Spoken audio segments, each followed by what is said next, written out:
All right, here we go. I know it's a Monday morning, weekday morning. Right? Nobody really on, but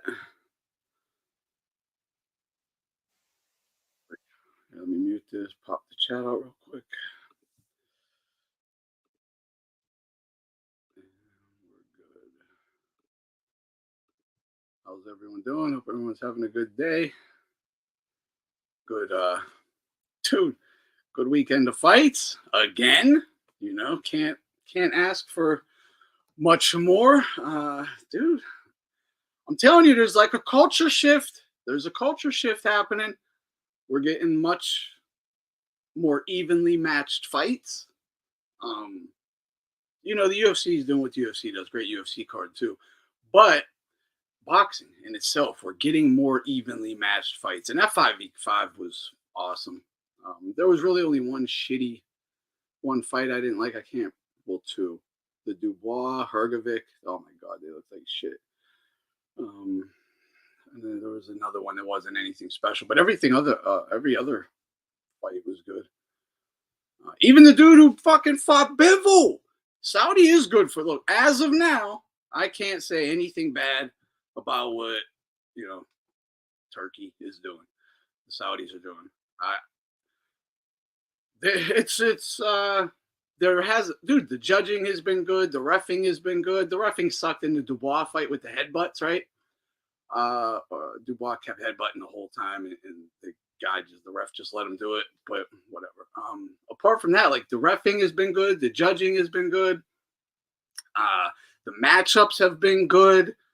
It's all been good. Like I can't really complain. And the fucked up thing is, Al Heyman could have did this 7, 8, 9, 10 years ago. Really, when he got the fucking Waddell and Reed money, he could have done this. He could have like helped boxing instead of really hurting it and like separating all the top rank from PBC, from Golden Boy, Hearn. Like, what man? Al had $500 million. He had $500 million and fucked it off. But I did like what Turkey said about, hey, whatever fights you guys want, like whatever fights the people want, I am gonna deliver them. That's awesome. Like any fight you want, I'll deliver it. I'll pay him whatever it takes. You know, I can accept. Like I'm fine with overpaying fighters. I saw Precise did a video on this. I haven't watched it yet.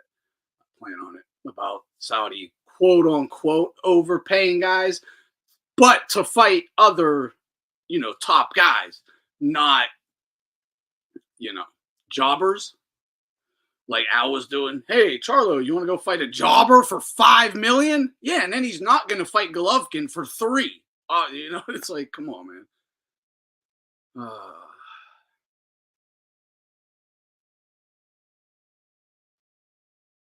Let me get up some of these comments. Some in substance. Ducknillo still running and hiding from Benavidez. What a puss. Yeah, I mean, yeah, I can't disagree. He definitely is not trying to fight Benavidez. Don't don't get it twisted. Don't try to say anything else. He doesn't want that fight. And that sucks. That's not good, man. But he has a history of avoiding the monsters. Right? Wilder got exposed, nothing new. Yeah, I was honestly rooting for Wilder to not to just like win or whatever, but to that mental block, right? I wanted to see Wilder break that mental block. And I'll get back because I could criticize Wilder so hard, but I've done that for so long. It's kind of like kicking a man while he's down if I do it right now. So it don't feel good to me. But uh, he did look at the ref like, yo, he hit me. So it's like, I don't want to shit on him too hard, but like to keep it a buck, the guy's never won a real fight in his life. He's never won like a real bit like the big one. Like who's the real fights where the guy was not brought in by Al to lose. All right. Who did Wilder ever beat that wasn't a guy Heyman brought in to fucking lose? I'm just asking this because maybe I'm forgetting someone, but Parker, he lost. Zhang, he just lost. Fury, he lost 3 fucking tries. Who he ducked Povetkin, which would have been a real one. What real guy did he beat? Did he ever beat anybody? Like, I'm asking because I might be forgetting.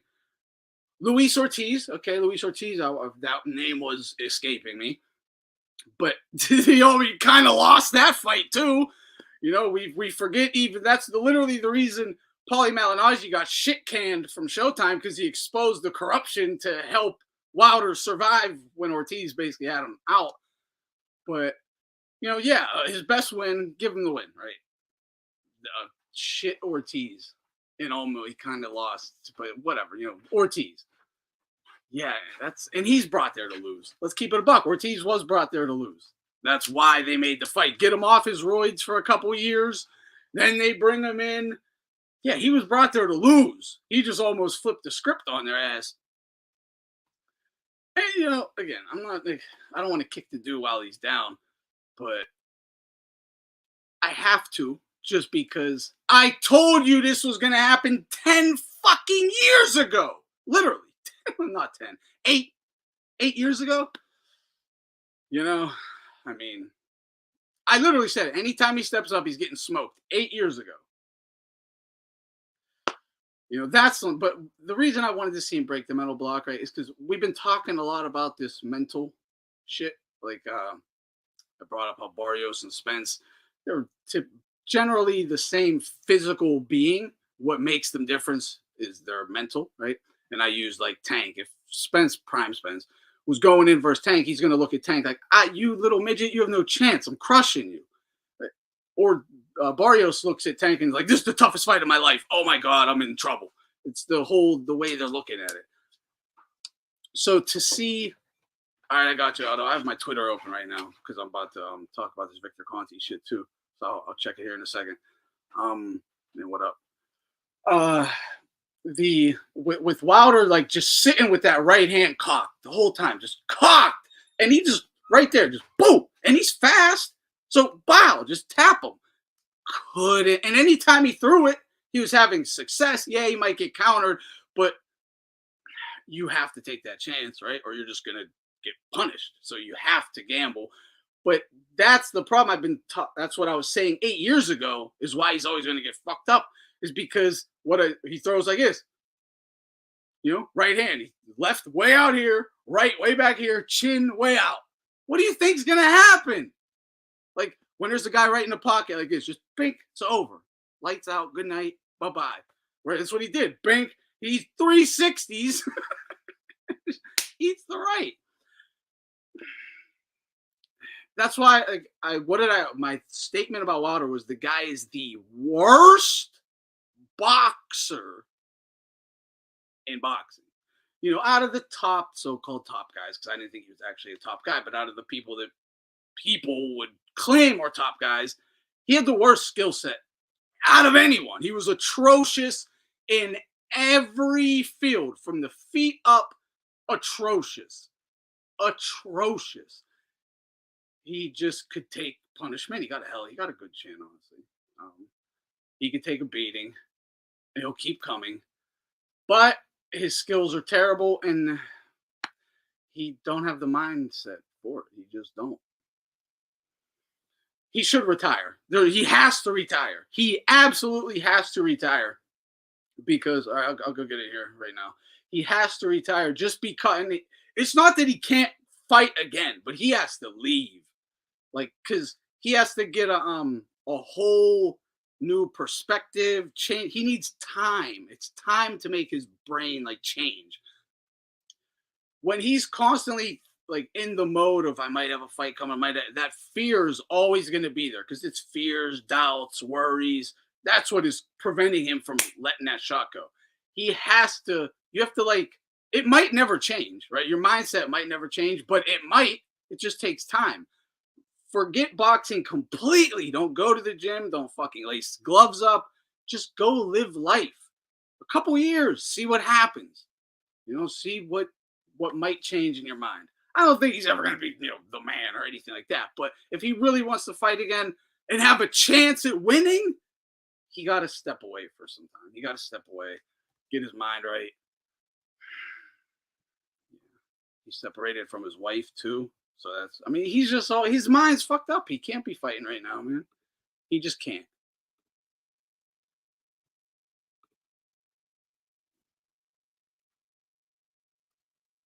What the fuck? I just saw it, Aldo. Hold up, I'll pull it up. Why would he practice that? Hold on, I'm gonna show you guys something Aldo sent.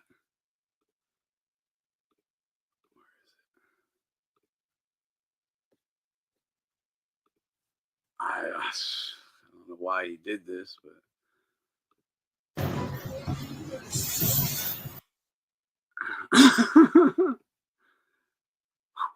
practicing a spin move. It's kind of funny. Yeah. And that's why you don't practice spin moves. That's why you don't do spin moves in boxing. That tis why. Yeah, and I was explaining this to my son too. Like, let's not forget, Malik Scott took a dive in his fight versus Wilder and continued to take dives for basically the rest of his career, right? But Malik Scott took a dive for you, so you're not going to respect him. He doesn't have respect for himself. So how are you going to respect Malik when Malik don't respect himself? So he's a yes man. Malik is a fucking yes man. He just let him do a spin. He should have took that broomstick and smacked him in the back of the head. As soon as he fucking spun around, he should be like, bonk. What are you doing? No, he lets him. Celebrates. He's a yes man. Yeah, Wilder Fury 3 was great. That was one of the most entertaining fights I've watched in a long time. We watched that on a stream. That shit was fucking great fight.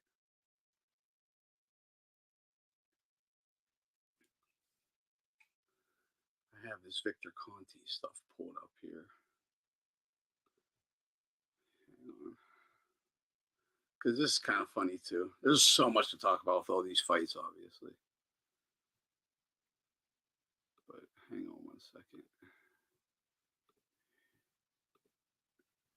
Here we go. All right, we'll just go to the last one, which was like 10 hours ago. Fuck off the screen. Here we go. All right, this is Victor Conti. Victor Conti is clearly just Team Haney. Victor Conti is clearly just Team Haney right now, for the record. Like, no hiding it at all. So anyway, but this is still funny. So Victor Conti says, it seems, and this is the head of Snack. If anyone doesn't know, this dude's on Haney's team. He's the guy who created the VADA testing. You saw the test. He created modern drug testing. He's the original drug supplier and assistant to cheaters, right? He's the guy who created all the undetectables. He created the clear that Barry Bonds was on and all them guys. Shane Mosley, all these, right? So anyway, Victor Conti, huge drug cheat, but now supposed to be one of the good guys. Whatever. He's a fucking drug dealing, drug cheat, whatever. I'm not saying whatever. I don't care. I'm not saying. I'm just trying to make the point of who this guy actually is. And he's on Haney's team. If you don't know, I think most of you do, though. Anyway, it seems Ryan Garcia was attempting to dupe. I love how he put dupe in all capitals. He's attempting to dupe the boxing world. Why send an unsealed and expired? Okay, now those are all great points, and I'll get them. Why send an unsealed and expired product to get tested? This is not science. In my opinion, it's more likely fraudulent activity his team claims there is contamination when tampering may be closer to the truth. Just look at all the words he chooses to capitalize. How can you say that this guy is independent or neutral, right? How can you say that this guy is independent or neutral? He's clearly not. He's who's he, all Ryan did was sent something that may have been responsible for a contamination, right? So he's just trying to check, like, hey, I took this, test this. It comes back and says there's ostrine in it. You don't think he's going to be like, yo, that says ostrine. Do further testing. You don't think Ryan would expect further testing to happen, right? I certainly would. I mean, anyone on his team is going to expect further testing. They're probably going to go try to get the exact lot number of the an unsealed bottle of that exact lot number of that supplement. So it's like, why are you saying dupe and all that? It's circumstantial evidence. It doesn't clear Ryan at all. It don't clear him, but it leads an avenue. It created an avenue to him potentially being legitimately cleared, right? Because let's say that shit says ostrine. Okay, now it might just actually have ostrine in it, or maybe they opened every single capsule and dumped a little ostrine in it, or whatever, right? Which is what Conti is kind of hinting at. There's fraudulent activity and tampering, so maybe they tampered with the pills or the supplement or whatever and put some ostrine in it. Okay, possible as all hell, right? Definitely possible. I'm not gonna say it isn't. So could have happened. Do I think that's likely? No, I really don't think that's likely. Because couldn't they, like, this is a lab? Wouldn't they be able to, like, just separate? Like, wouldn't you be able to notice? I don't know. I'd have to see the pills first. If they were like, you know, a white powder or something, I guess, might be easy to hide it or something. I don't know. It would just certainly think, well, okay, let's say ostrine shows up in this. Then they just go get another bottle. Because what I would do instantly if I'm Ryan or Vada is I go to GNC and buy an unopened, non-expired bottle of the exact same thing.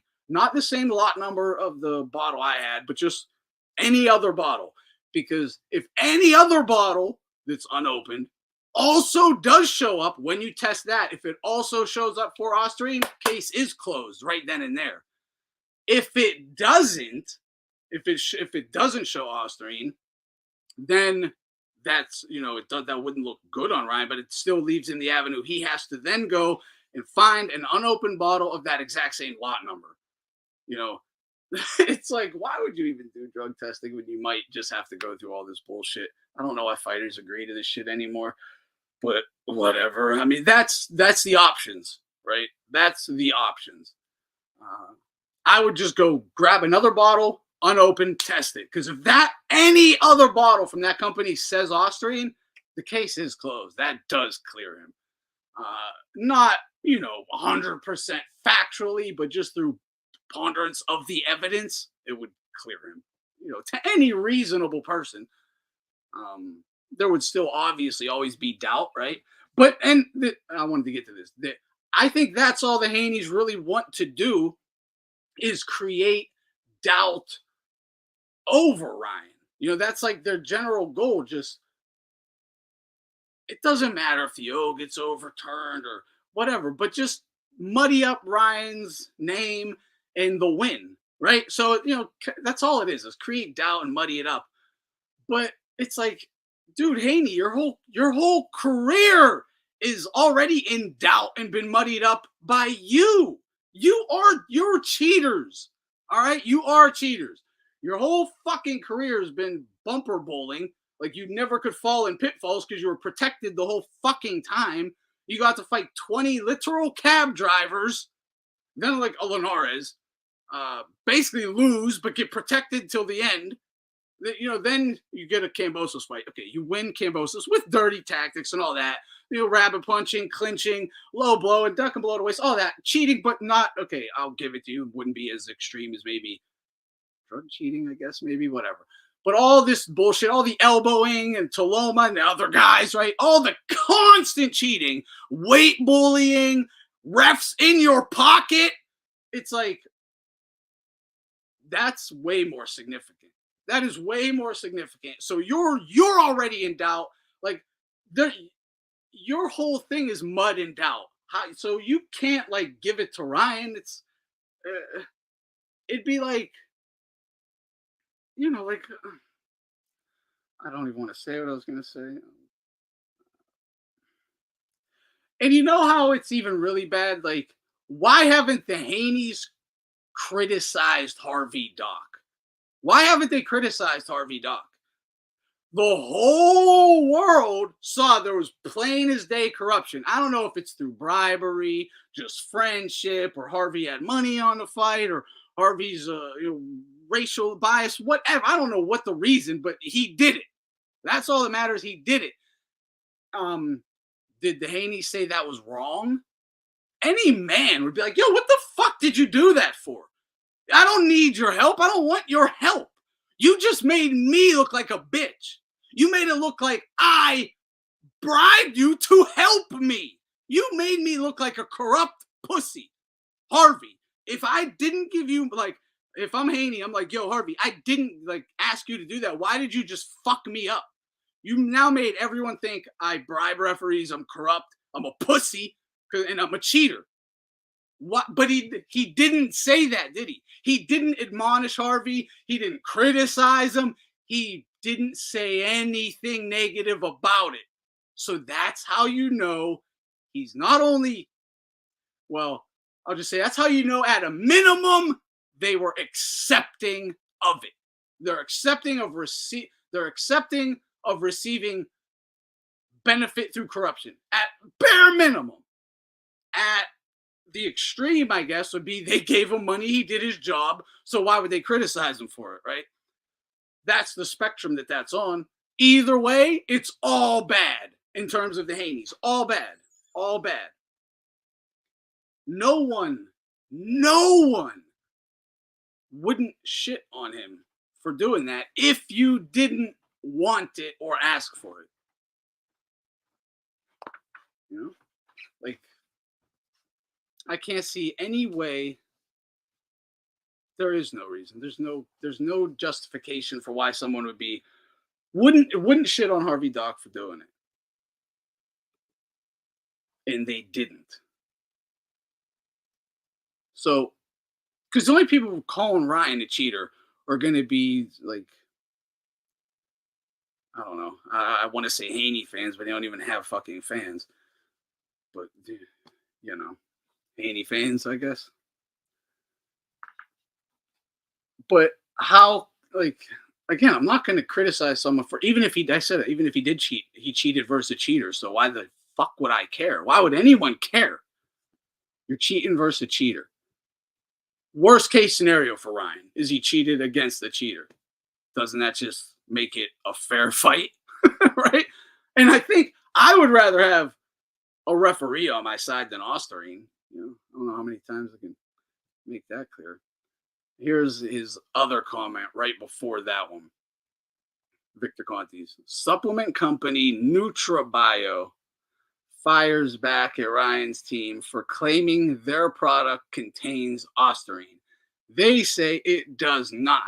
In my opinion, it seems more likely to be a case of tampering by somebody on the Garcia team. Well, first of all, their company is never going to be like, we put, how many companies, and this still happens every year, companies get busted for doing this. Every single year, supplement companies get busted for putting illegal performance enhancers in their supplement to make people notice a crazy boost off of it. They take it out maybe like a year later, but companies get shut down every year for this. They've put crystal meth in their fucking like pre-workout, for crying out loud. Literal testosterone and creatines and stuff. So it's not, and the companies always deny it. They've never once been like, yeah, we put crystal meth in our fucking BCAAs. No, they don't do that. So they would deny it, but run more testing, right? Why hasn't Team Haney just went and buy a $50 fucking bottle of their supplement and go test it? Any bottle. But they'll just lie about the results anyway.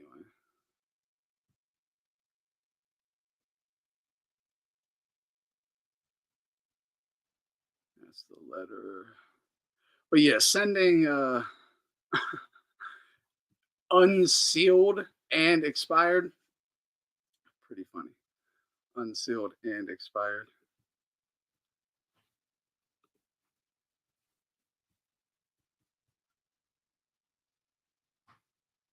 China's about to make Zhang the new president.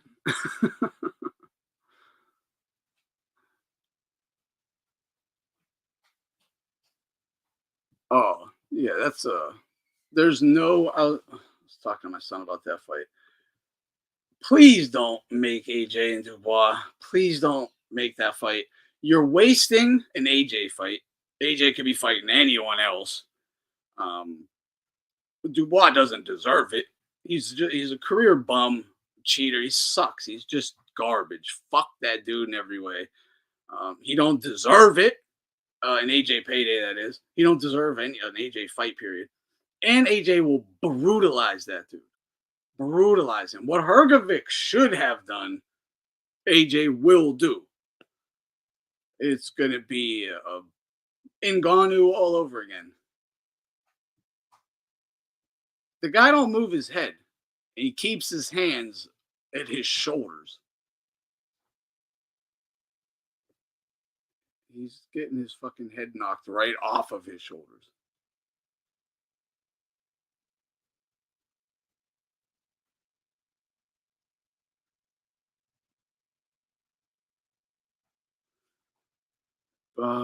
Jake Donovan says both products that were sent to lab for testing were opened, sealed only with tape for shipping. Yeah, because he's saying they're open because he sent the actual bottle. What he was saying anyway, he sent the actual bottle that he was eating the pills out of, right? Which you would have to test that exact bottle.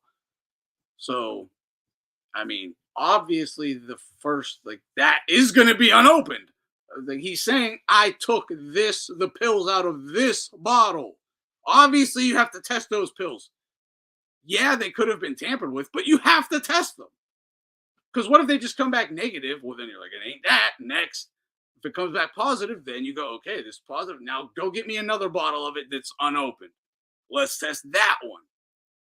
If it comes back positive, case closed, right? If it comes back negative, well, then Ryan got a problem. Jeez, I don't know why they make the fact that Victor is making this huge issue out of it when it's a step, it's a necessary step. It's a step that has to be done. You have to test the supplements he was taking. And of course they're going to be unopened because he couldn't have fucking took it otherwise. This shit is retarded, man. How do you make this post and look, man, Victor Conte's fucking credibility just went out the window by making this fucking statement here. It's like, it has to be unopened. How else can you test what he took? It's fucking ridiculous, man. Ridiculous. Dubois is like Frank Bruno, but dirtier and less hard. Yeah, Dubois ain't nothing like Frank Bruno. Yeah, Frank Bruno had skills. He could punch. He was way better than Dubois and had heart. Dubois just sucks. He's a big, strong guy, but he sucks. He's not a fighter. He's trash. He'd be a good bouncer, doorman, or whatever the fuck. But he sucks. I don't even know if he landed any punches on fucking Hrgovic. It was mostly just wrestling, headbutting, just rough and tumble nonsense. And he got hit with 50 right hands in a row. Hrgovic couldn't do shit for whatever reason, but he looked like shit too. But how the fuck? And someone said it was an impressive performance from Dubois. He got hit with every punch that was thrown. He didn't get out of the way of a single punch. He didn't get out of the way of one single punch. He didn't beat Hrgovic. Hrgovic just gassed. He didn't defeat Hrgovic. Hrgovic just collapsed and fell apart. He just gassed because he hit Dubois with the kitchen sink. So you can't get out of the way of a single punch. You didn't really land a single punch, and you just cheat the whole time. You fucking suck. No, fuck that dude. Fuck that dude. He should never get an AJ fight. He should never get a big payday. I don't ever want to see him fight. Ever. I remember when they showed me that guy on BDA and was like, it's the first time I ever saw him. People were talking about a potential future opponent for AJ. Dude, I saw 15 seconds of him and I said, this guy's fucking garbage. Garbage. He's super slow, zero defense, doesn't move it. He sucks. Like, I don't, not only he throws a punch and brings it down to his knee before he even starts bringing it back up, and he only brings it back up to his chest. He is horrible.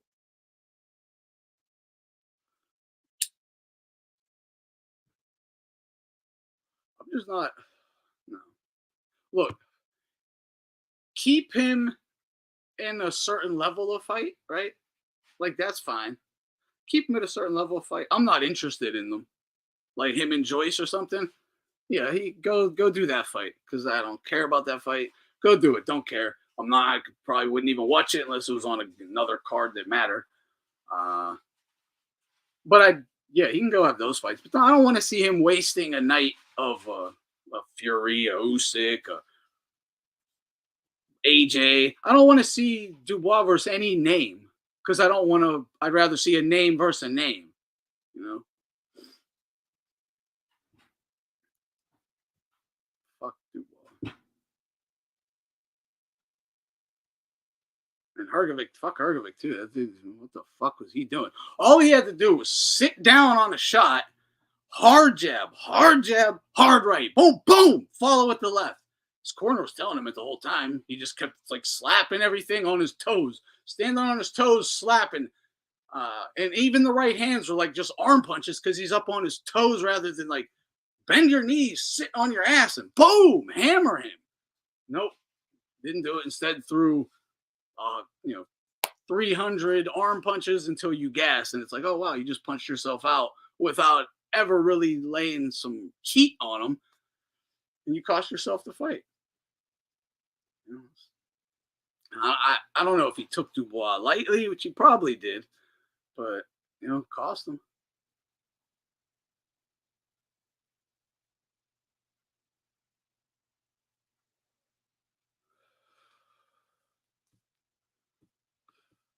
Yo, what up, Jed?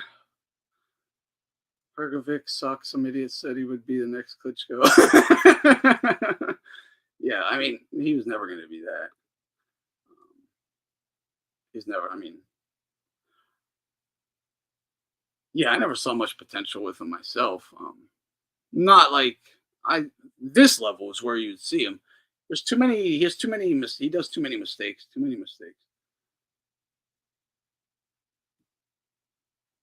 Yeah, I don't even know how to explain it. There's so many mistakes. I just did. Like he doesn't sit on. Well, at least last night or the Dubois fight, he wasn't sitting on his punches. Arm shots, slappy. He would come down like with the palm rather than like a drive the knuckles.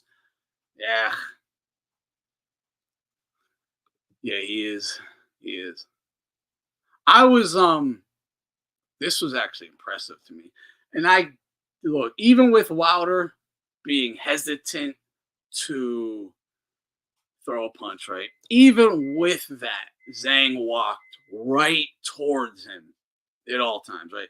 At any moment, Wilder could have just taken one step back onto his right foot, leaned, and then boom, and ended the fight. And just ended the fight. There Zhang was not only ballsy enough to keep marching forward, confident enough, and was skillful enough to stay out of the way. Right? He got zapped a couple times, but you know, yeah, falling off balance like crazy. What the hell, man? That's what I mean. He was up on his toes. He wouldn't sit down. Yeah, that's why he was like off balance, slapping. I was like, what the hell is he doing? It looked nuts. It looked nuts. Yeah, his right cross was like a slap, it was so weird, dude. He looked like shit. He looked terrible. An average gypsy on YouTube in a bare knuckle fight in the projects in fucking the UK somewhere looks better than Hergovic looked. Like, what he looked better. They look better than Dubois too. Those are like number one contenders, right? One of them is going to be a number one contender. Two average ass drunk gypsies bare knuckle fighting looked better than them. Crazy. Crazy. Yeah, Wilder did land. I mean, Wilder was landing. It didn't do anything. You're right. And I'll tell you why. Because he was throwing it with speed and short. He was throwing like the bow, bow. He wasn't following through on it. And we all know like Wilder's power isn't as big as people like to pretend it was, because he literally never knocked out anyone that ever mattered. But he'll still fucking hurt you bad, right? But his big shot is the right hook, the right overhand, right? He got to swing it from the shoelaces. Like that's where he throws it from way back here. And he was throwing it from like chest, just bang, straight little short ones. So he would zap them, but not enough on it.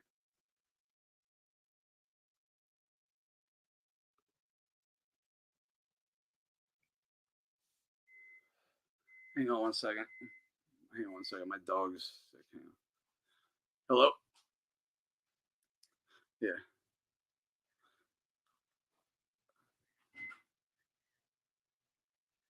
Oh, Jesus Christ.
Sorry about that. Yeah, my dog's dying, man. He's hurt. Oh, jeez. Wilder could have done the laziest pull jab, and maybe that's what I mean. Yeah, if he'd have just taken one step back, create the distance, then fire, shoot to get a long, like get a full extension on it, could have maybe got him. He had the opportunity. He was right there over like every round, over and over and over. It was just the same thing repeatedly. You just get walked down, would be right, have his right hand cocked to throw it, would not throw it, get walked to the ropes, shell up, be cornered or against the ropes, still cocked, would not fire it. When he had a couple highlight reels where he would get pushed to the ropes and like kind of shoot off the ropes and knock dude straight out. So you would think that would be in his head. Like, I've been here before and I boom, knocked him out. Couldn't do it though. Could not do it. I would like to talk to a guy that had a mental block like that to understand it, because I really can't. Like I was talking to this with my son. Imagine being like, if Wilder was mentally more prepared, he's not going to be like ever, the king of the heavyweight division or whatever. He just don't have the skills, right? But the other guys like a Zab Judah or even an Adrian Broner, like these world class fighters who get gun shy, whatever, they just a mental block, right? They are physically able to beat the brakes off like anybody, really. But they have a mental block that they really can't even defend themselves. They have the ability to crush an opponent, but they can't even bring themselves to even defend themselves. They just take a beating. Like, Wilder could have absolutely won the fight, made it a fight at least, right? And then maybe you win, maybe you lose. Instead, it was just punishment, punishment, punishment, knockout. That's a terrifying thought. Wilder is better when he just goes off and doesn't give a fuck about tech. Exactly, that's what I said. As soon as the fucking first bell rang and Wilder didn't just run across the ring and just start swinging, I was like, considering that would have, if I'm Malik Scott, I'm telling him this has to be how we start the fight. You have to, because Zhang is going to be aware you are gun shy, so he's coming right at you. It's the whole Ali to George Foreman. Hit him with one good one to try and keep him honest right off the bat. Keep him honest and hesitant, right? It prevents you from just getting mauled. He should have went out and shown off his speed and made, maybe landed it, but threw something very dangerous that made Zhang be like, holy shit, I don't want to get hit with that, right? He didn't. He just came out and stared at him. He should have darted across that ring and been like, woof, woof, woof. Maybe he gets iced right then and there, right? Maybe he does. Oh, well. It's literally, you have to do that. But Malik Scott is garbage as a trainer and as a coach and a fucking game plan and all that. He's just garbage. He's just a big guy, right? He's big. He's a garbage fighter. He's a garbage trainer. He's just big. We all know those guys. They're just big.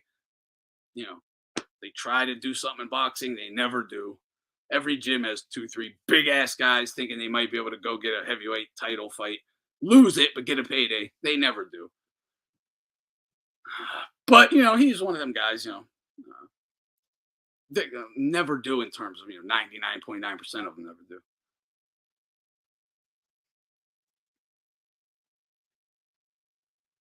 Oh no, I got you there, Volt. He goes, I find most people talking trash on Dubois are being hypocritical based on what they believed 3 years ago. This isn't me defending him, by the way. Yeah, I don't know what other people are saying about him. I don't. If they are saying, if they're criticizing him, props to them at least. But it is funny. It's like, how didn't you know he was trash 3 years ago? Dude, I watched 15 seconds of him and was like, he sucks. He fucking sucks. All right? Sucks. He's a big, strong guy. Granted, yeah. But in terms of, and when I call someone a bum or whatever, obviously I'm comparing him to top level guys. He ain't that. All right? He's a big, strong, tough guy. Not a world-class boxer. At all. At all. No, Wilder didn't come to win. Not at all.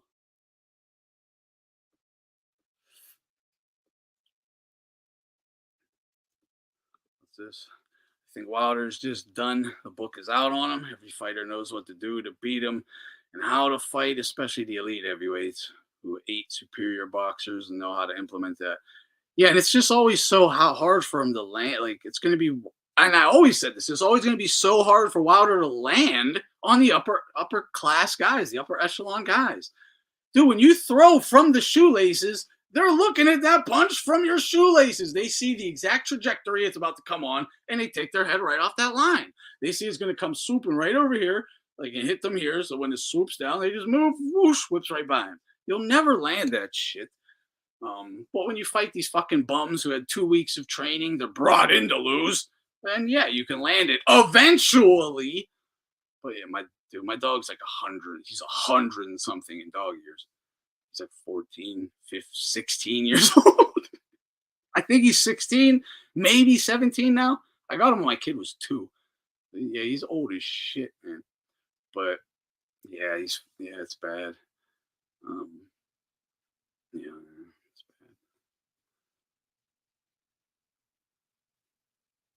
Yep, I was already talking about it, Jose. I'm glad you pointed it out too. So I said the headbutts were crazy, and that was the only like bad ref that night, or bad judge even too, on that whole card that I really noticed. There was the one bullshit card or whatever, but in general, everyone did a good job except that ref, because the headbutts were atrocious. Both eyes, all the cuts were headbutts. None of them. And the humongous one, it happened. What are the rules on this? I get it's in Saudi, right? But that cut happened before the fourth round due to a headbutt. Now the ref didn't rule it a headbutt though. All right. So like because he didn't rule it, right? He didn't, right? In fact, if you don't rule it a headbutt, because I'm a little confused on this. I haven't seen this happen in a long time. But I believe if a cut happens before the end of the fourth and it's caused by a headbutt, it was ruled a headbutt. If the fight gets stopped, say in the ninth, doesn't it go to the cards? Right? It goes to the cards. It's only a TKO if it was caused by a punch, correct? Well, neither of them shits was caused by punches. And I'm not saying Dubois shouldn't have won anyway. Like, I don't give a fuck. They should both get L's. They sucked so bad. But it's like that ref sucked. I'm just criticizing the ref. I don't give a shit about Dubois getting a win. The ref was fucking ridiculous, dude. He literally went like wham, like boom, like slung his head. Oh, it was wild. Yeah, the headbutts were insane, dude.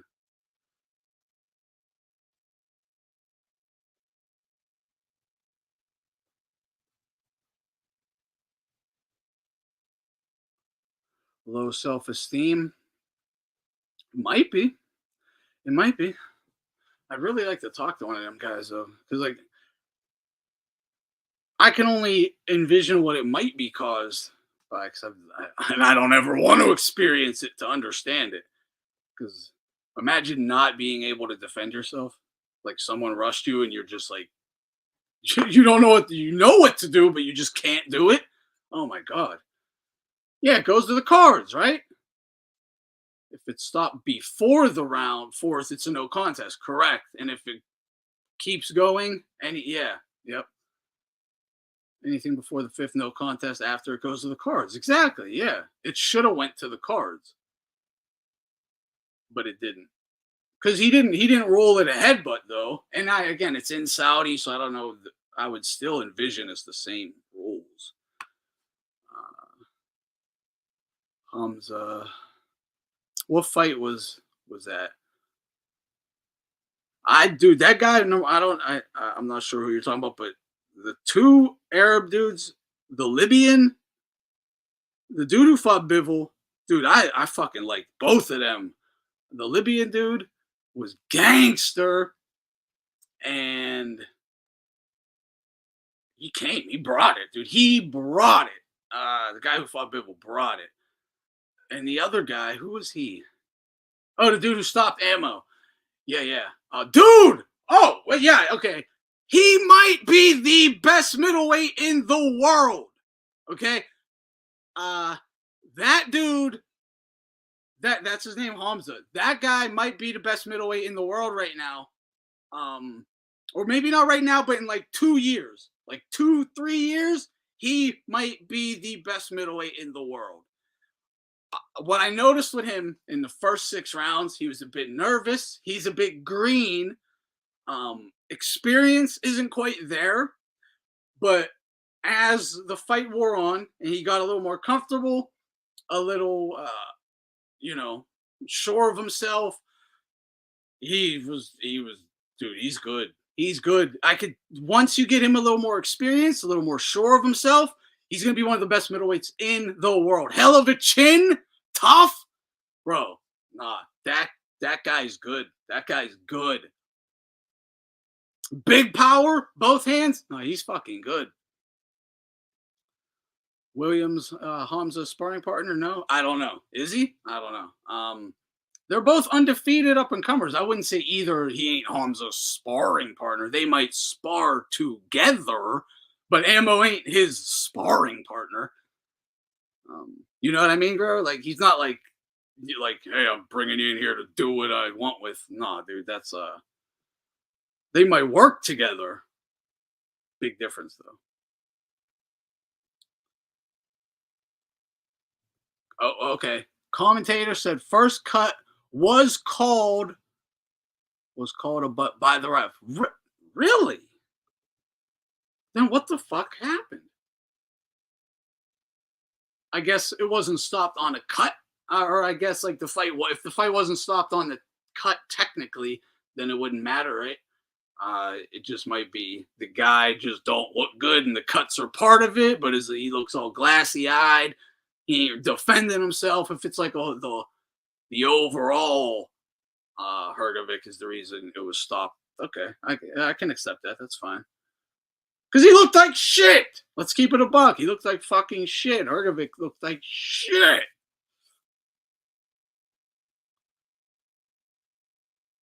But the dude who fought Bivol, that Libyan fucking soldier, he's not a soldier, but dude, I like that guy.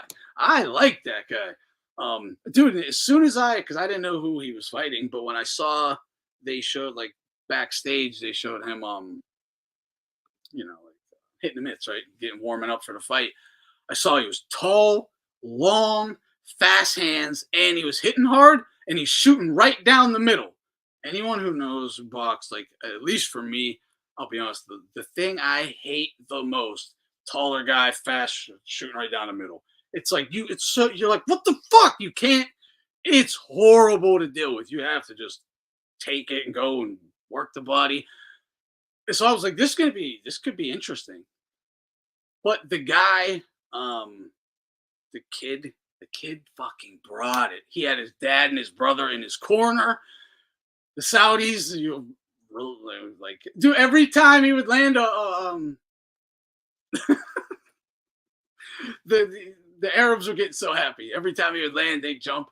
But no, the guy was a fucking warrior. What I saw is the kid had too much balls. He had too much balls. When he got hurt at the end, I was like, almost you should probably take a knee. But he just wouldn't go down. He wouldn't even cover up. He's still trying to talk shit and fight back while hurt. Just too much heart.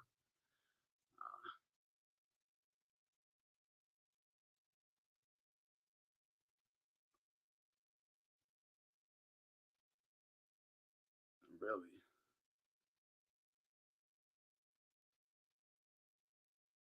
Damn, I don't even know if I want to ask what happened, Jed. That's horrid. That's horrible. I can't believe nobody's calling out Zoo for ducking Virgil. Well, didn't he have a cut? Doesn't he have a cut? I mean, he was gonna.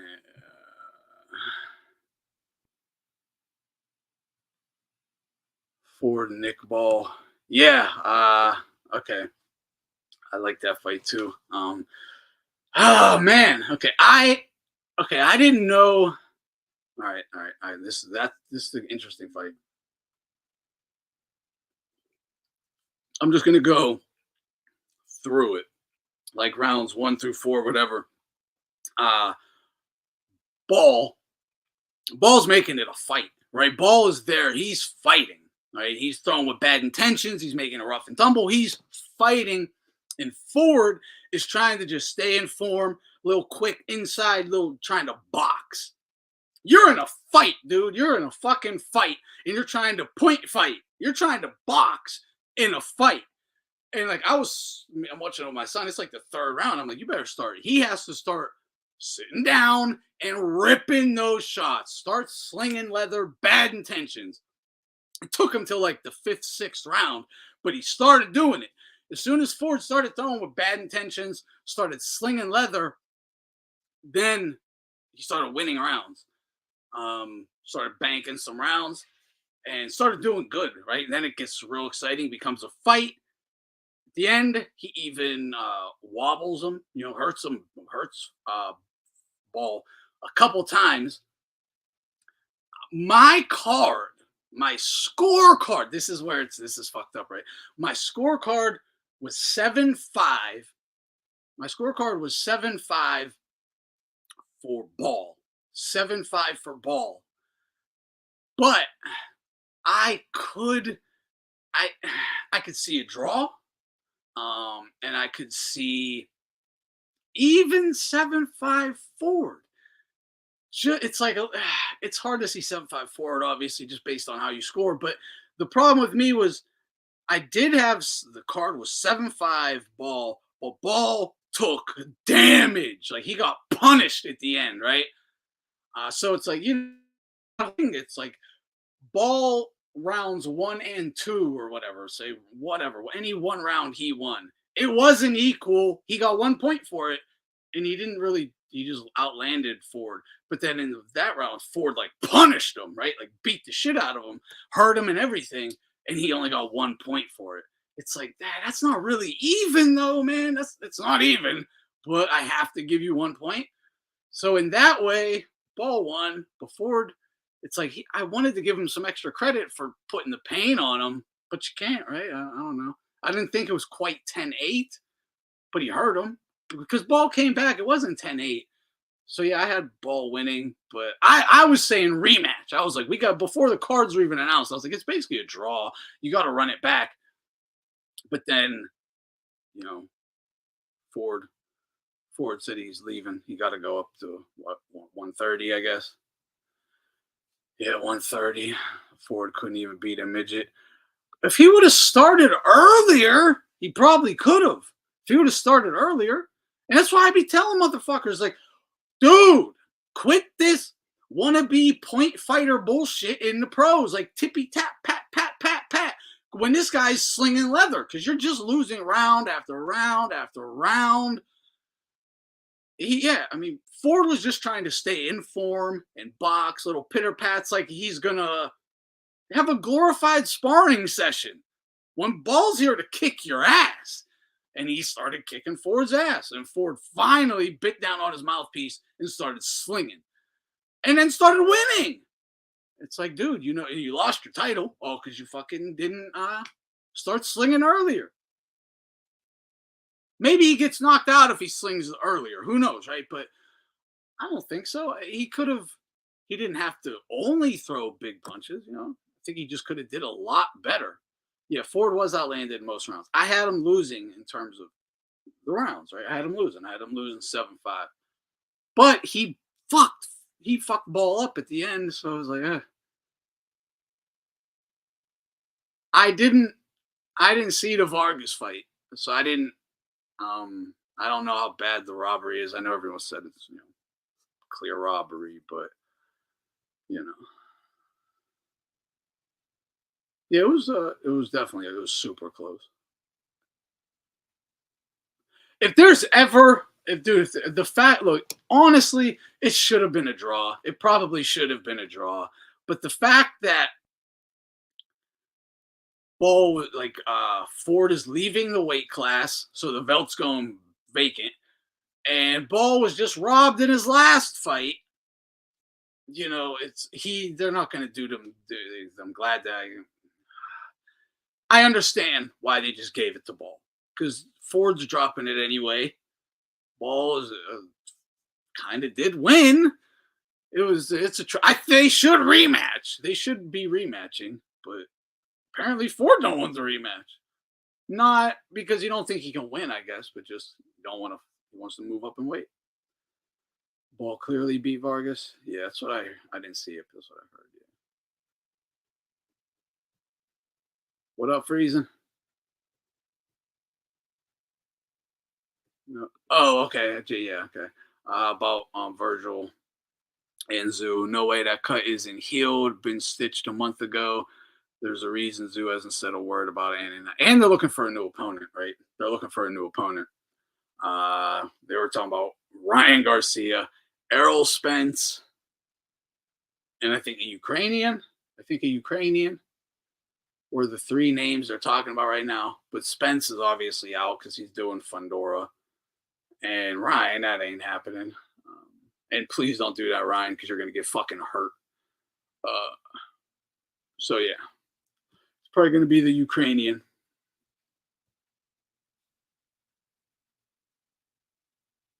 Yeah, Ball definitely comes to fight. Absolutely. He's a little tank. Just like Fundora declined Crawford due to his broken nose. Now Zoo pulls out for a cut on top of his head that's already almost healed. It was on top of his head? I didn't even know where the cut was. On top of his head. That one top Ukraine guy, 54. Yeah, I think that's who they're trying to get Virgil to fight. Yeah. Yo, I just realized this also. The guy who just beat Navarrete right? The Ukrainian who just beat Navarrete, and was on the Olympic team with Papachenko, Lomachenko, and Usyk and Vosdik, right? They were all on a team together, right? Loma and that Ukrainian are supposed to fight each other, right? They're supposed to fight each other. That's it, Boachuk. Yeah. They've known each other since childhood. Like they're friends. I don't think they're gonna fight. But they both hold belts in the same division now, don't they? That's the same division, right? It's lightweight.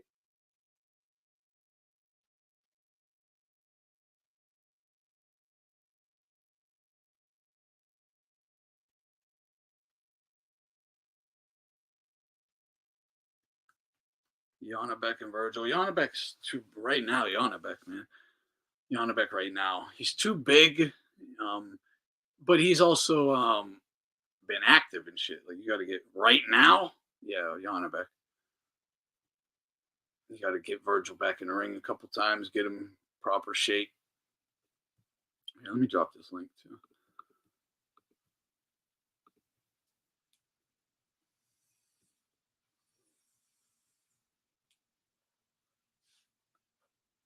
But yeah, because what Navarrete and Loma were supposed to unify, but if Navarrete didn't win, is Loma really going to unify with his friend?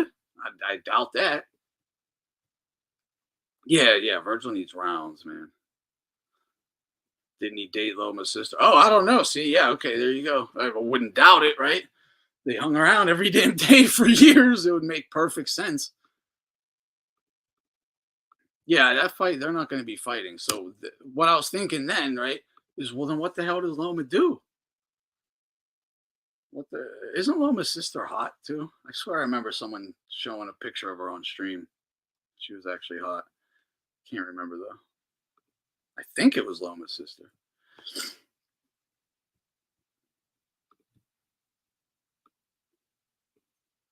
Loma should have all the belts. He does. I mean, he does. Loma is the undisputed champion. He's the king of 35. It's no disputing it. There's no disputing it. I was going to say, you can try to dispute it, but no, you can't. You're just going to make a fool out of yourself because the dude is the man, right? If you said that Haney was the man, then Loma's the man. It's that simple.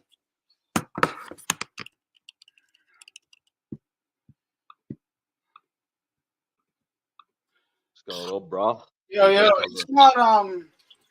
it's not like the ultimate bad thing, is it? Nah, they just got him and he's been refused ale, mate, you know. Okay. That's what I thought you were gonna say then. Jesus Christ. Yeah, but still no good, you know.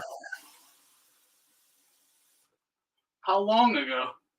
A couple months ago, bro. But yeah, just hadn't told you, so yeah.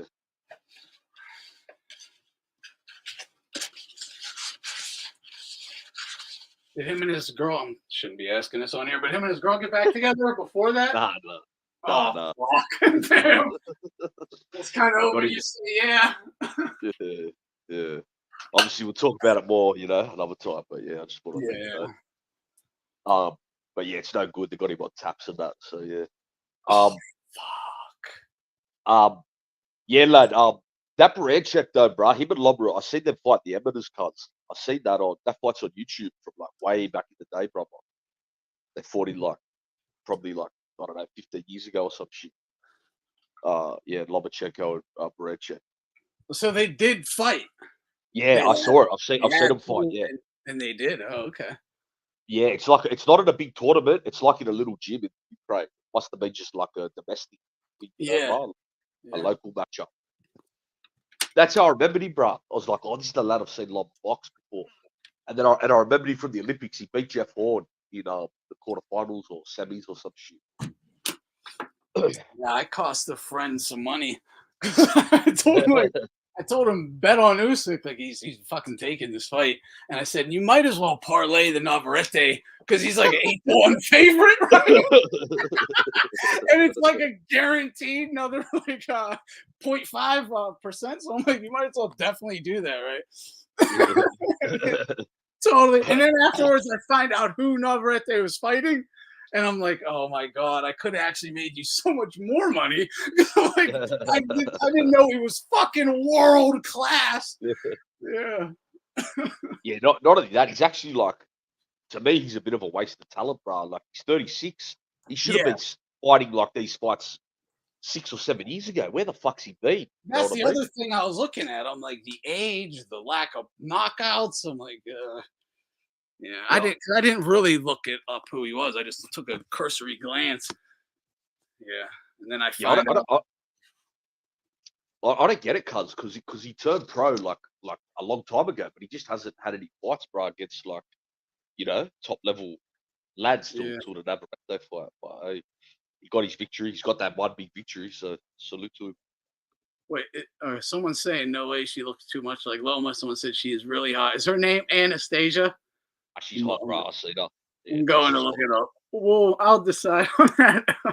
Hey, Anthony, you know me, bro. I'm not even into blonde chicks like that, but this one, she's nice, bro. Oh, Jesus Christ. I told you, man. She don't look anything like Loma. I don't even see Loma. She's fucking gorgeous. Yeah. I literally don't see Loma at all. All right, here, I'll show her. I don't see Loma. Maybe you guys do. Damn, he dated her? That's props to him. Yeah, that's what I said. Salute to him in the chat, bro. A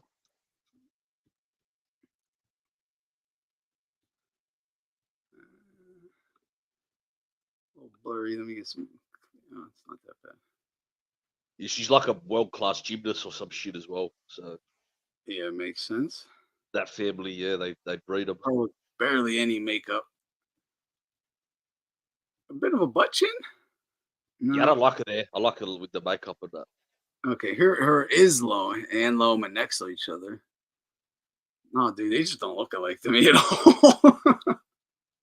Thank God. Thank God. Yeah, here she is, I think. Yeah. Yeah, there she is. There she goes. Doing the...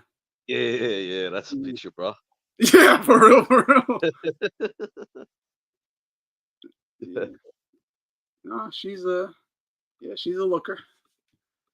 She's a looker. Well, yeah, Ukraine, brother, got some bad chicks. Even Usyk's girl, you seen her before, yeah?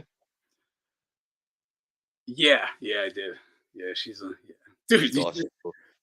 I've never been there or anything to the Ukraine, but I have heard the Ukraine is just filled with gorgeous women. Like their average chicks are like dimes in like Pittsburgh or Chicago or something. Your average city. I've heard that too, bro. I even saw like I saw someone. They were saying they were in Russia though, and they had posters of Margot Robbie up, and he's like, but I would just look to the corner, and there were 4 girls way hotter than Margot Robbie. And he's like, this is crazy. I agree with that. I don't rate her at all. So, yeah. I love that bitch. Yeah, I can't get it. Yeah. Can't get it. Bro, I agree with you. He goes, I lose attraction when I see too much resemblance to any males in their family. 100% agree with you. One of my best friends growing up, his sister, my other best friend, don't ask why, he had a huge crush on her. But I could have got with her, but I couldn't. She looked just like my buddy, just like her, and I couldn't see anything but him. Couldn't see anything but him. And I would ask him, like, how don't you just see so-and-so? You know what helps with that, Anthony? If you see the sister before. First. Like, yeah. That would definitely help. Because you already get your mind set on that, Yeah. But if you've grown up with this lad and then see her, you can see nothing but her. Nothing but him sometimes in her. Yeah, that's a good point. Especially if they look alike,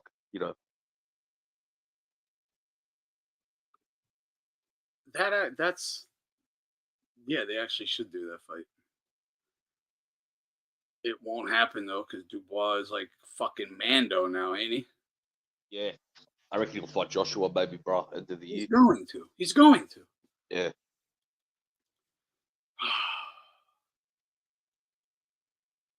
Yeah, sadly. It's going to ruin a fucking AJ fight. It's not exciting. Dubois doesn't have a chance in hell to win. I'm hoping fucking see, we really needed Wilder to win. If Wilder would have won, yep, AJ would have said fuck that IBF belt and just fought Wilder. Yep, that's what I was saying to Recognize. Me and Recognize was saying this the other day. Oh, okay, yeah, that's what Turkey I think wanted and would have made happen. Yeah, he would have definitely. That's why Wilder was signed, just for that reason. Yeah. But he fucked both times. But if it was up to me, bro, I'd make Zhang and Joshua, but they won't do that. No, this is a great thing. Check this out, right? I just thought of this. Okay, Turkey, we know you're right. He signed Wilder because he wanted that AJ fight. So he wants the AJ Wilder fight, but he's not just gonna have a gimme fights for Wilder. If this was Al Heyman, it would have literally been a guy to just walk in and fall right over. Yep. Wilder had to earn that shit. He couldn't do it. No, that's why this Turkey guy's great for me. Back in like 2015, if Wilder had to earn his shot at that WBC title, he would have never had it. No. Yeah, that's why this Turkey's great for boxing to me. Yeah, as of now, the guy's been only good for boxing. He hasn't. There's been no negatives. No negatives. No. That's why I call him Don Turkey. You know, he's like the new Don Turkey. That he's not robbing motherfuckers so far that we know. Yeah, for real. But no, I think L-Dog had a good point on this. Like the fact that Saudi commits like so many just like atrocities, right? That it helps to have good global PR with sports. Yeah. Can you hear me? Yep. Hey, what up? Julio? Yep, well, good, brother. Hey, what's up? Speak up. Go ahead and speak again. Should it be a little louder or is it louder now? You're good now. Oh, Julio was good, bro. Salute. Yeah, what's up, man? Who do you think's got a better headbutt, Dubois or Evander Holyfield? He's getting to that level, isn't he? Yeah. I would have to say Holyfield is he does it at a higher level. He really does. I mean, he had Tyson's eyes busted up in that second fight. I mean, I was horrible, man. Yeah, I don't think kids are going to be as afraid of him as they were Mike Tyson. You know, remember at the end of the fight, he says, "My kids are going to be afraid of me." He has massive cuts over his eyes. No one ever pointed that out. Like, come on, he just had only Mike. Mike is the only person. The media literally never addressed it. They didn't. His face was destroyed, and they brush it over and been like, "But you bit him." Yeah, I would have bit him too. Who wouldn't have bit him? I bit him because I was getting fucking headbutted. Yeah, he destroyed his face. Cries when Holyfield loses. He's like, help me, dude. Everyone forgot that Mike was getting to Holyfield. He was beating him, and that's when the headbutt started coming in, and then the bite cap because he kept fucking he kept clinching him. You know, because Mike got to come in, bother and weave and goes whoop. So Holyfield just drops and puts his head straight down. Right into it. Bong. His fucking right in Mike's face, man. Right in his it was terrible. Bong. Oh man. Guerrero says he worked in Yellowstone and there were many foreign workers all over the world. The best looking women were the Ukrainian chicks. Yeah. That's what I hear.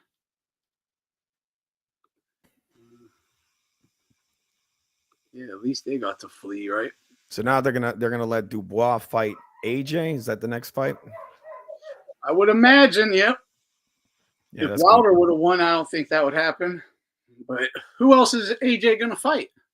You know what I mean? Well, it ain't Wilder. Like I said, Anthony, I like Zhang, but that won't happen. I don't think. I like that fight too. That's the fight we should get. I think AJ takes him out pretty easily. Not enough head movement. I do too. I'd still like to see. I do too. But I still like to see it. Zhang has a chance. Like he does. Has none. He does, but he's not fast enough. He's gonna walk into right hands, I think. You need that head movement versus him. You need to be like an elusive fighter, like an Usyk. Yeah, that's true. Because they fought the amateurs, Julio, and Joshua dropped the headgear on. Yeah, I could see it. I see him knocking him out pretty early in the fight. Actually, he's a dangerous guy for sure. People need to realize, like, AJ does what you're supposed to do. You know what I mean? Like, and so use like Hergovic, for example. He did everything you're not supposed to do.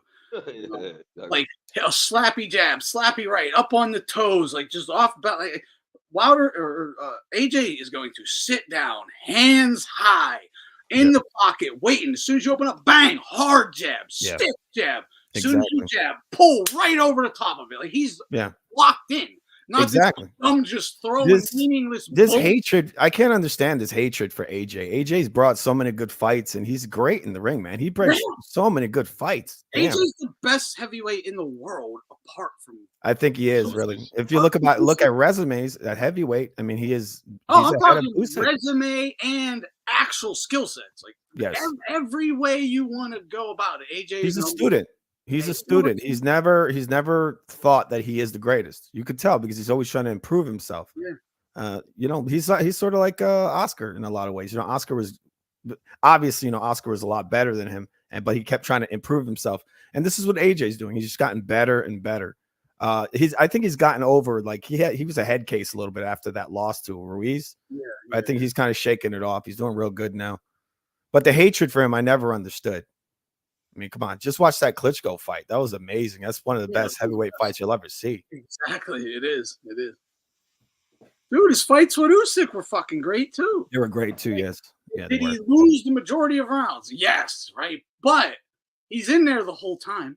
He even hurts him. Like he's fighting his ass off, man. Yeah. I think Wilder versus him probably would have been a good fight, actually. He's good. Probably would have been decent.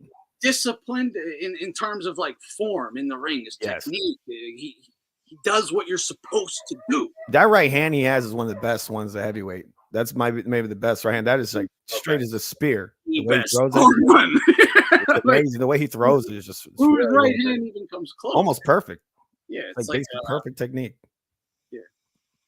And he's got dynamite in both his hands, man. He throws great hooks, uppercuts, all of it. He's got it all. He's not exactly the fastest guy, but no, that's if there's any criticism, it would be speed, but that's because of size too, you know. Yes, but I still think he's got like quick, fast twitch muscles with his head movement. Yes. You know, his hands are ridiculous. Hell yeah, his hands are very fast. Think about it, dude. This is what a lot of people don't really. I think we do, but in terms of someone that muscle bound still being that fluid, he isn't as fluid as per se a Lennox Lewis or something, but to do pole counters and look like that, and then be able to land the pole counter, not just attempt it, but bam, like fast. I think he's a little faster than Lennox was in a lot of ways. And I think he's way more fluid. But he ain't as fluid on the feet. On the feet, we're kind of. But he's way more fluid than Frank Bruno. Yeah. He's way more fluid than him. Agreed. Yeah, he's getting better, I think. And Dubois, I think he fights Dubois. He's going to knock him out fairly quick. The guy was getting railed the other day with those right hands very easily. He ain't going to be able to eat those versus AJ, I think. It's going to have to be on the right kind of stuff, but I don't think it's going to help him. That might be a pointless fight to make. But, I mean, if people want to see a guy get knocked out, Dubois is going to get knocked out versus AJ. That's easy money.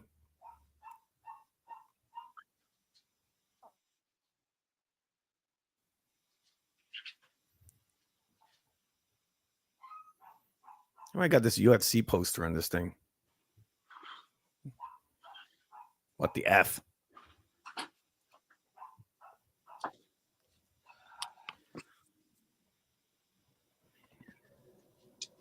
Did you lose something?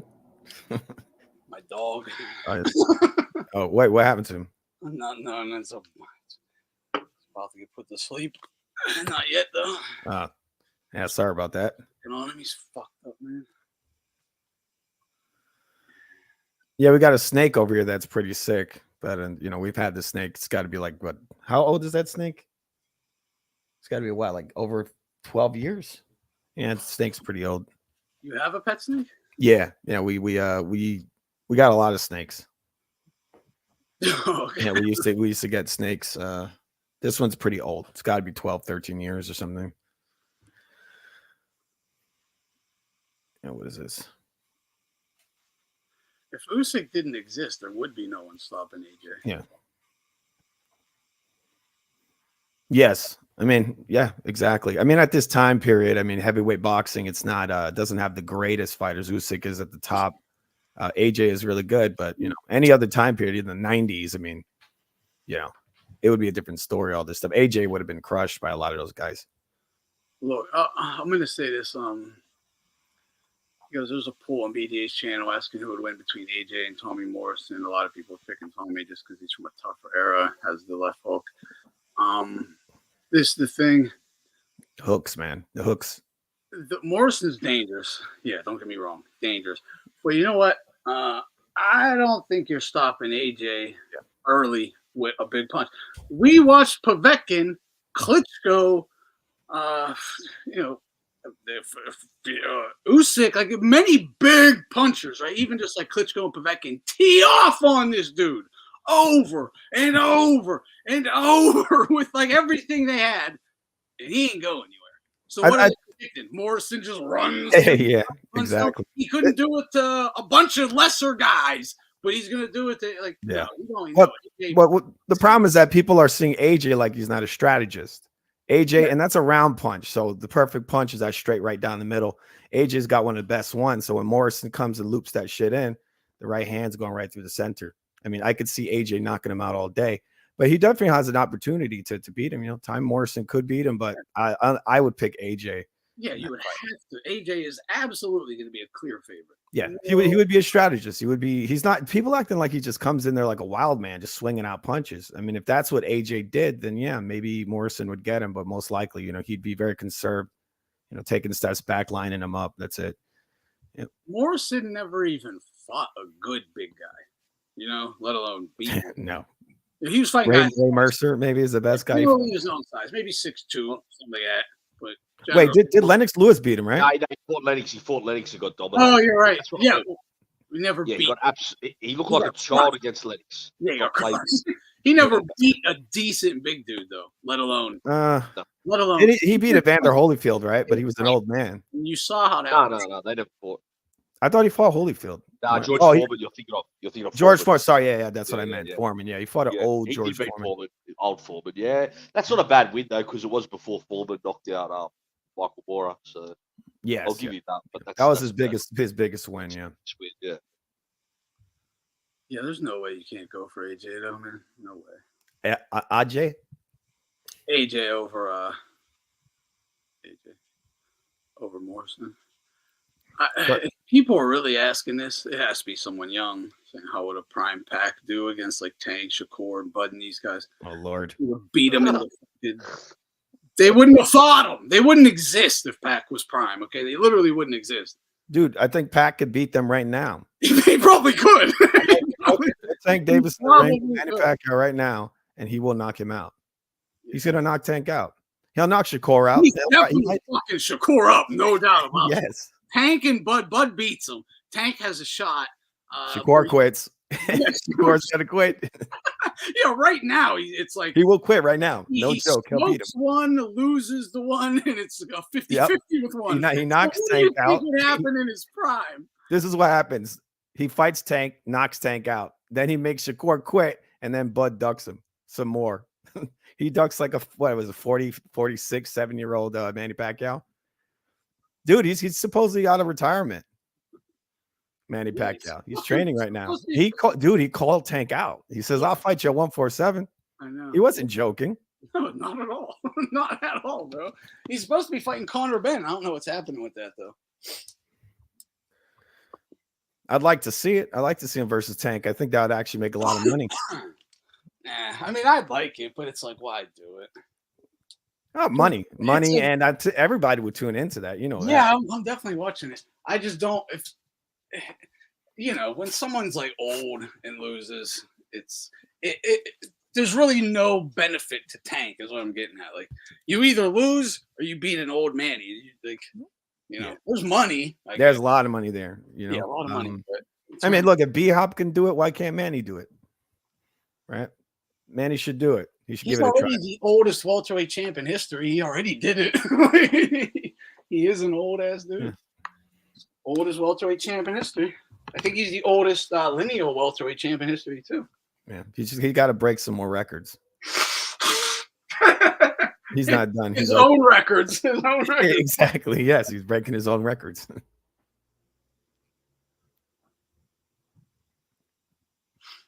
Yeah. Prime Cotto murders them all. Same way. Smokes them. Wipes the floor. Yeah. Cotto dominates the welterweight division right now if he's around. Smokes everything moving, bro. Everything moving.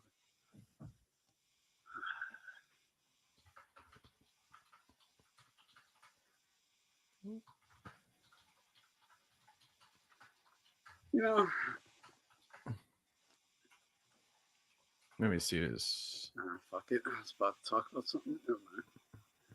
Yeah, youngest flyweight champion in history. Oldest. That's crazy. I never put the two together. Youngest. Think of this, guys. Youngest flyweight champ in history. Oldest welterweight champ in history. But this dude ain't the GOAT.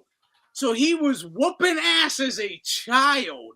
Still whooping ass at the tippy top level is a fucking elder. Is an old man at my age. Yeah, that's a great point. I never thought of that because I think he won that flyweight title at 20 and then the welterweight title at 40. Fuck, bro, that's 20 years difference, cuts. Double his age. No? That is insane, bro. Dude, but Floyd fought Conor McGregor, man. Yeah, that's a great victory. He was 19. Yeah, he was 19. I'd say, fuck, bro, so 21 years. 40-something years old. Yeah, that's crazy, bro. Just smoking everything moving for 20 years straight. Teenager to 40. Plenty of guys had 20-year careers, but 10 of them were getting their ass beat. The real legends. I'm thinking like these old timers, like Sugar Ray Leonard or Robinson. Sugar Ray Robinson, guys of that era. Yeah, they stuck around for 20 years, but 7 of them were taking beatings. What's insane is the fact that there's so much against him. He's a smaller guy. They got the reach. They got everything on him, and he's able to overcome all that. Always on the road.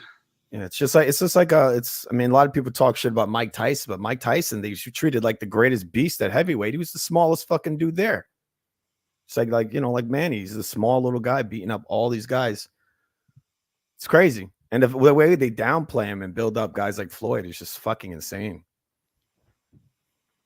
Yeah, like this comment said, the law, like even before the De La Hoya fight, he was a Hall of Famer. But if you told people he would go on to do all the stuff that he did at welterweight, no one would believe that shit. They were crazy. Everybody thought Oscar was going to kill him. And I'm saying, even after all the other stuff he did, Julio, like you said, he's going to dominate this division for 10 years. They would laugh at you. Exactly, dude. It's because he came in healthy. People don't understand that the healthiest fighter there. Now he's great. Not only is he great, but he's healthy. He's eating 3 meals a day and all that, and he's coming in there. He's fucking up these guys that are making all these weight cuts. That's great point. Actually depleting themselves. Yeah, they were doing it. He wasn't at his best. Exactly. Yeah, that does add significance. And this is why he's probably still going to be able to fight even today.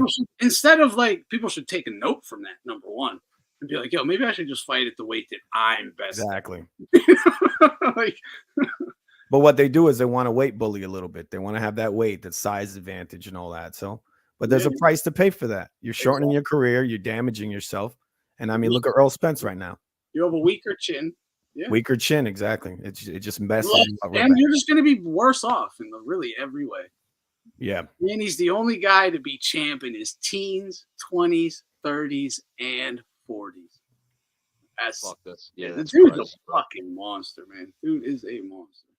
And, he was world champion in the 90s, 2000s, 2010s, 2020s. Yep. That's fucking bad. Mental. I'm not picking anyone over.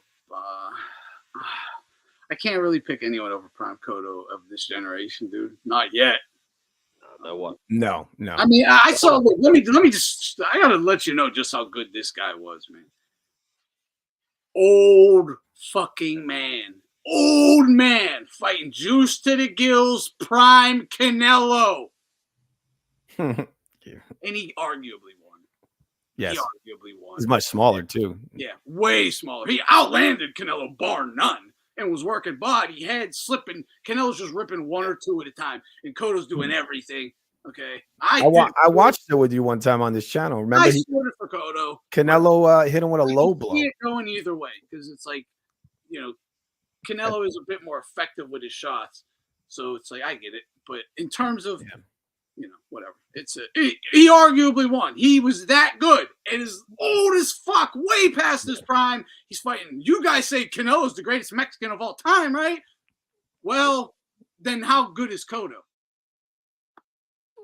Yeah, that proves it. Like, it was a close fight, but you see who's the superior fighter. He's older, smaller, and he exactly. So he's better pound for pound. Just put that into perspective. Like, shit. Yeah, remember I watched that on here. Remember he hit him with the atomic low blow? Canelo hit him with this big low blow, and then he followed up on it. He thought he was losing. Because Canelo was hurt. Canelo was in danger. And he was like, fucker, boom, and then towards the end of the fight, all about that.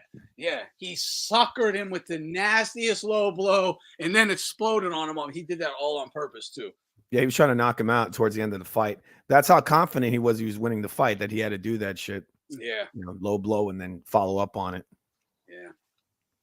Oh, no, 662. Damn well, if you remember, Canelo absolutely did what Food just said. Yeah, I forgot about it, but he did. That was cheap as hell. It still couldn't get him out of there. I mean, were kissing Canelo's ass the whole time. That's probably why a lot of people have the way they look at that fight is like, yeah, you're right. Why do you think? And the cards said Cotto won like 1 round, 2 rounds.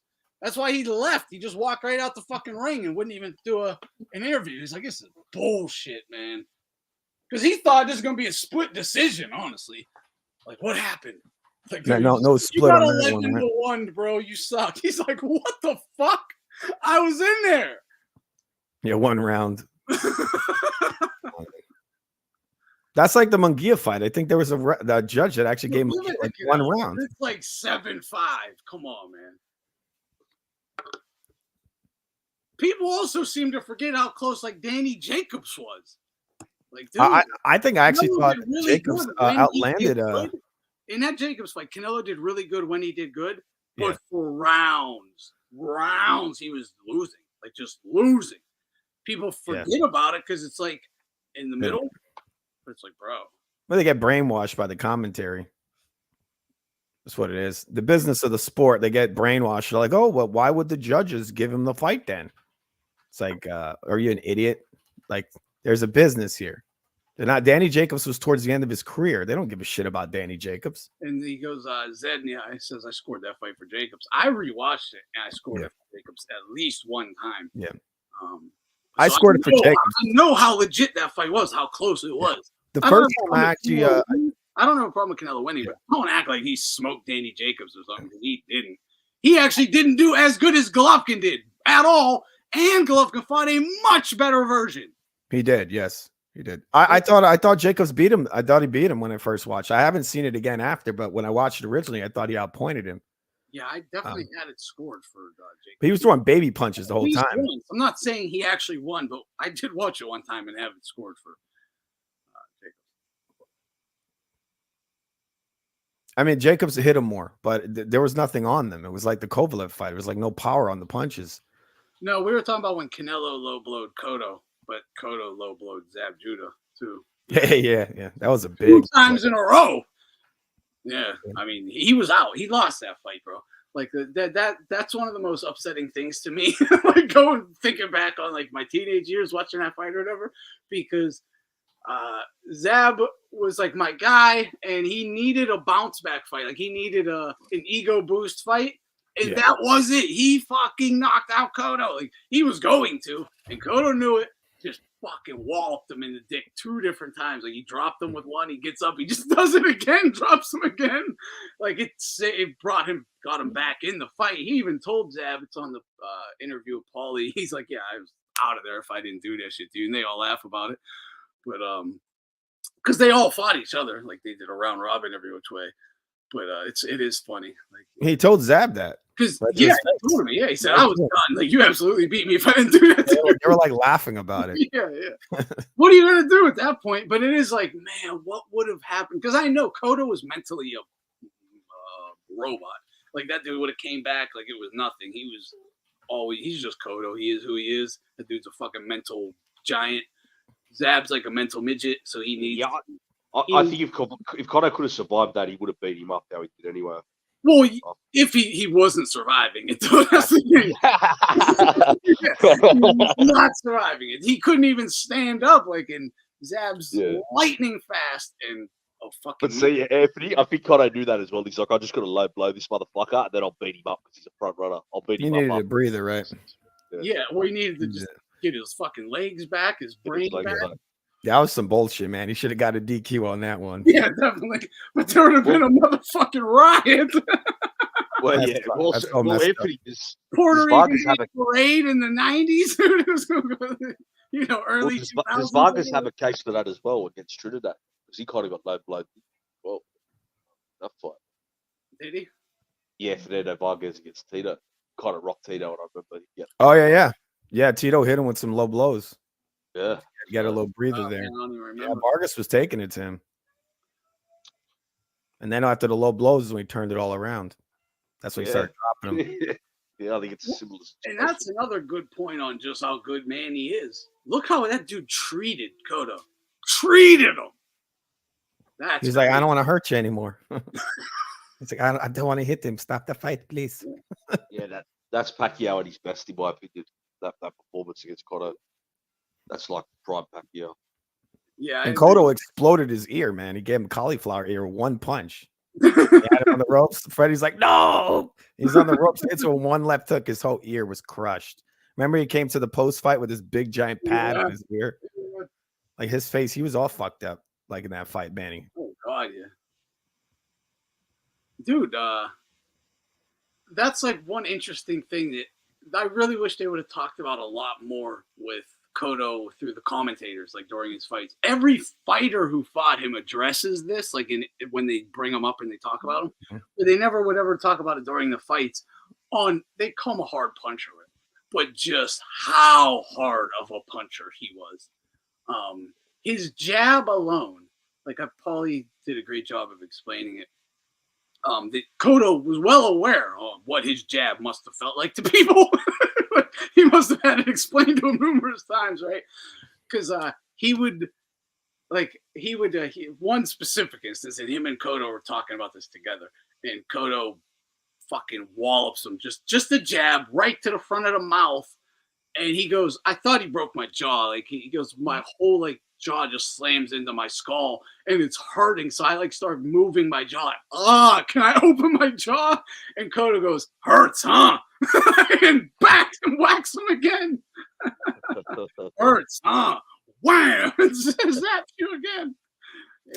Yeah. He was a lefty, wasn't he? But he converted, yeah. I think he was a lefty. Yeah, he is. His left's a strong man. That's why he's left. Him. Just like De La Hoya or whatever. Yeah. And remember that fight, Anthony. Cotto had mad venom on Paulie because Paulie was talking shit before that. So Cotto come in there and fuck him up, Absolutely.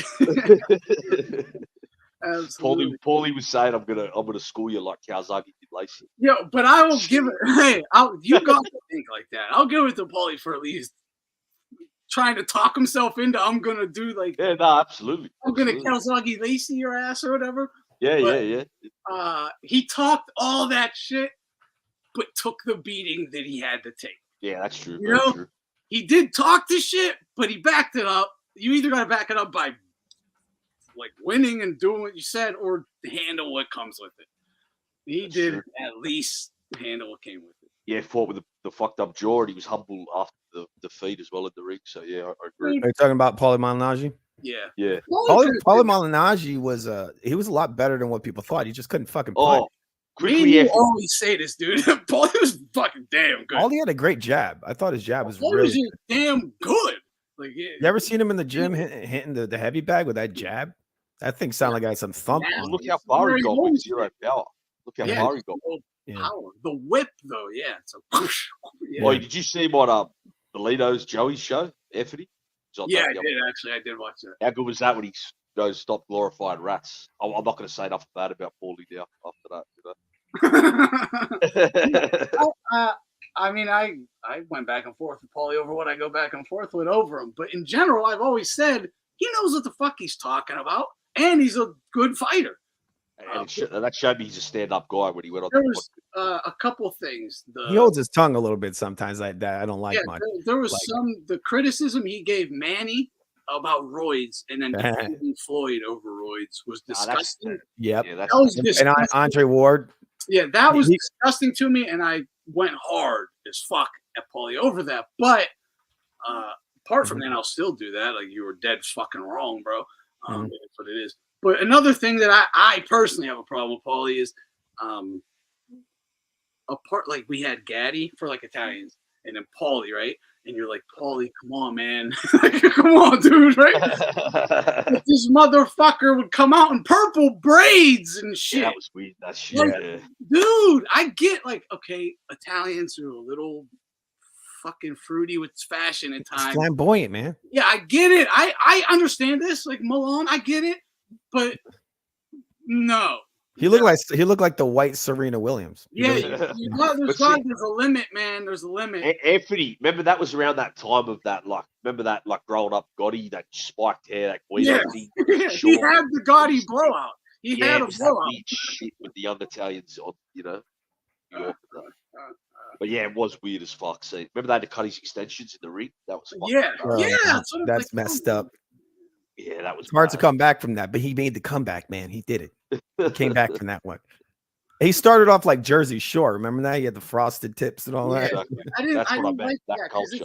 I don't like that either. That's how he started. He looked like a what do you call it? Dragon Ball Z character, sort of. That's it. He tried to fit in with like the Jersey Shore, the girl in his body, and that's where he lived. Dude, he should have looked.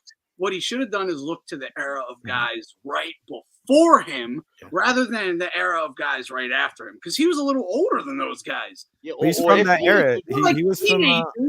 He's like 26. They're teenagers, and he's like, he was a dude. He's from I think Bay Ridge, I think. Yeah, He's from he's not far from my house. Bensonhurst. That was Bensonhurst. Yeah, that's a huge Italian area, and that's why the guys. A lot of dudes look like that with that frosted tip shit and all that. The young guys. The club guys. The age group are older. That's what I'm saying. The club, the dude. You ain't seen a 30-year-old walk around like that.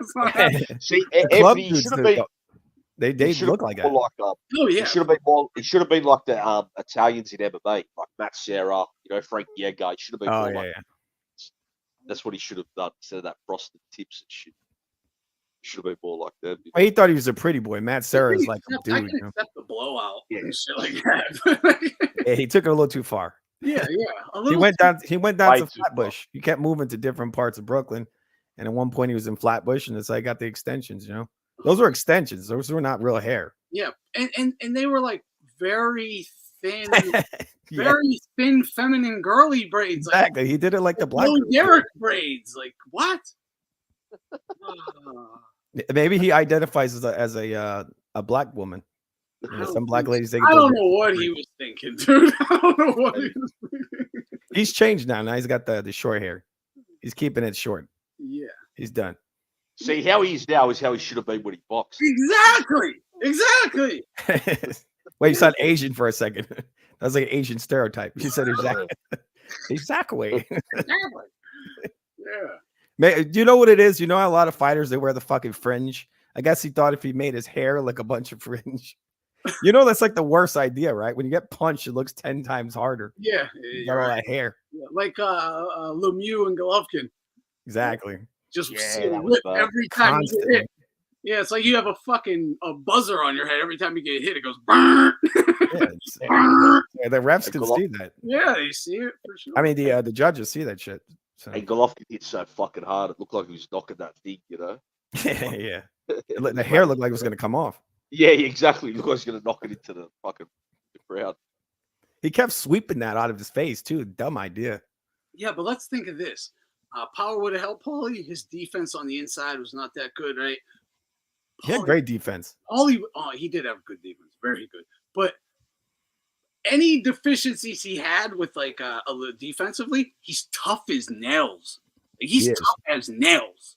He had everything but power. He had it all. And what he didn't have, he's going to make up for it with heart and toughness. Like if he had power, he would have been beating the brakes off him. That dude, that's a guy that needed some fucking egg weights, man.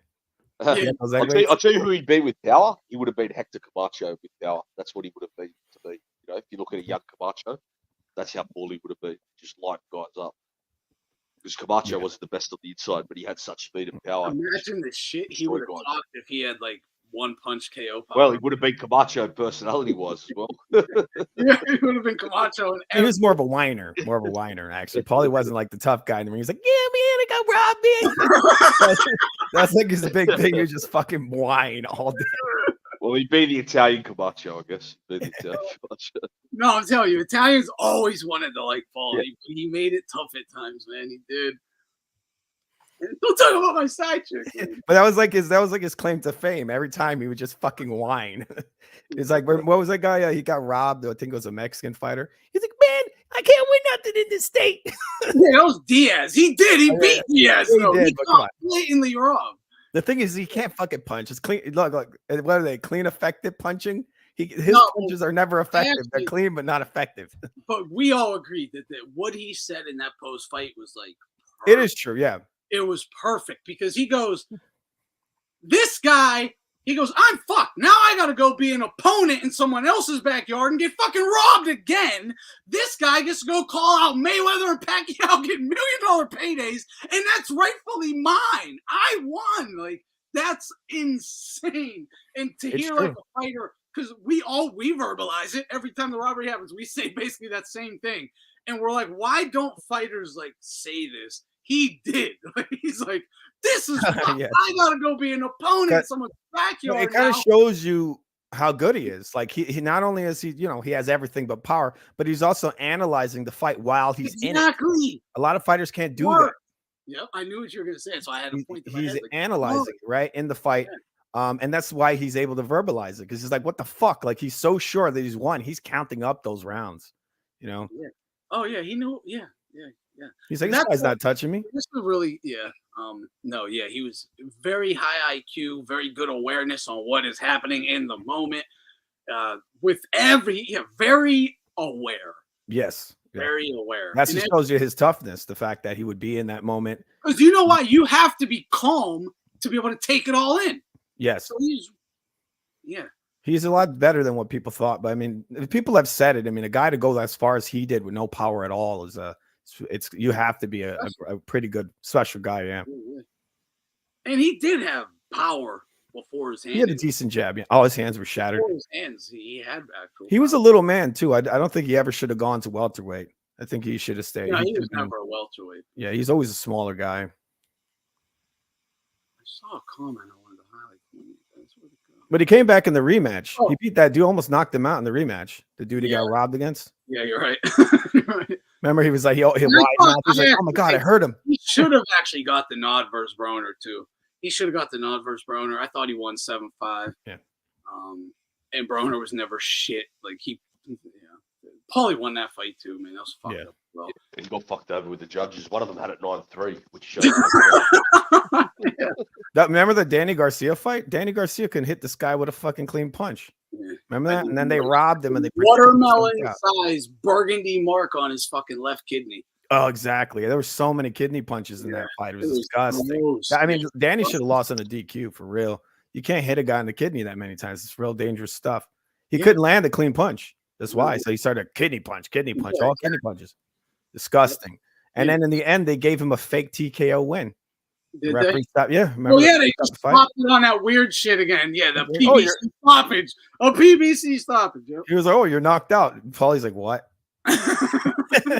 He's like, no, you're knocked out, aren't you? But how? Oh, man, my kidney hurts.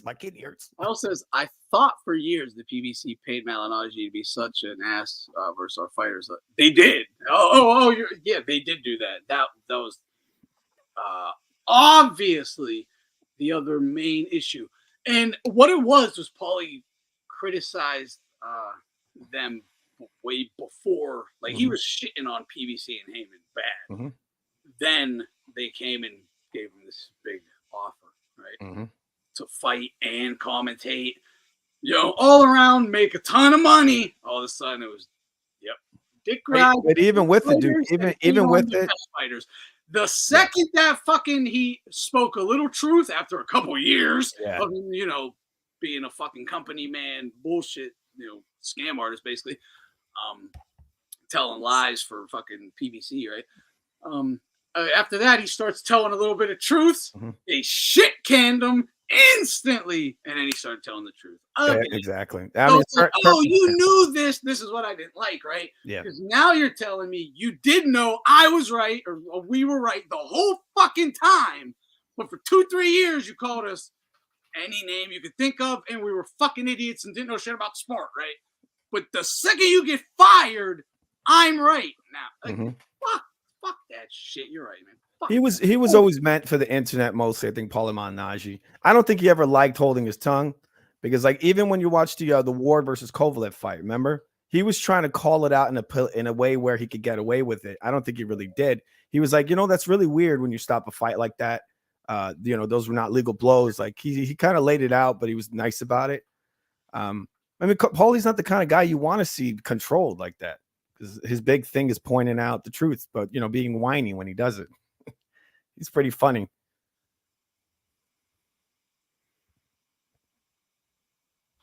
He's pointed out a couple of things that I appreciate with him. We're like, you're giving Paulie a little too much credit here. I just he did. He said he's a liar. He's a liar, but now he's not anymore. Literally sold out for the dollar. I Hey, mean, you want to know the funny thing about Paulie? Sellout is a sellout. I will never let a sellout not be called a sellout. You will never be a sellout, and I won't say you're a fucking sellout. But the thing is, look, sometimes you got a family, you got to have that payday. You need the payday. You got kids. You got some guys do it. They're like, fuck that. I literally don't. I understand. Yes. I don't agree with it. I might do it in the right circumstances. It is what it is. Like you said, you got to make a fucking dollar, man. Yeah, a lot of people, when you have a lot to lose, sometimes it's easy to say it when you're not losing anything. It's just like the people who had to take the vax or something like that, right? Oh like, terrible. My kids are literally going to be homeless. Like I'm fucked. Like you don't know what to do. You get put in bad spots in life. I get it. I'm not like some guys give into it. Other ones are like, fuck that. I'm not selling my soul. Yeah, but you have to have the ability, dude. You kind of do have to have the ability to say that, right? Because if saying that means death or homelessness, or whatever, like, are you gonna say it then? That's when it really, that's when it matters. That's when it does matter. You need some faith. That's why a lot of religious people they're very powerful, because they're like, what? I'm not selling my soul. God will handle this. I'm not taking this fall, and you just get out of there. That's it. Exactly. A lot of people have done it, they step away, but in his case, he wanted to keep that cushy job. Some people, when it comes to boxing, they just don't take the sport very seriously. They don't care about it, so they'll go and sell it out all day long. Because they'll be like, "What am I selling out?" It's like Floyd, right? Well, yeah, fights. I don't give a shit. Like my stepdad, for instance, he's not gonna have any allegiance or care about any of this shit. Yeah. So if you pay him to say something, he'll be like, all right, whatever. Exactly. You pay me a fat ass salary, I'll go talk about cycling. Yeah. I'll say, what? We need some more transgenders in this sport. Whatever the fuck, say whatever you want me to say. I won't even know if I'm saying wrong shit.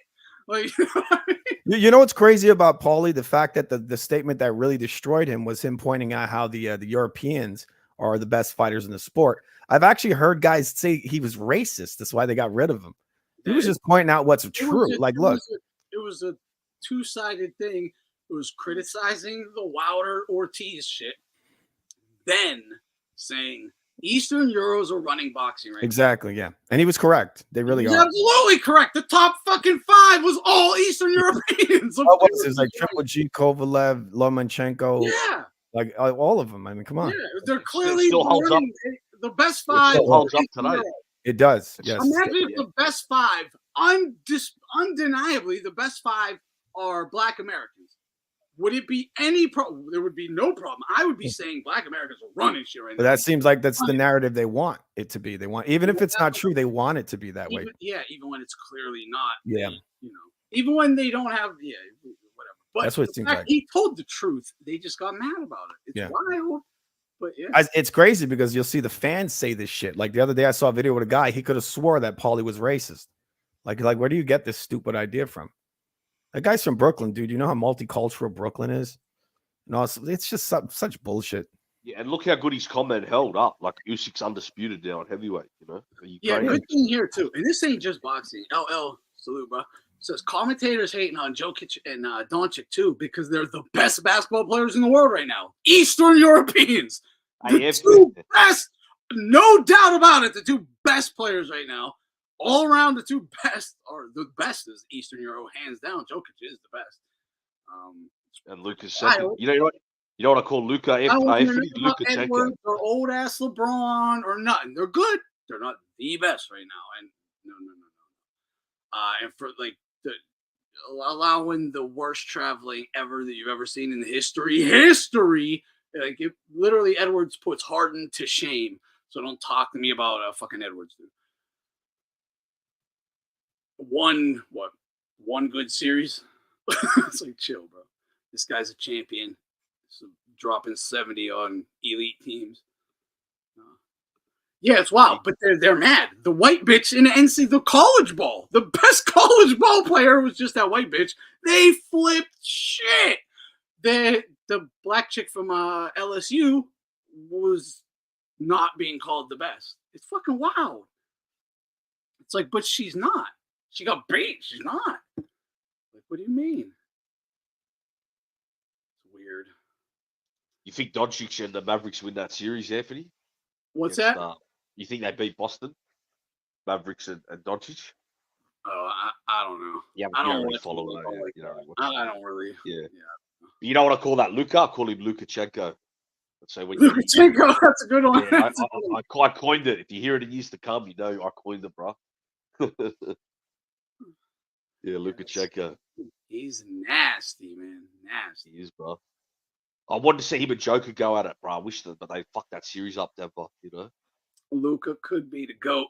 Got potential. He's beaten Braun in all stats at the same period of their careers. He's never going to stick around as long as Braun. He hates basketball. Just like he hates it. He's just good. He doesn't like it. He hates it. He just wants to drink and do coke with his boys. I swear to God, he hates basketball. I never seen someone like that good at something have to go do it like you're a fucking cook at McDonald's. Like, I fucking hate my life. But that's him, man. I wrenched up a fake Alonzo. Really? No way. Nah, I'm pretty sure that's Alonzo, bro. This is the same. I didn't wrench that. If he's fake, I didn't wrench it. Nah, this is Alonzo. I haven't wrenched anyone in years, so whoever's wrenched has been wrenched forever, unless someone else wrenched him. I think that's the real Alonzo. I think so too. Yeah. I don't see it the same way. Paulie took off the headset and said, "I can't do my job," while Fury versus Wilder was scored a draw. Then Wilder left Showtime and blamed Paulie. Yeah. I mean, it's all of that. Plus the white fighters thing. That was the final nail, right? That was the final nail, was the Eastern Euros or running boxing right now.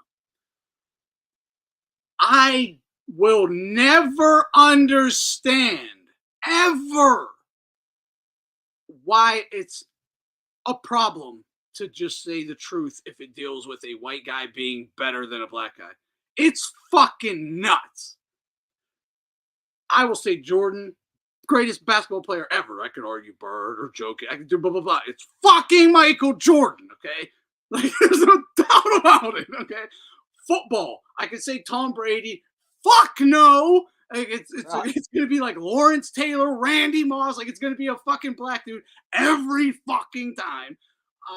Like, what is the problem with this? Like, all time, the greatest fighter who's ever lived in boxing. I'm not going to say a white guy. It's going to be like maybe a Muhammad Ali, a Pacquiao. Like, there are a bunch of guys. White's going to be like fifth, sixth. Why is it a problem when, like, you're like, 9 out of 10, it's this race, and then 1, I'm like, oh, this white guy over here is pretty good too. You motherfucker! It's wild. And the fact, anytime, whether it's NBA, NCAA, men's sports, women's sports, boxing, UFC, fucking golf, it doesn't matter. They can't handle just like being like, you're not number one. In this one thing right now, you're not number one. Oh, how dare you? It's like, you're mentally ill. You're mentally fucking ill. Like, I don't know what to tell you. You're fucking whack. You're wacko, dude. You're a weirdo, dude. Like, come on, man. Come on, dude. Yeah, or I could be running around Harry Grebs to go, right? Fuck no. Marciano, never been beat. No one would ever beat him. He's never been beat. No one could ever find a way to beat him. So that means he can't be beat. Bullshit. Anybody can be beaten. Yes. Anybody. I mean, sometimes getting beaten makes you a better fighter. Yeah, absolutely. And you actually get to then see, well, Marciano, you did see, like, he rose to occasions, right? Yeah. But still, you get the points. People need to get over this never defeated bullshit. It's never been a real thing. You know, it's never been a real thing that if you cherry pick your whole career, oh, he's unbeaten, he's the best ever. Even if you didn't, right? Like Usyk didn't cherry pick. Doesn't mean he can't beat. But AJ also is a great fighter. He loses to this fat guy. That fat guy is a very good fighter, Andy Ruiz. Yeah.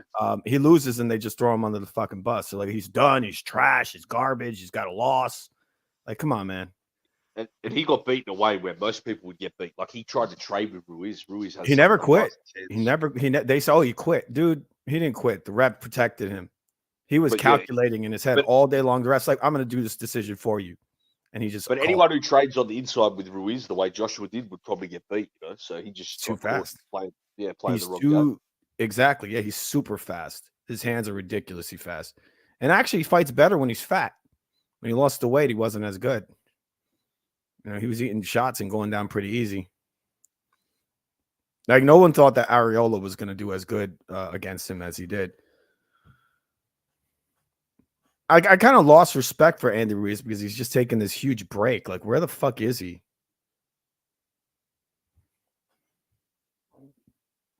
Where's Anthony, man? What the heck? He's just disappeared. Yeah, that's not cool. You know, Andy Ruiz, he could have been up there right now, but he's chose to not fight.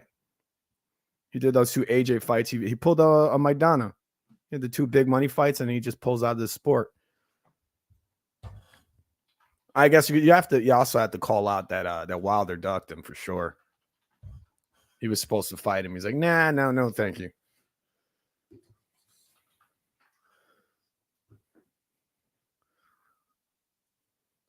Touch me and I'll sue.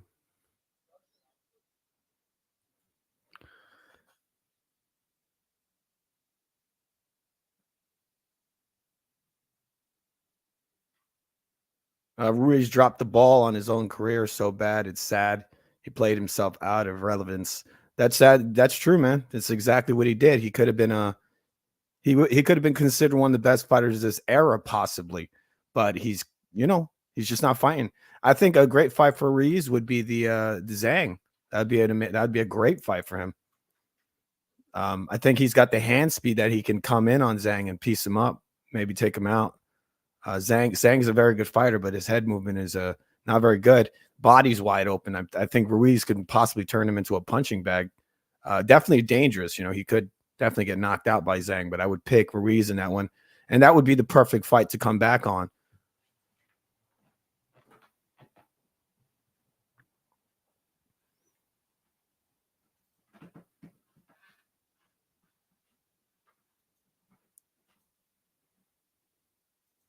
All right. It said the hand history vault. He said Ruiz was in negotiations with Wilder for 2 years. It's actually Ruiz who ducked.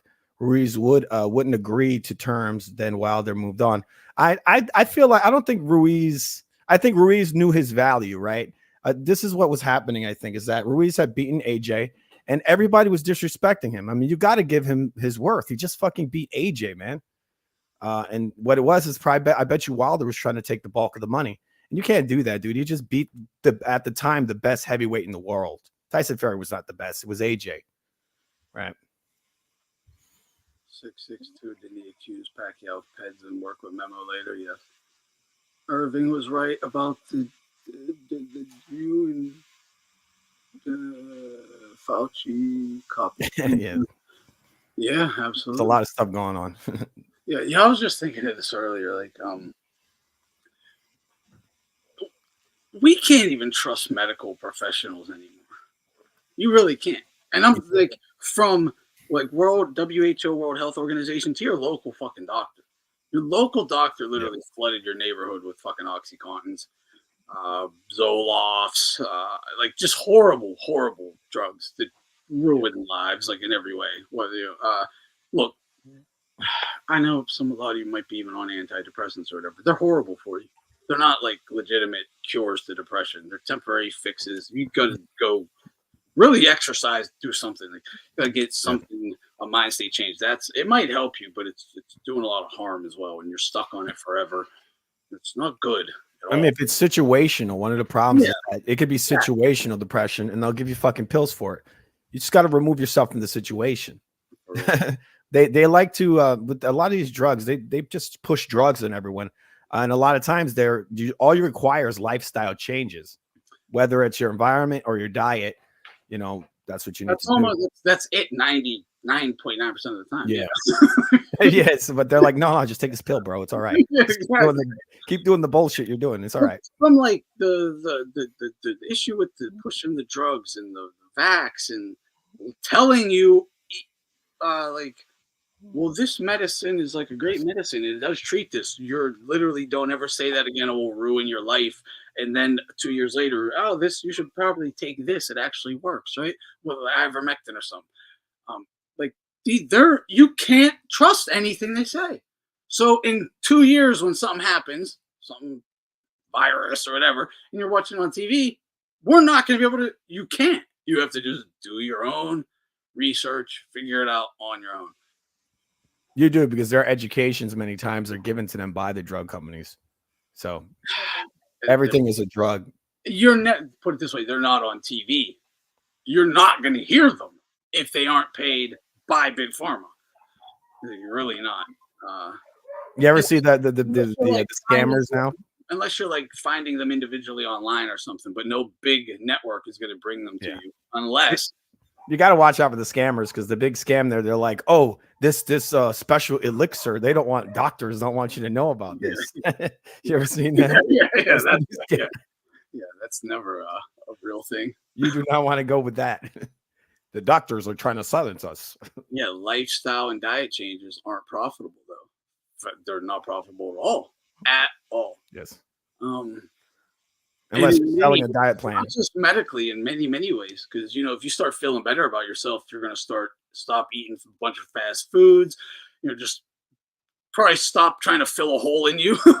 So you're probably just going to stop spending money on nonsense. But yeah, it's not profitable. It's like they would rather keep you on an antidepressant because you got to come back every 30 or 90 days or whatever, right? Rather than tell you just go fucking exercise. Yeah. And then you never see them again. So reoccurring paychecks versus one payment. People also love that quick fix, right? They love that magic pill. Yeah, they do. To get over that, and they worship doctors. You're right, they do. I saw that. I have to go Nassim Hamed over Tapia, prime for prime. Love Tapia, but wow, we're talking about Prime Prince as well. So he's going to be a bit more in his zone. He's going to get hit. Tapia ain't that big of a puncher.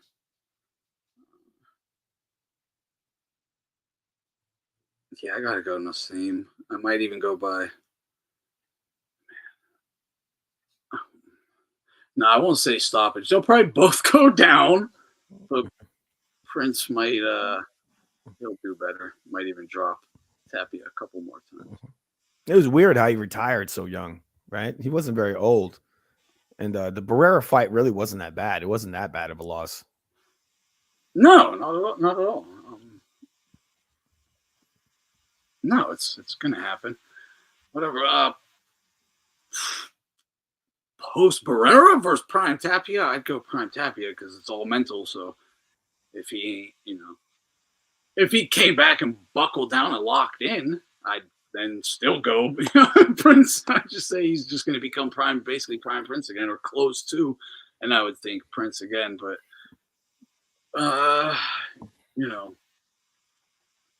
if he ain't locked in, he'll lose. You better be so locked in, or you're just going to lose every time. But what about heavyweight Prince versus Tyson Fury? Who do you think wins that one? Yeah. You see this guy right now? He's like 200, over 300 pounds probably. A Titanic who 1-4-1 since he got engaged to a Titanic whore. I didn't even know he was engaged or whatever.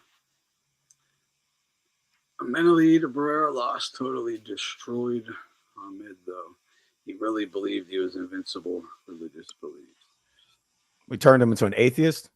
That's how bad it was. That's interesting. I don't know if that's like a theory of yours or if he actually said something like that.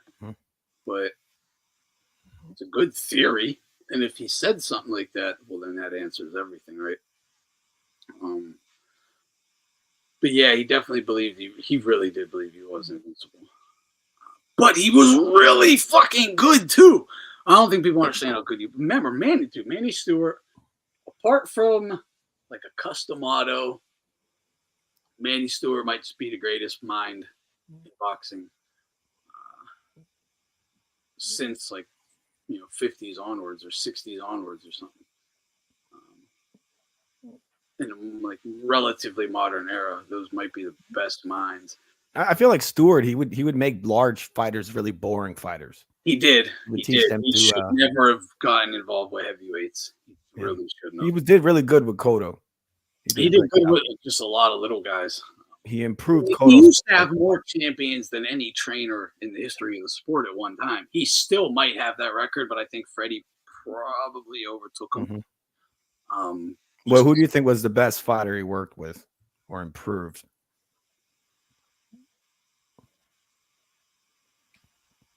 Oh, man. I mean, I guess like improvement, it would have to go to Lennox Lewis. That's what I was going to say. Yeah, Lennox Lewis. Which, yeah, he did have the most success with the big guys. That was the best one, I think. That he was still, but maybe that was a lot to do with Lewis.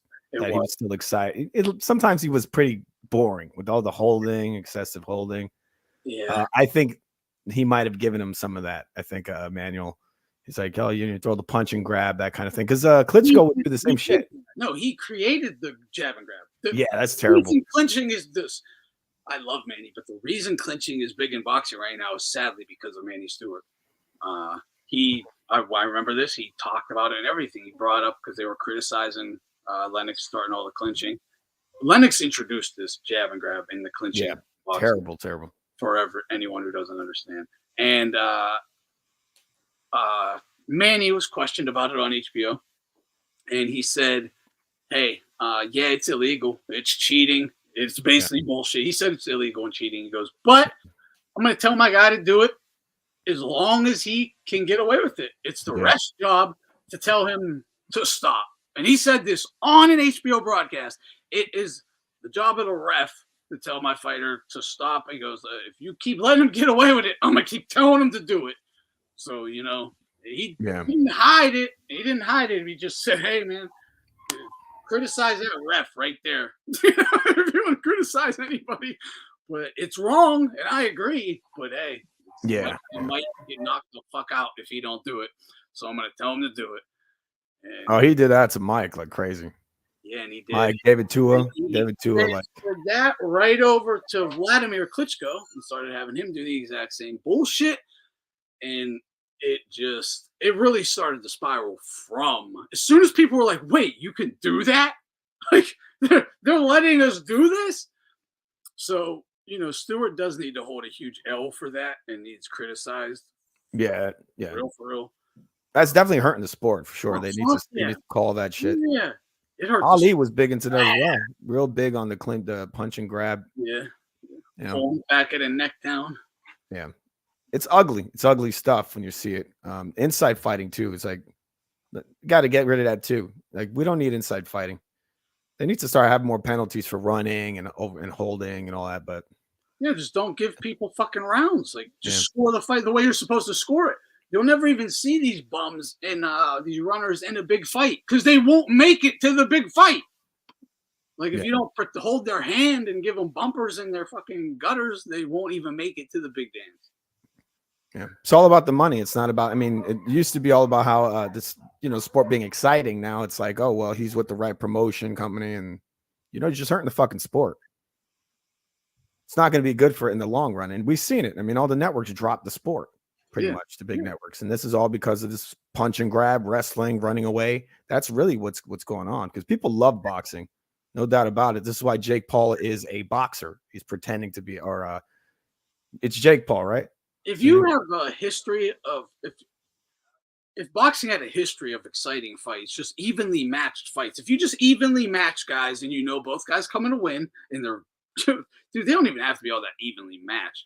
Just look at Bivol versus the little Libyan kid who fought him. They weren't evenly matched, but the kid wanted to win. He was in the fight. He was losing, but he was in the fight just off trying. Just off of fucking trying. If you would just evenly match these fights and guys are going to bring it, boxing would be the biggest sport in the world. Like, yeah, not even close. People want action. We're supposed to be world-class athletes. Not, I get it. UFC's catching up in terms of upper-class athletes. But historically, world-class athletes fighting. Like, come on. What is basketball? What is football? It's a simulation of a team fight. It's war. We'll purify it. It's boxing. Like, you know what I mean? It's war. You want war? You want to fight? Why watch a simulation of war? You can just watch a battle. You want to watch a fight? Here's a fight. Mm-hmm. Everyone's going to watch the actual fight over the simulated fight. Also, boxing is it's nuanced as well, which there's so much more there than watching like basketball or even MMA. Yeah. MMA never gets to that kind of point. One-on-one. It's only you and that person. It's not 52 other guys or 20 other guys. It's just you and him. It's not the Bulls versus the Mavs or whatever. You versus you. And then you get to do all the evaluations right there, and it's never ending. Yeah. The better the guys get, the more is like you're kind of really looking at those punches.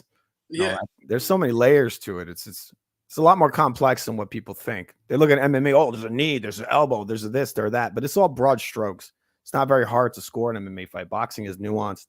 So that's one of the reasons it's so great. People think it's just barbaric guys just punching each other. It's not that simple. Like that, again, you look at Mike Tyson, they just think he's a wild man who just winged out punches. There's a lot of skill there. You got to know the sport to really know how great he was.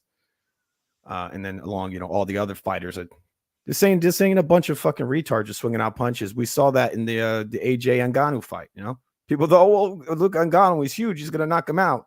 And you saw what the difference is, right? Between when it comes to striking, look at the guy. I mean, the difference is crazy. It's crazy. He beat that guy like he was his little stepbrother, like he was nobody. He's his little brother.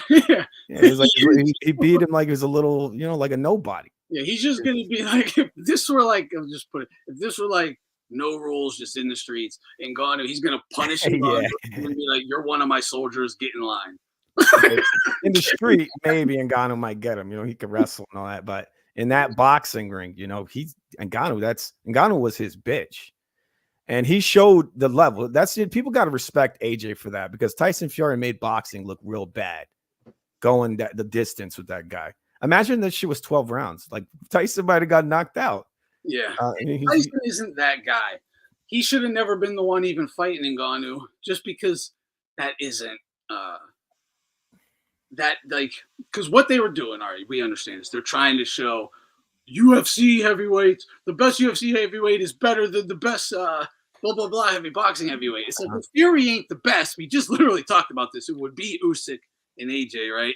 Yeah. And like, you want to put him in a boxing match versus Usyk, he's going to get picked apart. He ain't going to land, get out of here. But you want to just see what'll really happen. Like, because you're talking big punching UFC versus big punching boxing. Fucking give him AJ. That's the fight you're really asking for, right? Yeah. And you'll see what happens. Mm-hmm. You want to see like big punching boxer, heavyweight, big punching. Yeah, he's going to get flatlined. Yeah, every time. Every time. Curtain. But you're talking, I mean, the fight for him would have been like, yeah, it's like that's some bullshit on the UFC end, really, to be like, hey, maybe we could try to get ourselves some credibility because this guy ain't gonna knock you out, and you might be able to knock him out, right?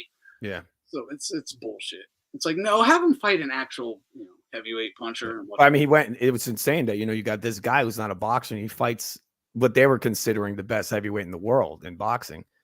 Yeah. So I mean, he made the sport look bad. I'd like to see Wilder fight him next. I think that'd be a good fight. I think Wilder would lay him out as well, even though he's tiny. I think so, but he ain't. He has that mental block, bro. He ain't gonna punch. I thought he was edging his way into the Zhang fight. I thought he did pretty well for fighting a guy who had like 60 pounds on him. Fuck that. He should have been swinging. Yeah. I think he was fighting the best to his ability. I think, and if you really watch the fight, I had him edging into it. It's just I think he got a little too confident. And you don't get confident versus a guy like that. You stay, on point the whole fight. You got to be on it the whole 12 rounds. And he just kind of took his foot off. He's like, yeah, man, I'm getting to him. Because you saw he rocked him. I think it was in the fourth or fifth, right before he got knocked out. He had hurt Zhang. He tried to finish Zhang, remember? He hurt him with a straight right hand, then he tried to finish him. And then he got lazy, he got caught with, I think it was, he got clipped with a right hand. And then I think he was so hurt with the right hand that he thought he was like in another, he thought he was home or something. Yeah. Like he's like talking to the ref. He's like, I'm like, what the fuck is he doing? Why is he talking to the ref? Yeah, but you know what it reminded me of a little bit? Remember when Dab got dropped? Fuck Malik Scott. He needs to kick him out so fast. He tries to turn him into like a point fighter. Number one, like even if he wasn't going to be scared to throw, he's fighting like a point fighter. You don't fight on the back foot if you're Deontay Wilder. Don't fucking back up. Like I think what he was trying. I thought his game plan was the best that he could do because Zhang's a guy he should have stayed away from. The guy had 60 or 70 pounds on him, so you don't want him to lay on you. And you don't look. Wilder only has one punch. All he has is that straight right hand. He doesn't want to get. Yeah, you don't want him laying on you, but you don't want him walking you backwards either. Wilder can't fight going backwards ever. He has no skills. We know this. All he has is a punch. You fucking take it to the guy, and even if it's not landing, you whipping big monster shots and the winging by his head scares him, makes him hesitant. Whoa, that was fucking crazy. That was super fast. That would have hurt. Now it makes him a little slower and hesitant. He's not walking you down as much. Now you can start, doing something. But when you're just getting backed up and just getting backed up and just getting backed up. He was getting backed up too much. His feet way too much. What I thought the game plan was pretty decent. The thing is like you said, he wasn't letting that right hand go enough.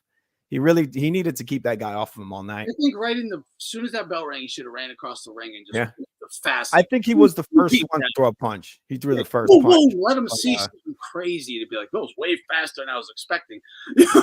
Well, for what we have, I mean, really, he was incredibly light.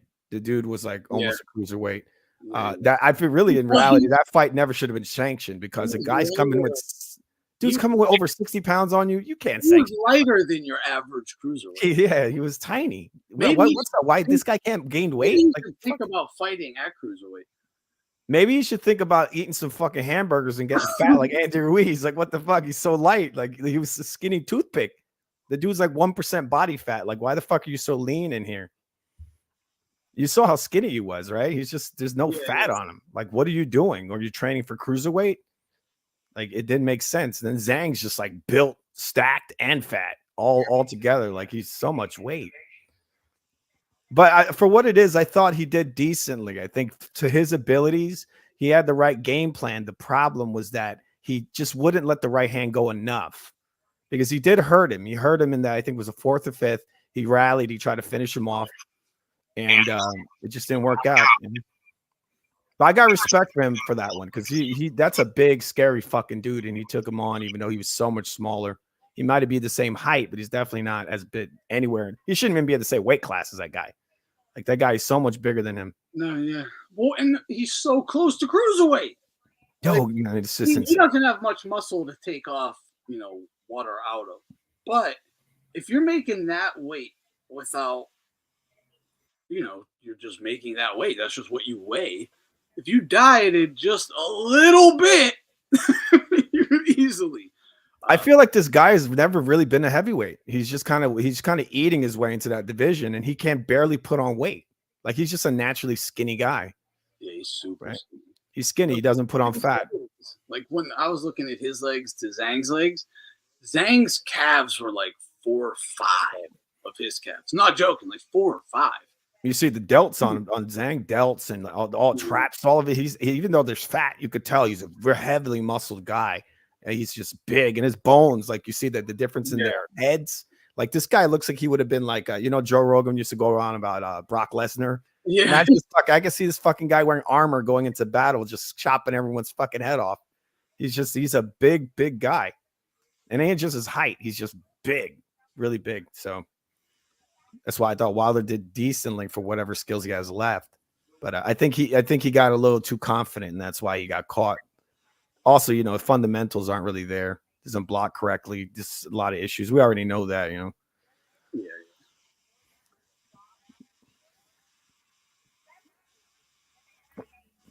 Let's see Fury fight Zhang. About what's going on with Ryan Garcia right now? Ryan Garcia's he's done. That's done with, right?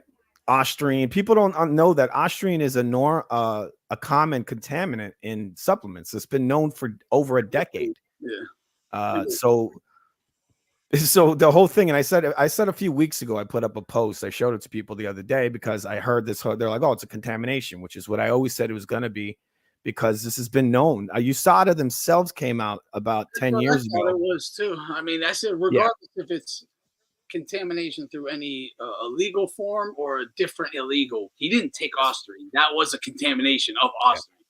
And it didn't make sense because Ostrine doesn't really do anything unless you're using. And you're getting caught. They have a test for it. Like, well, this is the thing. Like, okay, let me explain this to anyone who don't. This is a vape right now. In VADA, say I have 2 of them. VADA, USADA, they have a certain test. It tests for, say, these 10 things. They test for more than 10, but they can test for these 10. They don't just look at your urine and see everything that's in it. They have to have a test that detects a metabolite that you urinated out or is in your blood. They don't just look at your blood and see every single thing that's in it. They have to already have a test made to find the thing they want to find, okay? So this is, say, Ostrine. They have a test for Ostrine. I know they have a test for Ostrine. Why would I take this when I have this over here that is, say, the undetectable Ostrine? I changed one molecule. It's now called Nosterine, okay? They don't have a test for Nosterine. Nosterine for the same price and literally can't fucking detect it. So I can literally screw my Nosterine in and be peeing in the cup while just huffing away on it, and they will not ever find it because they're not testing for Nosterine, testing for Ostrine. You see, so you're not going to take Ostrine because they test for Ostrine. That's the reason you go to Victor Conti and guys like that is because they're like, yeah, they test for this. They don't test for these ones, and I have these ones here. Yeah. That's why you go to these guys. Just simplify it as easily, as understandably as fucking possible. So it literally doesn't make sense why you take it. And they've been, but like it. He didn't even make weight. They've had a test for it for years, so it's not like every PED guru already understands this. Mm-hmm. Even like more plates, more dates, or whatever his name is. That guy was like, no one's taking Ostrine. Like, if he would have just called me, I would have given him something 10 times better than Ostrine that they can't even fucking find. So, like, well, Ostrine causes less side effects. It's they call it a light PED. But the thing is that Ostrine, you're not going to take Ostrine that close to the fight. It offers you no benefits. Ostrine's something you use to keep your gains. So there's no reason why he would take that before the fight, right before it. Like, what the fuck? Is he going to put on like 3 pounds of muscle overnight? Like, no, he's not. So it makes no sense that he would take that. If he took it, he would have taken it about a couple of weeks before. While he's in his training camp, he would have taken it when he was a month away from the fight or 2 months. He's not going to take it the day before. The studies say you really need it for multiples of weeks. Yeah, you need it for like you said, weeks. His last VADA test was like 2 weeks prior or whatever, and he didn't have it in him. So if he took it immediately after his last test, it would have been there for like 12 days or whatever. It means he literally took it for 12 days. It will not do anything. The thing is, people don't understand. They think he's taking this shit, and he's like taking a fucking line of coke or whatever, and he's like, whoa, he's like going all crazy. He's like, you're right. That's what people think. That's what they think. In reality, this drug is something you take in order to keep your muscle. Wait, he's on a PED. You mean to tell me he was superhuman in that range? Yeah. Oh, whoa. Is that why he beat the fuck out of him? That's why. Oh my God, makes perfect sense. That's exactly what they think. They think we're going to make these fucking idiots think the guy was on Nazi meth mixed with testosterone. Yeah, exactly. They think it's like fucking meth. Yeah. He's on Nazi meth and test. He took a speedball. He's like, oh, he's all jacked. Yo, salute. He was on a cup of coffee. He drank a big cup of coffee. Yeah. He didn't even do that. I'm an equivalent to that. He didn't even do that. You're right. Exactly. Margarito cheated versus Manny more than fucking this guy did versus Haney. Also, it's really funny how they try to, like, you had Haney's dad come out and he was like, he tried to hurt my boy. You have a referee helping you. That's way worse than us three. Dude, you want to know what's worse? Haney unloading like a barrage of fucking right hooks to Ryan's kidney in open sight. I'm supposed to feel sorry for this fucking guy? Come on.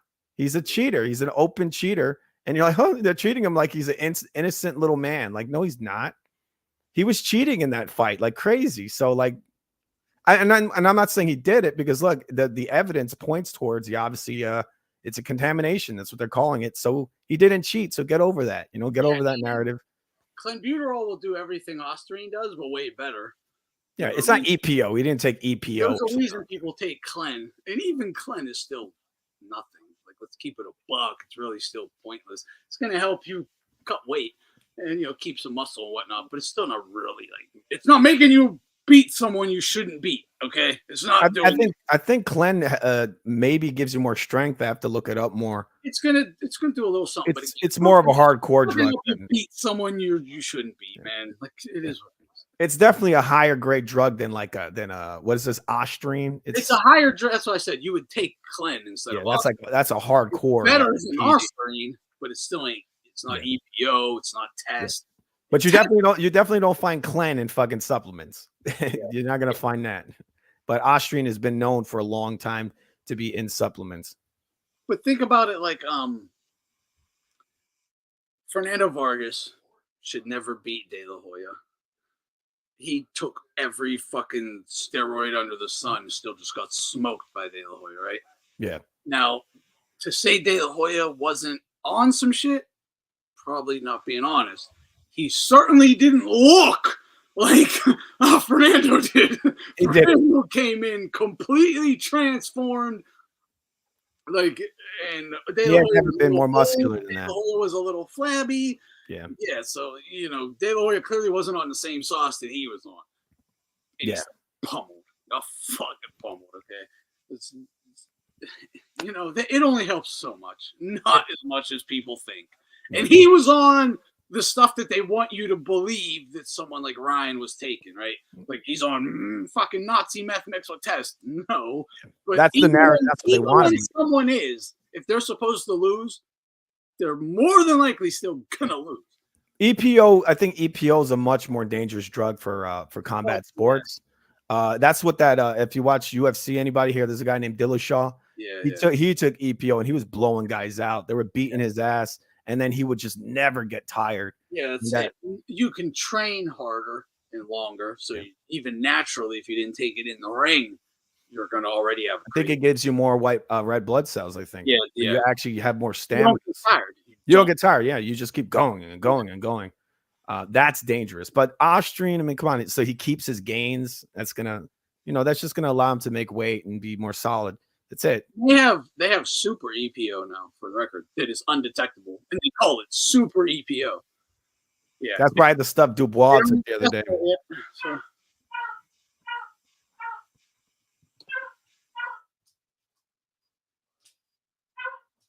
I have a feeling that super EPO is what Dubois took the other day, because this guy was eating bombs. He was coming forward. He was fighting. He was like fighting like it was the first round and like the 7th round. It's really surprising.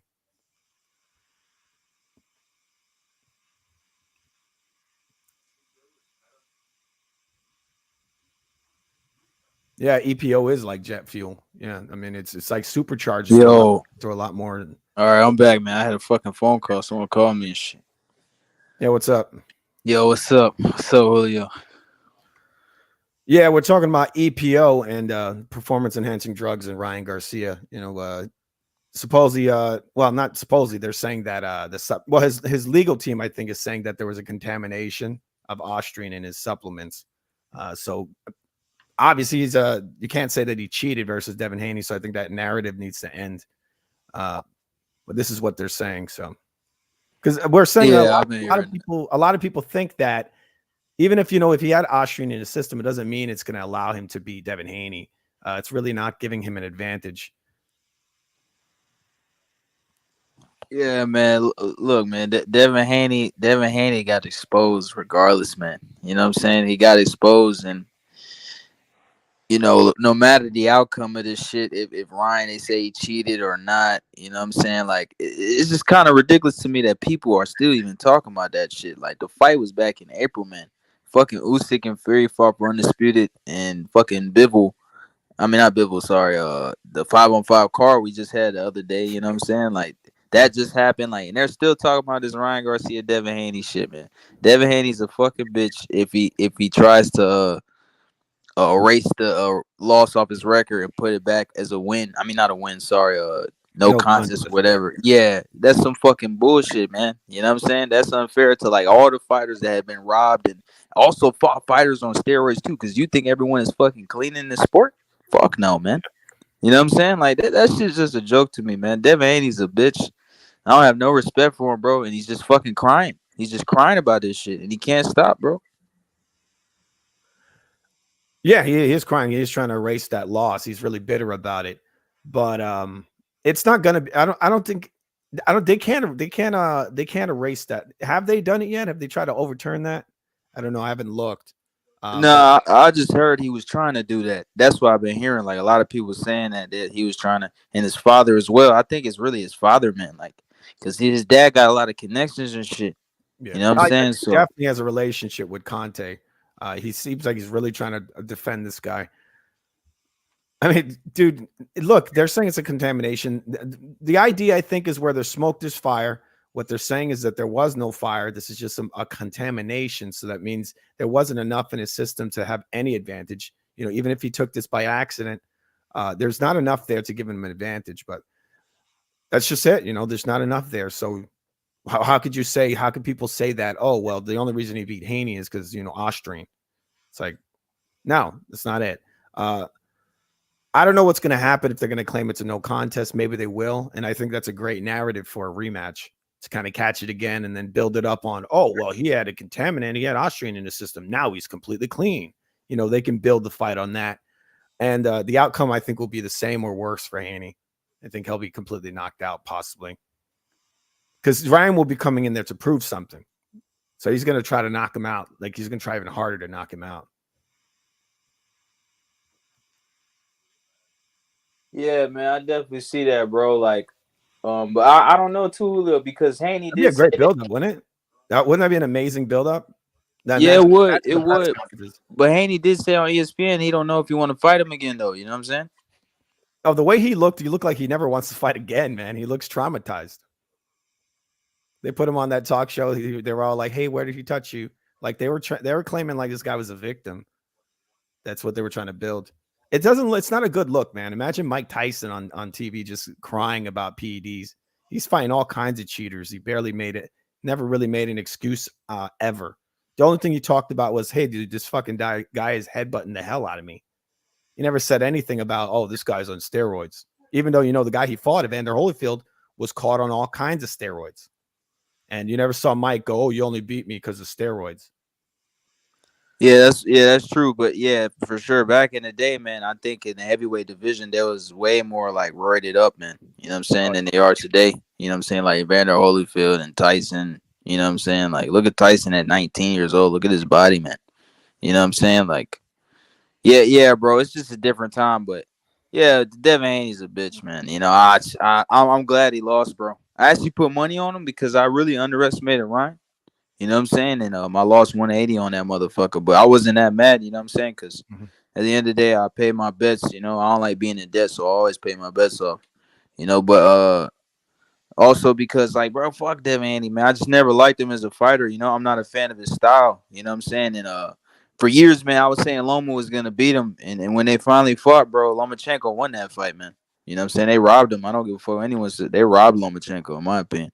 You know what I'm saying? I think he got robbed on that one. I mean, he was landing the cleaner, effective punches.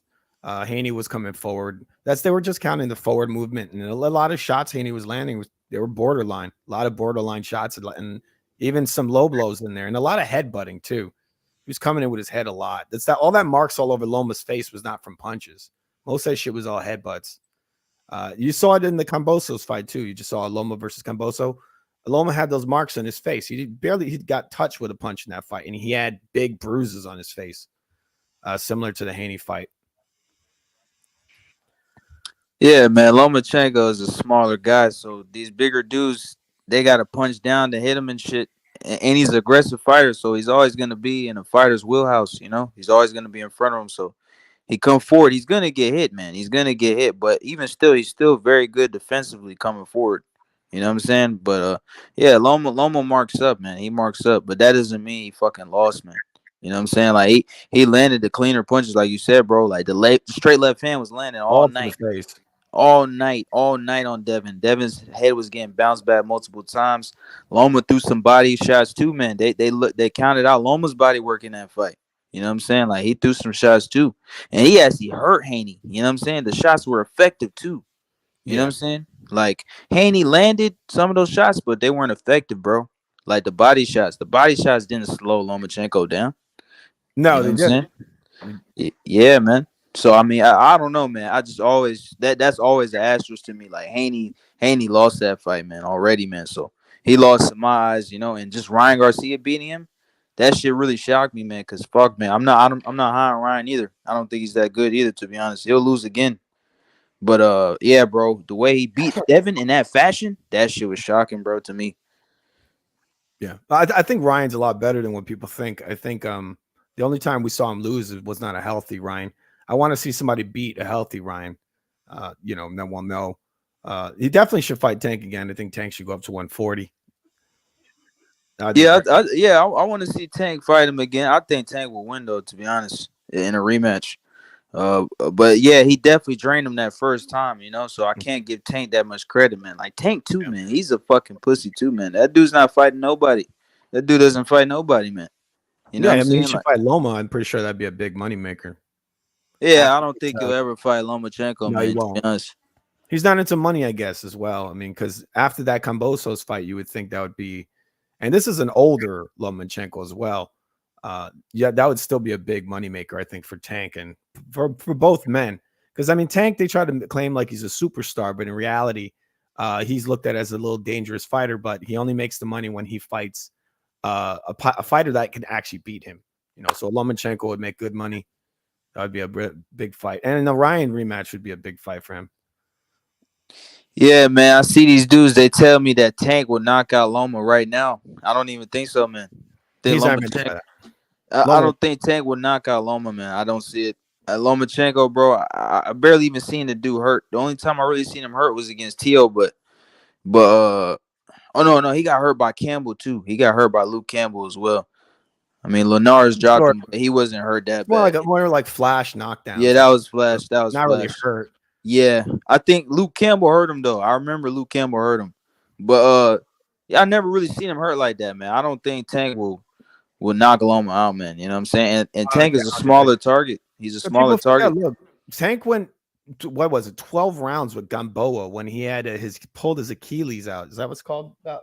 Yeah, the Achilles. Yep. Yeah, he pulled his Achilles out. They're literally taping it up in the ring, and he goes, "What, 12 rounds with this guy? This guy is man. dangerous." And they have Rolly on record saying that Tank Davis does not punch hard at all. He says he just hits us while we're dehydrated. He says we're all dehydrated. Yeah, I remember he said that. Yeah, that's probably the real story. He's saying that he was very serious. He's like, this guy does not hit hard at all. He said the hardest puncher he ever fought was that guy, the guy who looks like the Crypt Keeper. Got his name. You know what I mean? When he fought that old man, he fought an older man. Are you there? Yeah, Rolly came out. He says I was completely dehydrated. That this guy does not hit hard. He said he caught me, and I just was not. He wasn't healthy in the ring. I don't know why that is, but I assumed there's a rehydration clause, and then people think that they bring up that they're going to tell the public all the stuff that goes on behind the scenes. The reality is these rehydration clauses are hidden in the contract, and you're not going to see the contract. The media is not going to see the contract. The only people that see it are the legal team that work with these fighters and possibly their promoters and all that. You're not going to know this. So I assume, Rolly is letting the truth out, but he's not straight out saying that I had a rehydration clause. That's probably what's going on. Rolly said he had a rehydration clause? No, he didn't say he had a rehydration clause. He said that he said Tank Davis does not hit hard at all. He says what's happening is that we're dehydrated and he's hitting us. Like he'll catch us, but it's because we're dehydrated that we're going out. He said that? Yeah, he did. He said that's the reason this is happening. So he was directly saying pretty much, but not really saying. Yeah. But we know there's some fire there there's some smoke because people have come out and let it come out. Oh, it's the same with Canelo as well. He's done rehydration. Needs to ask him that straight up then. Did you have a rehydration clause? Yes, but they won't. They're like, don't ever let that guy back in here ever again. Yeah. He's never gonna ask. Mike ain't asking him that. The fucking Porter ain't gonna ask him that. Like they need to ask him this shit. A media guy comes on and says that they're never coming back. Yeah, they're not letting him in. This is why I talk about that guy Dan Rafael. Is that his name? Yeah. He goes to the Canelo thing. He's like, Canelo, isn't it true that you could have knocked Munguia out whenever you wanted to? And then he's like, yes, I could have done it. It's like, what the fuck kind of question is that? Exactly, but what kind of question is that? He's just feeding a narrative. Yeah. What he should have said is, hey, Canelo, why was the ref protecting you in the 9th when you ate that body shot? That's what I would have said. They would have been like, get this guy the fuck out of here. He never comes back again. Never let him in here. Yeah, I was just shitting on Raphael last stream. Yeah, I didn't even know he said that, but I heard that too. It's like, Canelo could have done this or done that. Could he have? What's up, Sobers? Could he have done better? Yeah, right. Yeah, he could have pressed harder, through more. He might have got knocked out though. Yeah, I thought he lost. I thought he was outpointed. Really? I think it was. Yeah, I did. I thought he was outpointed for most of the rounds. A lot of his shots are smacks. He did really good, but just. I thought he was playing with him. Like if you really watched what Munguia was doing, he was literally having his hands down and he was just like playing around with the head movement, putting it all in his chest, moving it around, just having fun in there. And even though he has a very stoic look to him, you can tell he was playing around when you really look at it. And they're like, oh wow, the uppercut. But the uppercut never would have happened if Munguia didn't put his face in line for that shot. He was getting real low in a way that he never had to. Remember, he went forehead to forehead with Canelo. Like, why would he have to do that when he was winning the first 3 very easily? Well, I can tell you exactly why. Because first of all, it was extremely hot in that arena. Extremely hot. Yeah. And he came out firing at 100 miles an hour and shot his load fairly early. And he was fucking tired. They were both tired going into the 4th, 5th. And from then on. I thought he looked good going into the later rounds for most of them. Yeah, he did. He started to get a second win for sure. But yeah, I mean, the reason his fucking legs weren't working the way they were. It's like, yeah, again, I heard that too from other people. Like, he should have been in and out like a Bivol or something. It's like, yeah, but he can't do that, number one. And it's a totally different situation. But he could have let Canelo walk into range. He had a reach advantage. Could have let him walk in and kind of piece him up and step out. They both could have tried things and probably done better Yeah. doing them. Yeah. But like, yeah, again, like we need to, they did what they did. Yeah. Like, could he have done better? Yeah, I think they both could have. But again, that's every fight ever. Yeah. So, I thought he did enough to win just because just the simple fact that he had picked up so many rounds along the way that, I think people watched the knockdown from Canelo and they were just like, oh, he won. It's it. It's done. We're done. I thought Canelo versus who? Munguia. Munguia. And then the narrative was, oh, well, Munguia, he did okay in the early rounds, and then he just died. He did good. I thought. No, I thought Canelo schooled him, man. I thought I was like 8-4, bro. Yeah, I don't think that was a schooling. I thought Canelo clearly won as well. Yeah, I thought he schooled him, man. I thought Munguia did really good, and he's gonna learn a ton. I think that fight is gonna make him. A lot of people say he's gonna learn, but the guy has 40 fights. I don't think anything he's gonna learn. Yeah, but it's not versus top level guys. Like, yeah, I know, but Canelo's not. Is he really top level? How many fights Canelo had before Floyd? He had more. I think he had more. I don't know. He might have had more. Maybe. I don't know. I don't remember exactly, but a lot. I think Munguia he hit Canelo a lot more times than Canelo hit him. I thought Canelo landed some shots in there, some decent shots, but he wasn't piecing him up and schooling him. I don't think that happened. That's what they kept saying. That's why I brought up Rafael. He's all like, "Oh, Canelo, you can knock him out whenever you want, right?" That's what happened. No, I think Canelo like crazy. I think he outpointed him without throwing that much punches, man. You know what I'm saying? He threw less and landed more punches. You know what I'm saying? That's why I think like he landed the cleaner shots. Like Munguia had some good work, but Canelo was catching the shots with his glove. I don't think he was that clean. A lot of it was in the glove. A lot of slaps, big hard slaps, but they were slaps. He doing like a lot of rounds. I saw Munguia doing good, but Canelo would do enough and just win the round. Yeah, maybe that's one to rescore. Maybe that's one to rescore. I might do that because it's like the Tyson Fury fight. A lot of people are Tyson Fury Usyk. People are so close, and I'm like, what the fuck are you saying? Yeah, I got to rewatch it just to rewatch it, but I also want to watch it and rescore it too. Those those are ones to rescore. Because I scored these two fights. I thought Munguia won versus Canelo, and I thought Usyk easily beat Tyson. Oh, you thought Munguia won? Nah, yeah, I thought he outpointed him. He didn't win. He didn't win. We scored on rounds. We don't score it on the knockdown in the fourth. He was of course, round by round, Canelo won, bro. He scored it on rounds and he didn't win at all. Yeah, he didn't win. He didn't win that. You know what I saw was the first two rounds. Yeah. In Fury Usyk, I saw a lot of people that had Fury winning because they gave him 1 and 2. They gave 1, 2, That's and crazy. 3. They basically just gave him like the first 7, really, or first 6, and then maybe the 12th or something. But they gave him like a sweep in them early rounds, and I was like, "Why had it like basically 2-1 Usyk after 3, maybe 3-0 Usyk even?" I can show you. You probably wouldn't agree with my scorecard. I need to at least rescore them first 2 rounds. Oh, dude, I was like, there's no way Usyk lost those. But no, didn't. Yeah, how could he? Look, he rocked the guy. He hit Fury with a left hand so hard that he fell up on the ropes in the second round. Did he? Well, watching it live, bro, I had a 7-5, man. You know what I'm saying? But 7-5 for who? Yeah, Usyk. But running it back, I watched it again already. So running it back, I had an 8-4 Usyk, bro. That shit was clear, man. Usyk won that fight clearly, man. That's what I had at 8-4. It's very, very 7-5, 8-4 was my card as well.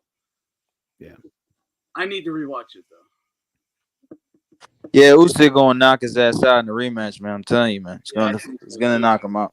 He knocked him out already almost. He would have knocked. Yeah, he's gonna finish him this time for sure. I think Usyk even wins more convincingly this time. You know what I'm saying? Just to shut the fans up, man. You know. Yo, and do you know who this is, bro? Yeah, for sure. Oh yeah. I was just wondering. Yo, Alan asked in the chat. Yeah, it's 150, man. Yeah, for sure, bro. So what's up? How you been though, man? How you been, brother? Good. I'm good. How about yourself? Hey man, I'm good, man. You know, just chilling. Oh yeah, and when you get a chance too, bro, like now on the panel, man, like probably, bro, I gotta show you something, bro. You gonna like it, man. Nice. Yeah, man. Probably know what it is. All right. Cool. Yeah, man. Right.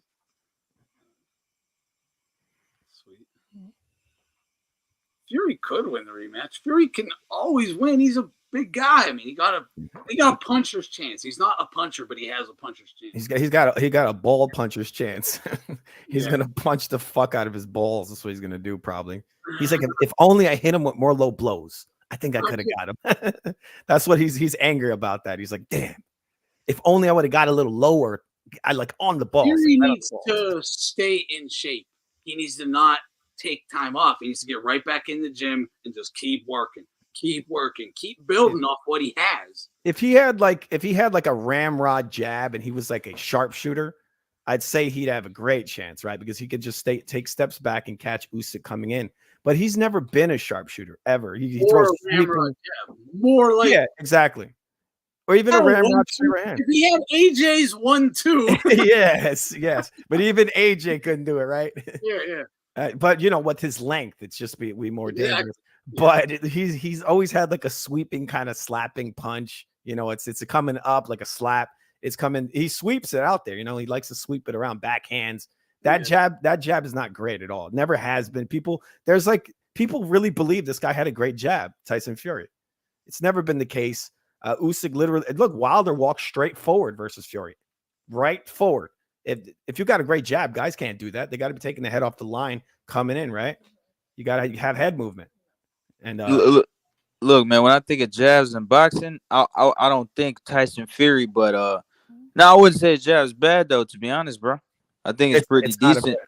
I think it's pretty decent, bro. Like that, but dude, that's the thing, though. Dude, Francis, that's the thing, though, Julio. He set up a lot of punches on Usyk off the jab, bro. You know what I'm saying? Like Fury's jab is a big reason why he the way he is, bro. To be honest with you, and the way he throws his jab, like he doesn't like pop it out there like a Triple G or a Bivol or some shit. Like he kind of like leaves his hand down and he brings it up. Yeah, it's like an up jab. Many times it's actually an illegal punch. He throws a backhand most times. Well, this is what's interesting. If you go back and watch, remember there's Tyson Fury went to Kronk Gym and he told Manny Stewart, "I'm gonna be the future heavyweight champ." Blah blah blah. He was there for like 2 weeks or something, right? And basically beat up all the guys he had there. But if you go back and watch that, because he was at Kronk Gym every day, they have a lot of footage of it of him like hitting the mitts and stuff. When he was younger, he's in a lot better shape too. He's muscular, his arms are bigger. He's just in much better shape. Well, he was on that sauce, wasn't he? He does have a ramrod jab. Maybe he used to. He does. Yeah, it's a boom. It's a Klitschko jab. You can watch it. It's maybe back then, yeah. But versus Klitschko, he didn't have a jab either. No, he just don't use it anymore. It's in his own. It's a flick. It's a flick. He uses it to set up. Thing. You know, it's illegal, right? It's an illegal strike. You cannot smack. Bruce Lee, Larry Holmes, and Muhammad Ali all believe your jab should be like a fly swatter. That's terrible. It's completely. It's fast. But we got the wrap wrist and all that. I think you should have that. You can have that. I don't think that should be your dependent. I think your dependent jab should be the ramrod. Yeah, but it's not. It's not supposed to be. It's not a legal blow. You're not supposed to smack people with your jab like that. It's against the rules. As long as you're hitting with the knuckles or whatever. Yes, but he doesn't close it. He backhands you with an open hand, which is completely illegal. This is why I told people. This is why you see the flapping glove, because this is a technique that most guys never use. They actually throw jabs, which, like you said, you close your fist. It's mostly a straight punch. His isn't like that. It's literally a bent elbow. Boom. He just slaps it into your face. He brings it up. Sometimes it's still a slap. It's an open hand slap. I don't have a problem with I like that technique when they come up right through the guard. When it's low, you keep your lead hand low right around your hip and boom, you bring it up. That's an awesome technique, I think, especially if you close your fist. He does that well. And that guy was doing that to Bivol the other day. Did you watch the Bivol fight? Not Bivol. Bivol. That's how he throws. He squeaks it up. Yeah, it comes up through. It's real hard because you're trying to watch. A lot of times the fighters watch the shoulders. It's real. And if they're doing that, that punch is coming up. You can't look down and at the shoulders at the same time. So it's a good technique. It's decent. But my big problem with Fury is the way that he throws that jab is when he smacks it in. You know, it's like it's coming. It's almost it's a backhand. It's a backhand. That's the worst. You can't do that open hand slaps with a backhand. It actually can damage your eyes. You can slash a fighter's eyes and fuck them up for life. It's a big, heavy, big man. And for the ref to this is why a lot of times I didn't score a lot of those rounds for Fury, because that's an illegal technique and he does it far too much. He did it a lot versus Usyk. I've never seen him do it so many times in a fight. He did it against Klitschko as well, which maybe that kind of threw him off a little bit. All this backhand. He pumps it out there a lot of times. They'll pump that backhand. Yeah, whip it all you want again. Just land with the knuckles. Yes. You want to throw it. You got to have a close fist when you throw it. Now, if you throw it, close fist, it's all right. I think it's okay, but it actually shouldn't be legal. Also. Yeah. To Zed about talking about in the commentary, like the Ukrainian is hurt and he's backpedaling. They said that in the 4th round, Fury had an even better 6th. He can win the rematch. Won't be easy. Look, yeah, I was. Clearly everyone was like, "Oh, this might just be the end of the fight," right?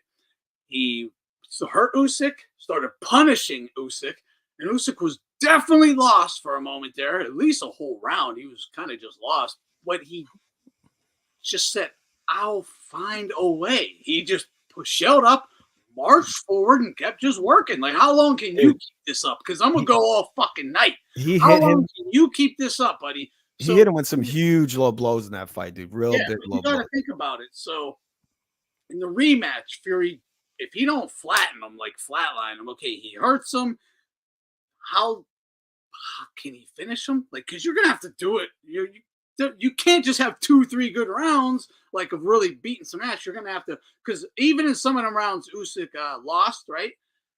Fury would do good, or Usyk would just fuck him up for a while, but then he would get hurt to the body or something, and then Fury would come back and take the round or something. But it wasn't. There was only like 2 rounds where it was just clear Fury rounds the whole round, right?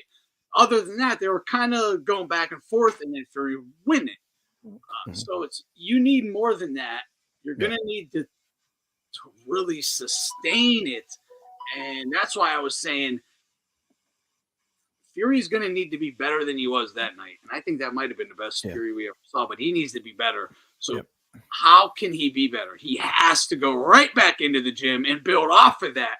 Because if he gets out of shape and then 6 months later, whatever, 4 months later, back into camp for 2, well, he's going to be just what we saw again. He's not going to be any better. He's not going to be able to give it, a bigger push. It's never going to work for him. It's never going to work because look, it's never. It'll never work because there's a reason I said there's only one way this fight goes, and it's fucking Fury loses. Yes, I was so confident. I said there's only one way. This is why I said it exactly round by fucking round of what was going to happen. And it's like, it's not because I wanted that. It's the only thing that could happen. Yeah. So even in a rematch, what's the Fury has to make the adjustment. So instead of trying to box early, he's going to rush early. He's probably going to run into a big shot and get hurt early. And that's dumb. That's dumb. Yeah, if he doesn't, there's a reason he didn't go forward. Because if he does, he's getting hurt. But let's say he does go forward, he gets hurt, he just reverts right back to boxing. We're right back into the first fight again. He's going to get outboxed, and go, fuck, I have to come forward again. He might start doing good, probably going to get hurt again, though. And then it's the same fight. There's only one way it can happen. It's never going to work for him because the guy he's fighting is too great. He can't outbox Usyk and he can't fight him on the inside. Yeah, this is why good. He'll have moments where he's pushing forward, doing good. He's a big guy. He'll have moments. Yeah, but he ain't gonna do better overall. So it's the thing is he's fighting a puncher's chance. It's got to be a knockout. His only puncher's chance is low blows. That's why I don't know if you saw my breakdown of this fight, but I actually called the round. I predicted he was going to be TKO'd in the fight. I actually picked the 8th or 9th. I said the 8th or 9th round he's going to get TKO'd. The thing is with Fury is that he's fighting a guy who's just far better than him, too good for him. The only way I said his only road to victory in this fight was illegal low blows and headbutts. And that is his only road into a victory in that fight. He cannot beat Usyk in a fair fight. The guy's just way better than him. So anything that Fury brings, any adjustment he brings, guess what Usyk's going to do? He's going to adjust to his adjustment. So he's going to beat him anyway. It doesn't matter. He's never going to be as good as this guy is. He's too good. But if Fury had, the reach, if he was like a sharpshooter who uses his length, that's a whole different story. He doesn't have to be as great as Usyk. He just got to line him up and catch. He would have all night to line him up for that. And if he's first, he could catch him coming in. But he doesn't possess that kind of skill. He doesn't have it. He's never had it. I gotta go pee real quick. All right, and he's never had that kind of. He's not a pinpoint accurate puncher. but that's the kind of guy he's fighting. He's fighting a pinpoint accurate guy who has great footwork, great timing, speed, power in both hands. As much as people think Usyk can't punch, he can punch. He has power in both hands because his technique is very good. His hands are strong. He can knock Fury. You saw it in the fight. And that was the pinpoint accuracy you saw because he hit Fury right on his jaw. But he's got power in the left hand. He actually hit Fury in the temple on the top of the head at the beginning of the fight and almost had him knocked like silly. He was dizzy. That's why he was knocking on his head with his hands because like, damn, this guy just fucking hurt me. That's what I was telling these Fury fanboys, man, that Tyson Fury, Usyk, that his power is underrated, man. Like Usyk's power is deceiving, bro. Definitely. Usyk's power is deceiving, man. He almost took AJ out in the late rounds towards the end of the fight. Yeah, he did. Yeah, exactly. You know what I'm saying? They saved AJ, bro. They took some time off the clock and shit, man. You know what I'm saying? Like Usyk was about to finish that motherfucker, man. You know what I'm saying? Usyk can hurt you, man. I didn't watch this dude's career. You know what I'm saying? Like that's what these dudes are underestimating. They was also underestimating Usyk's strength. You know what I'm saying? Fury couldn't bully Usyk like how he did. Look at the 11th and 12th round when Fury's clinching, man. Usyk has a wrestling background. He knows how to fight out the clinching shit. He pulled his hands right out and pushed fucking Fury, man. Yeah, Fury can't come forward, man. Fury can't come forward and beat him. One arm. Yeah. At one point, he's like, "Get the 12th Fury with one arm." Remember the 12th Fury grabbed him. He's like, "Get the fuck off of me!" He like threw him. Like Fury's like, "Whoa!" He's like falling. He's comes from cruiserweight. Okay, he's not a huge heavyweight puncher. He's a good heavyweight puncher, and his left is obviously the biggest punch, right? His left hook, biggest shot. That is a one punch. That will one punch KO you. Anyone on earth that's a devastating punch. His right hand, not as bad, but in terms of overall power, overall strength, he's overall more powerful and overall a harder hitter and stronger than even Evander Holyfield, who was also a huge steroid guy, not a secret. Usyk, might take some, but not to that level. Certainly, clearly, you can just look at him and tell. Still, he doesn't get the respect for the power he carries from moving up from cruiser. Because, he's not going to be a huge fucking heavyweight puncher. He's respectable power. Not anything to be played with. Definitely not a light puncher. Real quick. What the fuck was with Mannix? First question he asks Bivol is, why can't you knock more people out? He just stopped the guy. The first question he criticizes his power. And is like, well, we should gotta stop it tonight, though. I'm sorry to just change subject. That made me so fucking mad. This guy is the same motherfucker, the main motherfucker that justifies all the runners, all the pillow-fisted fucking bums. He's the one who justifies all their running, all their not knocking motherfuckers out. It's the sweet science. It's the hit and not get hit, right? But then you get a guy who does actually stop someone. The first thing he does is shit on him for not first round KOing him. I don't know. Like, what the hell was that? I don't understand how someone hasn't. I do not like, dude. I was literally, when I heard him say that, I got like a vision. I got a vision of like hitting someone in their mouth so hard, like in a cartoon, like an anime vision, right? Where you see like it's their real jaws, but it's like dentures and their tongue getting hit out of their mouth, like shattering and exploding. And the further away you see, it's their like dentures and mouth. And like, I want someone should hit that fool so fucking hard. Like, the disrespect. You just won a fucking huge important fight. It's not the better be a fight, but it's a title. It's an important fight on a big stage, short notice. Dude came to bring it. You did good. You like, holy shit. Yeah, a Mortal Kombat finisher. Like, yeah, exactly. And then like after the dentures and the tongue and everything, you got the tonsils, anything in your mouth is knocked right out. And you got like flabby nutsack skin dangling, right? That's what I'm going. Boom! Oh my God, I hate that motherfucker, dude. It's like Ugh. Yeah. Oh yeah, he's talking down. Ugh. Look, that's Ugh. him too, Anthony. You know what I'm saying? Bivol, his power is deceiving too, man.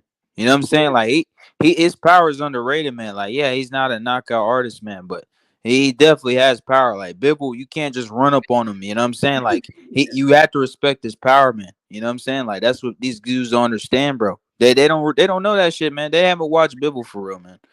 That's why he fucked that dude up, man. You know what I'm saying? And also that too, like he's fought a lot of tough motherfuckers. You know what I'm He saying? never had a gimme fight. He don't have gimmies. Yeah. Still look at his KO percentage. It's better than the guy who had 90% gimmies. But Exactly. Power, huh?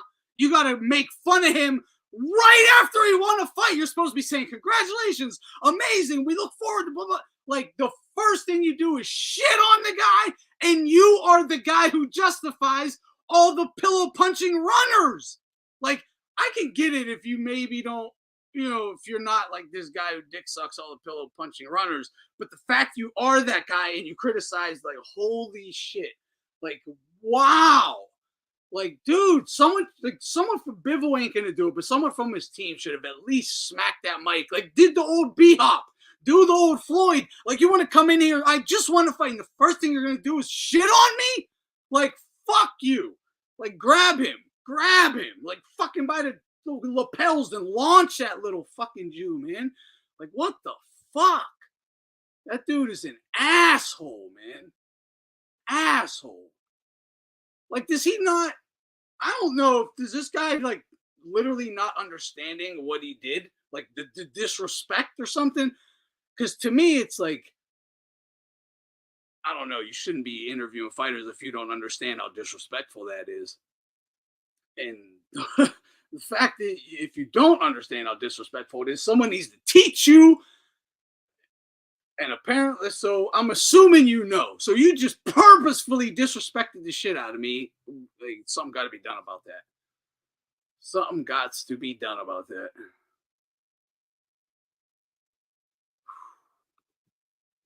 American privilege is being supported while being abused. Yeah, fuck Manus, bro. He's a clown anyway, man. Manus is such a scumbag, dude. Such a scumbag. I mean, he doesn't know how to score fights either. No, that either. Thank you. Holy fuck. Every card was bonkers. And not like just that night. Every fucking fight. The guy sucks at his job. He sucks at his fucking job. He can't call a fight. He can't fucking score a fight. He don't know how to interview. He's atrocious across the fucking board. This is nuts. This is nuts. Why do we have to deal with this fuck? The question, oh yeah, I'm sorry. Yeah, your question. Who did better, Fury or AJ in his rematch? Oh man. That's a good one, actually. That's a good one. I mean, they both hurt him. I would say Fury did overall more damage. I'd say Fury did better. Fury did better. I think he actually won more rounds, or at least the same amount. Same amount or more. And overall, put more damage out there, too. They both got hurt. Fury and it. Yeah, I'd say Fury, honestly, did better. Yeah. For those reasons.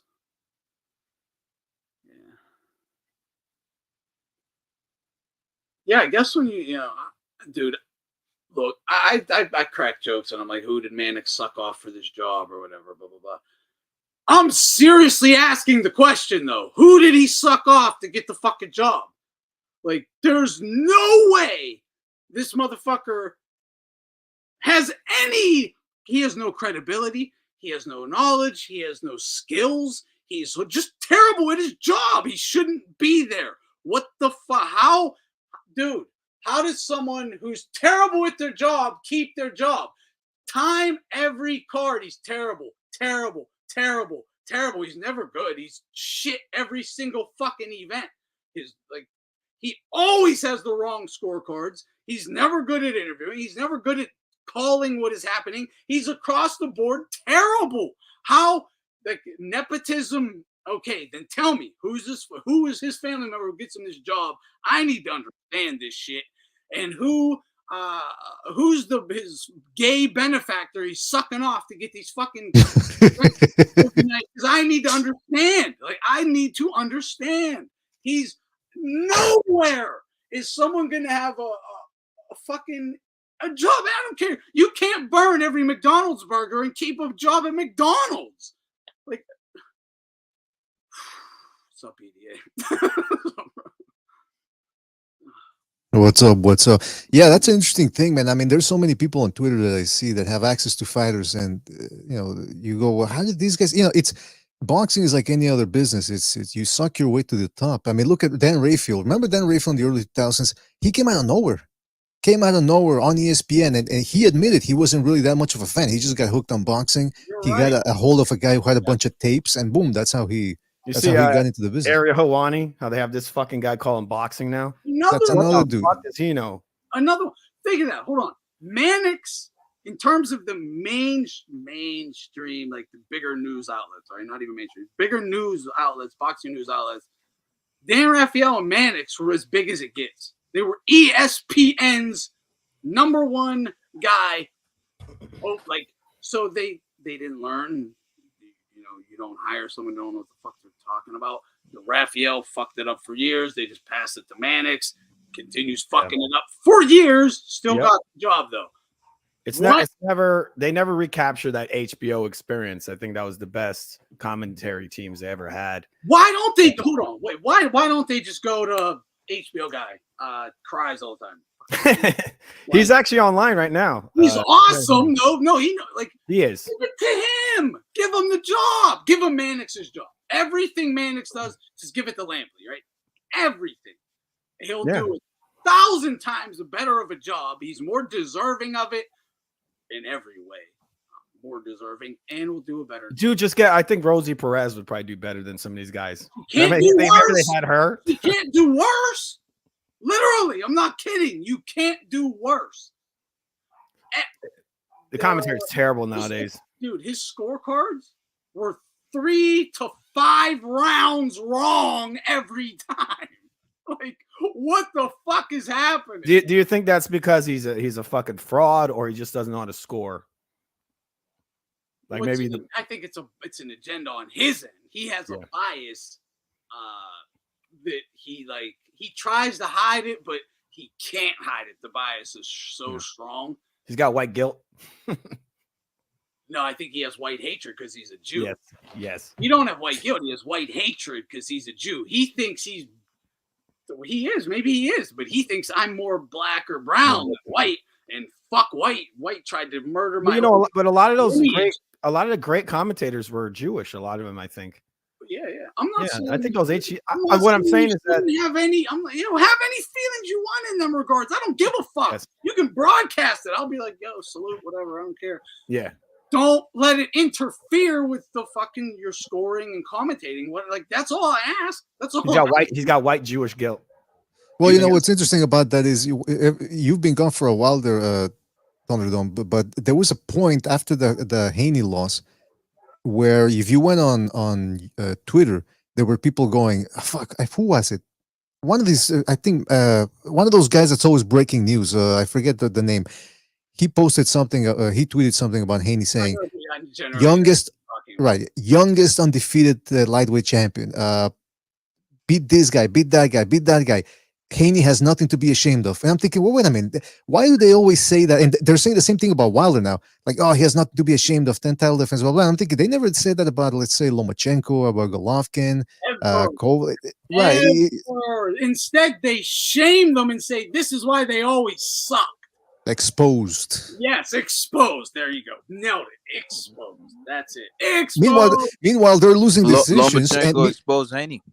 Well, that's the thing, though. Meanwhile, they're losing. Those guys are losing decisions. The other guys are getting their asses whooped, being dropped, shaking their pants during mid-fight. And hey, man, let's give it up for these guys. Clap, clap, clap. Pat on the back for being so great. I'm telling you, there's a definitely double standard. But I wanted to say something about that, about the guys that get into the boxing business. Like, for example, Max Kellerman.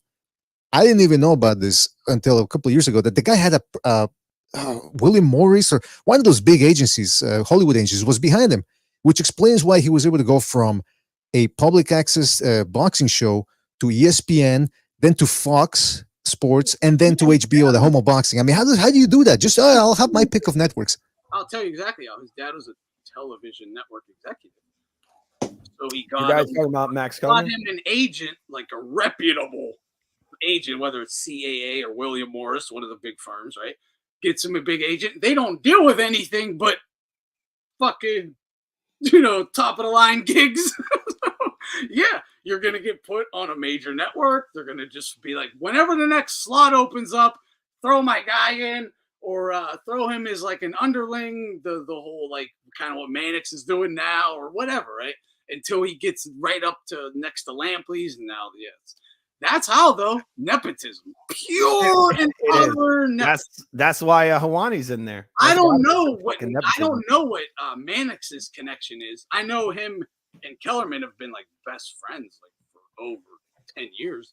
Like literally best friends, not maybe just that's what got him in. They're like best friends for a long time. I don't know what if that is the connection. It's just be, hey dad, Could be. my boy in too or whatever.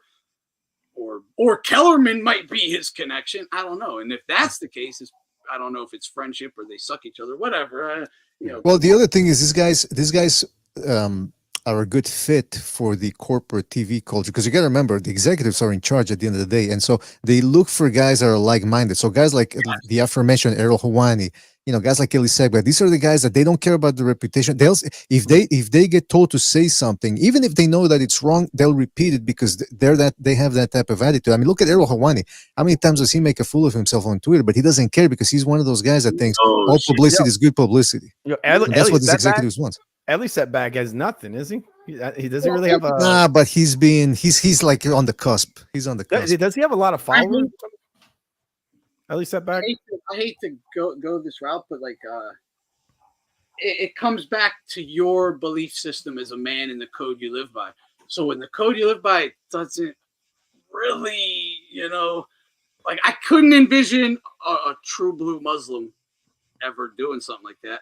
I couldn't even envision like a true blue Christian doing something like that.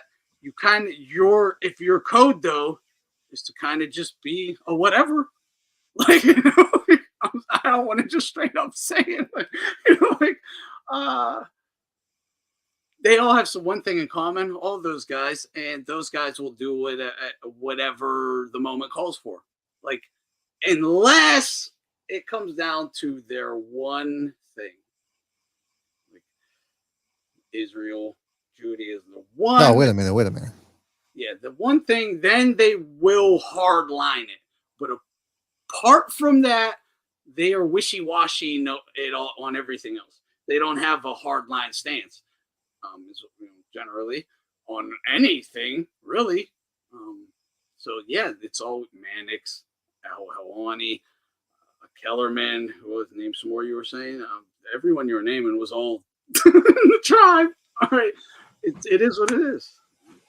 I wanted to bring up something else too in regards to that, because we're entering an information warfare here that I haven't seen in boxing ever between Garcia and Haney. You can tell both guys have their inside they have got contacts in the media, and they're being told what to push and what to hold back in order to create a narrative. Ryan Garcia is trying to paint himself as the innocent. He very well may be, but some of the tactics he's using, you can tell right off the PR handbook.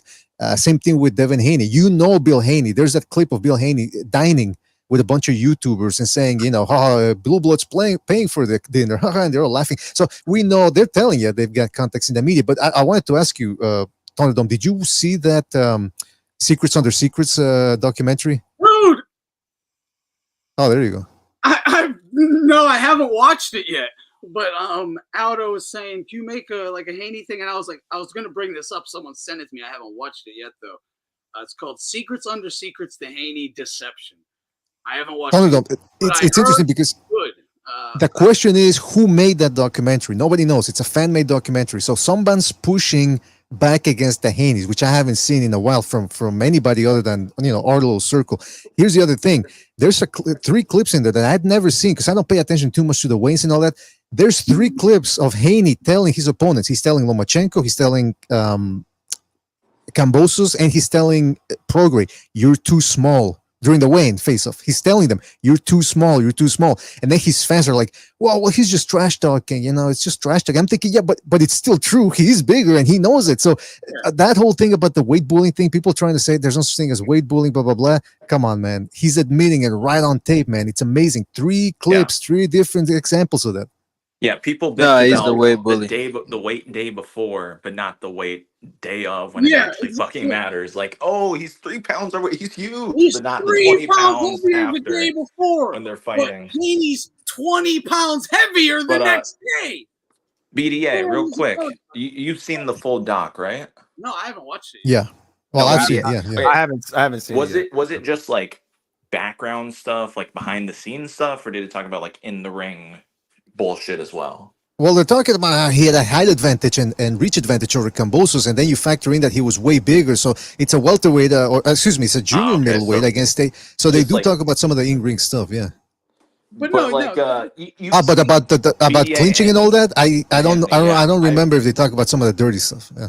because listen, man, I already gave both you guys the timestamps, man. I'm telling you, BDA, right now the narrative is shifting. I'm seeing online a lot of social media, right? Because Ryan's just I don't know what's going on with him, man.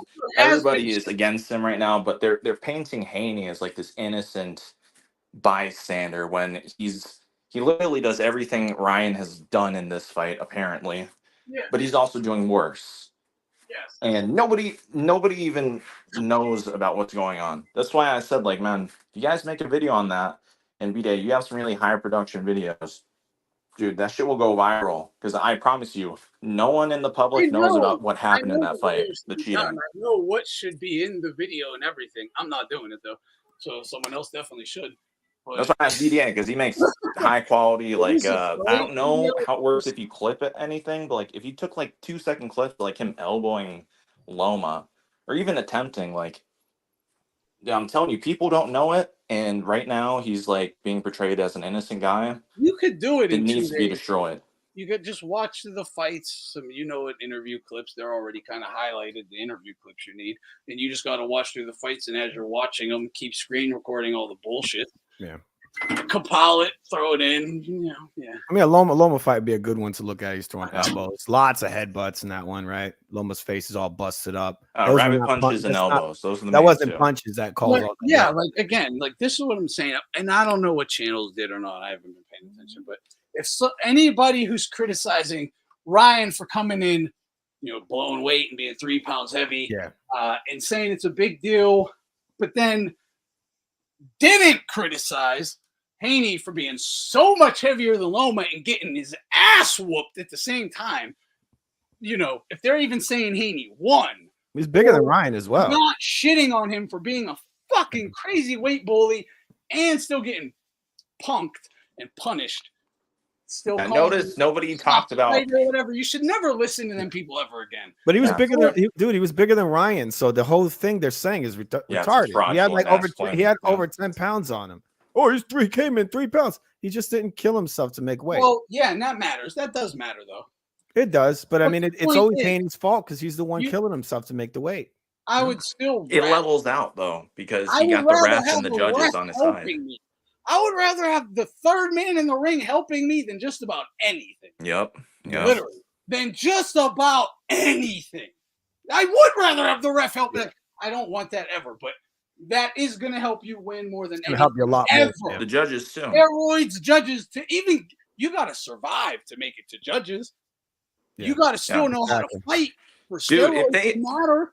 If The they had ref allowed him robbed to successfully Ryan, hold. Yeah, if they had robbed Ryan, they would have. His fans would have done the same thing they've done for the Loma fight. that- They would have that's lied. part- Oh and yeah, he yeah, won. yeah. That's That's a great Because point. I've already seen some Won. claim that he won. They said outside of the knockdown rounds, he lost everything else, which is a lie. He 'cause was in the walking very first Garcia 10 down. They said. Yeah, in the first Yeah, 10 yeah. seconds, he gets hit by a Walking him left down. hook and gets rocked, and he lost the fucking round. Round one immediately, they're wrong. So Yeah, but they're just Aldo, I liars, wanted man. I wanted to say something about that. Those clips that you talked about. Yeah, I've been sitting on those because there is a time and a place to do them. If I would have Yeah. done that after the Lomachenko, right after the Lomachenko fight, it would have gotten lost amidst the robbery claims and all that. Yeah. But you're seeing now, like you said, the tide is shifting now. Like I said, information warfare. I'll give you another example of the information warfare that I sort of, again, I can't prove beyond a definite doubt that these guys are working for the Haney's, but I'll say this. That documentary came out, Secrets Under Secrets, and they're talking about how Haney has been manipulating the weight system, including no longer is it 24 hours before the fight for the rehydration, it's 36 hours now. So they're manipulating the system right under people's noses, and they just allow it. So then people started calling that out. All of a sudden, I see Victor Conte, and I want to talk more about him. Victor Conte goes, let's stop this nonsense about rehydrations. He says, the guys weigh on fight night. They weigh with their clothes on. They might have stuff in their pockets. We don't know. And I'm thinking, okay, why is he running interference? Why is he running interference for the Haney's? And then I see Dan Canobio repeat the same thing, but about Benavides. And then I see Rick Glazier, who I usually agree with, repeat the same thing about, there's no such thing as weight bullying. I'm thinking, someone got that directive. He's just got heavier stuff in his pockets. Well, hold on, guys, and let me read, because you're bringing up good points, some great points. But let me reiterate here. I'm not going to say who, but I was told by someone, one of the three most important people involved in the whole debacle with Haney and Ryan's drug issue right now, that these people will say anything. You just give them some money. Just send them some money. They'll say anything you want. I don't know what to tell you. I don't know what else to say. I mean, a couple of bucks, that's it, man. And the loudest voices in this right now, I was told that about. Okay, so I don't know what to tell you. Come on, man. It's not a conspiracy theory or theories or rumors. Everyone knows this shit. Just got to follow the dollar. That's what everyone knows it, man. Like Hash said, a lot of money was invested into Haney, man. A lot of the Haney's money was invested into Haney. Then the Matchrooms and the WBCs. A lot of people's money were invested into this. He's also a snack fighter as well. So that's also them as well. That's their money right there. The big guy got his ass whooped. Yeah, brown envelope journalism. Why? There's a reason Dan Raphael said Povetkin, right? With that whole Wilder Povetkin issue, but then defended Canelo with the clenbuterol with Golovkin, right? Why? There's really no There's no difference. Neither should have been really a big deal at all. But the fact you're going to make a big deal out of each, but on completely opposite ends of the argument. So this week you believe in this. The next week you totally believe the opposite. Like, shut the fuck up, dude. Did you see did you see the interview of Tim Bradley after Ryan beat the fuck out of Haney? He's like, he's turning his back on him. I've never seen that in my life. He was like so pissed. And he's lying his ass off, because Floyd would do that all day. Every fucking fight he would do that. Turn his back on Bradley's another one of those dudes that's part of the he's another one of those dudes that's part of the problem, because Thunderdome, you were saying something about an hour ago that I've been trying to articulate for a while now about this Ryan Garcia Haney thing. Is that, look, is Garcia juicing? Probably on something. Yeah, I'm pretty sure it's not Austrian, like you were saying, because that's a cheap thing. He's probably on something else. He also broke the rules by not making weight. That was deliberate. He admitted it. But Haney's also on something. So what I was trying to say is, across the spectrum, all cheating should be considered the same, whether you're clinching, whether you're low blowing, elbowing, running around the ring and in a negative style, avoiding action, or rehydration goals, whatever. It's all cheating. But that's the problem. These guys have that Victor Conte mentality that, well, everyone's doing it, so I'm going to do it. And so now Pandora's box is open, and this is what we get. Because not for nothing, the reason why I bring up Timothy Bradley is because he's one of those guys that he doesn't call it clinching. He calls it nice tying up. Oh, nice tie up right there. Nice tie. I've heard him say that a bunch of times. He wrapped them up. Yeah, he wrapped them up. Oh, yeah. It's very technical. It's like, nah, man, it's clinching. He's avoiding. It's like you call it. It's panic-induced wrestling. Yeah. But these guys call it technique. And just think of the whole argument with like the sweet science, how Floyd is so much better than Manny is. He's outside boxing or whatever. It's like, number one, envision yourself as the superior fighter, the pound for pound number one fighter on earth. You say everyone said Floyd was blah blah blah. Would I back up and like be running all night and hitting you with one punch at a time and shit? Has the superior man ever done that?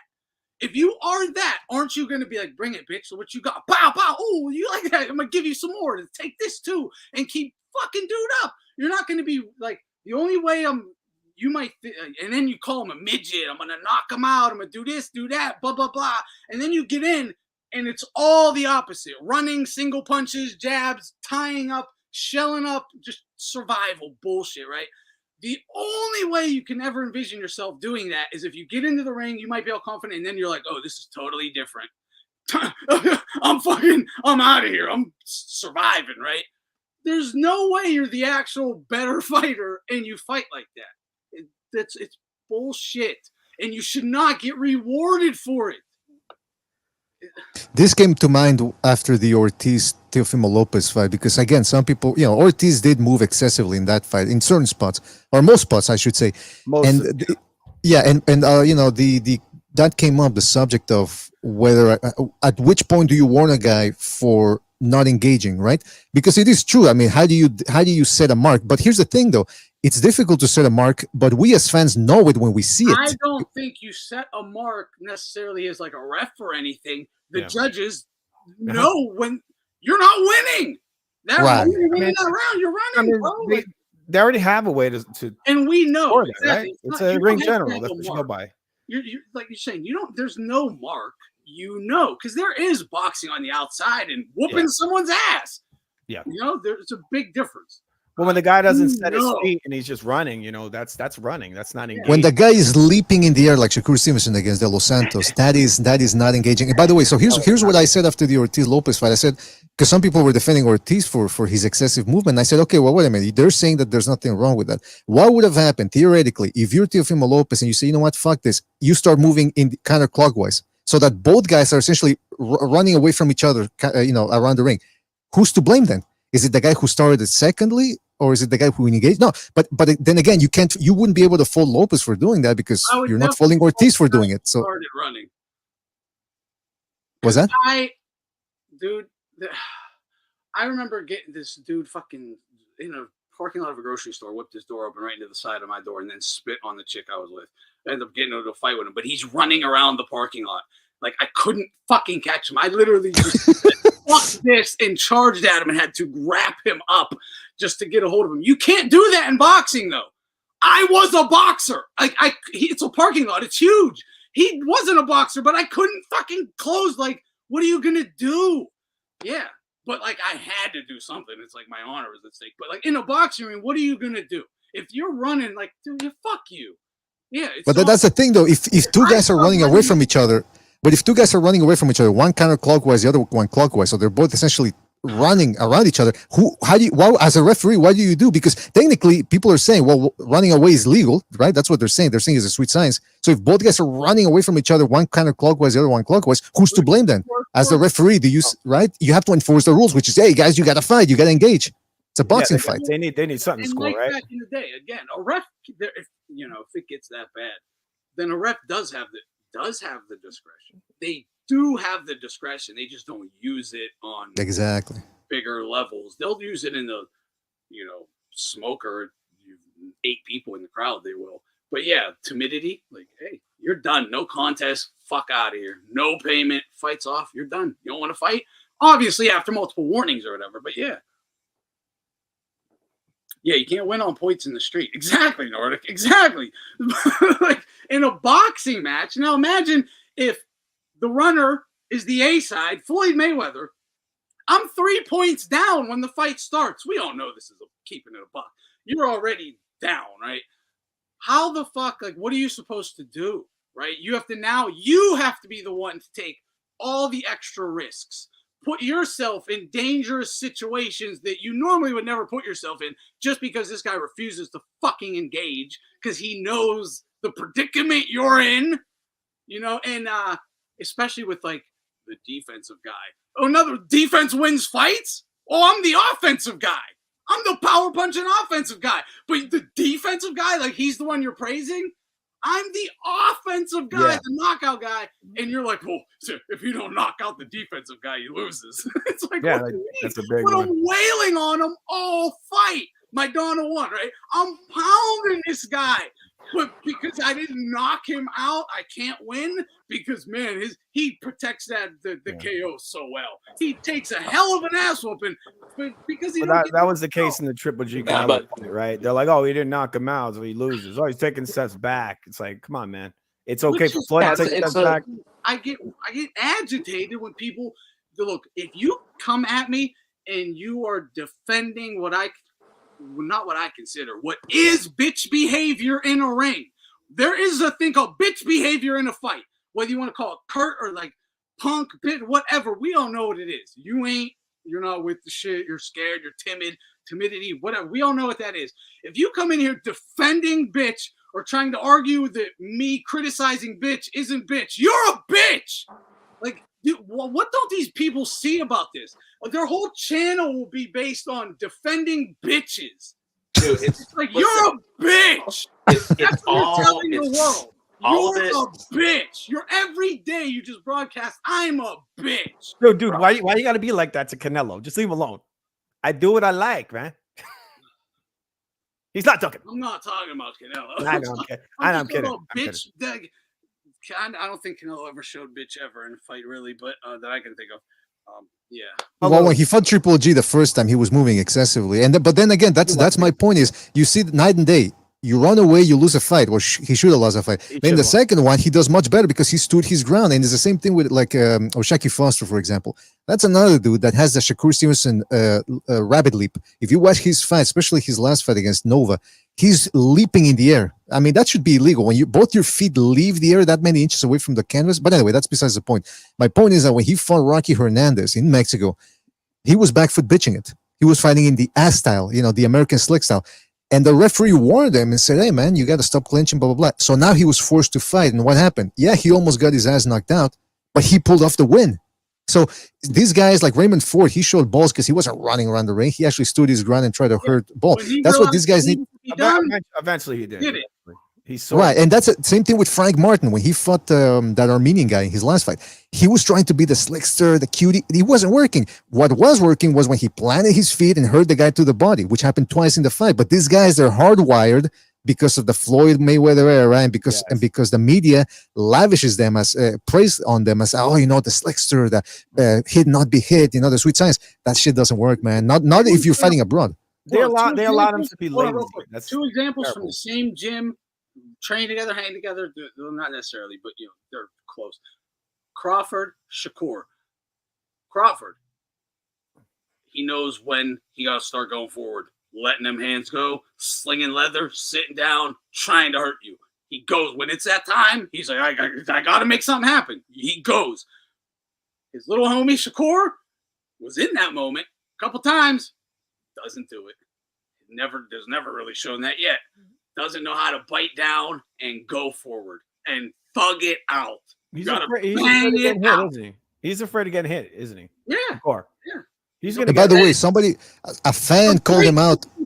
Physical talent. He don't have the fucking. He's not. He doesn't have balls, man. Yeah, he's not a warrior. Not yet, anyway. Maybe one day. But as of now, he's never shown that he is that guy. Some beatings might toughen him up a little bit. But he just has some guy on Instagram Live. Shakur Stevenson was tweeting, live streaming on Instagram Live or one of those platforms. I forget. And some guy actually said, like, "Hey, man, if you would have fought the same way you fought against the Los Santos against Tank Davis, in other words, if you would have fought Tank Davis the same way you fought the Los Santos, they gave the decision to Tank." And Shakur Stevenson said, "I'ma keep doing what I do. You ain't the boxing czar. I'ma keep doing what I do." And I'm thinking, all right, there you go, man. Hardhead. Keep doing what you want, man. Don't be surprised when you get robbed or when nobody comes to see you fight, man. Then, because no one cares about you then. If you're a dude, we don't want to see you. No one wants to watch you ever again unless you're doing something. I'm just keeping it a buck. I don't ever want to see him unless he's in with someone who matters. That's it. Because I know I'm not getting anything otherwise. That's it. Like, dude, he's never gonna do anything. Dude, he's not exciting. He's horrible. He's fucking horrible. He's horrible.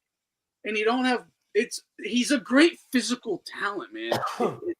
Great athlete, reflexes. He just don't got heart, man. It is what it is, dude. He just don't have heart. It's wild. He doesn't. It is what it is. Say I'm a hater, I don't care. He don't have heart. I mean, it's true. We saw it. We saw him run away in his last fight. He's fucking running the whole fight, wasn't he? Yeah. Yeah, he didn't want to engage. The guy was Guy was hitting him. He's like, I don't want to get hit. And he ran away. They gave him the fight. I mean, what the fuck's wrong with this guy? He's a boxer. But it's the media's fault too, man. The media has to be held accountable for this because they kept saying that he was this next big thing. I mean, I remember that was peak Shakur mania, as I like to call it, was after he beat Valdez, where everybody was saying that he beats everybody from 130 to 140. Nobody can beat this kid. He's untouchable. I'm thinking, well, wait a minute. Are you basing this off of Valdez, the guy that should have lost against Conceição, the guy that went to hell and back and forth against Marriaga and against Dionisio Cervani? I mean, come on, man. I mean, yeah, look, listen. I'm not going to... Shakur Stevenson is good, like Thunderdome said. But when you start hyping this guy up as unbeatable, now you're overhyping him. I'm sorry. Well, think about it. You see where his level is. Yeah, he's going to look great against shitty guys, right?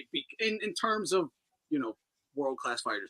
Because they don't have the physical capabilities he has. As soon as the physical capabilities start getting relatively close, but the other guy has a stronger fucking constitution, he's going to get destroyed. Because his physical capabilities ain't going to just carry you through. It's now you got to man the fuck up. And also, like, his physical capabilities are only good enough because, dude, the guy might not even have to have that good of a constitution because this is a great point. He only has a jab. He has no defense, no inside game. He can't come forward. He has nothing but move and jab. And, like, the occasional pot shot with a right. Or a pot shot, but that's really it. He has no inside game, no defense. He can't lay on the ropes and pot shot, catch and shoot. He's fucking so limited. He has a jab. It's wild, man. That's what Teofimo says about him. It's right. I've been saying that. I didn't say just the jab, but I've just said he don't have shit. And by the way, that type of style really works when you've got certain things in your favor. We're talking judges, we're talking referee, we're talking the media. Because I don't know if you heard, but Shakur Stevenson and Teofimo Lopez were actually going at it for a little while in regards to a potential fight. And Lopez wanted it in Honduras. And Shakur Stevenson said, now, I'm not going to quote him because I don't know exactly. I'm going to paraphrase here, rather. He said something along the lines of, no, it has to be somewhere else because of the political advantages. So he's aware that fighting at home gives you a political advantage. We're talking about Shakur Stevenson here. He knows that fighting abroad. So in other words, he knows that if he fights the way he fought De Los Santos, but he does it in Honduras or anywhere else that's not the United States, that decision might not go his way. Yeah, absolutely. Dude, Nick Ball has a lot more intestinal fortitude than Shakur Stevenson. Dude, fucking Nick Ball. Ford is a much better fighter than Shakur Stevenson. Much better. Like, dude. On a pound-for-pound level, there's no doubt about it. No doubt about it. You think Ball is better than of Shakur and not Ford? You like fuck me. Don't even talk about Shakur. Just give all your love to Ford. He actually deserves it. Like he did all right. I won't give him too much credit. Covering up, way better than Shakur. He is. He actually showed balls. He did. He had to. He's really better in every way. He deserves much more love. Much more. He does, because I mean Shakur really needed to bring it to the last guy he fought, but I guess he knew he had it in the pocket. They were going to rob him, so he didn't come forward. If it was Ford, he probably would have went for it because you saw it in the fight, like you said. He was down in the cards and he tried to get it done. It didn't work out for him. Broner was pound for pound the next face of boxing. It's a whole media said, right? Couldn't even defeat Malignaggi or Fairley or Maidana. He couldn't beat Ponce de Leon. All right. I think one of the big problems for Malignaggi. The problem with Broner is that he was showing they robbed the guy in an 8-rounder before that too. Never saw that one, but that's what everyone says. Yeah, that was on ESPN, man. Quintana or Quintero, something like that. Something like that. You're right. Yeah. No, I did watch it. He fucking rocked him. I forgot about it. Yeah, what was his name? I forget his name. Yeah, I forget his name. I think the problem with Broner is that he was just trying to fight too much like Floyd. Broner was actually a pretty big puncher. He was pretty good. He would have been a lot better if he wouldn't have followed that Floyd Mayweather blueprint. He went up to 147 too. The problem with crowning, not making a guy earn it, right, and crowning them before they earn it. Example, Haney. Example, I mean, Shakur. Example, Broner, right? And this happens not just in boxing, and this didn't happen back in the day. Like Michael Jordan criticizes the NBA for crowning and giving guys these like insane contracts and shit, like that they're going to be superstars, and they bust in the first year and second year. And he's like, yeah, because they don't earn it. We didn't get that shit. We had to go thug it out for year after year after year and earn it, just like you did back in the day in boxing. But now they're like, oh, this guy, he's fast. Like, let's protect this shit out of him, give him a little sponsorship deal, cherry pick for him. And then, yeah, well, then all of a sudden he goes up against someone who earned it, and they're going to break his fucking jaw. Like, he's not a fighter. He might be a half an athlete, but he ain't a fighter. I mean, what's Haney's best win? I mean, and don't say Lomachenko. What's his best win? Prograis, Kambosos? Yeah, absolutely. I mean, come on. So that's, I mean, that they were trying to build the next Floyd Mayweather around that. Don't get me wrong. Haney's a good fighter, but again, when you start overhyping, and again, anybody can overhype somebody. Like, you could say that this guy's overhyped, and then you look at who's overhyping him, and it's just a couple of people. But when you got Haney, it was fans, the media, and some YouTubers were overhyping this guy, especially after the Prograis fight. That was peak Haney mania. It made a lot of people forget about Lomachenko. Because, oh, he just beat a bigger Lomachenko. And that's what some people were saying. That Prograis is a bigger Lomachenko. I'm thinking it's completely different styles. The only thing they have in common is that they're southpaws. But I wanted to go back to the Conte thing. Because, again, we're witnessing information warfare here between the Ryan Garcia side and the Haney side. Look, Conte, some people are saying that he sabotages results for VADA, blah, blah, blah. I don't know about that. I don't have any evidence for that. Yeah, I mean, any proof. Right, I don't have any proof, but I can choose to, let's say I choose to conduct business with, I'm just going to pick somebody at random, Aldo here, and I meet him in person. Hey, we're discussing, we're going to, build up or whatever. And I start noticing, you know what? I don't trust this guy. I'm not going to do business with him. I can do that. That's my right, because some people are saying with Conte, for example, well, you can't accuse him of anything because he did his time. I agree. We can't accuse him of being guilty of any imaginary thing just because he has a criminal record. But what we can do is to choose whether we trust him or not. And let me tell you, I watched that documentary, that Netflix Hall of Shame or whatever it's called. I recently watched it because I said, let me get to the bottom of this Conte thing. The guy's a narcissist. The guy is a narcissist through and through. And there's just so many things to talk about. I don't want to overload it too much, but there's a point where one of the athletes that he was working with, a track and field guy, he encapsulated very well at the end. He says, Victor Conte is a hustler. He has a hustler's mentality. So what a hustler does is, once he does his time, he goes underground, resurfaces, and looks for another hustle. Well, and guess what? I tried saying this. Man, okay, 1 out of a fucking 100, convicts change. But you're a convict because dude, I don't want to say you're a convict like in your DNA, and I don't mean that. You have I know this, dude. It is what it is. You're willing, like a gambler or something. You'll take these risks. There's a reason there's like, they call it recidivism or whatever. It's like, damn, the same people just always do stuff over and over and over again. And it's not just one race, it's criminals or whatever. Yeah. When you have that in you, you'll always do it. Like, no one ever stops, even if they never go back to prison again or something. They're doing stuff. They're still doing stuff. That's a great way of saying it, because it's the narcissism, it's the hubris that gets him. It's the belief that he has that he can get away with it. Because think about it this way: he's a very smart guy. He used to be a bass player, self-taught biochemist. He taught himself all that shit. That's why in the documentary they keep bringing up the fact that people refer to him as doctor. He says, I'm not a doctor, I'm just a guy who learned this on the job. So it's that type of intelligence, that type of analytical acumen he possesses that makes him think he can beat the system over and over. And like you said, that's very well said, because some people were asking that, like, why would he risk it all again and go to prison? Because he doesn't think he'll go back. He likes the risk. That's part of the juice. The action is the juice. You know what I mean? The fact that he can get away with it. I've said this before, and I just try to be as honest as I can on here. But obviously, I don't ever want to get in any major trouble, do anything crazy ever again. But I'm always gonna. I don't know what it is. It's hard to explain. But yeah, I definitely always think I can get away with stuff. Maybe that is what it is. Normal people, some not normal, but some people don't think like that. I don't know, but dude. He's got the forbidden knowledge. That's it. Yeah, or whatever it is. I'm just like, fuck it. I'm not. I mean, listen. I'm not living under rules of people who break every rule.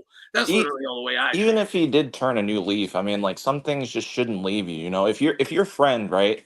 If one day out of the blue he said, "I have a history of sucking dick," right? You're gonna look at him no matter what. You're not gonna say, "Oh, that's your history." You know, you will know him as a dick sucker. You know what I mean? That shit don't leave you, and it shouldn't. It really fucking shouldn't. Yeah, that's You know, pretty it's extreme. with you. It's pretty extreme, but I guess you could even like Like he. yeah. Okay, but Look, he if is an someone was extreme. like He is an extreme, someone though. robbed the fucking 20 banks or whatever, like you don't think they're still always thinking about licks to hit, whether regardless of what it is. They might be looking at, I'm selling T-shirts is my next lick or whatever, but they're like a hustler mentality, like you're saying. They're always going to be looking for something. Yeah, but Anthony, you said that that's an extreme. I mean, isn't Conte an extreme of extremes? Yeah, Like yeah. he's in a He is.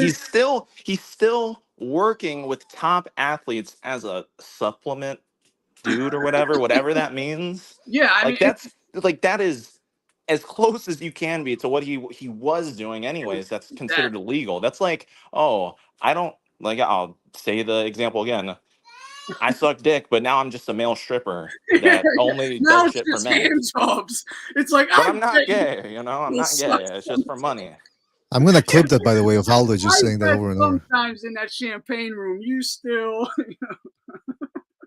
Well, but that's the thing, though. I mean, these guys leave are the hustling. part where, wait, BDA, Mr. That is BDA, an extreme. please leave the Put it part to that a I said. female If my stripper. friend said, don't just Think clip about the it part as where a I'm saying female that. stripper. I'll Like a try female to. stripper. I used to I'll bang some try. guys in the Okay. champagne room, but I don't anymore. But for the right price, you still would, right? You know. Well, that's the thing, though. That's see how much is it worth it for him? How much is the risk worth it for him? Because I mean, think about it. We're talking about a guy that's looking for a hustle. So What he if goes they said, we'll give underground. you a percentage? What if the Haney said, "Hey, partner with us. We'll give you a percentage of our purses for the future. Join the team."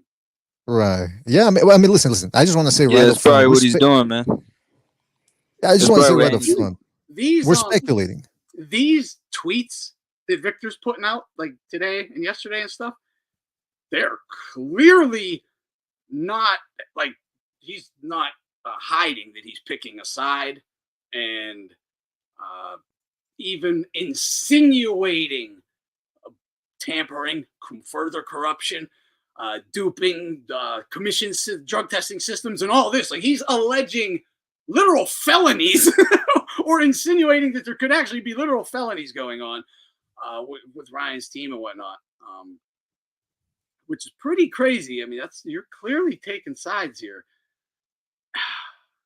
Well, he's referred to Haney as my guy multiple times. Yeah. And he's using this argument of why I'm looking right at it. He goes, why send unsealed and expired products to get tested? You have to. Ryan said, I took this is Excedrin migraine, but he's like, I took pills out of this bottle. Yeah, it's opened. I took the pills out of it. You got to test these. Right? Give me a new one. Hold on. No, if these come back positive, then you go get a new unopened one. Yeah. Test that one now, right? So he's just lying his ass off. This was happening. He's trying to play dumb. But he's literally shaming him for testing the shit he took. Yeah. You literally, it's the first step. You absolutely have to do that. And the fact that he did that and it came back with Austria, and he's now saying, like, he should just be like, well, now we have to follow the road and see what the next step is. Go get another bottle, see what happens. Instead, he's like, duping, corruption, immediately. Yeah, immediately. Yeah, but you also got to keep in mind, like, I haven't seen this documentary, but it's been a known fact for over a decade that Austrian is being put in a lot of these supplements. USADA themselves said this in a statement. They put out a video like 10 years ago, I think it was. They said this. This is a known contaminant. There's nothing crazy here. Well, I mean, even just logically speaking, like, did any of you guys watch More Plates, More Dates video on the test? And no. Specifically talking about Austrian. So he said that Austrian was a SARMs and that it was highly testable. Yes. And basically his conclusion was, it's so stupid to take that specific drug so close to the fight, and the amount that tested in his blood has no advantage. So it makes zero sense why he would take it at the time. I mean, if he was concealing it, because sometimes they find trace amounts, but the fact it's found in his supplement shows you that he wasn't taking it. It's just in his supplement. That's all it is. So there's not enough in the system to give him an advantage. So it's over. That's it. It's done. Yeah, I mean, his conclusion at the end of the video was it was probably tainted supplements because even Well, if the fact that that bottle shows Austrian doesn't guarantee that doesn't 100%. I know. We Yeah. could go with Conte's. it's evidence, it's not concrete Yeah, like, it's proof. further evidence. Exactly. Yeah. It is. But I mean, this is how it's always been done. They took his pill bottles. They found the shit in there. That's it.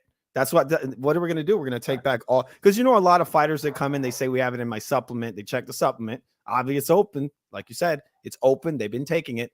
And then they say, oh, they'll give you like a short suspension sometimes. And that's it. What are we going to do? We're going to say, oh, well, he put that shit in there. We could say that. That's true. Yeah.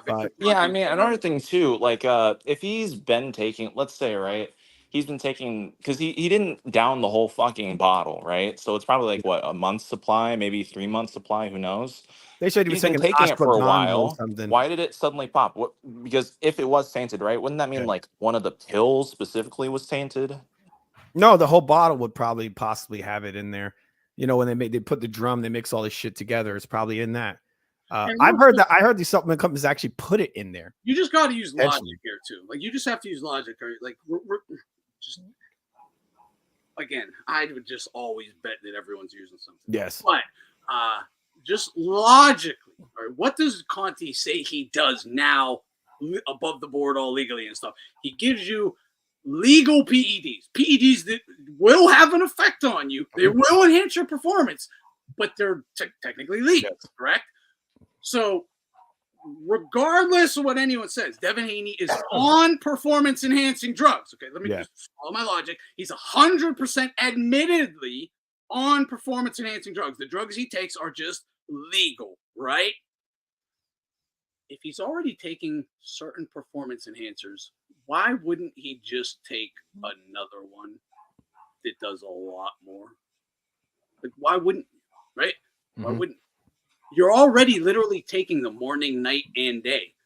All day, every day, you're taking performance-enhancing drugs.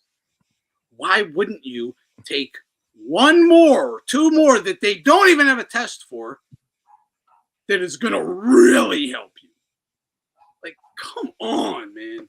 But even if you follow this logically, it makes no sense that he would take Austrian because it offers him no advantage. If you're going to take it, you're just getting caught. You're getting 100% caught.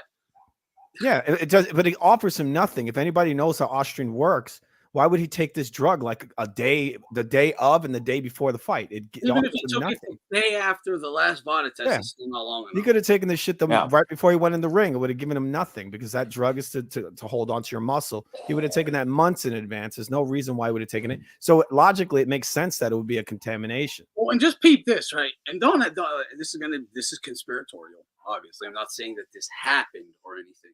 Fight Scout says Conte said something about if you brush your teeth with toothpaste spiked with Austrian, that's your fault. Now, we all know all these dudes bribe members of the if you're a scumbag fighter, they will bribe a member of the team of the guy they have a fight with, right? Like Haney will bribe a member of Team Garcia, sparring partner, someone living in the house with him, whatever. Same Ryan will do it, someone from Haney, get information. How are they doing? Is he having injuries? Blah, blah, blah. Hey, meet me Thursday at fucking Starbucks. I'm going to give you a bottle of something. Dump it in his. Yeah. Like don't get it twisted that this shit won't happen or doesn't happen, right? Well, we have fighters.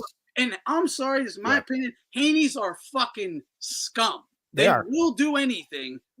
They have no moral compass, okay? And I'm not going to say Haney don't. I'll just say Haney looks up to his dad. He's going to always love his dad. And Bill, scum. No, he's a scummy guy, yeah. What? Well, there's two things here, man, about that. Reckon sent me two clips. Apple don't fall far. Yeah, wait. Let me just respond to what he just said. Look, it's on record. That has actually happened before. Well, remember. Hold on, man. All right. The Haney's one. I think it was his brother said that he thinks Allah told him. Yeah. The fucking going to end up testing positive. So it's like, I'm not saying it did happen or anything. I'm just saying, don't think that shit don't. So it does happen. It for sure happens because remember when Tank Davis was at the weigh-in for the Ryan fight? His back, he was going to touch him, and Tank Davis called it out. He's like, they touch you with this shit. All they got to do is rub it on your skin. And then you also have Tyson Fury. Testosterone cream on your hand. Yep. Rub Tyson, it remember through, Tyson Fury? He said he was afraid to drink the water because he thought they might spike it with something. So there's been examples of fighters pointing this out. I forget what fight it was. It's a notorious fight. Someone got an orange spiked with shit. Hey, Vladimir Klitschko was 100% drugged versus Layman Brewster in their first fight. Factually, 100%. Morgan Goodman says that. She saw the test. She was there at the hospital with him. She was a ringside physician all night. He was on drugs. He just couldn't do anything about it because he would have had to tell everyone he was taking steroids as well. They drugged him. Yeah. Don King drugged him. Someone from that team allegedly drugged him, whatever. But your theory, I mean, it's a real thing. It has happened. It makes perfect sense. You know, if you think a guy's going to beat you, what do? You spike his shit. Fair fight. You know, it'd be great great for the B-side. B-side fighter coming, just spike the champ. You have something to fall back on. The only problem is the champ will get tested positive and they won't call it out. Jake literally freaked out when he got touched and said that is why. Yep, he did. So it begs the question. It begs the question: where did he hear that from? That shit happened. Somebody must have told. Because he knows this has happened before. There's a precedent for this. Yeah, it's dirty tactics, but we all know there are guys who specialize in all the dirty shit. Panama Lewis ain't the only guy that guys bring in for, fuck reasons. Yeah, plus they all know them. And that's the other thing is that Recognize sent me a video of Drew Titan. He's a LDBC guy, a former police officer. He's an Afro-Anglo. And Recognize sent me a clip of the guy after the Haney bout. After the Haney-Garcia bout, now this was before, I believe that this was before the test came positive. He was saying, I'm getting a lot, I hate cheaters, and I was getting a lot of messages after the fight of people telling me, some weird stuff. So the guy had, again, we know Bill Haney has contacts in the YouTube community that he can just call up and say, push this or hold back on this, whatever. They got the directive, push this. So they were told days beforehand that this was going to happen. Like Devin Haney's snot-nosed brother, he said, Allah told him that was going to happen. And so it makes you wonder then, some people say, conspiracy theories. When people call me a conspiracy theory, sometimes I go, well, there's so much smoke. There's so many weird things there that you're a coincidence theorist. Because to you, everything's just a coincidence. Don't worry about it, bro. It's just a coincidence, bro. Yeah. Don't look into it, bro. It's just a coincidence. I'm thinking, all right, well, whatever, man. Yeah, it's just a coincidence, right? No, you're right. Everything is a coincidence. Yeah. So I'm using that. Hey, but by the way, even those people though, like they'll believe what they want to believe if it's the right type of theory, Yeah. So they're full of shit. What do they call it? They're still full of shit. Egg weight gate. But that's the thing about Conte, man. Here's the thing about Conte. As I was watching that Netflix documentary, is that he admits, first of all, that's his excuse for everything. His justification, rather. It's like, well, everyone's doing it, so I have to cheat with my guys too. That's the whole point of it. But then he said something interesting. He said before, after, in the boxing world, that everyone's doing it, right? He knows that people are cheating. He said himself that the boxing tests are a joke. If you're not testing 360 days a year, round year testing, then it's a joke. It's very easy to cheat. Okay. So he knows that these guys are cheating. So now he's sending his guys, his snack guys, into the lion's den unprotected, knowing that these guys are cheating? Or is he giving them supplements as well that aren't yet illegal because they don't exist yet, on the anti-doping list? That is right. So that is steroid use now. Well, didn't he make these tests? Am I wrong? Yes. He made these tests, so of course he knows how to beat them, right? So he knows how to beat them. That's why you get Victor Conte, is to beat the test. He doesn't even have to give you drugs. He just tells you how to beat them. That's according to him and the head of I'm pretty sure he distanced some. Anyone could beat it. It's him. He would be the guy to beat it. You guys know what's another thing too that's really weird is like sometimes they actually like release these tests, right? And you'll see like UFC, right? I'll give an example. For one of DC's fight, Daniel Cormier, light heavyweight champion in UFC, one of his fights, he had like 5 times the amount of testosterone as normal, but he didn't test for anything. So why isn't that brought up from these drug testing agencies when they have these abnormalities? And Victor Conte was the one that called out John Jones years in advance. Yes, he's the one that called him out. He says this guy has very weird testosterone levels. He needs to be checked. for PEDs, basically. Yeah, okay, so Jones was really low. That's what was weird about similar Yes. with like Floyd. And They had Victor very low Conte testosterone, which called it indicates out.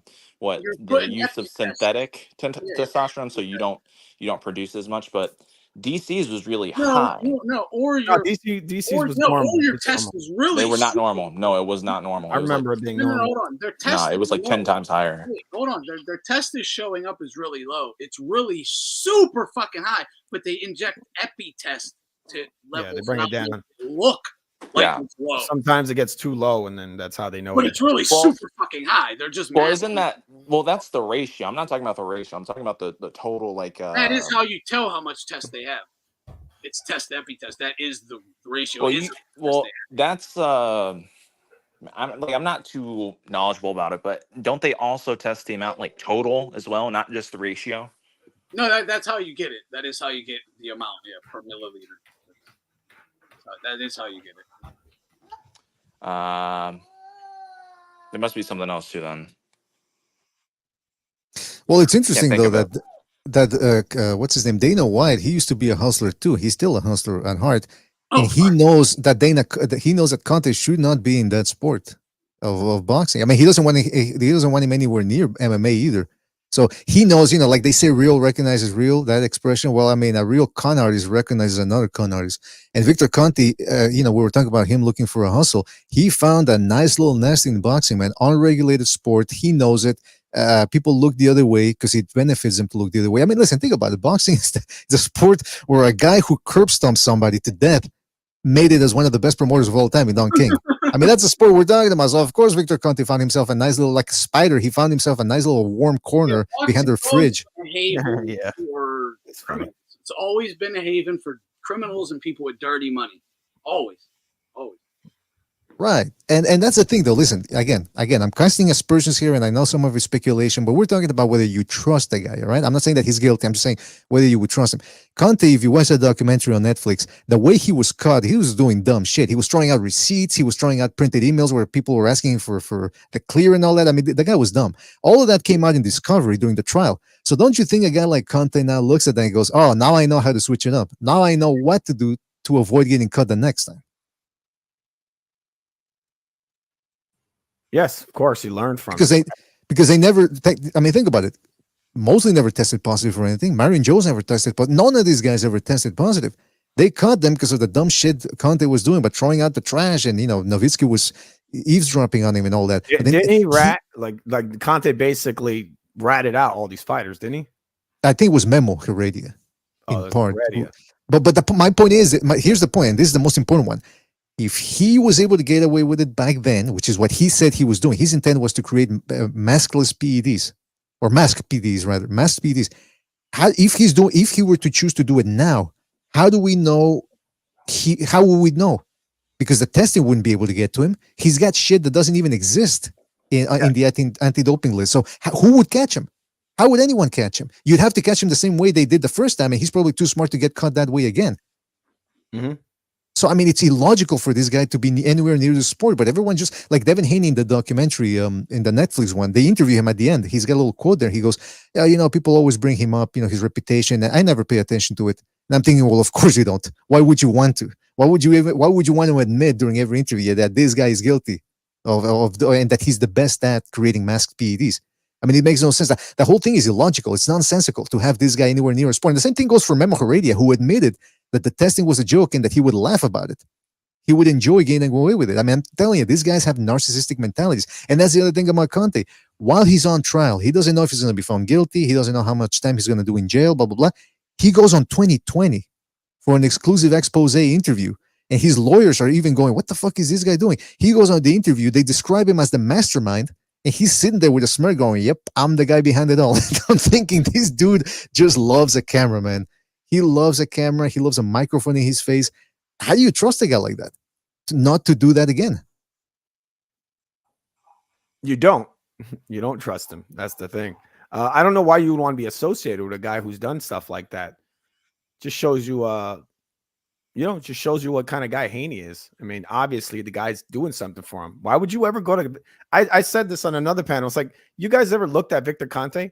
Fucking guy can't even stand. He can't stand. He's this big fat man. Like, what are you learning from Victor Conte? Yo, I'm working Victor Conte. I saw an interview with Devin Haney, and he was describing what Snack does. He was like trying to like had to think real hard to think of what the fuck they're doing over there. He's like, oh, they got a good they got good cardio. Good cardio. Yeah. It's like, he's getting some stuff with that guy. He's getting something. I think he's able to cheat the test with them. That's all he's there for. Yeah, I think that's part of the consultancy fee. Yeah, that's part of the package. I mean, what does he know about boxing? What does he know about anything? He's just eating snacks, right? That's all he's eating. He's making literally eating snacks. Yeah, exactly. Snacks. Yeah, that's why I say he's full of snacks. He's got a lot of snacks in that system. This fucking guy, he's like 2%, 1% body fat. Come on, people. You see fit? Yeah, I mean, come on. Yeah, how's he rehydrating 25 pounds overnight? And that's the other thing, though. It's what I think. This is what happened. The Haneys, I mean, this is just my theory again. The Haneys got that loss.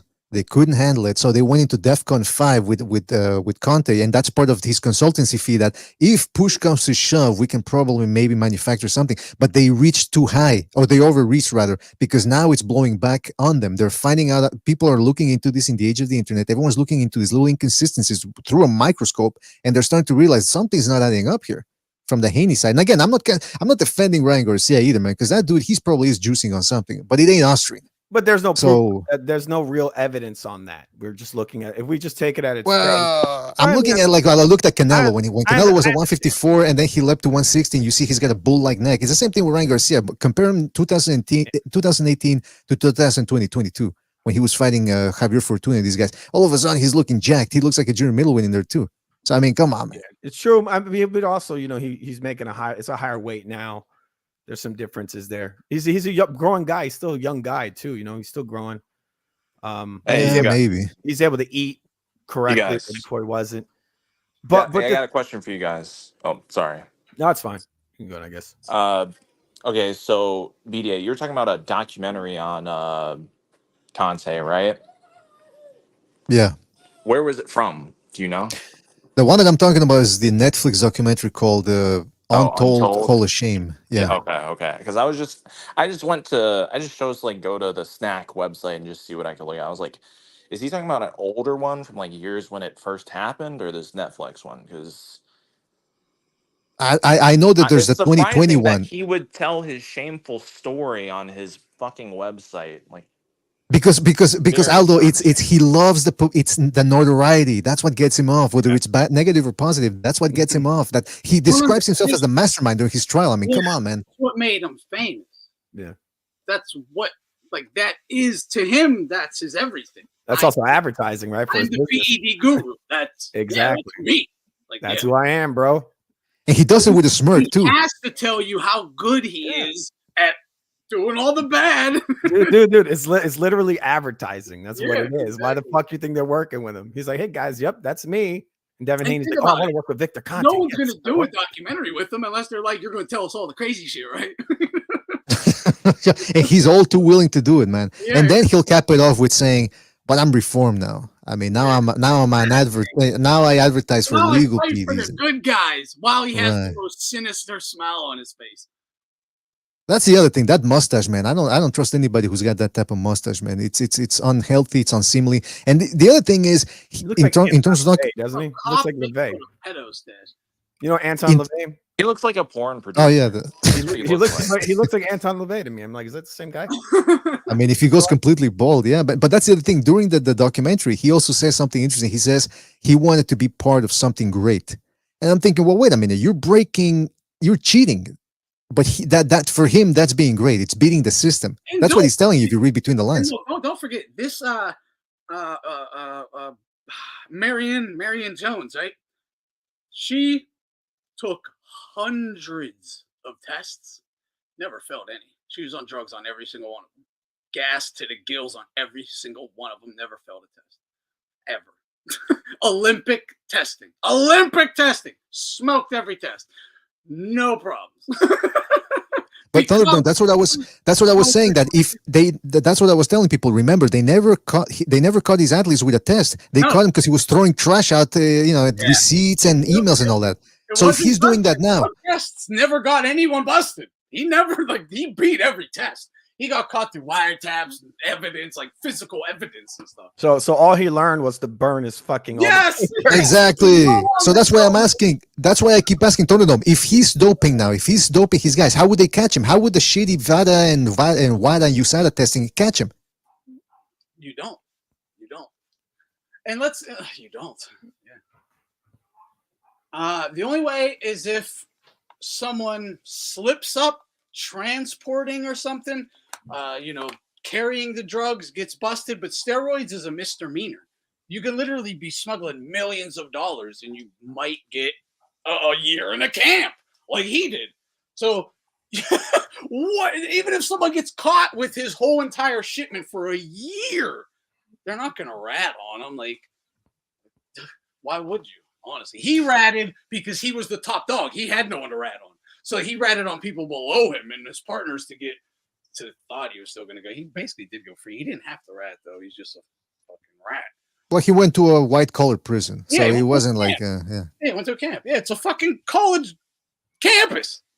Honestly, you can just walk away. He was probably doing drugs in the prison, like right in front of the guards and everything. He was probably selling steroids all through. Probably all the prisoners were fucking jacked, I bet, because of him, right? It looked like the IFB. What is that thing called? The weightlifting thing? IFBB? Yeah, it was like the IFBB in that prison. Keep in mind, he said when Marion Jones won all those medals and all that, he said that he felt like to be great to be part of it. Yeah. Yep. Same way. So he might every time Haney wins a fight or is even fighting, he's in there like, that's my punch. That's my punch. Oh, that's my yeah, man. Yeah. Oh, and that's the other thing that the Never Sobers pointed out to me, that during the documentary they mentioned, and I didn't know about this, snack already existed during the Balco days. I thought that was something. I was under the impression that was something that he created after Balco. No. So what happens is, right? So let me let me explain it here. So what happened was, they explained this in the documentary. He had Snack, which was his legitimate company, supplements and all that. At some point, he was making so much money. He told the athletes, "Look, don't pay me any more consultancy fees, whatever. Just have the Snack logo. Just advertise Snack." Because what would happen was people would associate the success of these doping guys, like the baseball guy who was breaking records, who was just to the gills. People would associate that with Snack, and I'm thinking he's doing the same thing now. He's advertising Snack, saying that he's the clean guy, but meanwhile he might be giving them illegal stuff and associating that success with Snack. And like I keep saying, this is the most important point. If he was still giving PEDs, like illegal PEDs, to his designer drugs, to his athletes, how would they catch him? The testing is a joke. They can't catch him. But that's the front. That's the front there, isn't it? Like, look, and that. But let me just say this one thing. And think about this. All right. He could give athletes actual, real PEDs. They wouldn't even know. Yeah. But it's also you also. If he didn't want you to know, like he could give it to you to get a result out of you, and you'll be like, "Man, this fucking powder I took is amazing." But the very snack, true. But he has to. It would not show up in the test. And you just think he made a damn good product. That's it. No, but look, you have to see it this way. Look, you got to look at the optics. This legal shit is amazing. You got to all right. Wait, let me just say this one thing. Okay. Look, the optics of it is that he has to have that little, that front, right? It's a storefront. You got to pretend that he's giving you nutritional supplements, because if he didn't have that, and imagine you saw Devin Haney hanging out with Conte, you'd be like, why the fuck? He's like, he's a really nice guy. He tells some good jokes. But no, when he has a snack there, it allows him to sell the drugs and not, get under the radar. It's like, it's like the front. You got to get the restaurant and you're selling crack out the back or whatever the fuck you're selling. Right? Well, you got to have. I got to be honest, man. I don't even think it's a good front because outside of like these top boxers, it's the perfect. Who actually uses it? I don't see anybody use it. A front is like, I have a pizza shop, yes, but I sell heroin out the back. He's like, I sell shitty drugs out the front, great drugs out the back. But like I said, look, if they see these fighters of anywhere around Victor Conte, I mean anything to do with him, and he doesn't have a front, an athletic company or whatever. What is your reason for having him around? Exactly. Isn't it kind of surprising that Snack isn't more popular though? Because it is taken by a lot of these top boxers, and it's not taken it's a terrible outside of boxing. I would not know of Snack at all. I would not know what it is. Yeah, no one gives a fuck about it because it ain't nothing UFC outside fighters of don't take snack, to my knowledge. I can think of. Whoa, they're not out, bro. Not like wearing it though. Like I don't know a think lot of they're- boxers where I you can think take a they're picture of them allowed. wearing that snack shirt. Like a lot of these supplement companies, like I know quite a few. And snack, I've never like seen it advertised, never seen it Yeah, my cousin's worn this outside of like his, boxing. It just seems like very small but then like the people that use it are all these top boxers, like top It's a boxers. specialist thing. That's what it is. It's a Yeah. specialist thing for That's these not athletes. my cousin. I'm But asking. usually specialists like things that famous people wear, Yo, they get popular. Isn't This this one guy has it. athletic? Look at this guy. He can't even fucking Hold on, wait. stand. No, that's a great point, though, Aldo. Think about. Let's really think about that. If what his supplements were just that good, the boxers stayed with him. They stayed with him fight after fight. Clearly, they're giving him money for a reason. They must work, right? Why wouldn't other UFC fighters? Why wouldn't other athletes like really be like, this shit is also promote it and push it more? Why isn't like it must work? They keep using it, right? So it works. Why isn't it like a bigger? Why don't they do ads on their Instagram? Dig into the PEDs, right? So next time I talk to him, I'm fucking like takes him. So I'm gonna ask him about this. Like, do guys do the snack stuff, right? Because if it's not of the best, like, or top tier of the regular supplements, then that answers your question. Honestly, just on the face value alone, even assuming everything is above board, well, why isn't it like? I don't think it's like. Is it even sold in GNC? Is it? Well, I think ZMA is something that he's allowed other people to use. I don't know. I've seen other brands with the selling ZMA, which is the compound that he supposedly came up with. But I think he's being a smart hustler. He's staying within the small confines of boxing where he knows he can get away. Yeah. I mean, he's relatively safe there. So, and then on top of that, and why? I think that's why? perfect. No, you're right. That is what he's doing. That's the perfect There's not going to be explanation. scrutiny in boxing. Do you know what I don't get though?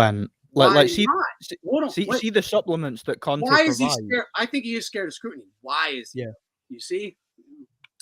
Look, and see the supplements that Conte provides. Could these fighters not get them elsewhere cheaper? Basically, the equivalent of the same thing. Absolutely. That's what I don't get.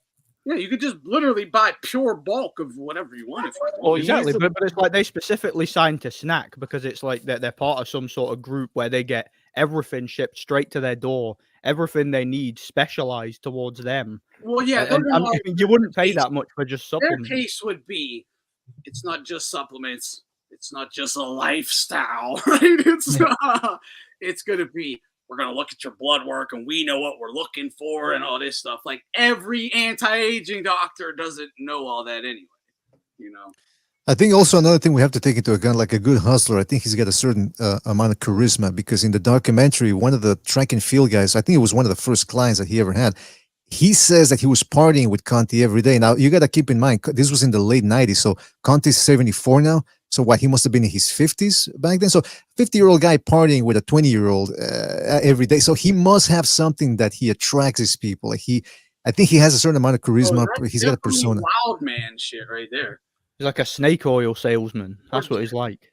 Or just a wild dude.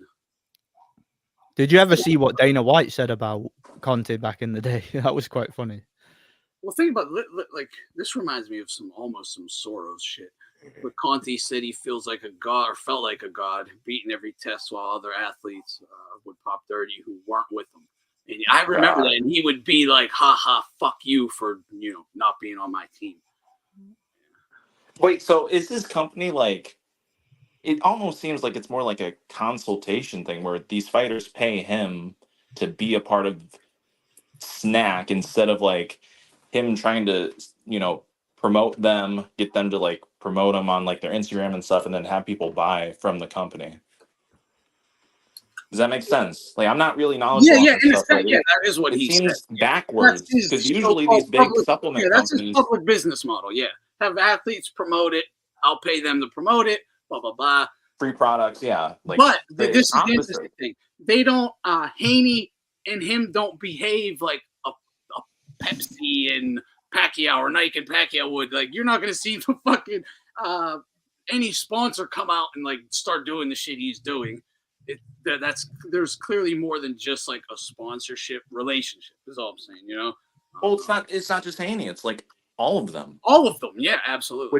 Which is why, like, that's any other supplement company. If there wasn't anything more, what he would be doing is just give them a monthly box of their goods, right, and a check. Yeah, and they post about it. That's Wear these shirts and talk. Yeah. Do you know what's suspicious to me, Ann? It's suspicious how very few of his fighters ever get caught, isn't it? It's crazy. Whereas it's the opposite camps that tend to get caught. And it's like Recognize was saying earlier in the comment section. He was saying he used to basically get off to other athletes that weren't with him failing tests. It seems to me like he gets off to the rivals of his fighters failing. He does. He's admitted that. Yeah. And he's beating the test with his guys, so he loves it all. And that's why he has no remorse, because in the documentary he says, well, everyone's cheating. So in other words, it's a battle amongst thieves, you know. It's like, oh, they know what they're getting into. So he wanted to, that's how he got his notoriety. He wanted to be the best cheater at cheating other cheaters. But it's also interesting because another sign of his character, or lack thereof, in the documentary was that this dude that he was partying with, eventually he started becoming famous.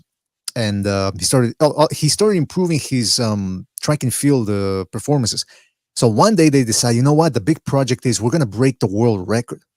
And then, again, keep in mind, they're cheating by that time. Yeah. They show up to one of the events, one of the tournaments, and this guy has a shirt, the track and field guy, he has a shirt that says Project 99 or something like that, which meant that they were going to break the record. So they're boasting about how they're cheating and they're going to break the record. So again, that's Duper's delight right there. They're broadcasting it to everyone else, like unbeknownst to them, that, hey, we're actually cheating. Then on top of that, apparently once the guys started becoming famous, Nike came knocking and they said, hey, we want to sponsor you. Victor Conti, according to the athlete, got incensed. He said, no, you keep wearing the snack brand. And the guy said, yeah, okay, I'll keep doing it for the tournament. But then once the tournament was done, he ended up going with Nike. And then he says that Conti started demanding 30% of the cut. Now, Conti, of course, denies it, but that's just another sign of a narcissist. Absolutely demanded that cut, bro. You were only here because of me. I fucking want my money. Like, no, you owe me that money. That's my money, dude. Yeah. And look at it this way too. That's a sign. I know he wanted that money. That's a sign of a narcissist. That's a sign of a narcissist. Entitlement. He felt entitled to, hey, you wouldn't be anything without me. Now he denies it, of course, in the documentary. Right. He's right, though, yeah, because he earned it because of him. But getting the Nike contract and setting world records, no, he wouldn't be doing that without him. So I get it, but it is I do agree with all you're saying, but especially the Duper's delight. That is because I just remember that when you brought that back up, that was shocking. Rubbing it in everyone's face. That's wild. That's wild.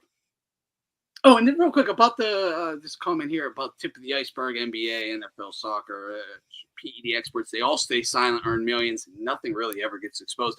You always hear this, right? Such and such conspiracy could never happen because to that many people can never keep a secret. It's like, are you fucking dumb? Like, what? Dude, there are so many secrets that never come out, or maybe they barely come out. It's this stuff. There are hundreds of people, probably thousands, but definitely hundreds around the world who are working with top level athletes for decades. You don't know any of them. We know like 2, 3, right? Maybe 4 or 5 tops. Dude, I mean, I don't even think you have to think that deep. Not all those people need to know that something bad is going on.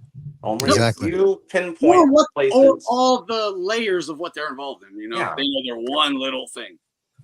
Well, that's the other thing. Like, we're talking about guys taking some supplements from Conte. I really doubt that Conte is telling them, "Hey, what I'm giving you is illegal." Why would they want to know? You know what I mean? Because deniability. That's the thing. If they take a lie detector test, they might pass it because they really are telling the truth that they didn't know they were taking anything. So this whole thing of when it comes to conspiracy theories, or when it's used as a derogatory term, people always ask, "Well, I want evidence." Well, what type of evidence do you want? Like, Victor Conte is probably too smart now to keep records the way he was when he got caught. So you're not going to really find, other than maybe catching it, outright in the blood. And again, that's the problem. They don't have a system to catch these PEDs because they're new. They're designer drugs that they can't catch. So it's a whole mess. And let me tell you something. Conte is probably only the tip of the iceberg, man, because there's a bunch of probably other dark magicians that we don't know about. Absolutely. Dude, I think some people confuse authority with evidence. If the authority doesn't say anything, they won't believe it. But even if you have direct evidence, they still won't because the authority doesn't support it. Like that's a major conclusion I've come up. No, with. that's just everything. That's like everything. Yeah. I mean, sometimes people can see proof and just miss Deny it. They don't care. right in front of their face, and they're Yeah, like, like half of the world's people do that. I'd say more than half. Say it's a lot more than half. Most people actually are like that. Here's a question, Thunderdome, right? So his snack program, right? It's supposed to be legit. It's supposed to be legal. Then here's my question about that. Then why aren't other athletes of other sports going to him? I just asked that myself exactly. So if it wasn't because they're doing illegal shit, and it clearly must work because they all keep using him over and over and over. It costs money to keep using him. So clearly you're seeing a benefit because you wouldn't be paying for a non-benefit. So you're getting a benefit. Okay, so it works. Why isn't every other athlete being like, yo, give me what that shit is because it works? I mean, because look, if he had a great training program, other guys would just group of guys he has. Mm-hmm. Very small.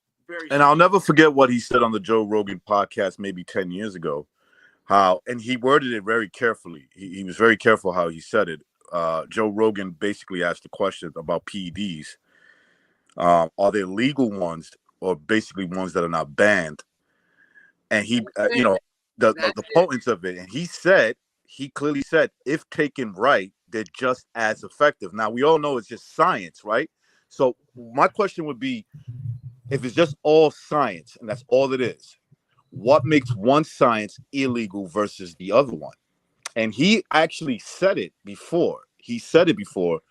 Joe Rogan, not Joe Rogan, Victor Conte. Victor Conte actually said that he can put stuff in athletes faster than the FDA could approve it or consider it illegal. Yes, this is the thing. The science isn't illegal. It's the substance. So, like, vapes are 2 different vape cartridges. So he says, this one, they have a test for. They know this substance is illegal. Yeah. I hit this for my PED. I get tested. I'm busted. They don't have a test for this one. I just swapped them. I'm legal now. That's it. It's not the science. Science is the same. It's fucking. That's wild. A great example. That's a fucking great example. Like, this is what people.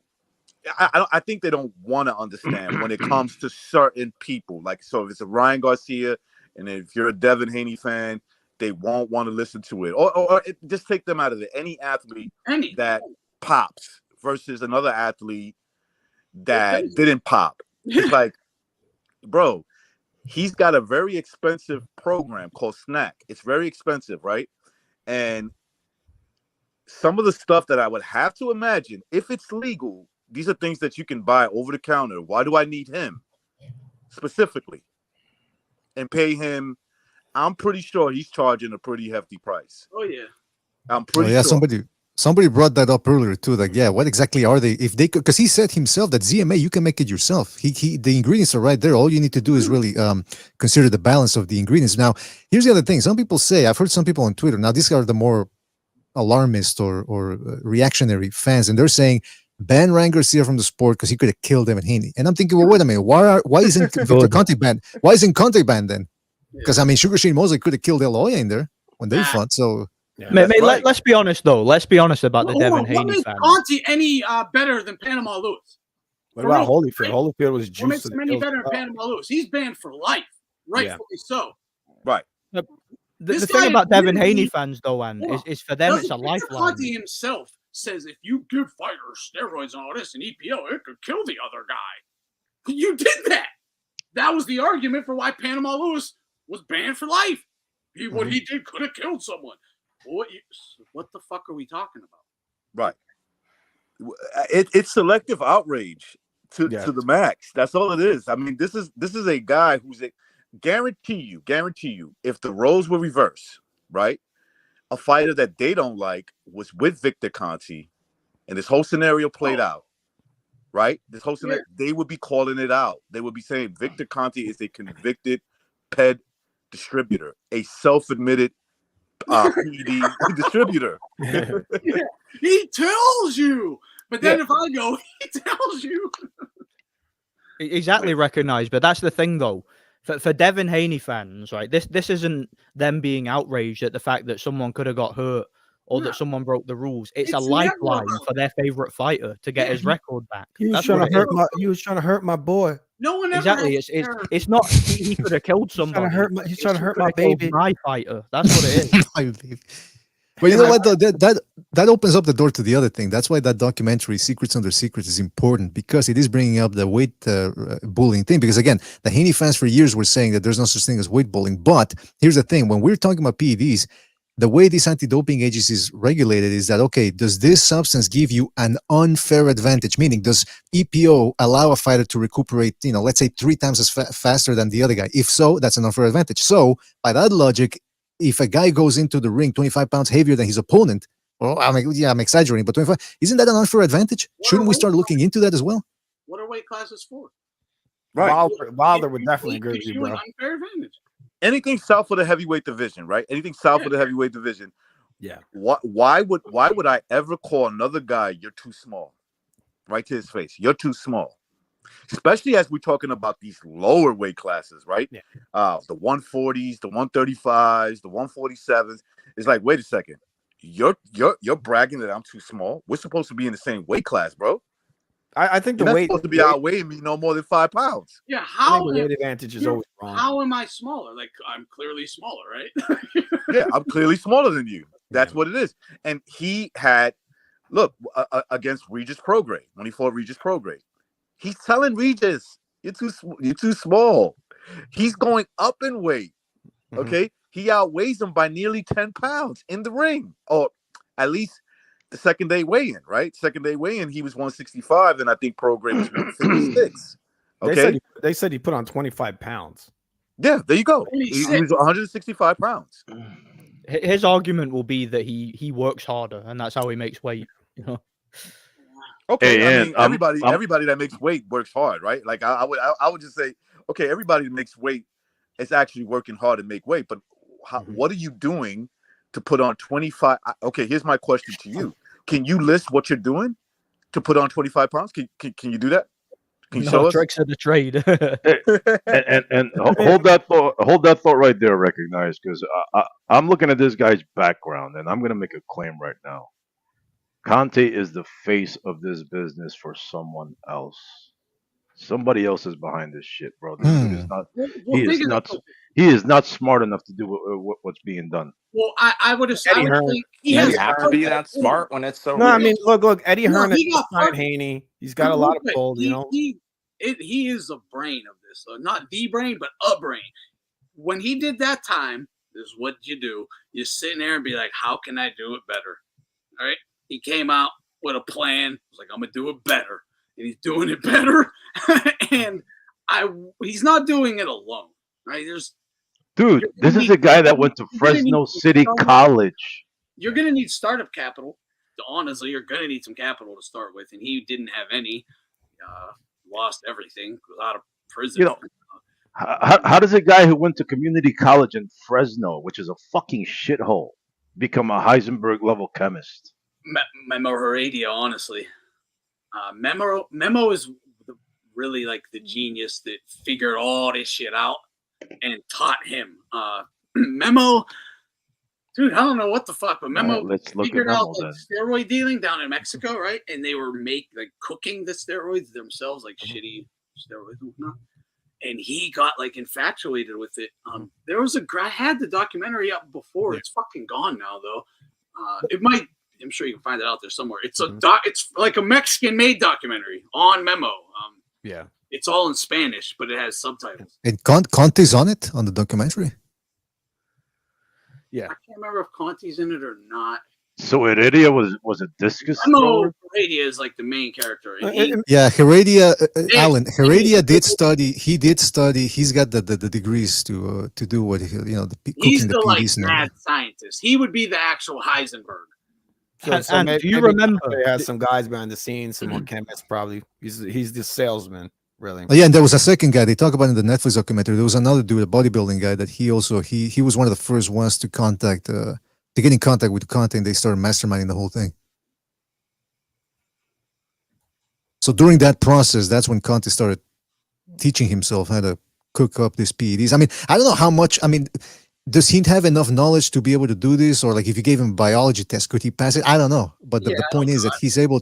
The point is that he's able to get the results here. What happens, like, dude, you get little fucking, meth out retards who someone will teach them how to cook meth, and they'll start fucking producing like the best shit out there. It's a trial and error thing. As you're like a computer scientist, even the more you just do it, you're gonna. How do you think like the people who invented Bitcoin? You think they were just like, oh, I'm gonna create Bitcoin? No, they were like halfway there and just kept adding on, and new people giving new information and adding on, and eventually you're like, holy shit, look at this shit we kind of just figured out, and it goes from there. That's hey, and here's another thing. Here's another thing to bring up. Here's another thing to bring up about that whole situation with Ryan Garcia. So Victor Conti explained the procedure that these tests VADA does, right? Or I'm pretty sure all testing agencies can do this. So there's this thing called he referred to it as stack. Stack meaning that it's a way of saying, look, these tests take a certain time period to come back with results, right? They send it to Utah to Water Lab over there. Yeah. And it takes about 2 weeks to come back with the results. He said, this is what he said on the podcast with Steve Kim and Mario Lopez. Yeah. He says that they put in the stack request, which would what that does is it requests the Water Lab to return those results faster, quick turnaround. Okay, so the fastest they can get it is within 72 hours. So that's 3 days. So I want you to keep that in mind. So he said that they did that for this fight, and they do that for most of these big fights. And I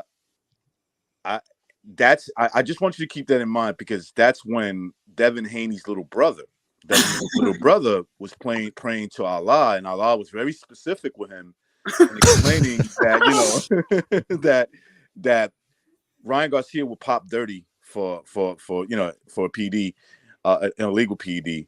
And another thing was there were other podcasters. There was other guys that are on YouTube. These dudes we know them pretty well. There's one specific guy who claimed to be on vacation or on his way to vacation on a Sunday or on a Monday, and he was getting, so think about it, the fight was Saturday, he was getting text messages that something went wrong. Really? All right, dude. Look. We got a picture of Allah over here. Look at this. No, you can't do that, man. Shit. Okay, I thought you were actually gonna put up a presentation. You're gonna get us blown up, man. You're gonna get us blown up over here. There he is. He's here. We have the picture. No, the fact Haney's brother said that was bonkers.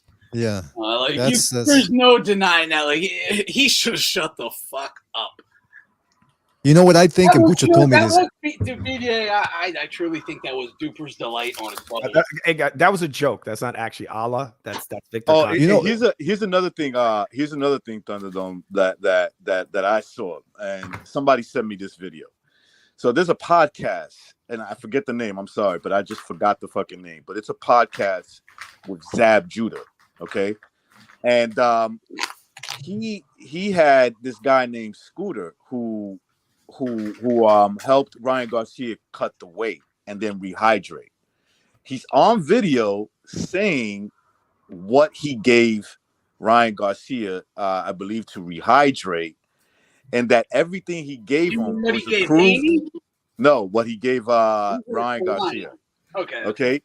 And he said everything that he gave Ryan Garcia, and I want you to hear this part, was approved by VADA. Okay. Now, one of the two of the things that he gave to Ryan Garcia are the two supplements that ended up tested positive for contamination of ostarine. He said it on video. It's on video. He said it. So is he implying that somebody spiked it with Ostarine? I don't know what he's no, but remember this was before the discovery that those supplements had Ostarine inside of it. That video clip, right? Of it's on a podcast that Zab Judah's on. Okay. And so this is before that. Right? And so this is a guy who helps people cut weight. He's pretty familiar in the boxing world because Zab Judah was talking to him like he knew him and he liked him and all that shit. And he goes by the name of Scooter.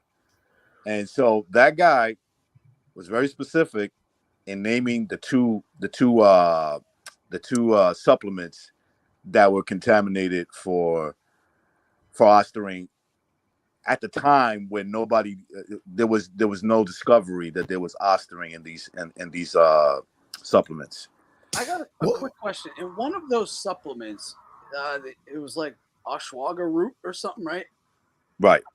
I think it's ashwagandha, isn't it called that? Ashwagandha didn't Ostarine naturally in that plant? I don't think so.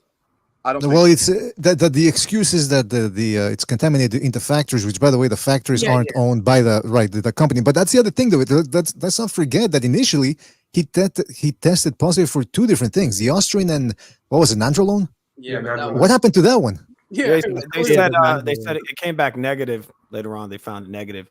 The Ostarine is literally put into a lot of these supplements. You know that? Intentionally. It's not even a contamination. They put it in there.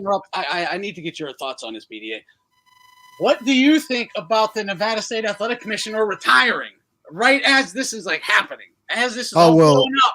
And they asked her to, New York, what they wanted her to state.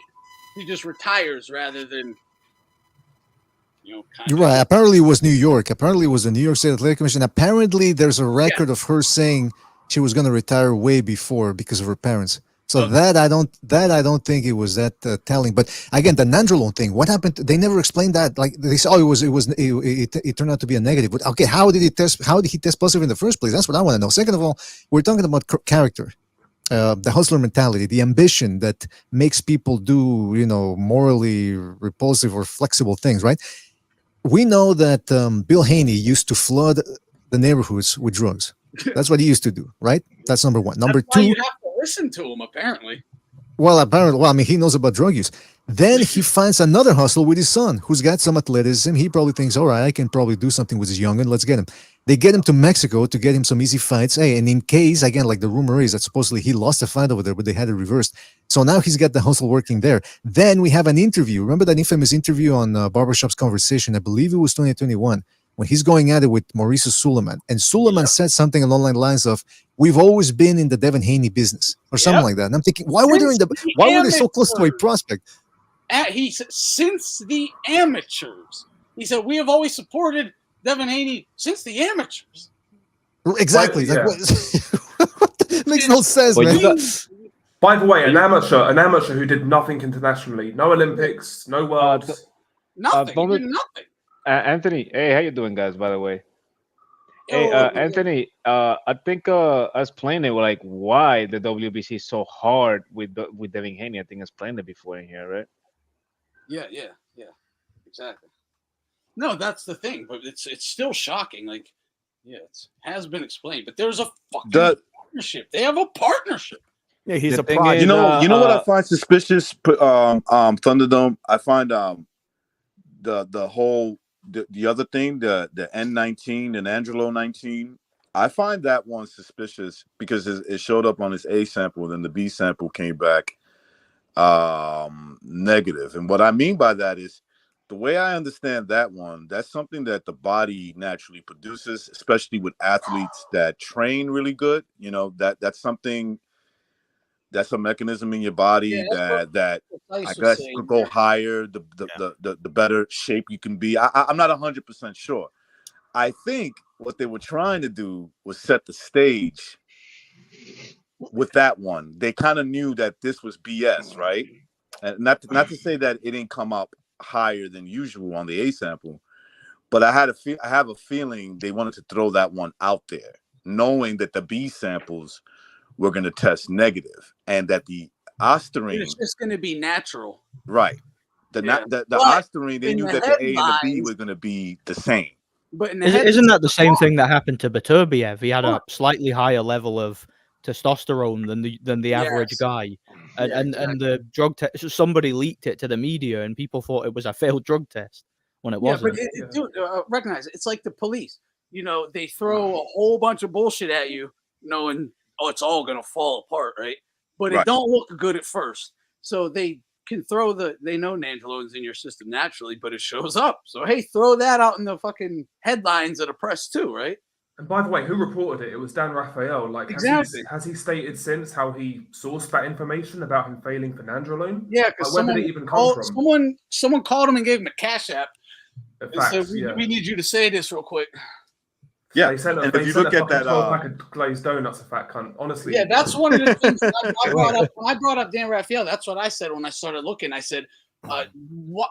Just because Dan Raphael says something, don't make it so. Show me the fucking evidence that you're basing this on, Dan." He did the same thing to Povetkin, and he Canelo. didn't provide any details. He just said he failed a drug test to put the Hey, information Canelo, out. you can knock Munguia out whatever round you want, right? Yeah, but hey, again, Carried him, right? Povetkin, Ryan, all these guys should be banned for life. But then someone else gets busted. Hey, it's contamination. Obviously, he would never do such a thing. And that's why I bring up. I always like to, when this shit happens, I always like to bring up the parallels to baseball and just sports media in general. Okay, with Victor Conti, the reason why I bring up baseball is it's specific to Victor Conti. When this whole drug thing, this whole steroid scandal was happening in baseball, the media was very much aware of who failed tests and who didn't. And the ones that were leaked out, they went hard at them. And this is how you know this, right? And I'm going to say this again. I think I've told you this before, Ed. In 2003, baseball had a secret PED test. They wanted to know how bad the situation was. All the players involved agreed to it because they were under the impression that this would never be leaked out. Yep. Okay? 100 plus players tested positive. This is like basically an IQ test. Basically, that's all it was. Okay, 100 and something players tested positive. Yep. Some of the names were leaked out. Some of the names that were leaked out, they were all banned from going to the Hall of Fame by these the are the sports guys writers. Who chose to make an example out of. Except one guy. This is where they exposed themselves, right? So they set a standard. Anybody associated with PEDs will not be voted into the Hall of Fame. And that was with David Ortiz, Big Papi. You've heard of him, right? Yeah. Because he was very friendly with the media. He was extremely friendly with the media. They loved him. Yeah. You know, that whole shit that happened in Boston. He was like, this is our fucking city on TV. Da, da, da, da. They loved him, right? Absolutely. This guy, his name leaked in that 2003 secret test. The media, this is my assumption. I have a feeling they always knew that he had failed. Okay? 100%. And they voted him as a first ballot Hall of Famer. He was the only exception. So the media is very complicit in this shit, and they've covered this shit up all the time. Well, and there's plenty examples in boxing. And just to show in boxing itself.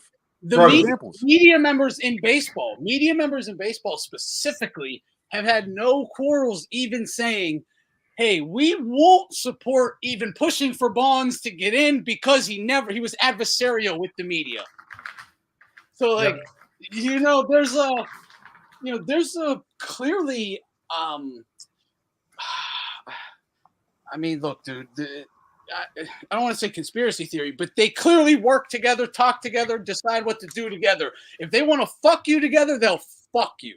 The whole media system will come together and do whatever they want. They will call their friends at this network and this paper and blah, blah, blah, and they will bomb on you. Or if they want to protect you, or someone passes money around to protect you, they run fucking defense for you. Well, Thunderdome, look at the UK. Look at with the Conor Benn situation. That fight with Chris Eubank Jr. was only stopped because the news leaked. One guy leaked it. But everybody knew he failed 2 tests prior to the Eubank fight, and the fight was still going to go ahead. Look at this shit. Look at that shit. That's crazy. Leaked, and the fight got called off. And bear in mind, in the UK, one thing, in the UK, it's not talked about, but there's a concept called shadow banning, where a fighter will fail a drug test, and inexplicably they're just not fighting. That's for what 2 YouTube's years. doing to me. Yeah, bro. Kell Brook, I'll tell you this now. I don't care whether he can sue me. He failed a drug test after the Zarafa fight, hence why he never fought for 2 years. Craig Richards, another guy who is very suspicious, never fought in like 2 years since he recently just fought. This shit goes on all the time in the UK. Kell Brook definitely failed. I don't care. He can say what he wants. He can sue, whatever. Definitely failed the test. These shadow bans in the UK happen all the time. Where the media, where there's NDAs and shit, and that's what they tried to do with the Conor Benn situation. They got exposed.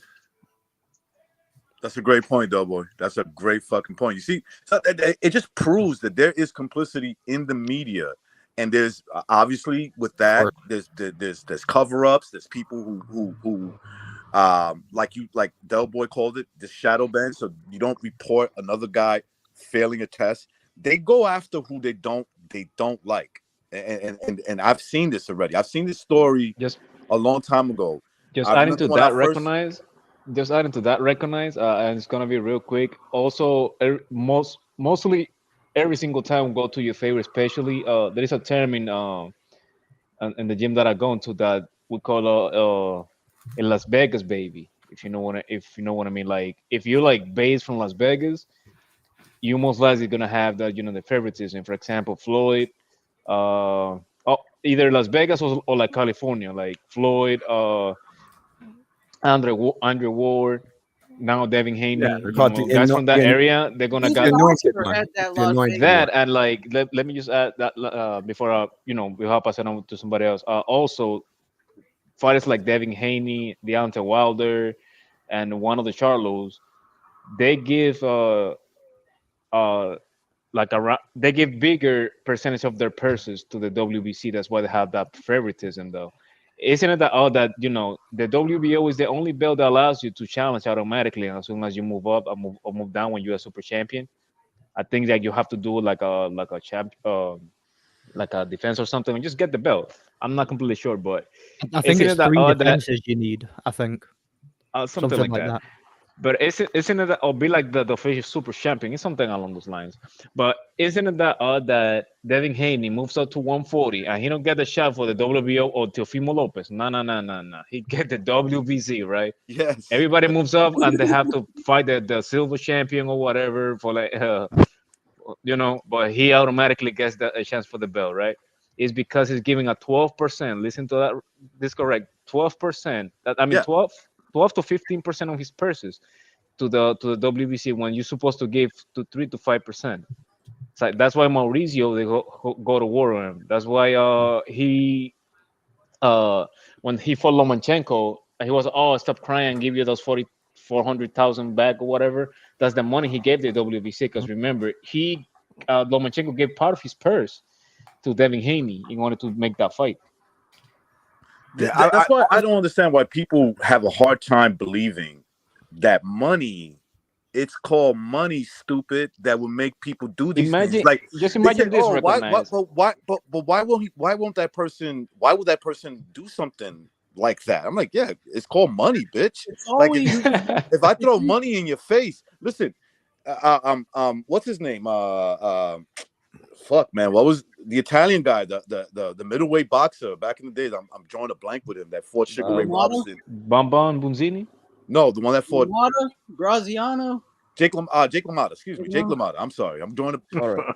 When Jake LaMotta threw a fight against some bum, Billy Fox.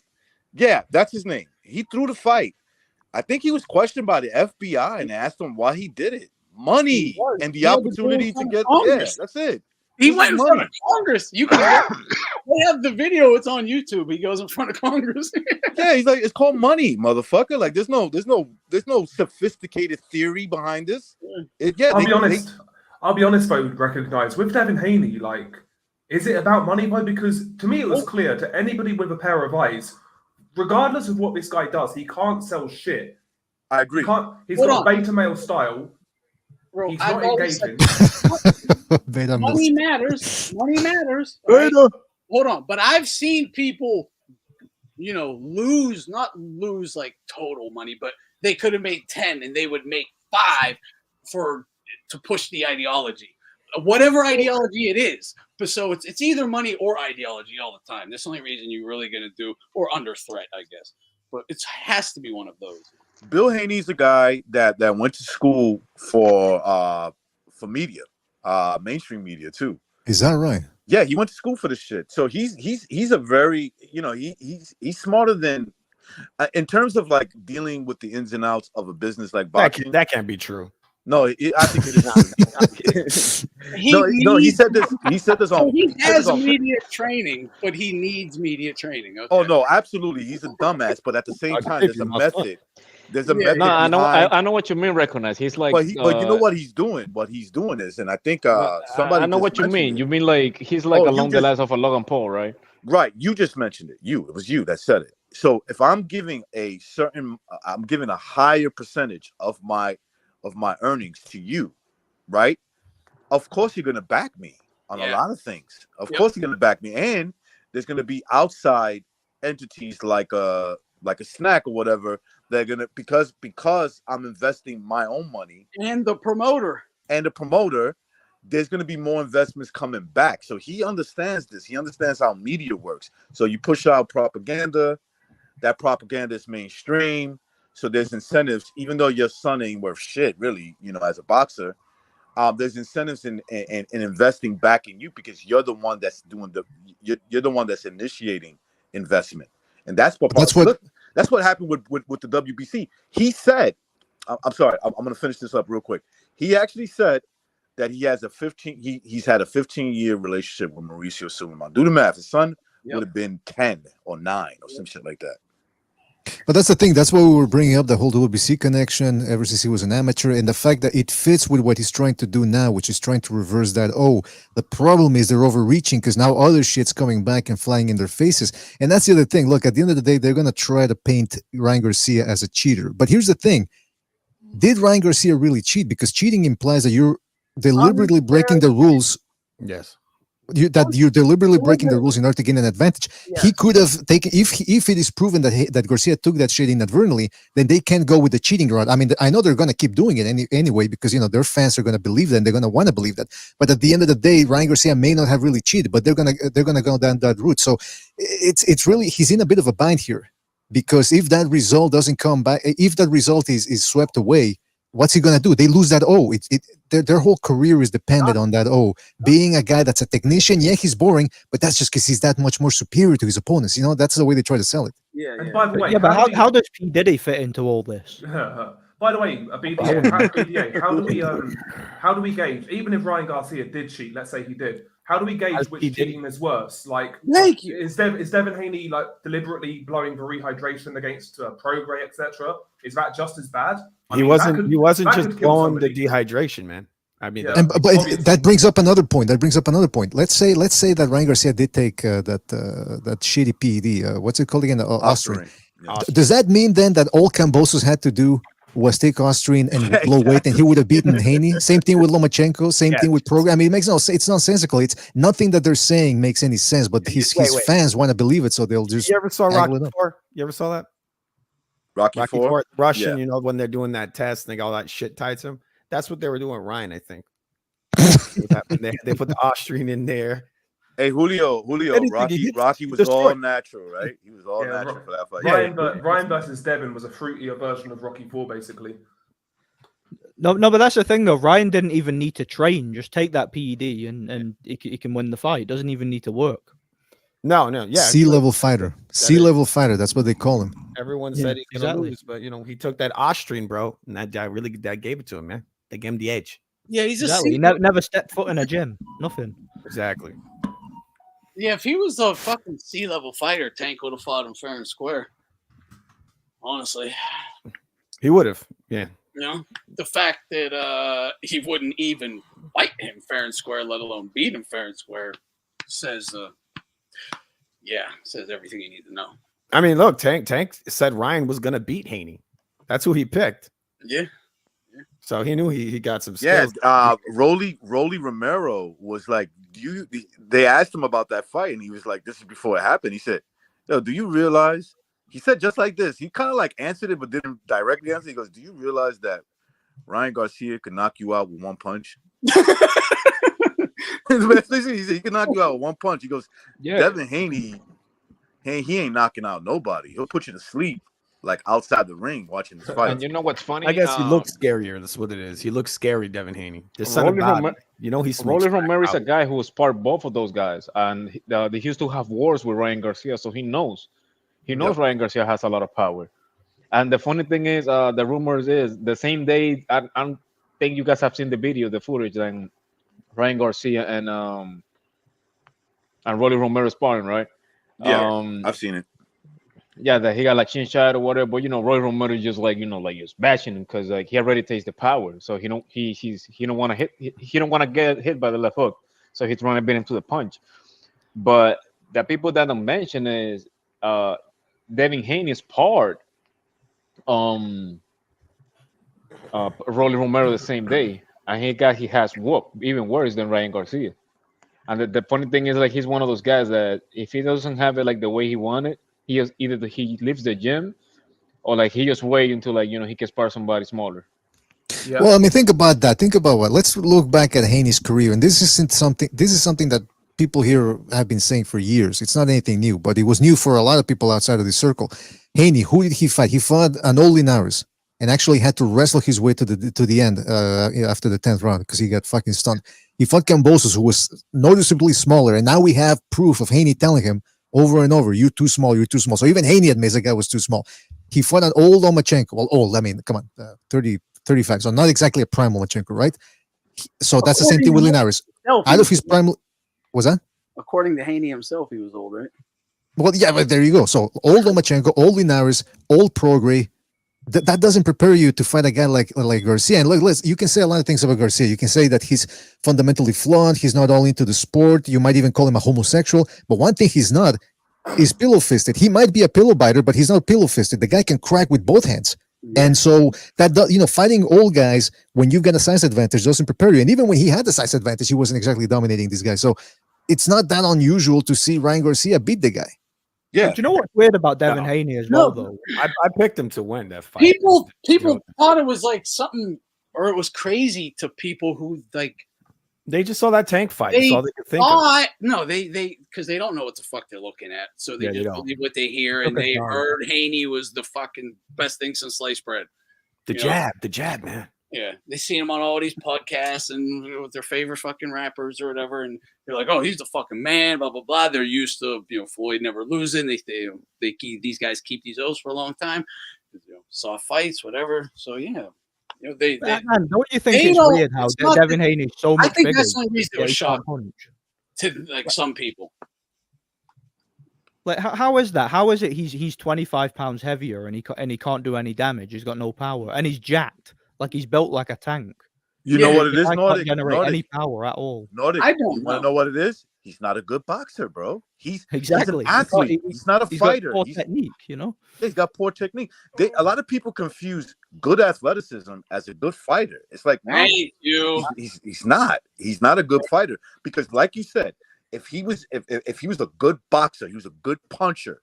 Part of being a good boxer is being a good puncher. I think that is the most important thing. Right? Dude, it's the sport of punching. It's the sport of punching. Yeah. You're fucking these guys up. Punch? Wait, you tell me you're the best at punching and you can't punch?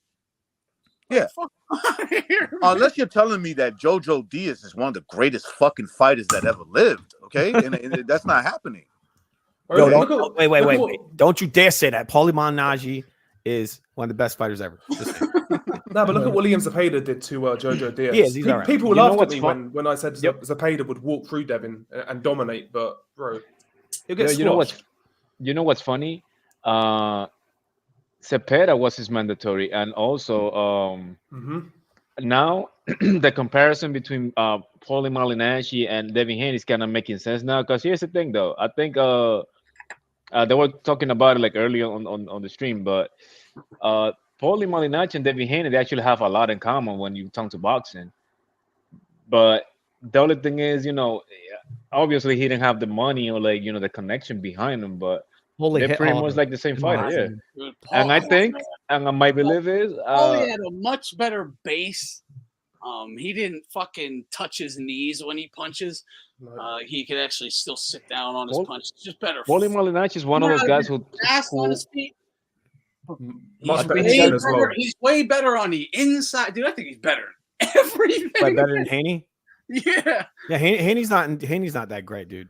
Yo, can you imagine if Devin Haney fought Miguel Cotto and got his jaw broke? What do you think would have happened? He'd have quit. He would have quit. Yes. Paulie He had a would have great got his skin. jaw He broken. did. He would have got got his knocked jaw out. broken. Yeah, he would have got his jaw knocked broken. out inside 3 rounds. Cotto would have. No, not even Cotto. Not even Cotto. I think he would have quit against somebody like Adrian Broner because people sleep on Adrian Broner. He can crack.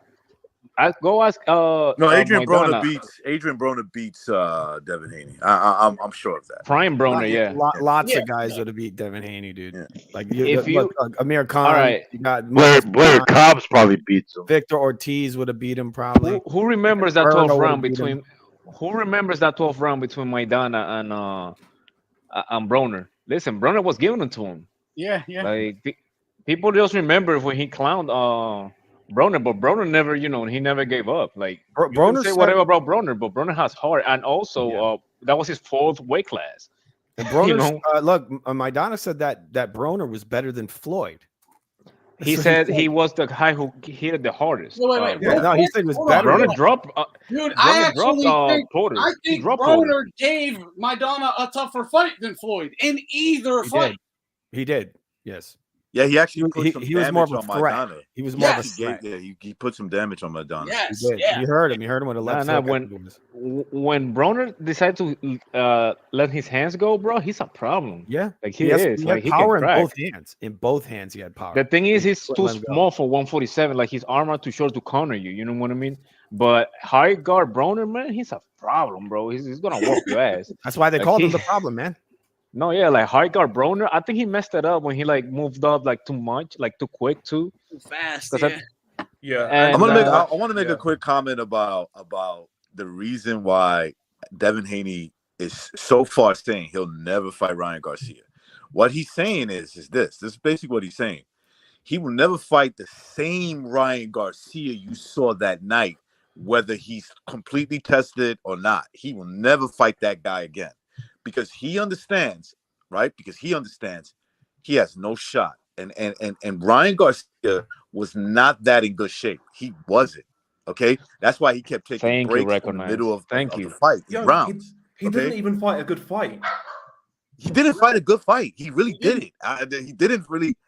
It was just my left hook. That's it. It was all about his listen, left hook. Ryan Garcia had enough physical stamina just to get to 12 rounds. Like he was breathing to his mouth. There were a couple of rounds he was a couple of minutes of rounds that he was just doing nothing. He said he it was after just- the fight. You know that, right? He said it. He says my stamina was not good. Yeah. That's what it It was reminded me horrible. of. If you've seen a fighter start a training camp, that's what Ryan Garcia reminded me of. Like On he the- just started sparring. If Dude, you did you- notice on the 12th round when he started clowning Haney because he knew that Haney was scared of shit, but he was tired as fuck too. Like he couldn't throw any punches either. Yeah, he was gassed out. He was fucking gassed. It I heard, was- I heard a comment right on Twitter, right? I just like to just hear the coping and shit. It's like, okay, so he fought him 6 times as an amateur. They're referring to Haney and Ryan Garcia, and he never did this to Haney in the amateurs. I'm like, and now I'm supposed to believe that he can do their first fight as a pro. He's that much better. I'm like, yeah, that's what happens. Also, when you there's fight no- with there's- no headgear, No and headgear, smaller yeah. gloves, you Small dummy. gloves. Like this is obvious. And Also, he had stopped grown, and him in the Ryan's amateurs. grown up. He's Right. more mature. He's Yeah, he's a strong. man. He's more of a man now. Look, He wants everything's to not fuck equal. You up? He ain't point. He's coming to hurt you. He dropped Listen. him in the amateurs. He dropped the guy. So he's Nah, just I dropping think more now. I think the stories that I heard is different because they admitted himself, I think in one of the interviews that he had on the build up before the fight, he was like, yeah, I gave you your first stand-up 8 count. You Yeah, he know? dropped him. No, Ryan Garcia, he doubled down. He said, I give you a standing 8 count in every fight. But the funny thing is, like Devin, he didn't refuse it. No, Right, he 'cause didn't. he did. They know it. He didn't. No, Ryan's dad came out and said it. He's the Yeah, one and I that think said Ryan they- Garcia even stopped him. You know, it's an amateur stoppage. You know, when Yeah, it's an amateur stoppage. Yeah, yeah. The funny thing is, because I saw them live in DR because the Olympics in 2014 was in DR. So I saw these guys like in the Olympics, and Devin Haney he gets parked on the first round. I mean, on the first round of the tournament. Mhm. But he actually got like a standing 8 count for like nobody, like one of the locals. Like He's packing glass, man. He's got a glass chin. First guy you fight your own size and you get fucking whooped. That was my A glass chin and no power. That was my whole thing about people putting this guy on like top 5. I saw him top 3s and shit, right? On Bro, these many people are retards. publications and whatnot. Before he ever did it, He's a it's bum. like you've never even seen a top guy his own size. How can you tell me he's a fucking pound for pound great right now? The fact that he was considered, not by just dumbass, like low IQ LDBC fans, but the fact he was considered by boxing media as pound for pound goes to show where the sport's at right now. And goes to show how low the never bar is. listen to anything these fucking people say. Hey, we've known the knockout was coming ever since Linares chicken legged them. Hell yeah. Exactly. Right. Yeah. Listen, You guys, know what absolutely. happened? It was the Prograis fight. The Prograis fight really turned people because the Lomachenko fight, even this bought and paid for media people, or maybe they're just dumb, like Anthony said. But they didn't really want to talk too much about the Lomachenko fight. Fine, all right. It was a Prograis fight. They thought that a lot of people really thought Prograis was going to smoke him, and so therefore, when Haney beat him, they thought, "Oh man, Haney's a god," not knowing that this was part of the Haney blueprint. If you watch that Prograis versus Orlilla fight, which took place before the Haney fight, you see Bill Haney's ugly mug standing right there. He's sitting right there on the front row. He was watching. As soon as Prograis looks bad in that fight, all of a sudden, fight signed. It's a done deal. And even Prograis said that. Prograis told that to Haney. He said, "Listen, the only way you're fighting me is because I looked bad in my last fight." Yeah, he still had to cheat on the scales as well. BDA, all of a sudden he was like, "Program looking for you." Remember the bill? I don't remember that. Man. That cringe ass of commercials. Oh yeah. Oh yeah, that was bizarre, man. It's the same reason they took the Ryan fight. They thought this is the Exactly. easy fight of the big name young guys. He just lost the Tank. He's going down a downward spiral. He's drinking and drugging. We could take him right now. It's a cherry pick. You know what they thought this was? They literally thought that Devin Haney was Floyd and Ryan Garcia was Arturo Gatti going into the fight. That's what they thought. What they didn't realize was that Ryan Garcia was more like a younger Arturo Gatti, and their son is no different than fucking probably Teron Millette. Okay, if you remember that fight. Yep. Listen, Okay. I mentioned this before. The camp for Devin Haney is not Pernell Whitaker. It's not Floyd Mayweather. It's not Willie Pep. His comp is Robert Easter Jr. That's his comp. Yeah, it's true. They literally the same guy. The same guy. Yeah, I would never want to call Ryan a cherry pick or anything like that, right? But they looked at him like a cherry, and that was their fuck up. It was similar to Wilder Fury 1. They saw Ryan Garcia as a head case, just got beat, drug addict, fucking retard. They thought he was going to fall to pieces, quit, whatever, and they got it wrong. They got whooped by an unfit C-level fighter. Once a quitter, always a quitter. You're going to quit. You're going to quit. You're going to quit. They thought they'd outbox him for 6, 7, maybe punch him up like Prograis. He'd fold. Yo, Anthony, I think Ryan Garcia laughed at that post. I know everything was about to go down when he was like, "Oh, I bet Ryan won't beat me in the middle." Even Ryan was like, "That would be stupid." Like, yeah, that's what I was gonna bring up. Ryan laughed. He said, "Okay, he said, okay, we'll fight in the middle of the ring, bro. Yeah, whatever. like not even Tank wanted to do. Yeah, I will Tank wanted to do that shit. Like, bro, when a man laughs at you, listen to me. When he laughs at you, he views you as no threat. You're not a threat to him. Okay. Yeah. Now you might change that in the ring. That might be different. Yeah.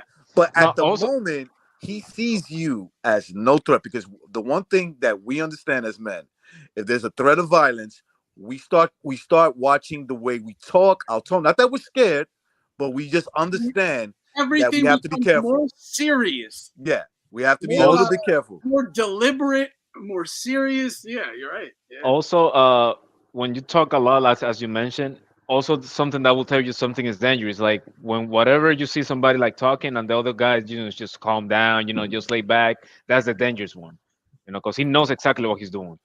Like, hey, the other guy Ant, just scared like a chihuahua, Hey, Ant, can you or BDA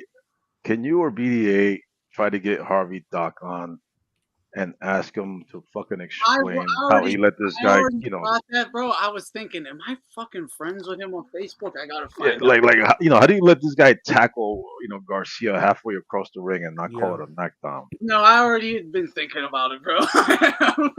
Yeah, speaking of Harvey Dog, I was can I just thinking it say, might be good. I've already thought about this. Funny. I was That's thinking funny though. like When I we was give it a little bit of time. You know what I mean? To where he's like not thinking that's the reason someone's hitting him up.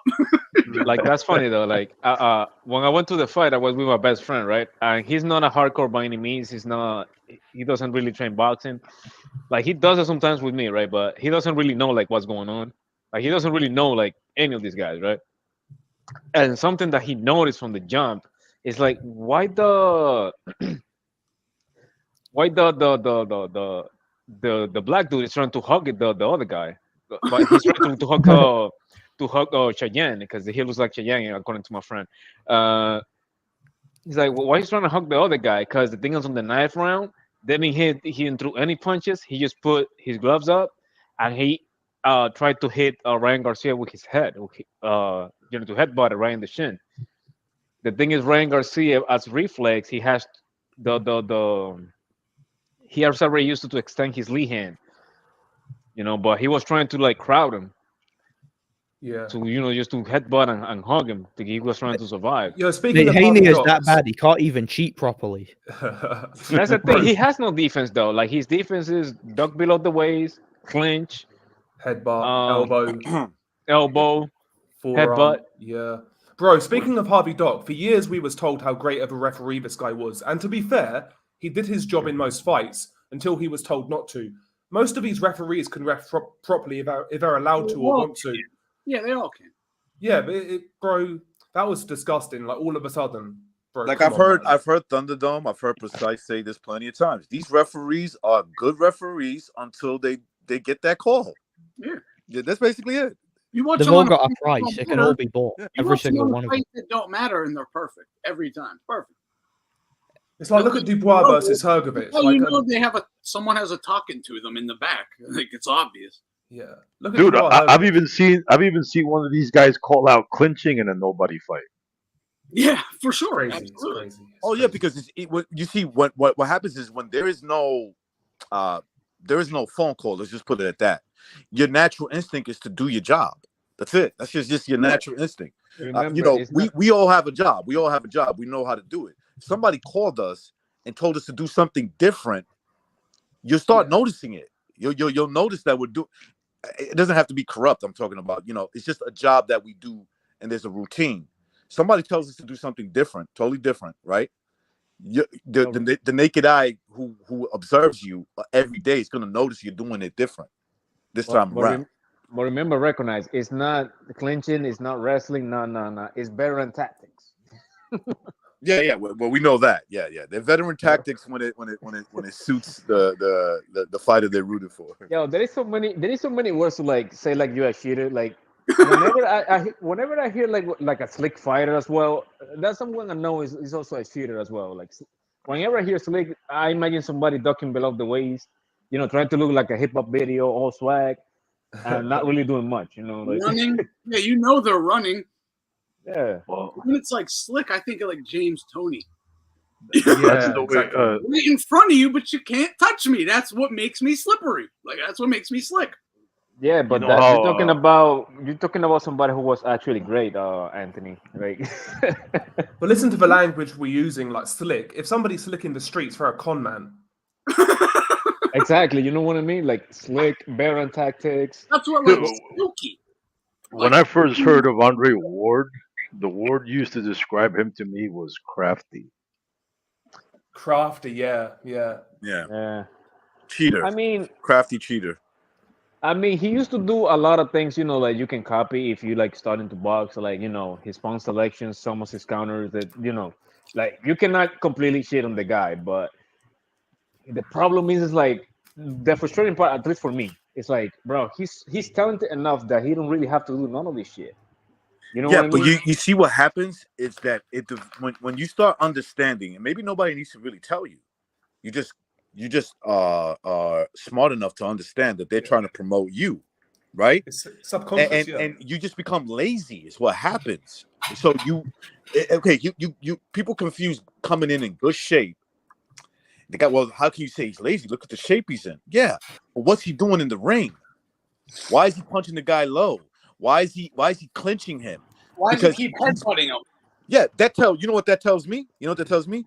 He didn't train his skills enough. He was being lazy. He was just working out to look Looking for the easy win. And record and dude, where he's from though? Oakland, right? Another Las Vegas baby. That's right. Oh, them Oakland boys, they definitely get some preferential treatment. No, yeah, that's what they call it in my gym, Las Vegas baby. California rides together. Yeah, California, Las Vegas. Yeah, if you're from around that area, bro, they're gonna be biased towards you. And again, Devin Haney, bro, he has like so many things going in for him. And to me, he's one of those guys that they were trying to put in as a, how you call it, as an industry plan. They were trying hard, but I think he's just falling off, and he made it worse for himself when he did like the whole lawsuit or whatever. Like I would have respected more, or he would have because sometimes you get an ass whoop, but you make me a fan from out of me. Like you fought back. This guy who got his ass whooped by Fundora. Tim Tszyu. No, not Tim Tszyu. Lubin. Erickson Lubin. I know you're talking about Erickson Lubin. He always was trying picking himself up. You know what I mean? He never gave up. Yeah, I was saying this to my son. You know what I mean? He make me a fan that night. You know what I mean? Even though he has his ass whooped, because I respected his heart. Exactly. I was telling out to my son, I was like, we were watching the Bivol fight. Bivol was fighting that Libyan guy, right? I was like, I respect this Libyan guy more than someone like Shakur Stevenson. Hell yeah, bro. He was hitting people. Brought it, bro. Bro. Vitaly Klitschko gained most of his fan base for losing to Lennox Lewis because of the way he lost. He gained so many fans. That's right. That's right. I remember that. Like a man. Remember, he was over there with his face all carved up. It looked like somebody fucking cut him in Rikers Island. And he wanted to continue. And he was like, "Yo, I want to fucking keep fighting. Why are you stopping the fucking fight?" And he went up to Lennox Lewis. He said, "You're gonna give me my rematch. You're gonna give me my rematch, right?" Yeah. But have you noticed one thing in boxing? Oh, sorry, VD, carry on. Just real quick, Mike, because I don't want to lose track of the Andrew Ward thing. That's one thing Andrew Ward doesn't understand, because for years, he was fighting with those veteran tactics, right? Meaning, by all means necessary, whether it's clinching, stinking out the joint, whatever. So now he retires and he's selling. Now he's no longer with ESPN. He doesn't have that little attention that he used to get every other week by being a broadcaster. No longer has it. So he churns out an autobiography, obviously with a ghostwriter. Nobody buys it, from what I understand. That's what I heard. And now he's probably complaining about how. I mean, the thing is, I'm wondering who's he blaming now, because it's one thing to box the way you want to box. All right, you want to stink out the joint, fine. But then this is what happens when you retire. Nobody remembers you. Or they remember you for the bad things and no longer want to have anything to do with you. And so that's what these guys don't understand. Ward's life. Nobody buying his tickets, nothing. But that's what I'm saying. Even Fernando Vargas, he was he was a noxious personality. He was a thug, but people still love him because when he did fight, he gave it his all. Even though he did cheat too, in the Loya days. But the point is, everywhere he goes in California, people still mob him to this day. They still remember the fact that he would rise up and get knocked down and rise again.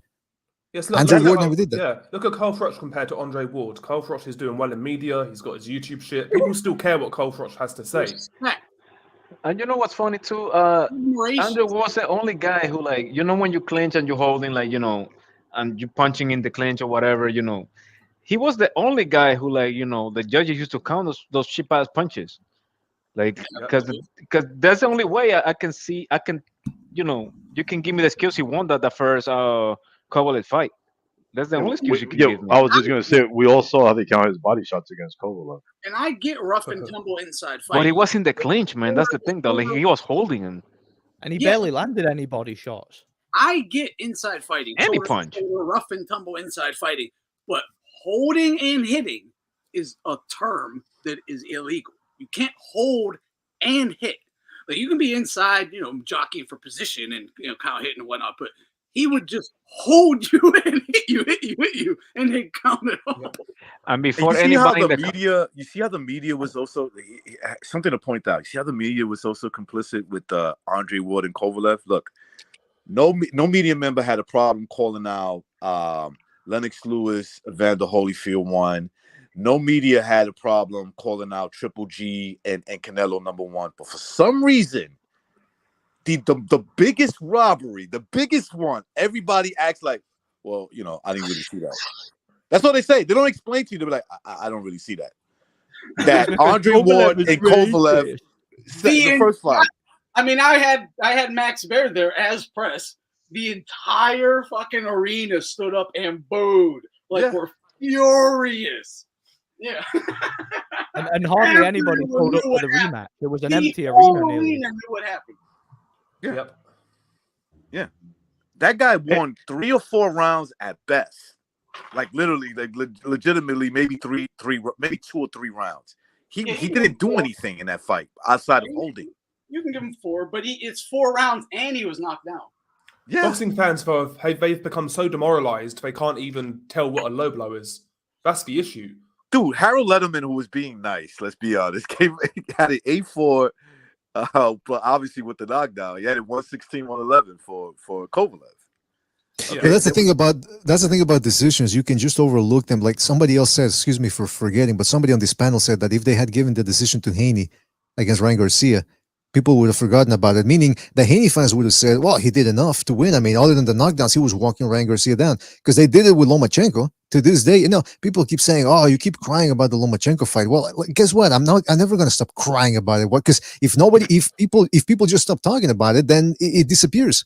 We have to call out bad decisions. And that's what gets me about these people who tend to justify tying up, clinching, in other words, right? But they call it tying up.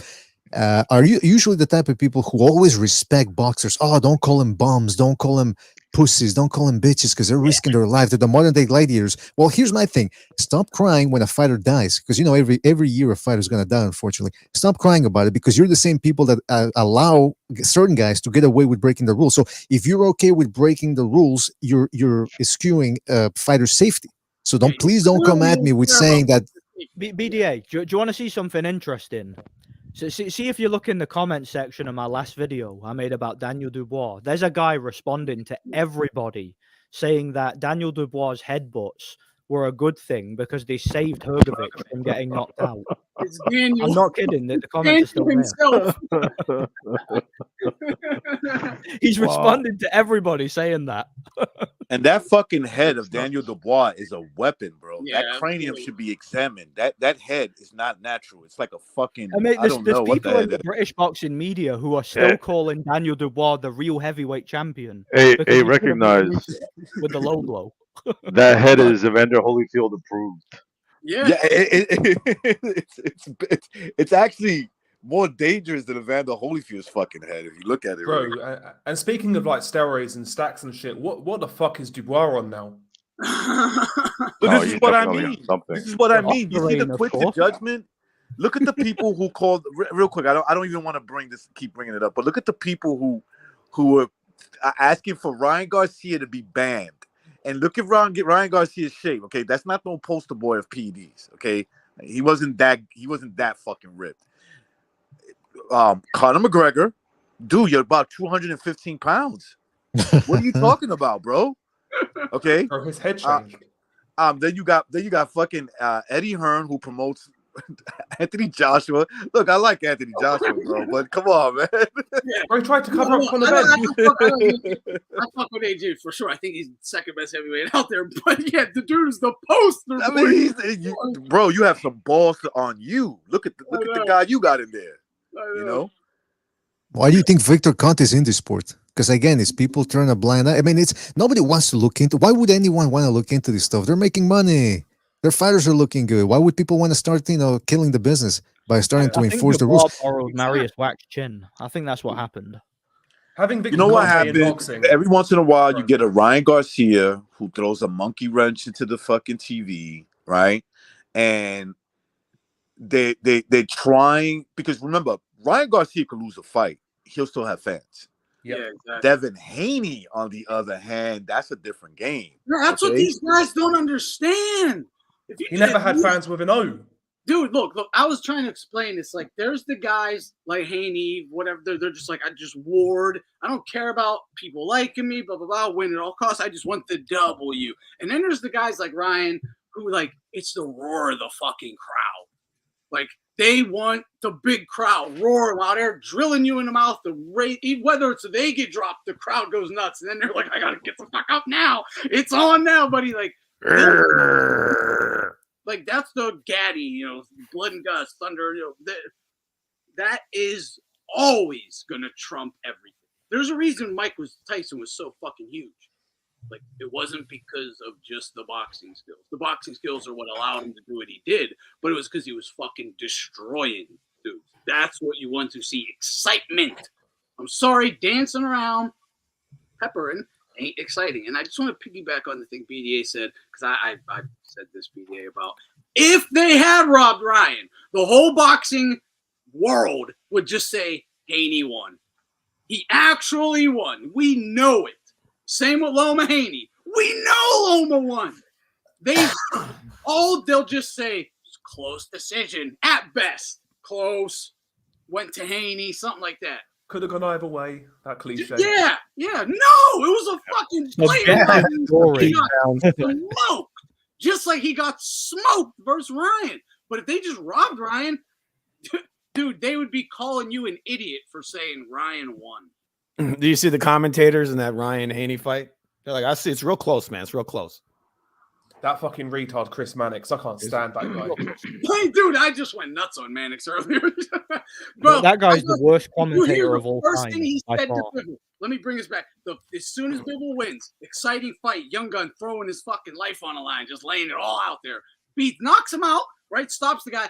Mannix enters the ring. The first thing he says to him is, whatever happened to your power? I remember when you were younger, you used to knock guys out. You don't score knockouts. Yo, even did you hear what he said? He compared Bivol to Andrade, bro. Thank you. But hold on. Mannix is the number one guy who defends pussy bitch power powder puff runners. He's the one who justifies Ward and justifies Shakur, justifies Haney, never knocking anyone out, running like bitches. Yeah. And you had this Bivol walk forward all night and stop the guy. Yeah, but none of those guys were Russian. Yeah. I saw a short the other day of Andre Ward where he was doing a catch and shoot. He basically catches a shot with his right hand, throws this, and then throws the right. But then he eats a fucking left hook, a big left hook. And these guys were building this up like this is the greatest fucking maneuver ever. He literally hits the guy with a tap and eats a left hook. It's like, okay, yeah, he's the greatest ever, right? And this is the guy they're building up. How do you build up a guy who wins a fight on low blows? Like, have you noticed, though? Have you noticed the boxing media are still trying to push these guys like Shakur, like Devin Haney, but I feel like the casual fan is no longer accepting it. I feel like they're rejecting it now. Nobody gives a fuck about Devin Haney. The flamboyance is through the fucking roof. It's like everyone wants Mike Tyson. They don't want, Dennis Rodman anymore. Do we all agree that there at least seems to be a culture shift happening in boxing? Yes. Yeah. Ryan is helping it. Ryan's helping a lot. I agree. I think he's destroying it. Yeah. Teofimo's also he's killing that narrative as well. Yeah. And he's another guy who's a religious dude. Tank. That's why I started respecting Tank. I was like, hey, everything you've done so far really ain't been much. I thought you lost to Cruz, and I don't give you credit for Ryan because you dehydrated him. You should probably rematch Cruz and then rematch Ryan at a legit weight. But it looks like he's maturing and understanding. I think he's going to start going in the right direction. I have hope. Well, he gets knockouts. At least he has some. Yeah, knockouts. that too. But I'm saying, man, I'm seeing the shift. I thought so. I'm glad you guys said so. I think if they take him out, that'd be great. That's another guy. Shakur, Tank. Once those guys are gone, we want to see some real fights. We don't want to see these fucking guys dance around. Second he steps up, it's over. So Shakur has to go. He's the one for me. He has to go. I think I lose testosterone when I watch that guy fight.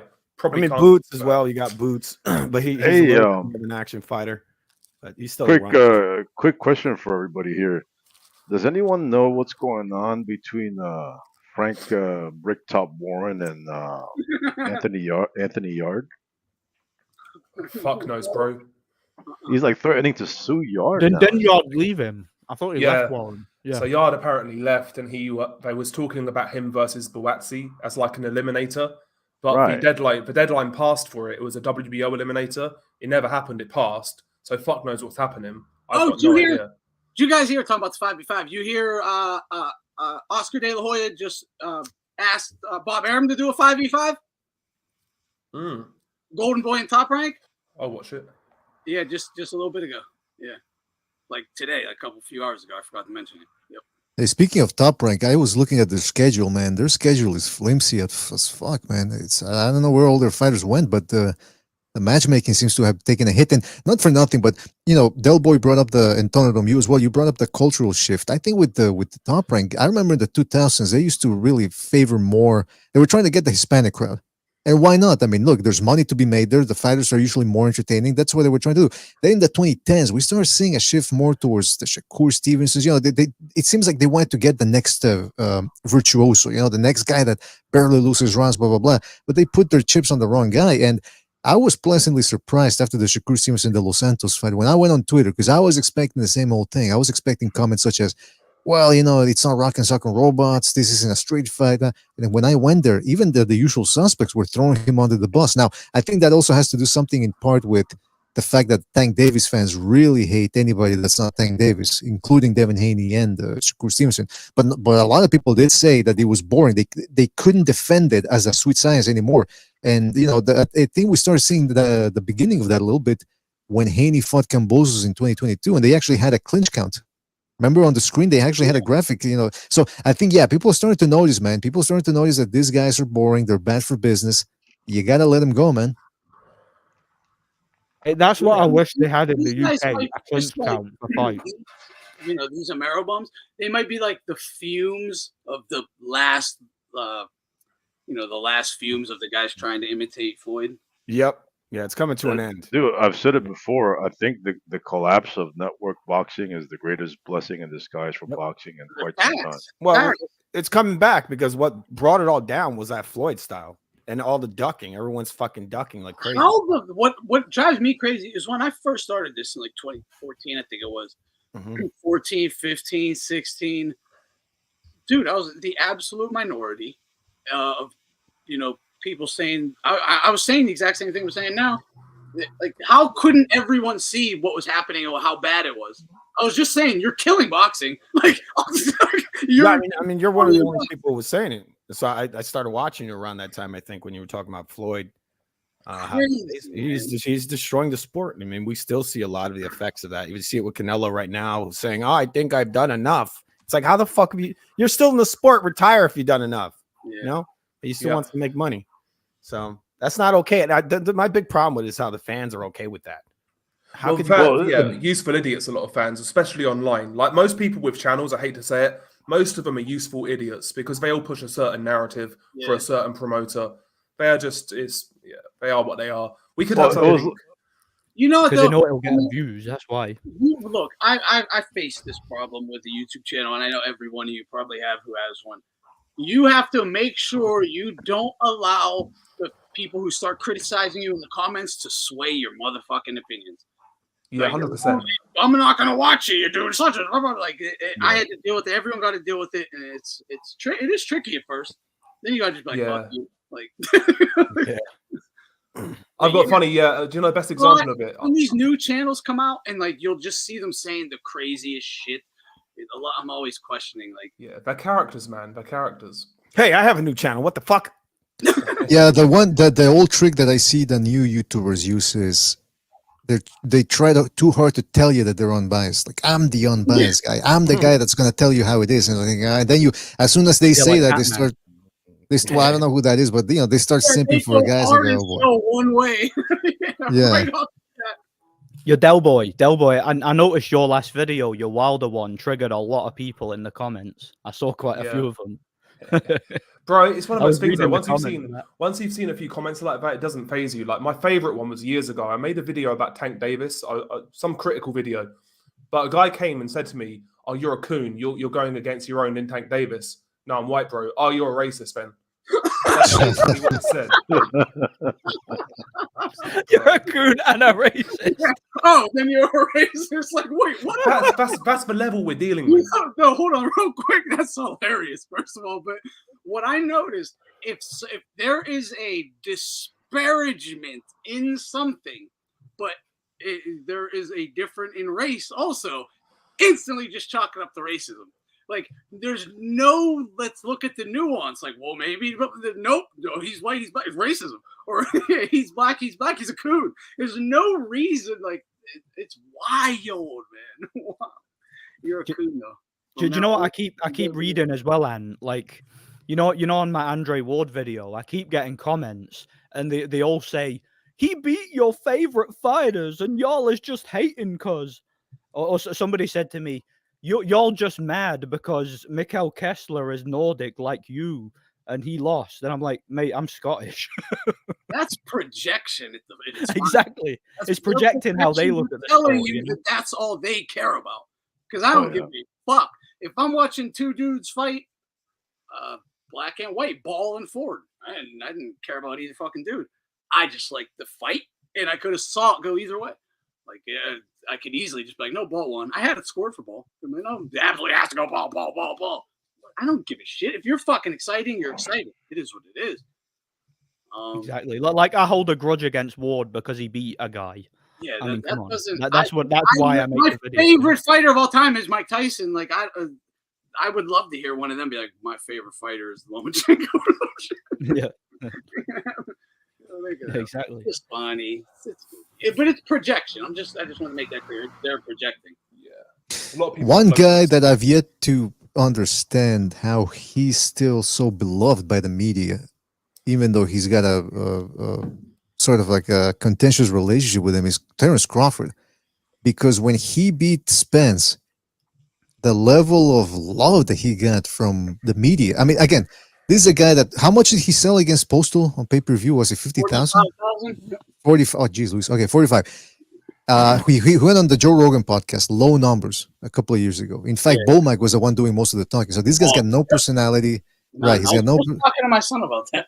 Yo, he could wrestle. I heard he could wrestle. But that's what I was gonna get to. Okay, so he beats Spence. He goes on a victory parade that lasts 6 months. Everyone all of a sudden wants to wrestle with the guy. The people are posting videos on Twitter of wrestling him. Some people are even wrestling the guy in front of their girlfriends. You know, they're getting pinned in front of their girlfriends. Like, hey, I got pinned by Terence Crawford in front of my girlfriend. I'm thinking, what's this? It's some weird sexual thing going on. So guys would take their girls on Howard Stern and be like, "Suck the crew." Exactly, it's very similar. So my thing is, when Crawford look when Crawford and Inoue had their big wins in July, right, 7 days apart, I understood that some people want to have Crawford number one, other people want to have Inoue number one, or whatever. Okay, I understand it. But then when Inoue beat the Palace and Crawford had been sitting on his ass for 6 months, and some people still had Crawford number one, I said, wait a minute, what's going on here? And I'm talking about media members here, not just casual fans. I'm talking about the media members. Then when Inoue beats Neri, and it's been almost a year since Crawford's still sitting on his ass, and some people still want to have Crawford number one because Inoue got dropped. I'm thinking, okay, what magical hold does Crawford have on the media and a lot of fans? I don't get it. I called it out a while ago. He's done some favors. I'll let you go first, but real quick, I just want to make this before I forget about the wrestler.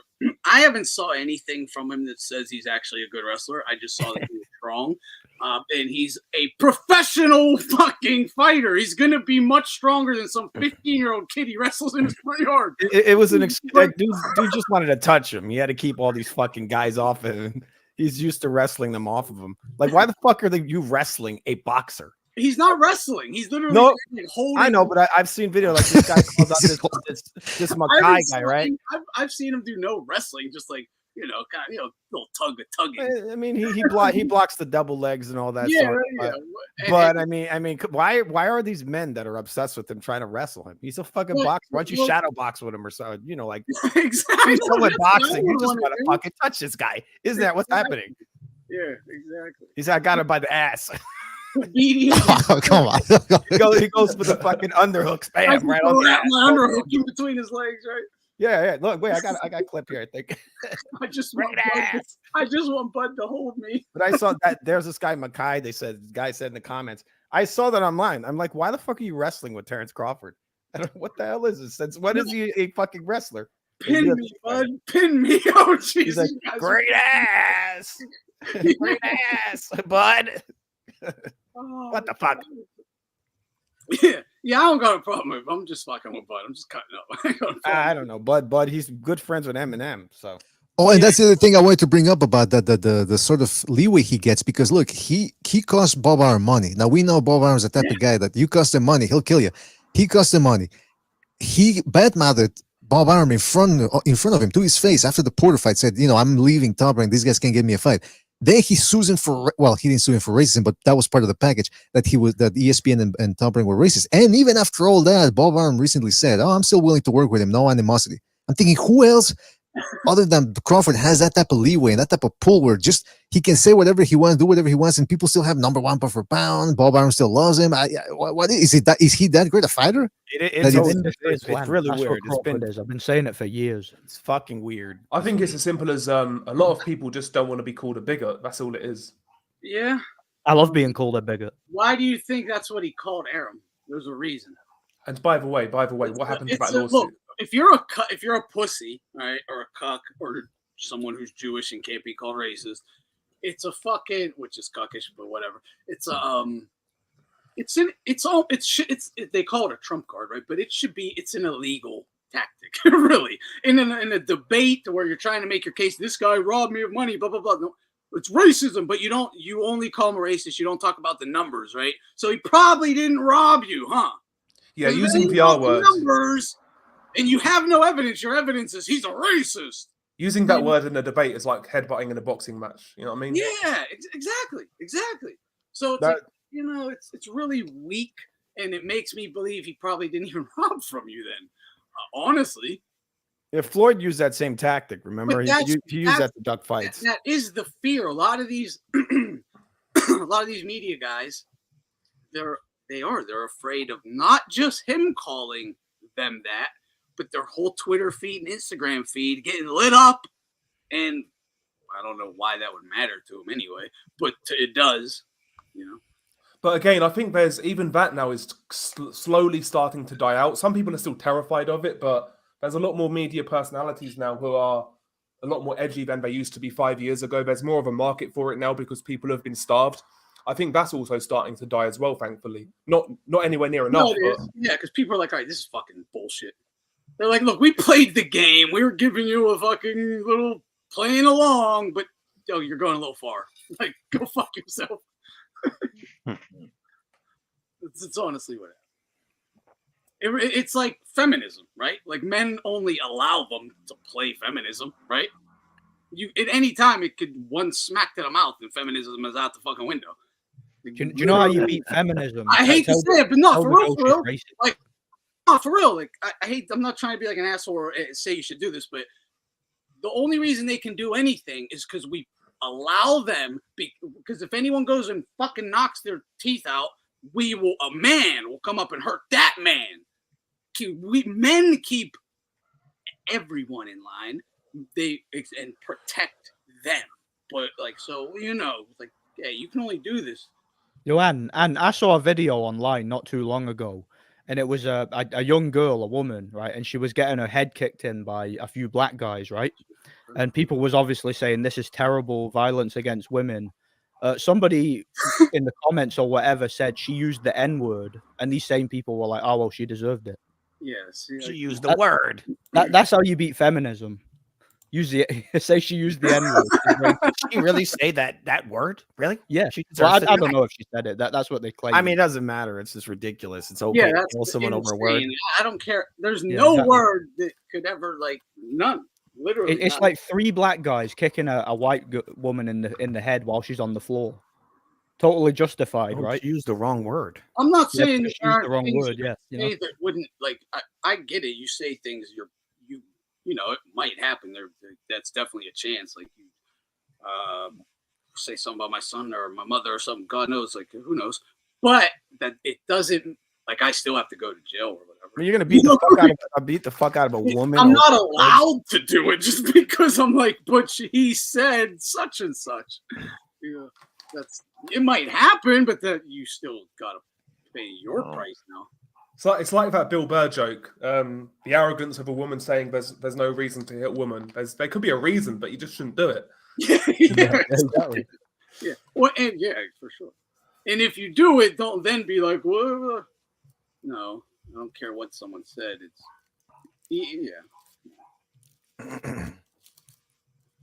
carbs. No, I didn't see it. Thank God.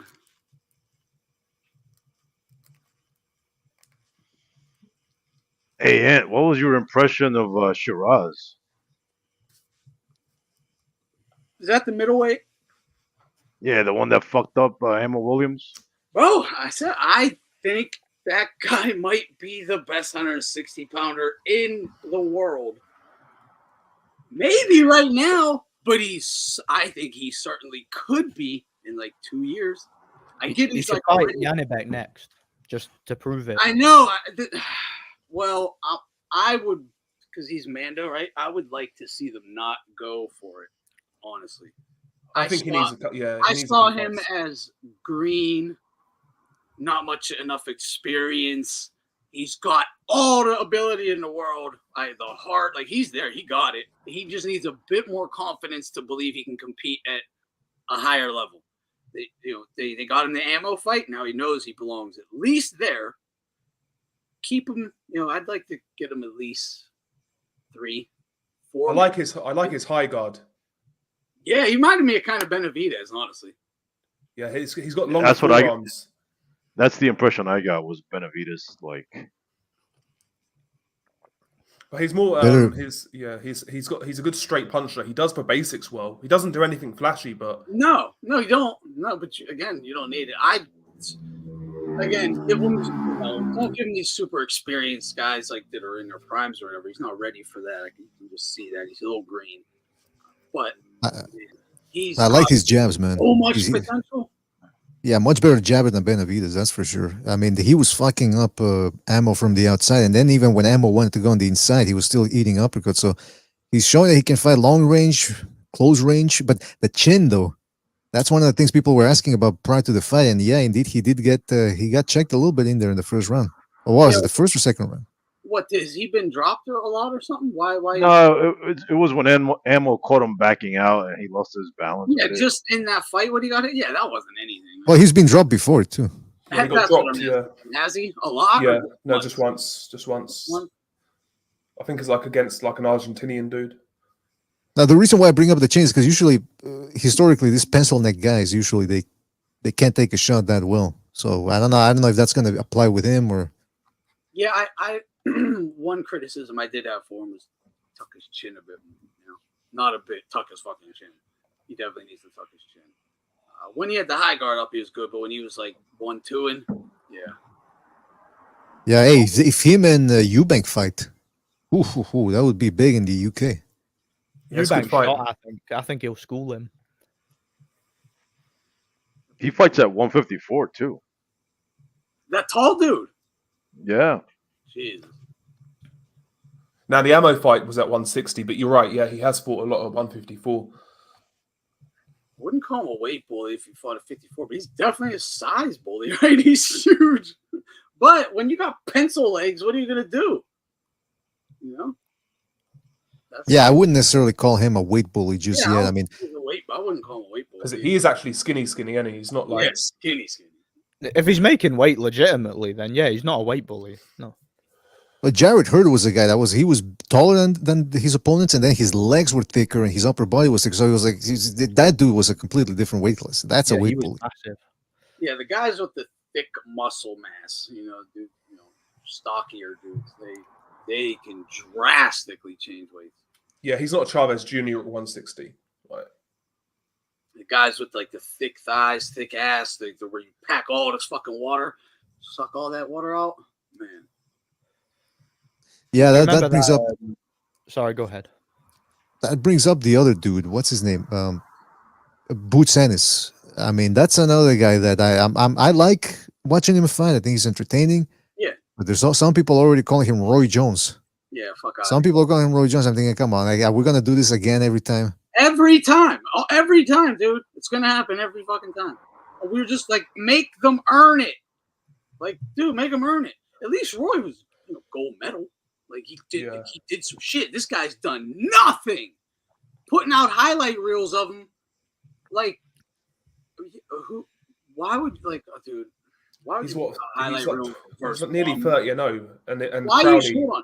Look, I can't respect dudes who showboat to that level versus a bum.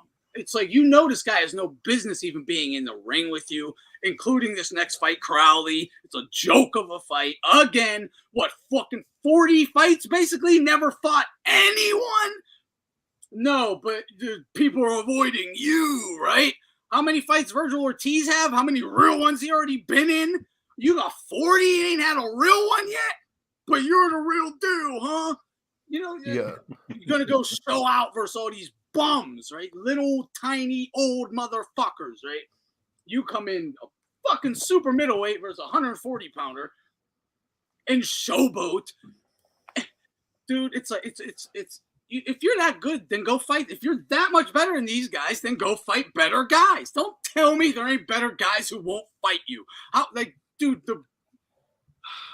why did you go around telling everyone Bud ducked you? Then Bud went on $1 million worth of game with your homeboys from Philadelphia. They called you on three-way with Bud. Bud outed you as being a liar. You never dared even contacted his team, let alone tried to fight him, and he ducked you.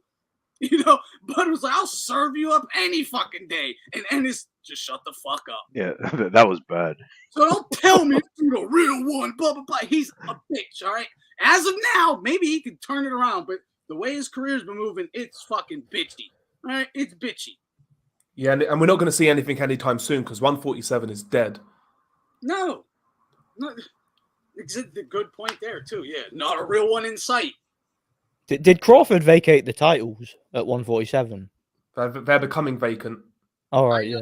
The IBF's gone, but I don't know if he still has them or whatever. So I think Barrios is going to get elevated to WBC champion. That goes to show where the welterweight division is right now. Yeah. Yeah, it's a poor division, isn't it, right now? There's no one there. Yeah, he goes, I understand trying to become undisputed at 47, but what's the point of undisputed if it's just going to be a weak run because I'm undisputed? It's like fucking Bud at 40. It literally don't mean jack shit. You know, literally Crawford's resume at 144. Dude, I would rather a guy just have one win versus a fucking legit real one. This is sad it's come to this in this day and age. One win versus a legit real one than every belt. Because you can literally have every belt and not have a legit win over a fucking real one. Like, mate, I was talking about this on my last like night. a primed up A-level fighter, best weight raring to go. Do you even have one of those wins? You know how people always brag about Crawford's like undisputed in 2 divisions, but again, one of those divisions, he fought Julius Indongo for undisputed. I mean, is that really anything to write home about? Indongo was brought in to get knocked the fuck out by Troyanovsky and just happened to catch Troyanovsky and then got the Crawford. Exactly. Didn't even have been. And in my opinion, he took a dive against Crawford. My opinion. Probably did. It's probably how he got his fucking retirement fund. Yeah, he just became a bum overnight. Well, that's the other thing that pisses me off a little bit is when, just like we were talking about how they extended the rehydration timelines from 24 hours to 36 hours and people are just okay with it. It's like a slow boil. They start bending the rules slowly until they just break them. The similar thing applies with the sanctioning bodies because I remember back in the day, it was WBA, WBC. Then the IBF comes along in the 80s and then it's, oh boy. Then for years, people made fun of the WBO. It was a joke belt that only Europeans held. That was the way the media portrayed it. Yep. Then now all of a sudden the WBO counts. And now it's undisputed in the 4-belt era. So I'm thinking, okay, so in 10 years, is it going to be the IBO next? Now you got to have 5 belts to be undisputed. So this whole, it's manufactured. This whole thing of, oh, I'm undisputed because I got 4 belts. Like Thunderdome said, okay, you got the 4 belts. So what? Who did you beat to get him? The belt nowadays, the belt doesn't make the fighter. The fighter makes the belt because the belts don't mean squat. Anybody can get a belt, and then on top of that, there's variations of the belts. So in total, you got 6 different titles. You know, Amy has the belt. Ryan don't. Who is the guy? The IBO's been around longer than the WBO as well. Weirdly enough. Oh really? I think it has. Yeah. But it's the same as lineal. Like even lineal now gets I don't know, it's become diluted. Look at Stevenson and Kovalev back in the day. Everybody knew who number 1 was. And everybody knew who was holding the fight up, but the media still propped up Stevenson as the lineal like it meant something. When he was exactly, and Fury was lineal while he wasn't even fighting, while he was 500 pounds, you know? Yeah, that's the thing. If you retire, you're no longer lineal. I don't understand how, but that's the thing though. So Crawford beats, okay, I give him credit for technically those were the guys that were available, okay, but not all undisputed are the same. Like, I'm sorry, you can't compare Terence Crawford's undisputed run with Alexander Usyk's or even Naoya Inouye's. So, but that's how they equate it when they talk about pound for pound. It's like, okay, we have 2 guys that were undisputed in 2 different weight classes, and you go, hold up. look at that. Let's look at the competition here. Yeah. You had one guy. Yeah, well, Postal. Okay, good win. Then again, you can also analyze how he won, which Yeah. he ran all over the place. He beat the Dominican dude. What was his name? The gold medalist. Yeah. Diaz, right? Yeah. Indongo. That was it. Those were the three guys, or was somebody else? I keep making this point as well, BDA. Josh Taylor beat Victor Postal in his 13th pro fight when he was a prospect. And that's Crawford's best win at 140 that people brag about. I mean, come on. Yeah, I mean, I don't know. There's a Crawford bias. I mean, don't get me wrong. I like the guy. He swept the floor with Spence, but I don't understand why people. My theory is this: I think people have all. He was the guy that was getting shut out by the PBC, so it kind of reminded some people of Marvin Hagler. I think that's what people wanted to. I think that's why people prop him up. They want him to be their Marvin Hagler. This guy, I was always with it. I was always riding with him, man, but he just wouldn't get the opportunity, and then he finally proved it. He's always treated like he's more than what he really is. He's never been great. I call him, and as of you, all you guys are too, exactly what he is. Like, exciting. You don't want to. I mean, you want to watch him fight, obviously, but there's a lot to have been desired. Yeah. I think a lot of really fucking fought, man. That's what I was about to say. That's what I was about to say. With Terence Crawford, I think people. So what am I so like when you hold on real quick? I'm sorry, Del. But for me to be like he's pound for pound number one, how am I supposed to say that? What can I base that on? It's like the thing is, people conflate. Get mad that you won't say it, and it's like, but how am I supposed to even argue that? I literally can't. If I choose a case that I'm like, okay, I feel confident, I can always argue this and make my case. I don't feel confident in that. It's not. I'm not gonna have a good argument. Well, I mean, he beat the guy that fell out of the car at over 100 miles per hour and hit his head, and so he's the best. He's the best. That's what he is. I think what it is with Crawford, people conflate accomplishments with quality of wins and resume. It's a big difference. Like BDA said, not like hasn't accomplished anything. Yeah, not all undisputeds are the same. Like Usyk doing it on the road. Who else has done that in boxing? Every single world title he won, he won on the road. Multiple weight undisputed. Winning it against a guy 40 pounds heavier. Knockouts, right? Blah blah blah. It all looks great on paper. On paper.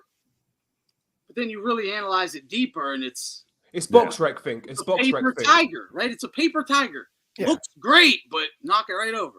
That's why BoxRec's fucking terrible, by the way. BoxRec, for me, I don't know, man. It's introduced a level of thinking that is there's no nuance, there's no deep dives or anything like that. It's just what's on paper and that's it. There's no further examination on the quality of opponent, the circumstances leading into it. Nothing like that. No nuance or no. Well, yeah, they should make a more detailed system, I guess. But you can Google it all. Wait, real quick. Kind of Google it. That's the thing. Usyk has had about half the amount of fights that Crawford has had. But what Usyk has done is record breaking. Nobody has been able to match him in terms of quality of wins. I don't care what anyone says. It's more than twice as great. It's more than twice as great. And I can make that argument. I would. I mean, he went over to Russia to defeat a unified knockout artist in Garcia, unified champion in his backyard. He went over to the UK to beat Joshua, again, a guy 20 pounds heavier, several inches taller. He beats Tyson Fury on neutral territory, a guy 40 pounds heavier, an all-time great heavyweight. All these fights are on the road. Exactly. All these fights are on the road, and he's beating guys significantly heavier, significantly bigger. Nobody else in boxing is doing anything close. And not just at that on level, the road, in their backyards, like in their home cities, all around the world. But Zed says Crawford knocking out Porter and Spence impressed the hell out of him. Porter didn't train. I don't understand what was impressive. Porter literally didn't train. Like he, didn't train. So I was great. And Spence, hindsight is better. Everyone knew he was damaged after the accidents and whatnot in the eyes. What if the eye was legit? He's damaged, right? I don't think very damaged. I'm going to say I personally didn't understand how damaged he was. But bro, his balance was horrific. Yeah. It looked like. Did you see the Spence versus Garcia? It looked like Garcia wasn't really trying to hurt him. Yeah. Like it was right after it was first fight off the accident. We did a film, I think me and you, and I kept saying, dude, if he just pulls the right hand, he knocks Spence out. It was right there the whole time. He wouldn't He really. threw it a couple times. I remember he threw it once and literally, dude, we talked about this on stream. He throws it, stops it, half punch right in front of his face and just pulls it back. Like had him lined up and was delivering like a knockout shot. I'll tell you what, if Spence is as damaged as I think he is, and if this fight with Fundora's real, I think it's ugly. But look at Crawford, all the guys he fights, that one fight after, they're retired. I mean, how good are these guys? They're retiring right after the Crawford fights. They're all retiring. You're right. Crawford is no longer a weight bully. There's no one's going to call him a weight bully. From even 47 on up, I ain't calling him a weight bully. He's catching all these guys at the end of their careers. Like, all guys coming off drive-by shootings. Hey, yeah. There's a good chance Spence could end up looking the way Lubin did against Fundora. Yeah, because I mean, essentially, the advantage Spence used to have was he was strong and he would let his hands go, and on the inside, these guys couldn't cope with him. When he's fighting Fundora, he's going to be essentially fighting a bigger version of himself. With all the mileage he has. If they let him, they'll low blow the fuck out of that guy. And Spence was durable. He was durable. Yeah. Yo, let me tell you. You know he's what's not durable. He's not durable anymore. You know what's something I feel like I just noticed now that you guys brought that up, bro.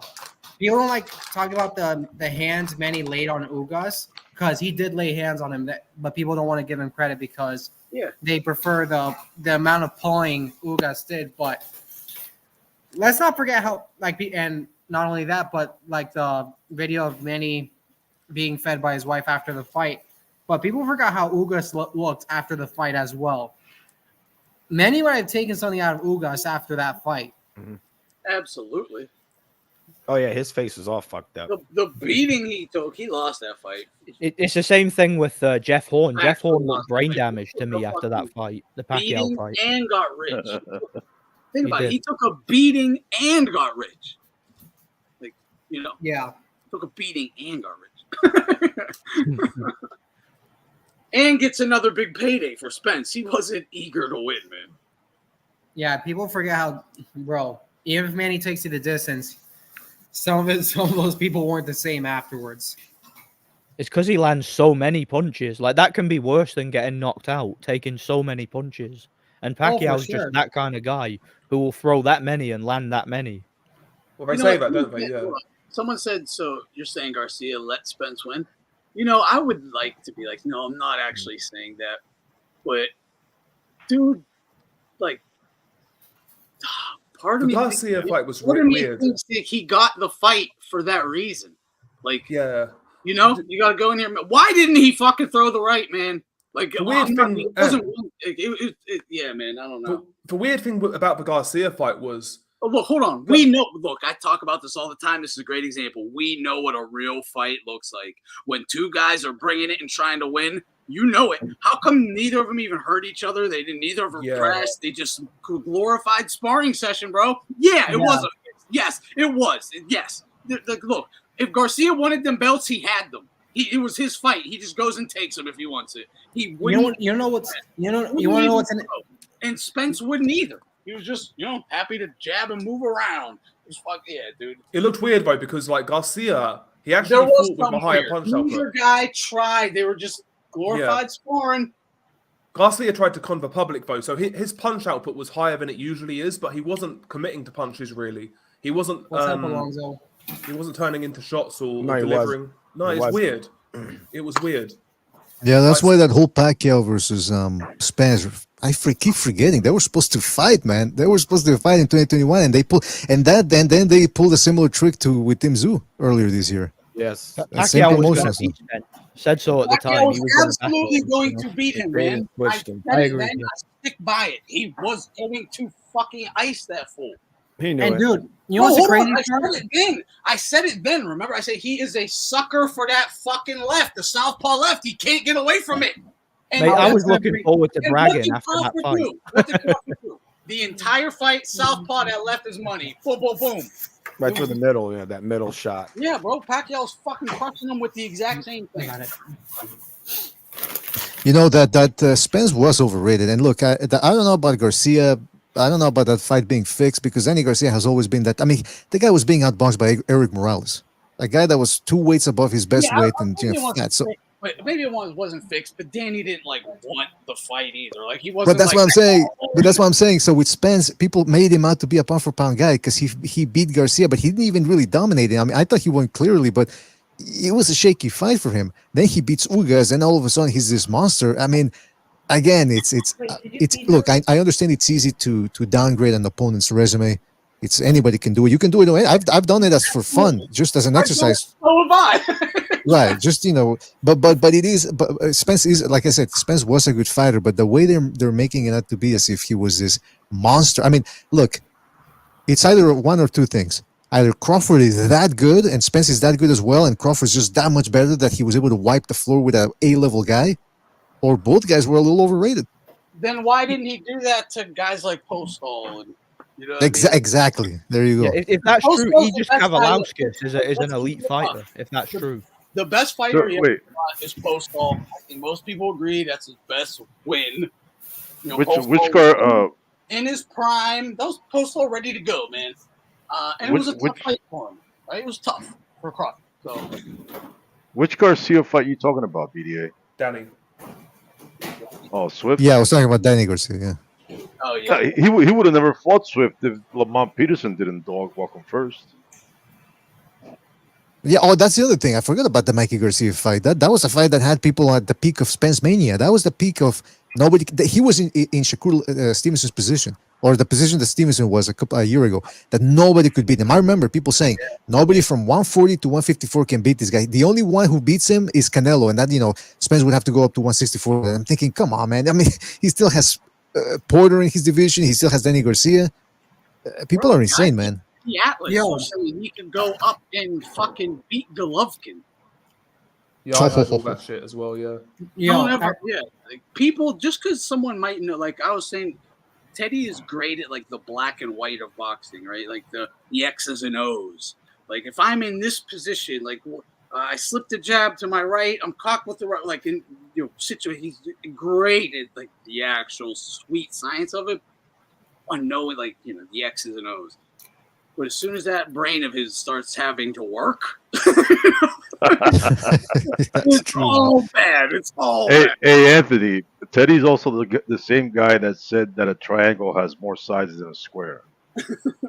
Teddy Atlas is one of those people. If you like eradicated his ability to come out with like crazy ass analogies, nobody would take that guy fucking seriously. He's an absolute fucking clown. I'm sorry. Your grandmother's basement. Yeah, sound bites, and that's all he offers. I think he was a shit trainer. I'll be honest. Con man, absolute fucking con man. I like his commentary on the fight night games, though. He's an absolute con man. That's where he says that stupid comment about the triangle. Yeah. Do you know what's funny as well? One of the things he says on the game. See if your fighter loses by a unanimous decision. Sometimes Teddy Atlas will say, I had it a little closer. I had it a split decision. And I'm like, that doesn't make sense. How can you have it a split decision? I don't get it. He's been milking. He's been milking that Mike Tyson association for the last 30 years or more, rather. And that's the thing, though. Teddy Atlas is a guy like Thunderdome. You said it correct. You said it perfectly, man. If you want to teach your 12-year-old kid how to throw a jab, the right stance, keep your hands up, all that. Yeah, go with him. Yeah. You want somebody to break a fight. Don't go with Teddy Atlas because on top of that, he has the ego. When Hopkins rematched Jean Pascal, Teddy Atlas picked Pascal to knock Hopkins out. Bernard Hopkins, a guy who's willing to do whatever he gets to get to the 12 rounds. He had never been stopped at that point. So when Hopkins wins that fight, he goes to ESPN the next week, and Teddy Atlas says, well, if Pascal would have done what I said he should have, he would have won. So he can't even admit defeat or anything. I mean, so yeah, I don't know why this guy has any views. I don't know why. He's one of those dudes that because of his reputation, he gets views right off the bat when he starts a YouTube channel. But if you listen to what he's saying, it makes no sense. Oh my god! By the way, sorry. One thing, bro. That guy, his co-host on that YouTube channel, that guy is constantly treading on eggshells. It's so fucking embarrassing. Like a bad housewife. I feel bad for him. I feel bad for him, bro. No, he's an absolute fucking. He's and I always wonder, but guy like a scam artist. It seems like he sold fucking Yeah, like dodgy cars. He's a second-hand car salesman. Yeah. No, but Dell's right with the analogies, though. Those things drive me nuts, man. Teddy's the kind of guy that, he'll just talk about, why one guy is beating the other, and he's like, there was this bagel shop I used to go to in Brooklyn, and they opened up early. This guy wasn't making his bagels early or something, and you're just like, what? Like, do you know what he calls the high guard? He calls it earmuffs. Put those earmuffs on. I say that too. Yeah, that was Teddy Atlas came up with that, I think. I might have got it from him. Earmuffs. Invest in that basement when he talks about the body. Like, Here's the like thing. oh, yeah, water in the basement, yeah. Yeah, water in the basement. But to what BDA said about what Teddy Atlas said about John Pascal, I'll go on with this. Piggybacking off of that. What's crazy that a lot of journalists do that today, especially when one of the A-side guys doesn't win the fight they want them to. Like, for example, Anthony Joshua and Usyk. Joshua boxed. They're saying, oh, he just needs to box and use his power and distance, and Usyk will respect the power for too long. What happens? Usyk beats him when he tries to do that plan. People say, oh, Joshua just needs to fight, go into the body and just be aggressive. Does that in the rematch. What happens? Oh, go to the body more. Then they say that with Fury. What happened? Yeah, it's because it's easy to go with narratives for some of these guys or it's tempting to go with the narratives because they have nothing other than that to add. It's the easy route. In other words, I mean, I'll put it to you this way: when Joshua fought Usyk, it was Joshua's going to be too strong for him, and that's it. They don't elaborate what that means. So what were you trying to say? Were you saying that Joshua was going to hit him and he was going to drop him with the first shot, or were you saying that he was going to outmuscle Usyk the way Fury did with Wilder? I mean, again, there's no nuance to what they say. They just go with these cookie cutter things, like with Canelo Bivol too. Oh, Canelo's just gonna be too strong. You're thinking, well, he's moving up in weight, dumb. How do you think he's gonna be stronger than Bivol, who's got a strong upper body too and all that? And like, forget about the difference in skill set. None of that. It's there's a lack of nuance. They just go, like I said, with this cookie cutter narrative. And there was another one that we're seeing now, Deontay Wilder. He just lost against Zhilei Zhang. The narrative we're seeing is, well, he can't pull the trigger anymore. And I'm thinking, have you guys, the people are saying that, have you seen his fights in the last 8 years? Was he pulling the trigger that much against Gerald Washington? Was he pulling that trigger that much when he was fighting Ortiz the second time and was losing rounds against a 45-year-old guy? It's like, come on, man. He always fought bombs. That's what I said, BDA. But Wilder isn't shot. This is his level, in my opinion. Yeah. He moves the same. You're right. He moves the same. He's still as fast. He doesn't look like a shot fighter. He looks like the same guy. The only difference is, outside of Fury, Parker's the second best guy he fought, and Zhang is the third. He lost both. He lost Well all said. That's what I was saying. He's not, dude. I said I don't want to kick him while he's down, really, but I have to because I've been saying this. But now, with his career kind of in retrospect, he's never beaten a guy who wasn't brought in by Al Heyman to lose to him. Luis Ortiz was on death's door. That's what I mean. He was brought in to lose. Man, They brought him off of all his steroids. He was old as shit. And he still almost won, and they protected Wilder while that was happening. They took him out the retirement home. His blood pressure was never skyrocketing. Anyone wasn't brought in to lose. Like, keep it real. Like, speaking of narratives, though, like Usyk was hurt to the body one time as an amateur against Artur Beterbiev, one of the biggest punchers pound for pound in boxing, and ever since then, people have been saying he doesn't like it to the body. And that's the narrative they're still running with to this day. But Nordic, it's one of those things when somebody says something enough times, it becomes true. It's one of those situations. Yeah, true. Another thing is, when back to what also BDA also said about Shakur being how he was last year, dude.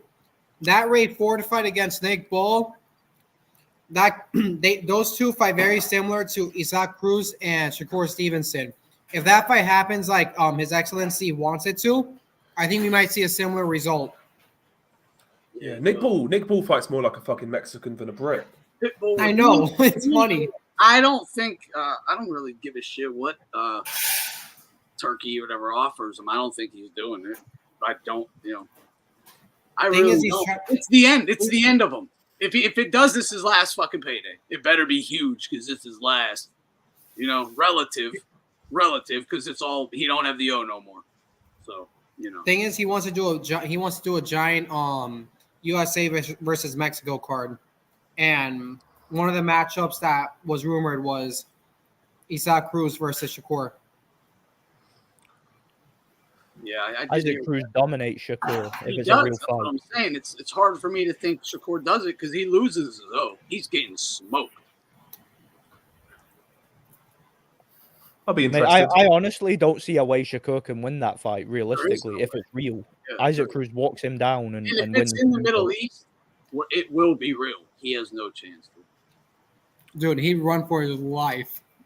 Cruz is hard to catch clean as well. His defense is underrated. Exactly. Very. That's what Compact. was super impressive versus Tank. Tank could Yeah, not. his guard was really good, man. Very good guard. Nice and fights out of a crouch. He's got that nice up jab. He closes the distance quick. His jab's underrated, Isaac Cruz, but he just doesn't use it enough for me. But Yeah, he's a that's good why I fighter. wanna. That's why I want to see Cepeda against Cabron Cabrera, because that Cabrera guy, he made Isaac Cruz look. It was an ugly fight, a lot of clinching, and again, I mean, I don't expect that to happen in the Middle East, but it will be interesting to see, like I said, Cepeda against that dude, because I don't know if Cepeda did manage to get to Maxi Hughes, but Cabrera seems to be a fresher fighter, so I don't know how Cepeda is going to look in that one. I think he's the best at 135.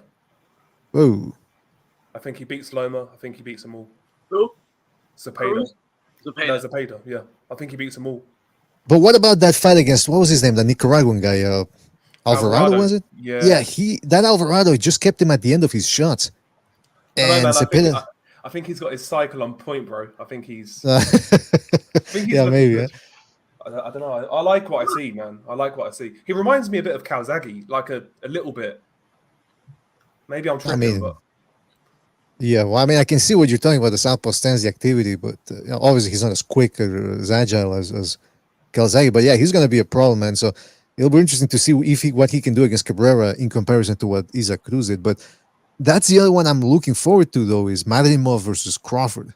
Because Madrimov can crack, man. Everybody he's fought has felt his power. Eric Walker is a guy that went 12 rounds with him, but that should have been a stoppage because the referee really screwed that one up. And so Madrimov can hit either with the right hand or with the left hook. And Crawford, say what you want about the guy. People say, he's a fine technician and this and that, but he still drops his hands, man. He corrected that a little bit more against Errol Spence. Didn't drop the hands as much. Is there going to be a rehydration clause for that fight?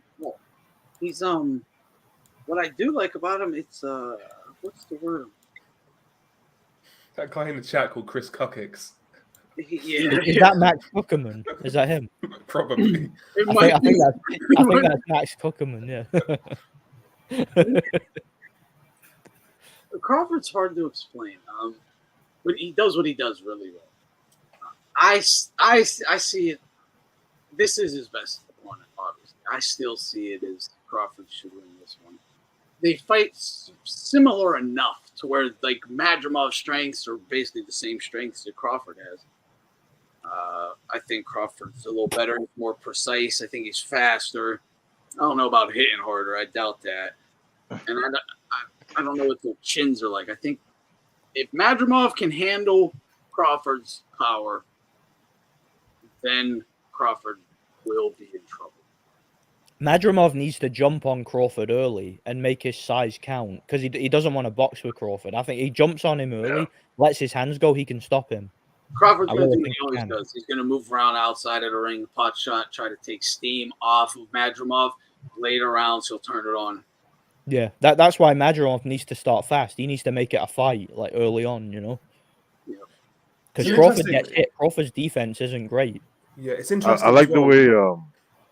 I'm sorry. Go ahead. So now the only thing I'd say is it's interesting because it's that it's the Saudis' first card in America. So is there going to be more scope for fuckery? Oh, it's in America. Yeah, I'm wondering if like the Saudi influence will help, but I will see because they'll want them to come back. That's the thing. No, that's horrible. For real, man. It's not. Yeah, it's gonna have American fuckery. That's the thing I'm worried about. Yeah, that's the thing, because again, the glove thing with Crawford in Omaha against Venezia, I'm not saying Crawford deliberately went in there with manufactured gloves, or I How mean, can you explain that? yeah, but I mean that's the thing though. He did try to hide them once it was identified that the gloves were ripped open. So I mean, again, it casts a shadow a bit on his character. And I mean, I get the Madrimov thing. Madrimov has improved though.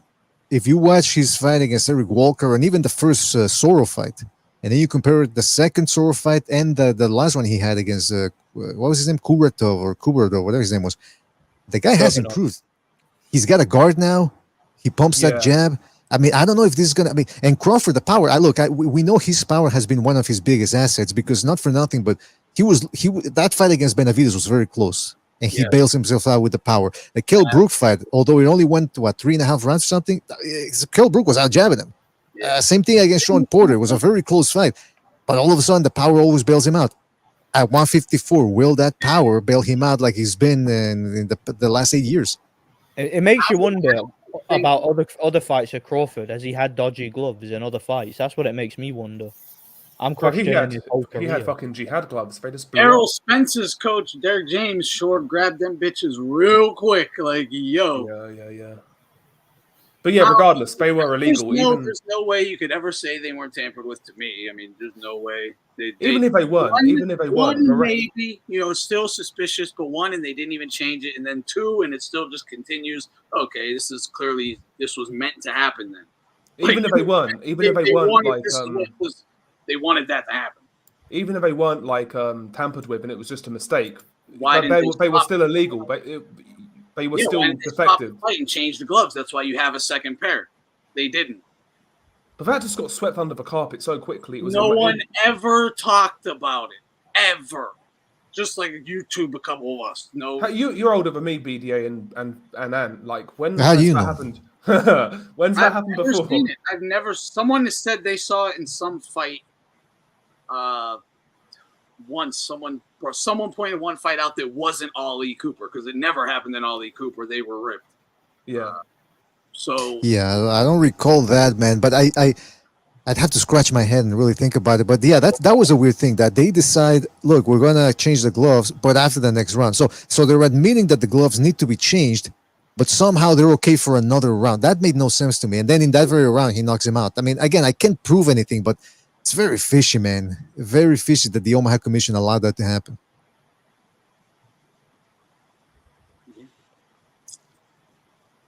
And that's what I've been trying to say about Crawford, man. He's got some sort of hold on the boxing world. It's almost like he gets away with things that no other boxer gets away with. It's bizarre. Yeah, Crawford beat Porter. Anyone who beats Porter, I'm impressed. But yeah, me too, obviously. But because you don't really beat Porter. But it's not like that was the Porter that Spence and Thurman fought, though. You know what I mean? That was a shell of Porter. And the ironic thing about the Crawford glove situation, it came straight after the Wilder Glovegate thing. It came straight after the Wilder Glovegate, which was complete bullshit. And we had a real one. No boxing media covered it. Boxing Scene or, Fat Dan Raphael. None of these guys covered it. You don't have to accuse anyone of anything. Can't we just ask some questions at least? There you go. Yeah, that's it. That's it. Yeah. And that's the other thing is the LDBC guys, they did call it out because, it benefited them because they were Spence fans at the time. But yeah, other than that, some people, it just disappeared. And the fact that Title was so quick to come out and take responsibility for it. Whereas, and I know I know it's apples and oranges here, but Ryan Garcia is accusing those what you call it, the supplements that he's taking. The company now is coming out and saying, no, we're on the up and up, and we don't know what he's talking about. So I know, like I said, I know it's apples and oranges, but it's interesting how in one instance, one company denies anything wrong, and the other one just admits outright, oh yeah, it was our fault, our bad, won't happen again. So that hurts your brand too. And why did no commissioners make any statement or take any action against the manufacturer? Because in the UK for a while, Fly gloves, so like there's a brand called Fly, they were banned for a while in the UK because of they weren't up to standards, whatever. Why weren't the Omaha Commission? Why didn't they address it? Or nothing was said. It was crazy. Nothing was said or There was nothing to see here. That's what it was like, wasn't it? And hold that thought. This guy's drilling me with all these fucking things, and he thinks he's like schooling us or me or something. I have to address this. First of all, you said Cruz ain't all that good. Okay, first I'm going to address that one. How the fuck isn't he all that good? He, at a minimum, 7-5 lost to Tank Davis, right? You're going to say Tank ain't no good, so Tank should have given the guy who ain't good a rematch? I thought Cruz won. What? I could see it going to. I thought Tank lost, but whatever. That shit was big. He should have rematched him. Yeah, but he ain't good, right? He's clearly fucking good. So I don't know why you'd say that. Second, Crawford only had to use quote-unquote power to bail himself out against Porter. Clearly beat everyone. Well, the point he said about Benavidez, and if you rewatch that shit was neck and neck. He might even have been down a point going into, say, the 10th or whatever. Turns it up, hurts him, stops him. That's what he meant. It's not. He didn't have to do it in the last round or whatever. But yeah, he was in trouble. Yeah, because he loses a lot of fucking rounds. And then with so you agree he did bail himself out. Porter though, and then Porter was 34. In fact, Bud was older than Porter when he fought him. Well, a fighter's age, like the actual number, ain't really going to matter. How is that in any way relevant? Saying he was an old man. It's what is your heart at that age? Fighters age differently amongst the beatings they took, the training, or whatever the fuck, their desire. Everyone knows this isn't a secret. The fucker didn't train. He barely trained. That's why his father said he stopped it. He goes, because I know he's going to fucking get hurt here. He ain't in no shape to survive what's about to happen to him. He's about to get flatlined. That's why he throws the towel in. Kenny Porter said before the fight he'd already made the decision to stop it if it got too rough. That tells you something. That tells you a lot. Yeah, his son was in no shape to be fucking fighting. Do you guys remember when he fought Amir Khan, Crawford? He hits him in the leg, right? So it's a low blow.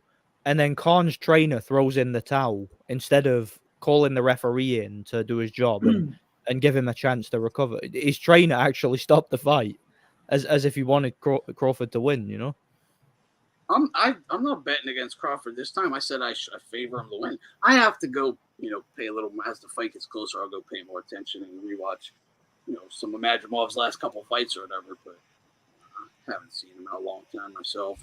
But, he's got better, Madrimov. Yeah, that's what BDA was saying too. So I definitely gotta go check him out again. But a slow plotter, Cruz is just another slow plotter.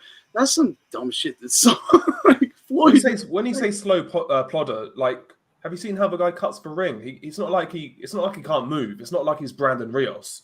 I mean, Tank's rather fight him off. I get it.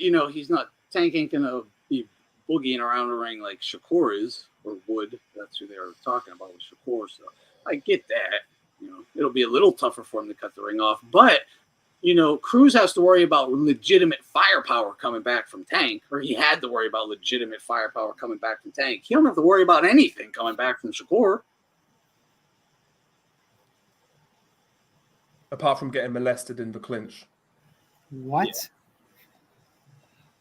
Can you imagine if Errol got what's this? Let me see what this is. Can you imagine if Errol got exposed against the MMA novice in his own sport before he fought Bud like Fury did? That first of all, he won the fight. He didn't get exposed. If it was a scoreable score every round, he won the majority of the rounds. He even on points with the knockdown, because he literally did nothing but that knockdown and maybe one other round, if I remember correctly. And the guy didn't even train. Was that the same guy? Was that the same Fury that just fought Usyk? Now you're coming across as just a hater here. Was that the same Fury? Was it? Did he have no chest, toothpick arms, and a huge belly? No, he had actual muscles. Like he was in shape. Not the same guy. See, is this guy trying to argue the case that Crawford is better pound for pound than Usyk because of Fury, basically? Yes, all right, I get it. Well, I mean, AJ did beat Ngannou up in 2 rounds, and then Usyk before that beat AJ twice. Clearly beat him twice. So even if you want to discredit the Fury win, he still has those 2 wins over AJ. So Well, hey, maybe if Fury was coming off a 360 fucking Ferrari car crash and the detached retina, maybe then that's a better win. Maybe if we had video of Fury clearly on some sort of quaalude, being propped up by his girlfriend, who tried to run him over beforehand, saying, "You want to go to Dubai, baby?" Yeah, maybe we could discredit that win as well. But I mean, Or maybe but, if I mean, Fury listen, had a broken jaw 5 months previous and just had right? surgery. I mean, listen. I mean, there's no. I mean, Crawford is good. Yeah, we gave him his props. But I mean, when people want you to suck his dick, it ain't gonna happen, man. Or when they want us to prop him up to the same level as Inoue. Sorry, look, Crawford's been sitting on his ass for the last, what was it now, 8 months? Or actually, it's gonna be 11 months. Sorry, man. Two guys in Usyk and Inoue have been doing it better than he has. He's gonna take the back seat for the moment. Give me Bud's best 3 wins. Postal, Spence, and I don't know what's the third. And Porter. That's what they're gonna Gamboa? say. Yeah, probably We Porter. just talked about Spence. Just talked about Porter. So back to what we said. It's Postal's his best win. Postal was in his prime. He was a champ. He was raring to go at his best weight. He was for 140. That's it. That's his best win, no doubt. There's no excuses there. He could have done better, but no excuses on Postal's end. Beat a legit solid fighter. Facts, like good win. And also, what that's the best. You're going to compare that to any of the shit Usyk has done. And also, our lad, what weight differential has Crawford had to overcome? Like a severe weight differential. What? Tell me. I'll tell you this much. How about this? Imagine if Bradis, Gassiev, and those two. Imagine if they were welterweights. You putting Dongo above the fucking Postal win? You're racist. I'm calling you racist. And also tell me as well, what fight did Crawford win where he was the bookie's underdog? Yeah. 0. Never. How does it feel? Racist. It's like, no, I'm fucking with you. He got outboxed by Amir Khan, then won with a low blow. I ain't even going that far, but I hear what you're saying. The point stands. Like, come on, man. But Crawford's good. He beat the brakes off a lot of people. But, you have to rate him where he rates, though. And wherever he rates, that's where he rates. Like, hypothetically, if he had been in the ring with other guys, would he have done them dirty, right? And done great? Maybe, right? Maybe. Let's just assume he would have. Okay, but he didn't. So I can't pretend he would do something. I have to rate him off of the Spence, the fucking Porter he fought, and how he fought them. First of all, he was losing to Porter. An old, like not an old. When I say old, I mean like the end of his fucking career. Done. Porter. He was losing, getting outboxed for round after round after round. No, it was close, but he was losing. That's how good he is, right? Like, is Usyk, you going to put Usyk in with a guy don't even want to be there? Don't even want to be there? Usyk's been the underdog several times as well in his career. I'm not trying to shit on him. I'm just trying to put it into perspective, like where it really lies. Like, you can look, I get it. You probably like Crawford or whatever. I get it. Okay, no problem with that. You can say, I think he'd do this and I think he'd do that, but that's just what you think, right? That's not how you rank a fighter. Right? You can only rank a fighter on what they have done. And what they have done is who they beat, when they beat them, how he beat them, or who he lost to and how he lost, and when he lost to them. That's it.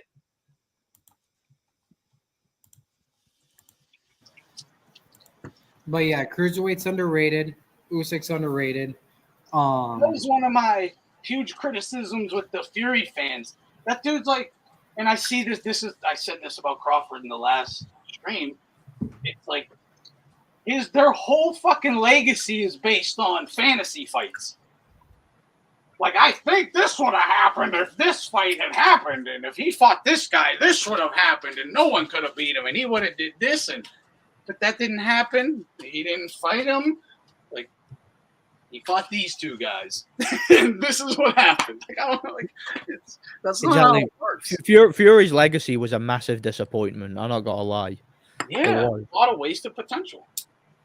I mean, after the Klitschko fight, if he'd have stayed in shape and defended his titles and had like a reign as unified lineal champion, like it would have been so much more impressive. You know? Can you imagine if Fury and Povetkin went at it? That would have been a bang. Oh, that would have been a great fight. Wait, man! Come on, it's Night Sports. You've been listening to me for a couple hours here. You should have learned something by now. Postal never unified like Ndongos. That means he ain't as good as Ndongo. So he's, you know what? He went to Matisse. He landed a lucky punch in Russia versus Troyanovsky. I had already talked about this. Okay. He's basically saying that Troyanovsky and Ricky Burns were better than Lucas Matisse. Yeah, dude. Oh my god. No, Postal was way fucking better. No doubt about that. I mean, dude, there's no doubt about that. I don't even know what to say to that. You know, we just talked about this. Like, somebody can have, like right now, Haney's a champion, right? He's a champion. Ryan ain't. Who's better? By his logic, you use that as like an argument? He's just going by on accomplishments. So, by that logic, is like Bronus and pound for pound great. Before he lost, I guess. Before he lost, he would have been better. I don't know. But like, he's a full-weight world champion, whatever he is. I mean, he's got the accomplishments, just like Ndongo had. He had 2 belts, accomplishments. But exactly, it's all about belts, isn't it? Like who won belts. That's what it's all about. It's just based on accomplishments. There's no further examination. That's the issue. That's like what we were talking about earlier, being like Usyk and Crawford, both 2 division undisputed, so equal. You know, they're equal. It's like, no, those runs were totally different. When Usyk was at cruiserweight, he went to, I think, 5 different countries or 4 different countries or whatever to beat undefeated world champions in their home country. And while the Crimea conflict is happening, he's a Ukrainian, goes into Russia. Yeah, he goes into Russia and beats an undefeated, unified Russian champion. He goes to Latvia to defeat the hero of Latvian boxing, their only ever world champion, like probably the David Beckham of that country. That their most popular sportsman at that point in time beats him. Right, he goes to Germany to fight Marco Huck, again the longest reigning cruiserweight champion of all time. I know he wasn't champion at that point, but Germany still had all that experience. Beat him in his hometown. He goes to Poland, beats an undefeated shouldn't Blavatsky for his title, ranked number 1 in the division, beats him. Our fight should be equal to Porter. Exactly, wins clearly. Yeah, and that's not even mentioning what he did at heavyweight. Knocked the Spence win right out. What else we got? Ndongo? Okay. where you? I could pick a handful of fighters and knock that one out. And Postal. You know. He says Burns was the best fighter in the UK at the time Ndongo beat him. Fair play. You kept us going for a while, but that's just ended it. To be fair. Yeah, he's trolling. He's trolling. Fair play. Hey, listen, I like Ricky Burns. He's a good fighter and he's one of ours. But I mean, he was nowhere near the best fighter in the UK at that time. Nowhere near. You know what I think at 5v5 card showed what it should have showed to people, right? Is because you see a guy who is considered, you know, a true, top 10 or whatever pound for pound guy, Bivol, right? Like a legit ass real one, right? Versus a Libyan kid just coming up out of nowhere. Like, I'm just gonna go in here and bang it the fuck out, sling some leather, and he was in the fight the whole time. You know, as long as he was trying, he was in the fight. Exactly, came to win. Even though he lacked ability, he had the right attitude. Yeah, he had a lot of heart. I'd like to see that Libyan guy again, like fight the up-and-comers. Did you hear what the Turkey guy told him? He said, "You can pick the next card you want to fight on here. You can fight on any card you want here." He said the Bud Canelo one or whatever. If he wants the Bivol Beterbiev or something, he said whatever card you want. Yeah, get him in there with like an up-and-comer. He'll be a good test. Yeah. I thought, no, but you know, what made me think of that again was talking about Burns being the best fighter in the UK. It's like, you know what? There was 20 guys, I'll guarantee you, who would have fucking smoked him in the UK. Mate, not only was he not the best fighter in the UK, it wasn't even close. Like, around about that time, he lost to Anthony Crawler, who wasn't even in the top 10. Yeah. But you see what I'm saying, though? Like, just 20 guys you never even heard of who will smoke a champ. Like, he couldn't, it's Bivol, but, that kid, you come with that fucking Libyan soldier fighting spirit, boy. By the way, Ann, Fight Film has completely bodied us in the comment section. He's pointed out at something we overlooked. Porter beat Usyk. True. So that disproves everything we've been saying. It blows our arguments out of the water.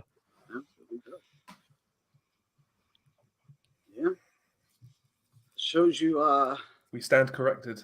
We do, yeah. We can't argue with that, That don't show you how some determination can turn you into the greatest, literally like the greatest boxer on earth, right now, because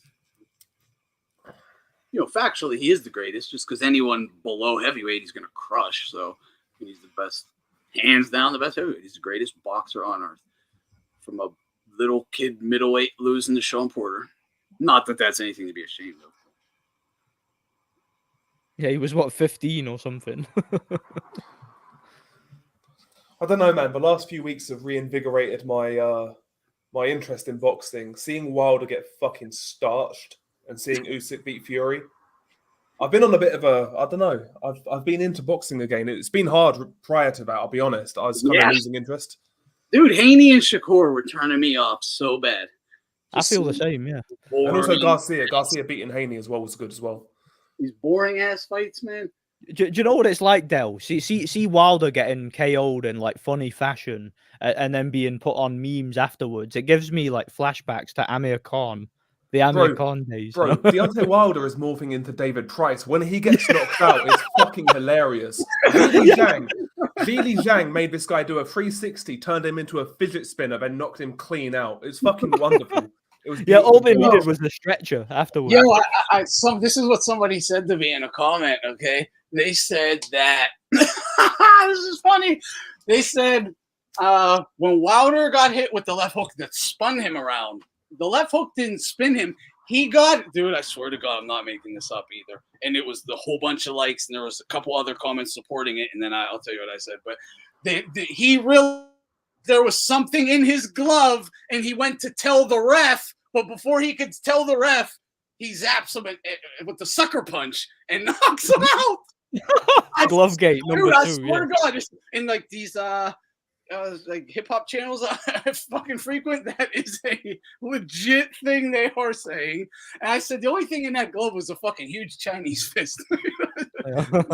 Yeah, a big 284-pound Chinaman's fist. Yeah, big fucking the iron.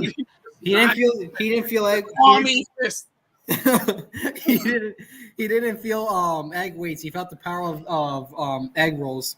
Egg fried rice. Yeah. Someone in my Discord said he felt the power of the King Dynasty. Check and find why. Yeah, his social credit score went up massively. Oh shit! Oh shit! Make China economy strong. I like Zhili Zhang though. He's good. He's kind of, I don't know. I like watching him personally, but yeah, he's entertaining, isn't he? Doesn't throw enough punches for my liking, but I like watching him. Oh yeah, and salute to Willie Hutchinson. Someone says he beat the Bomber Clot. Yeah, he boxed well. He did. Yeah. Was he the first fight? Yeah. He was in he had pink on his trunks, right? He did. Yeah. Yeah, he needs to work on his stamina, but apart from that, he's fucking good. Cool. I'm glad he beat Richards. Richards was apparently playing the race card and all that. Wait, who's good? Willie Hutchinson was. Yeah, so Willie Hutchinson beat Craig Richards. Mm. But the thing is, with Willie, I don't trust that guy's chin. That's the problem. Yeah, I don't think he'll go that far. It was a good win, though. I'm glad he got that win because that guy was. Yeah, I always like seeing one of these BLM idiots get bashed up.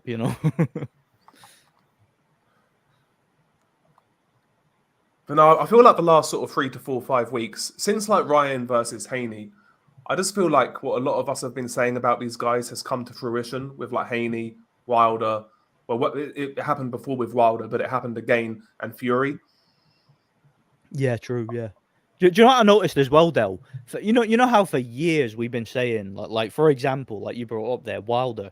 We've been saying Wilder's a hype job. You know, his career is manufactured, this, that, and the other. And we got non-stop backlash for that for years. Now, if you go in the comment section of a Wilder video, it's he's a joke. He's manufactured. He's a hype job. He was never that good. Everybody agrees with us now. And it's kind of like I don't know. There's something I'm a little bit petty about that. I'm like, why do you agree with us now? It was obvious from the very beginning, you know. Yeah. I'm very petty about that. You know, I don't mind if somebody said I got it wrong. He wasn't as good as I thought he was. Fair enough. No, that's different. What Yeah. I'll tell you what I'm petty about. It's not just Wilder, and I've never really had any crazy opinions on a fighter that I was dead wrong on, and I'm pretty much dead on every time I rate a fighter where they're gonna go. It's really, but every time I do rate a new guy, and I'm like, yeah, this one ain't gonna last, and they never do. Every time I get fucking shit on, and then like 4 years later, it's like, oh yeah, Common, the guy wasn't ever shit, and it's like, well, how could like, can I please get I'm sorry for calling you a fucking asshole, racist? Yeah, they don't admit they were wrong before, do they? No. And then these other guys have a history of literally just being wrong about every fighter they tell you is good, and every fighter they tell you sucks, they're wrong about too. They're literally wrong like 90% of the time. Exactly, yeah. And well, like I can admit when I'm wrong. Look, I thought Fury was going to beat Usyk, and I hold my hands up. I was wrong, but like a lot of these people pretend in hindsight that they know everything. You know, when a lot of the time that they're years behind us. You know, they're years behind the rest of us. Well, look, and on a fight is a fight or two guys actually bringing it. That's anything can happen anyway. So prediction is one thing, but like, you know, when there's multiple fights, we're showing you the guy sucks. Yeah, he hasn't lost yet, but I promise you, as soon as he steps up, he's going to lose. He fucking sucks, and this is why. Blah, blah, blah. Like, literally, I would do a film study, run down the list. Do you know what, though? As much as I've always, like, criticized Devin Haney, I still got the Ryan Garcia fight wrong because I thought Ryan Garcia would lie down. Yeah, I thought so too. A lot of people expected that. A lot of people did. I don't know what I thought really, but because I was torn. Like I didn't feel either way. I just knew it was like 50-50, you know. I literally thought he would take a dive. That's what I thought would happen. I thought he would quit. I think I said that. I think I said he would quit. I knew. I just kind of figured he was taking the fight for a payday because that's why the Haneys took him, you know, like yeah. Otherwise, they wouldn't have taken downward spiral. So, and he's like, "Fuck it, give me a payday, let's go," and he's gonna, just look like shit. Because as much as I don't rate Haney, I don't rate Ryan Garcia that high. Yeah. Like I rate his physical talent, but in terms of boxing, not so much. Yeah, exactly. No, yeah, he's not, dude. Tank was right. He doesn't have much skill. You really don't. And he didn't need it to beat Haney. That's how bad Haney is. Exactly. You know who he reminds me of? Ryan Garcia. Ryan Garcia reminds me of Amir Khan in the sense of he's got a hell of a lot of physical attributes that you can't teach and you wish you could buy, but he doesn't take on board what his trainers are saying. He doesn't learn the fundamentals. He doesn't do the basics well. And I think that's what's going to hold Ryan back. But he's got like all the natural attributes you would want in a fighter. Yeah, definitely. I agree. You know, Amir Khan had amazing hand speed, amazing athleticism, but the guy was an idiot. He had no boxing IQ. You know, so I think we always talk about this. Like Ryan does have all the potential physical, or, whatever. He's got that jog in him. He got heart balls, whatever. Right? Everyone, it is a little bit of the technique. Like if you had a better straight right, a better jab, everything. You better it could all come together so beautifully for him, right? But remember what Pacquiao had to develop Manila Ice, and it took like a year of Freddie working with him on it. Mm-hmm. Someone you absolutely Manny had to absolutely trust them, work on it forever. No one has that amount of time, and I don't think anyone has Ryan's trust like that, to where that could even be a potential outcome. You think what happened with Joe Goosen might affect that in the future, like his trust with trainers? No, Ryan is like, look, leopards don't change their spots, right? I think Ryan is just Ryan. I criticized Goosen for saying, like, you don't tell Ryan what to do, right? And I was like, well, how the fuck can you coach someone then? Like, that's insane. You're saying you're a yes man. That ain't what he was saying. Ryan isn't going to listen, basically. But, it's really weird. It's not necessarily a bad thing because it's who he is. That's what makes him who he is. Like, Yeah, I these guess are the tools he has. It's like Mayorga or whatever. Like, this is what I have. This is what I bring. I'm going for it. Like, he's more so of a fighter than anything. And he's like, I'm gonna beat your ass, and these are my couple tools to do it. It's like you say though, if you just added, I would love to see him really build confidence in a 1-2. Yeah, exactly. Yeah, like it's not gonna happen. That's just not happening. Because imagine like he had the dedication, like Badu Jack, for example, when he turned pro, he was nothing special. He got blasted in a round by like Derek Edwards. Yeah. And he went back to the gym and learned the basics and honed up and took advantage of all the training he was getting, and he became a much better fighter. If Ryan Garcia had that sort of mentality, always in the gym, yes. Who knows? Like if he could combine like better fundamentals with the physical attributes he has, he'd be a damn hard fighter to beat. He's always going to be vulnerable because of his chin, but it'd be a lot harder to beat. Absolutely. And that's the thing, you can never fully trust him because he's always going to blow hot and cold because that's just his personality type, It's like the fight before against that Mexican dude, Duarte. Like he looked so bad in that fight. Yeah. So fucking bad. So some fights he's going to show up, other fights he won't, and it's always going to be an issue. That's why I think he should follow the Oscar De La Hoya blueprint. Just big fights, big names. That's what he's doing. Yeah. Win, lose, or draw, people are going to watch him. Exactly.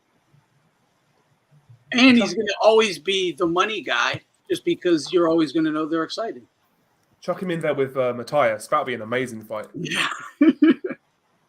Teofimo, that'll do big numbers. Yep. I think he could destroy Teofimo. Like, see if he actually takes it seriously and trains. I think he could stop him. I actually do. The press conference. I got Teo beating Ryan. Salute to everyone too, man. Salute. How's it going? 150. Been a while. What's up, Jerson? What's up, man? Who's on here? Nordic. What's up, bro? Yeah, how's it going, man? Been a while. Yo, what's up, good, man? Fuck, man. I ain't while. talked to you dudes in a while, man. Fuck, man. Damn. Yeah, how y'all been, man? How y'all been, bro? Yeah, not bad. All right. Good. How about you? Oh, man, I'm chilling, man. I was on here earlier. It was me, Julio, and Amp. I just came back, bro. I had some shit to handle, but I'm back now, bro. Like, what y'all talking about? Fucking Ryan and Teo. I got Teo, bro, honestly. It's a 50-50 for me. Yeah, I can't pick either guy. I think it's a toss-up. Bro, I think it depends on what Ryan shows up. I might edge it like ever so slightly to Teo, just on durability. I guess there'd be maybe a higher likelihood. I don't know. I was gonna say higher likelihood Ryan gets stopped, but I don't know, man. I think a guy with like IQ and power will beat Teo. Teo's never been in with a big puncher, and he's been fucked up multiple times. Yeah, that's. I mean, it's an interesting matchup, man. Yeah, I mean, if Ryan fights on the back foot and tries to fight long, he can win that fight. Because I know Teo will struggle. He struggles with that style, bro. Like, look at him versus Nakatani, Sandro Martin. Who else? Fucking who else he struggled with? Ortiz. Fucking Kambosos. Even Kambosos, man. I know a lot of people was trying to say, oh, he was sick and fucked up. Nah, man. I thought he just lost, bro. I thought it was a style matchup. I think Kambosos is a tough style matchup for Teo, man. Because Kambosos is a counterpuncher, bro. Yep. He like sits back. He sit back and waits. If you don't have super tight defense like a Lomachenko or something, yeah, he might pick you apart. He's going to find him openings to land on you. And Teo's arms are short. Loma's arms are short, but he brings right back so fast you can't even get an opening on him. But he could get those openings on Tio, and I don't think he may have been ill, but I don't think that would have had much of a difference. I really don't. Because yeah, was man. a Styles thing. It was a Styles make fight. Yeah, it was a Styles type of fight, bro. And then he fought like an idiot too. He tried to knock him out in the first round. He fought like an idiot as well. You know what I'm saying? So was he really sick? I don't think so, man. And he got the knockdown later in the fight. So, I mean, I think they just making excuses for him, bro. Like, to me, Tio he's hot and cold too, man. You know what I'm saying? He's one of those fighters. Ryan is as well. That's why I'm not high on Ryan, man. That dude's gonna lose again, man. Trust me, man. That dude is not going nowhere. If he really trains and shit, I heard what Dell was saying. Like, if he really trains and shit, he could be something, man. But I don't think he's dedicated, bro. I really don't think he is, bro. He's definitely not, dude. He's definitely not. He's not some, like, super disciplined professional athlete boxer. He's a fighter. He's more UFC than boxing.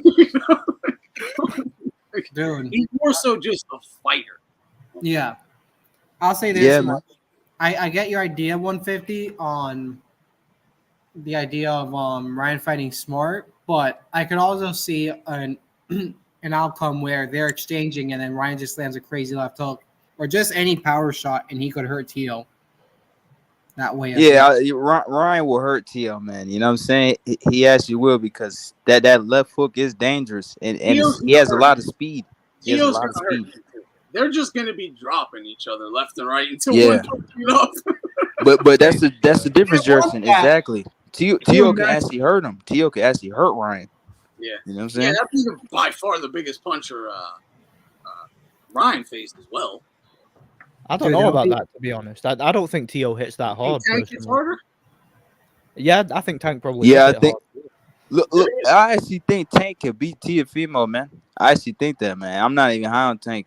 I just think that's a style match. I think he'll struggle with that style too. Tio's one of these guys at world level always goes the distance. He's one of them, I can't remember, but I think I used to favor Tio over Tank, but I favor Tank more now too. On just speed alone. He's like, I've noticed just inaccuracy. But people think if Tio is fast, Tank is fucking fast, dude. Like, real fast. He's a lot faster than Tio. You will see a big speed difference if those two fought. But they're very similar. They're both very similar. Look, if Ryan fights Tio, Tio can't be doing that shoulder roll shit against that left hook. Yeah, he can't.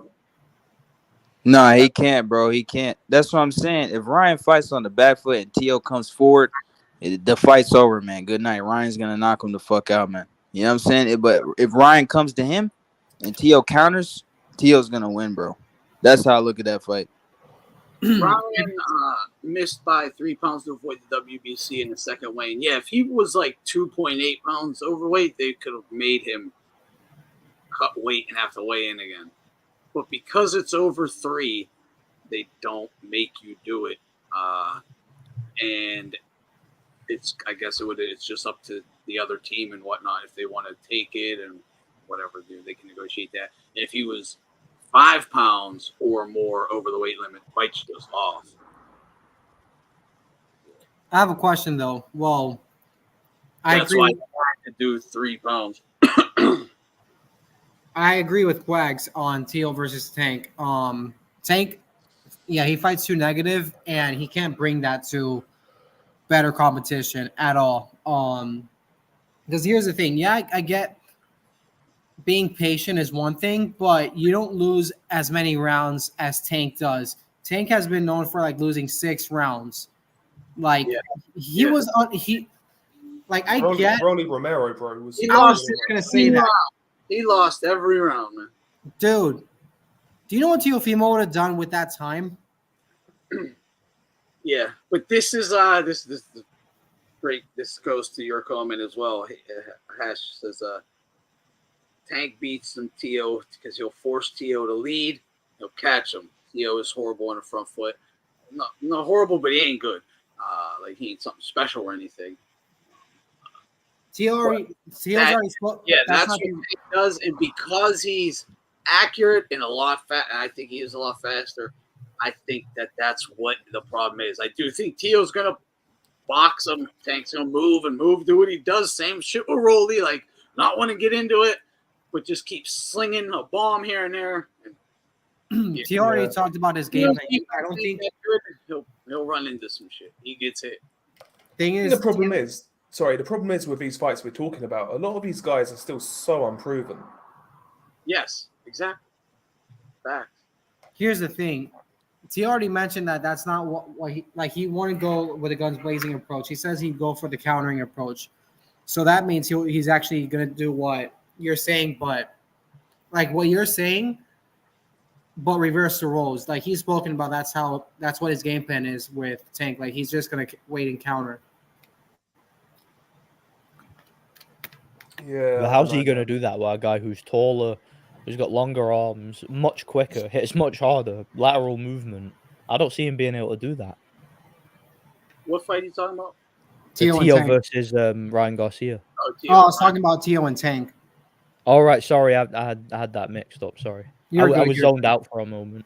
No, but I agree with you on that, Nordic. Actually, the Ryan fight's actually very hard for Teo. Yeah, and I think Ryan's all wrong for him. I do. I'm not sure. He goes, Teo's a mental midget, but Ryan is an even bigger mental midget. This is interesting. I'm not. Teo is a bit of a mental midget. But like, it's hard to say he's a mental midget because he was going through one of the worst times everyone knows any dude going through something like that. You're gonna be all kinds of fucked up. There's never been Mike Tyson was as mentally strong as you could ever imagine, and Robin Givens fucked his life up. Like that should be happening to anybody. Like the kings just lose empires over this kind of shit. So I'm not going to call him a mental midget on that. There's other things I don't like about his mentality, though. I'll be honest, and I agree with Chris. So my thing would be, before these guys fight, during training camp, there's no mental health medication. I want these guys going in there fucking nuts. Oh, for sure. You know what I'm saying? Like, absolutely fucking nuts. But I agree, man. I don't trust these young guys like Teo, Tank, Ryan. I think they're all mentally questionable, to say the least. Yeah, they're not. Okay, look, they're not of that, like, Usyk, Pacquiao, Ali, like, this kind of fucking cloth. We get that, yeah. But, or a De La Hoya or a Shane Mosley, right? You'll get those guys, obviously, and they're out there even now, but these guys are more like of Fernando Vargas, Mayorga. You know, the other guys that are sprinkled around that are super entertaining. You know, they're entertaining and fun, but they're never going to be like the number one elitist, elite guy or whatever. Oh yeah, no, 100%. Like watching like mentally ill people fight is amazing. I'm all for it. Yo, I zoned out and then I hear that. But the sad thing is, man, we won't get these fights. That's the sad thing. No, I'm with Dell, man. I don't trust him either, man. You know what I'm saying? That's why I feel like No, I'm saying don't trust them. You never should. That's what I'm saying. That's who they are, though. That's what I mean. Like, no, of course, yeah, for sure. They're those guys who were Mike Tyson post prison. Like, you never know what the fuck they're gonna do. Yeah, man, it's a different generation, and like Teo and Ryan, they're young. I mean, Tank is almost 30, but I mean, he's still relatively young. You know what I'm saying? But look, I'm just saying, like, style wise, man, I think they can all, like, if they fight, I think they'll beat each other, man. I think the fights will mesh. You know what I'm saying? Like, cause just how they are, man. Like, I don't even trust them, man. Like I said, like, I've watched a lot of their fights, man. Like, I'm not even high on none of these dudes. Ryan, Tank, Teo. I don't boast about these guys. I don't talk about them like the real pound for pound fighters like Usyk and, you know what I'm saying?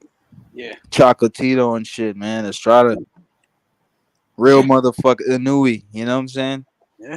Yeah. Well, I agree with 150. I think you could see these guys take wins off each other. So like Teo could lose to Ryan but beat Tank, and you know Tank beat Ryan, but he could. You know what I'm saying? I could see these guys going like a round robin. That will happen, and that's why there's like. And it seems again. I'm hoping it seems to me like things are going in that direction. hopefully we can start just mixing and matching these guys and get multiples up, dude. You know how great boxing would be. Just imagine just all those guys mixing and matching for the next few years. Yeah, the fights are there. All the other guys, like I think, dude. Man, the guys running boxing are fucking idiots. They should have the biggest sport in the world. Yo, Chuck Matthias in there as well. Imagine him versus Tio Yes. or like Ryan. It's crazy fights. But like Yeah, definitely. Nobody talks about that those sort of fights.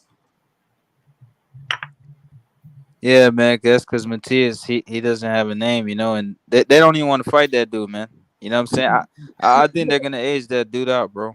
I don't think they're gonna try to. I'm hoping he just, ends up getting like frustrated waiting for them, ends up kind of not, focusing on someone he actually has to fight and getting beat in a fight he should have won. And then they get, oh, look, he lost. We ain't got to fight him, blah, blah, blah. So yeah, that's true. The fact that they don't even want to talk about him shows you that they don't plan on fighting him even down the road because they be trying to build it for the future. Yeah, that's what happened. The same way like Mimi and Ryan and Tank and these guys go back and forth forever because they know down the road we're going to fight, build this shit up. The only one that actually mentioned him was Tio, though. Yeah, he did. I did see Tio mention him. Yeah, but he's got to take it, man. Because I think Yeah. Matthias will take it. Yeah, he's got to take it, man. You know what I'm saying? And that's good though for Matias, man, that he has a belt. You know, if he didn't have a belt, it'll even be harder for him. Then guys will really avoid him. Oh, he'd be You know what I'm assed saying? out. Yeah, if he didn't have a belt, assed out. If I'm Matchroom, I try to get in that cruise fight. Mexico versus Puerto Rico, dude. That's a good fight. Get it in New York, man. That's a good fight. Orlando's. I'm not saying this. Look, I'm not saying this because I'm in Florida, but Orlando is booming with boxing right now. Like the Puerto Rican audience, it's there. They could do Florida, Texas, or New York. One of those three. Yeah, Matthias is like he's like a fucking, I don't know. I like how he just makes people fucking quit. Just pure submission. I love it. I just, it's brutal. His fights are fucking. I like that sort of shit. Beterbiev, guys like that. And the thing is, like, I don't know if you've observed Del Boy, because I know that you've been seeing his fights. His defense is pretty tight, and it's getting better as the fights go on. Like he looked like he had a very good tight His guard is very good against Ergashev, and his slips were amazing, especially the way he was slipping the jab. But the thing is, Gerson, like people are going to look at him and say, "Oh, he gets hit a lot because he takes like punches on the gloves and he'll roll with shots." He's a skilled fighter. His balance is very good as well. He's got a lovely jab, variation on the jab, so he can throw it from his waist. He can throw it from the guard. He can counter jab. I think he's an underrated fighter. I really do. In terms of like offense, he's very versatile in terms of offense. He's not like a guy who just plays like reckless pressure. He's got a lot of subtlety to his game that goes unnoticed, in my opinion. Definitely. And I was just gonna mention what Recognize said. Going to this, Jerson? Yup, I'm going there. Very excited. From what I know, did you go to the Islam fight? No. Okay, that wasn't you. But I'll say this: they're prepping good for that fight. They're prepping good. They know, from what I know, they know what they have in front of them, so they're taking this fight seriously, especially with the motivation of fighting at home. Yeah, I think Paro's a decent fighter as well. He's crafty, he's tough, but I think Matthias is gonna be too much. That Puerto Rican crowd, they're gonna be baying for blood. Oh, dude. Yeah, my dad, me, my uncle, my grandpa are going there. We are pumped. And two of my uncles from my dad's side, but yeah. I reckon that's going to be one of them fights where it will be competitive until it's not, if you know what I mean. Eventually, the pressure will get to Paro. Eventually, Matthias will start to break him down, you know. But I think Paro will have success early, you know. This is the sad thing, though. Like, we get these fighters like Beterbiev or Matthias, etc., like who just put on shows every single time, and yet the boxing media never talk about them.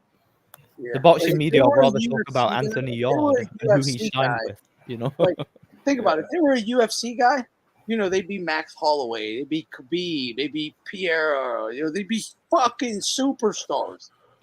Oh yeah. Anthony, sorry, Gus, sorry. Are you Puerto Rican by any chance? Like, yes, I am. How is he? How is Matthias building a name there now? Is he? Oh yeah. Popular? Definitely. Couple months ago when I got the tickets, they were already pretty close to being sold out. I don't know if there's still barely any, but people are showing up. People are definitely showing up. That's good. It's good to see boxing like not just in America or like the UK, like just regular. It's good to see like Puerto Rico get some shows. Thing is, it's that we haven't had a fighter in a while, and this guy could be one of them. Along with Oscar Goyaso, shout out to him, very underrated fighter. Oh my goodness, Xander Zayas is coming up. Is he Puerto Rican? What? Yeah, Xander Zayas is, yeah. Yeah, he is. isn't he? He is. I want to see Xander Zayas fight a puncher, man. That's what I want to see, man. I've been watching for a while. Like I think he's good, man, but I don't know. He's I'm just still not not sold. tested. Yeah, I'm still not not sold. sold. I'm not sold though. Exactly, me either. I'm not sold with him, bro. I think they're gonna slowly. Bob said he wanted to take his time because he's so young. So throwing him at such a young, babyface age could be a bit risky. So I understand where he's coming from, but I do think he needs to be tested soon. Who's he fighting next? He's got a fight coming up, right? Patrick Teixeira. That's a decent fight. That's a good fight. It's a hard fight. Yeah. Teixeira's durable. Yeah, he's a good fighter. I'll say yeah, this that's one. what he's fighting. The thing is is he still at 154 or is he at 160 already? 54. I think he's at 54, bro. Yeah. Yeah, the thing is with that weight class, it's risky because it's just like you're either very dangerous or you're, with all due respect, a stepping stone. Like it's very hard to find it's very rare to have an in between. And 154 is cooking up good. We got Virgil who just joined the scene. We got Tim Zhu. We got oh my goodness, Madrimov. We got Crawford stepping in. That weight class is becoming dangerous. Yeah. I think that's going to be one of the most entertaining weight classes along with 160 within the next 5 years. Precise put a video out. I just saw it today called Greedy Belly Philip Hergovic dominated by Daniel Dubois. He calling him Daniel watches. He called him Greedy Belly. Because I saw that video earlier. Because he was a Mando and could have just waited around and wanted another fight or something. Is that why he's called him Greedy Belly? Yeah, he's talking about Hergovic. He could have fought Usyk, but basically he wanted an Anthony Joshua payday. Yeah, so he thought, I'll bash up Daniel Dubois first and then get that, and it didn't work out for him. Yeah, that's funny. Dude, Daniel Dubois, bro, he took some bombs. I don't know how he did it. He did. I want to know what roids he's on. Dude, he was on a stack. Dude, he took fucking 50, 60 straight rights. They weren't the best straight rights, but it was like 50, 60 straight rights in a row. Didn't get out of the way of a single one of them and didn't go down. Hergovic must have Devin Haney power. Strong as a fucking ox, man. Dude, Usyk's power is underrated. Oh, yeah, definitely. He hurt Dubois early in that fight. But we was told for circa fucking 5 years, oh, Usyk can't punch at heavyweight. Okay. He struggled with Chisora. That's my favorite one. 260-pound dude raring to go in his backyard. Mate, I had so many comments on my prediction for Usyk AJ. So many of them he struggled with Chisora. He's got no chance. He's gonna get smashed in 5 rounds. Yeah. Okay. Dude, I don't know. You would think, I don't know. I knew from early on, you don't bet against this guy. Even with AJ, I'm like, yeah, I mean, I get it. AJ's a monster. That's going to be crazy tough. But there's no way Usyk don't win. Fury, it's crazy tough. I get it. He's a monster, but I just can't see how this guy don't win. He just fucking wins. He just finds a way, doesn't he? Yeah. He's a modern day Sven. Adjustments. Yeah. See that's the thing, Del. Adjustments, because you see in the middle rounds when Fury was starting to take over, Fury was starting to do some of the things I was talking about in my prediction, like his lead hand control, how he would use his lead hand to set up an uppercut, and he would land hooks from the outside.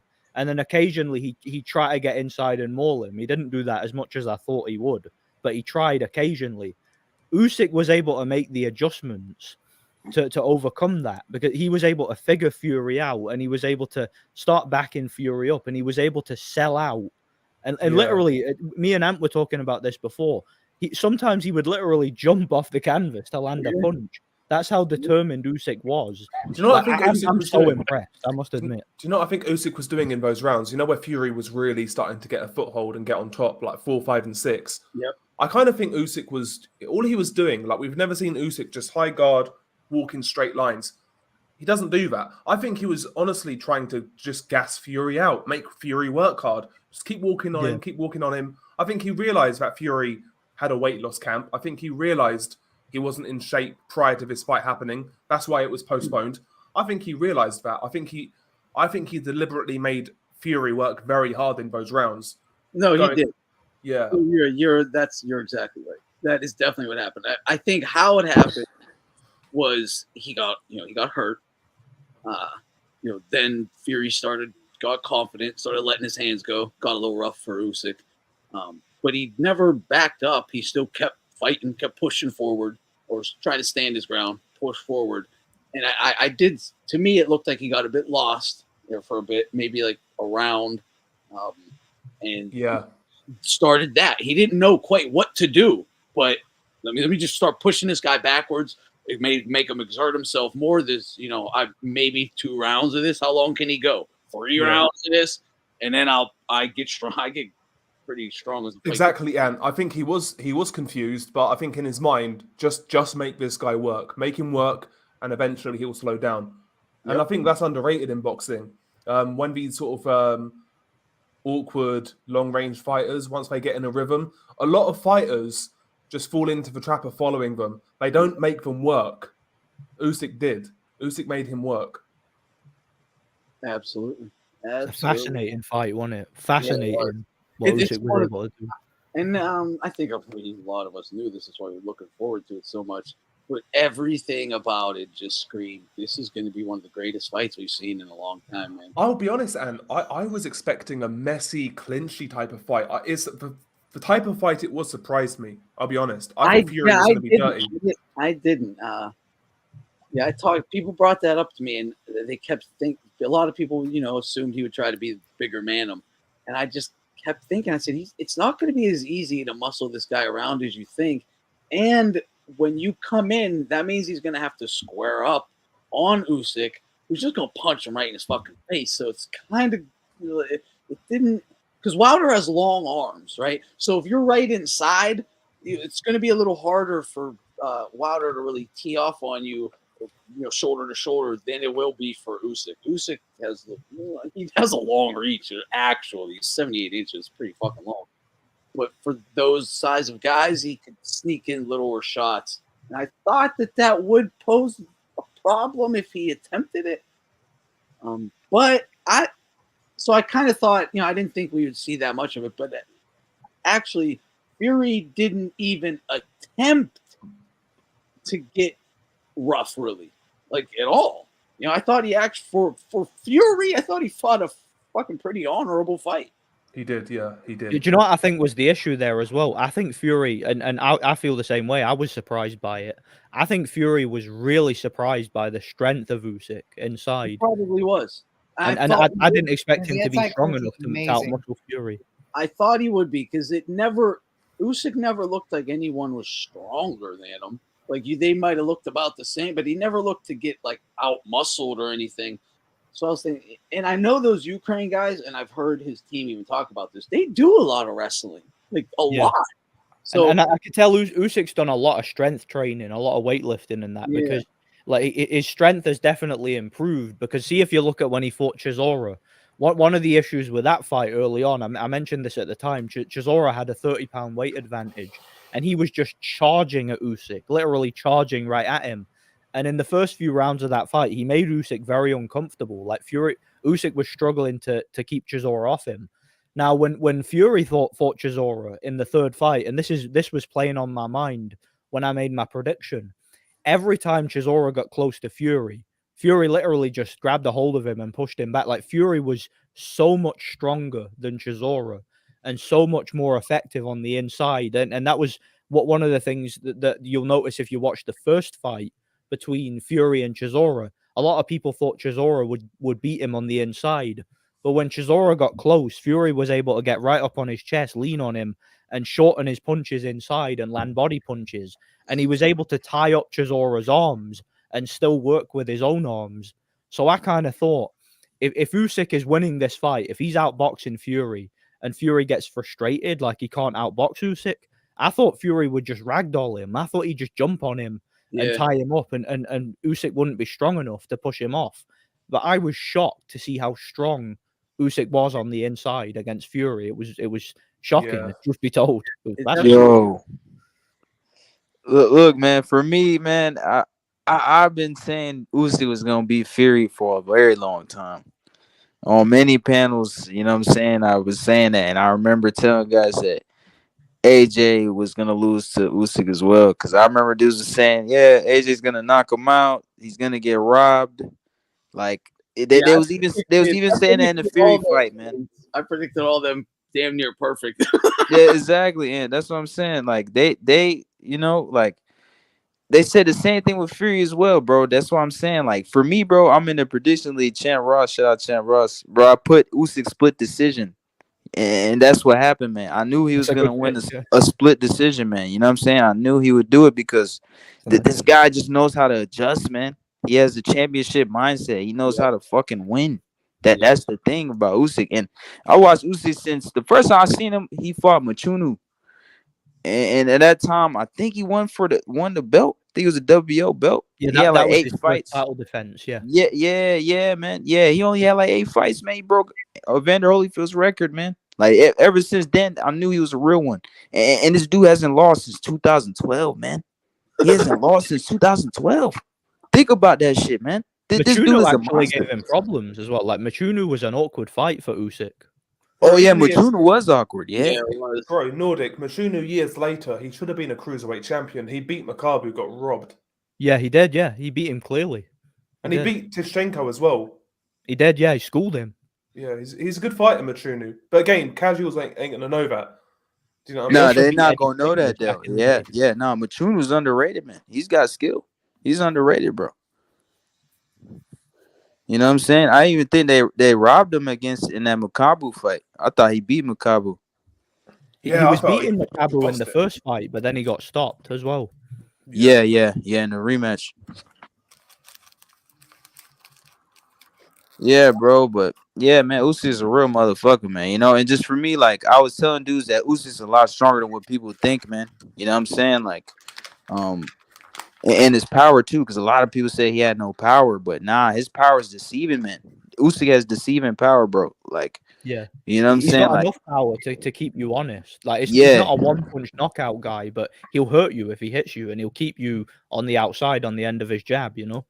Definitely Nordic. You know what I'm saying? He's just so accurate too. He's so accurate. You know what I'm saying? Like when you throw a shot, bro, and a motherfucker don't see it, that shit's gonna hurt, man.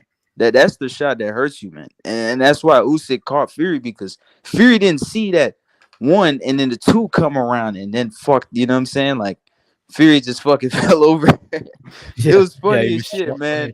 Man, that was crazy for me to watch, man. You know what I'm saying? Like, because in the early rounds, man, Fury was doing well. You know what I'm saying? And I'm glad that Usyk gets full credit that he beat Fury, because Fury came in at the best shape. That was like the best Fury's looked in a long time. So, you know, no one can sit here and say, oh, he beat a diminished Fury. Fury wasn't training. You know, they can't say that shit. No excuses. Fury was training his ass off. He was training hard for that fight. For sure. And another thing too, Nordic, like for me, because I watched Fury a lot too. I've seen his career, and I know how this dude acts, man. He plays mind games and all this bullshit, but against Usyk, bro, it wasn't working. And also, like he was just nervous, man. He was a lot more nervous than what I've seen him. You know what I'm saying? Like against other dudes, he's super confident. Against Usyk, he was never confident. That's why the negotiations dragged on this long, and you know, and just look at him in the face-offs and shit like that, man. He didn't even want to stare at the dude, bro. You know, like that was real odd to me. I was like, nah, man, Fury ain't winning this fight. Fuck no, man. Do you know what really impressed me even more than like him badly hurting Fury was in like round 10 or round 11 was when he just forearm shoved Fury off and Fury went flying. It's like, bro, this is you're done, Fury. Like, The this is strong going guy. one way. Yeah, man. He's very good performance. Like from here on out, man, it's like fair enough. He's going to take the rematch, but should he win, he should retire, in my opinion. I I, agree. I, Retire I think undefeated. Usyk stops him in the rematch, man. That's what I think. I think Usyk actually stops him this time. Yeah, both guys took some damage. Both guys took some damage, but bro, Fury coming back, man, it's going to be tough. I'm not sure if he'll stop him because Fury's very, very good at surviving. Like when he wants to, he can run and he can spoil and he can recover and he can showboat. Like he can get through fights, but it's possible. It's definitely possible. Yeah, that's what I think. You know what I'm saying? But yeah, I see what you're saying. Fury's definitely good at surviving, man. He's fucking Fury crafty has as the fuck. recovery of Wolverine. Oh yeah, he Nah, does, his yeah. recovery is amazing. Fury's have some of the best recovery in the game. Man, You I know don't what know I'm how saying? he recovered after that 9th round and was moving well after it. You know. I know. Bro, I was literally jumping around That's my how fucking you living know room. he was in good shape. That's how you know he was in good shape. Yeah, if he was carrying weight and not he'd have got knocked out. Oh yeah, definitely, man. Definitely. If that's why Fury fucking pulled out the fight, man. If they fought February 17th, Usyk would have stopped him. He would I have agree. stopped Yeah, that he dude. needed Yeah, he more would. time to train to get in shape. Yeah, that cut was Yeah, probably man. happened to him, honestly. Still wasn't enough, but yeah. And that's the thing too. A lot of guys, man, I just feel like they was rating Fury's power, like they was rating it too high. Like to me, Fury is a good puncher, man, but he's not like a devastating puncher, man. At heavyweight, you know what I'm saying? Like I feel like there's other guys that punch harder than him. You know what I'm saying? Like I think AJ punches harder than Fury Absolutely. and Dubois too. I think Dubois Yeah. punched harder than I don't Fury know as about well. Dubois, but AJ definitely does. No, I think Dubois and because I know a lot of people. Look, Dubois probably on like a punch machine or whatever. He probably does, but the problem is in a ring, like Fury's gonna be able to, deliver better punches like in an active fight.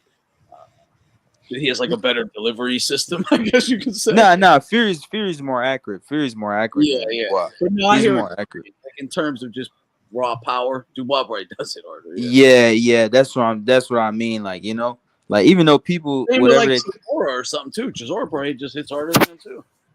He's Oh, not Chisora. Oh crazy- yeah, Chisora can he's crack. a Yeah, legit definitely. puncher, but yeah, nothing crazy. Yeah, for sure, No man. You know. Klitschko level, no AJ level, nothing like that. Yeah, Yeah, because when Fury's not the Usyk was biggest hurt, He's Usyk- more on par with Usyk. Yeah, him and Usyk are just relatively even, Usyk was hurt in that 6th round, but he wasn't as hurt as IBF Fury, before. man. You know what I'm saying? I've never seen And that's one thing I was saying too, guys, about Fury. That was the most dangerous punch in the fight was the uppercut. I was saying that throughout the whole build-up. I was saying that punch right there is the most dangerous punch in Fury's arsenal, and Yeah, that shit hurt Usyk. That was a good call. Because even Yeah, man. like a highlight real knockout of his Jillian White. Yeah, Fury and White with that punch. It was still down the list on dangerous punches to me. I was thinking more like the just overhand right to the back of the head, kind of just like a big overhand right. Him constantly trying to get under it, but getting whacked in the back of the head. Yeah, the uppercut. I don't know why, but I think in the inside and the outside. But Fury, he was just using his jab, man, to set it up, And that's the thing too about Loma and Usyk. When I watch them fight, like their style, they're kind of susceptible to uppercuts. When they turn, when they pivot around the opponent, sometimes they're susceptible to uppercuts. Like the same thing with Tio. He caught Loma with some good uppercuts bring when that Loma up. was turning. Yep, I was just gonna say good point because that's even what Tio was doing to Loma. His guard a bit tighter because his shoulder width is so like narrow. He can kind of earmuff it better to where it's harder to split his guard. But yeah, with Usyk, it's a little easier to split his guard. Yeah, You know man. what's interesting as well? Do you know it's the high guard. Their hands are straight up and down. They very rarely parry punches. They'll tend to just shell up. But yeah, Yeah, you're Like, right. you know what we were talking about earlier about Usyk, the narrative, him being weak to the body and how much nonsense that is. Yeah. Like, see if you look at even if you go back and look at Tyson Fury's pro debut, right? And look at the way Tyson Fury, and I've never seen a big guy his size and his height do this so well, right? Tyson Fury can bend at the waist and he can dig in like short, hard, accurate hooks Body to the shot. body. I Like didn't. he took out early opponents with that. He was landing shots like that on Usyk, and they had not much of an effect. Usyk was fine. Yeah, well, he heard him a couple times, but the thing that I was actually really impressed with how Fury was able to rip to his body without getting countered. Like, that showed like he was really able to set them up He's in slick. ways where Usyk couldn't even really counter him. That was impressive because I wasn't expecting that at all. At all, I was actually like no. Yeah, no, I agree with that too, man. Definitely. He's gonna get countered when he does that. That was impressive. I think even Usyk was a little shocked, like, what the fuck? Yeah, I agree, man. Yeah, that's that too, and yeah, that right there. Because I was saying that Fury, when he goes to the body, Usyk's gonna counter him, but nah, Fury did set him up well. He set up great body shots in that fight. And he did it with his lead hand control. Like Fury would use his left hand to disguise the body punches, and also because he was landing the body punches, he made Usyk watch for those body punches. That's how he threw the uppercut and landed it. Because Usyk was expecting to get hit to the body, but he got hit with the uppercut. Yeah, you're and right. That's kind of the slickness of Tyson Fury, and Usyk really had to adjust. And I was surprised he was able to do it so well. He was able to come back skillfully.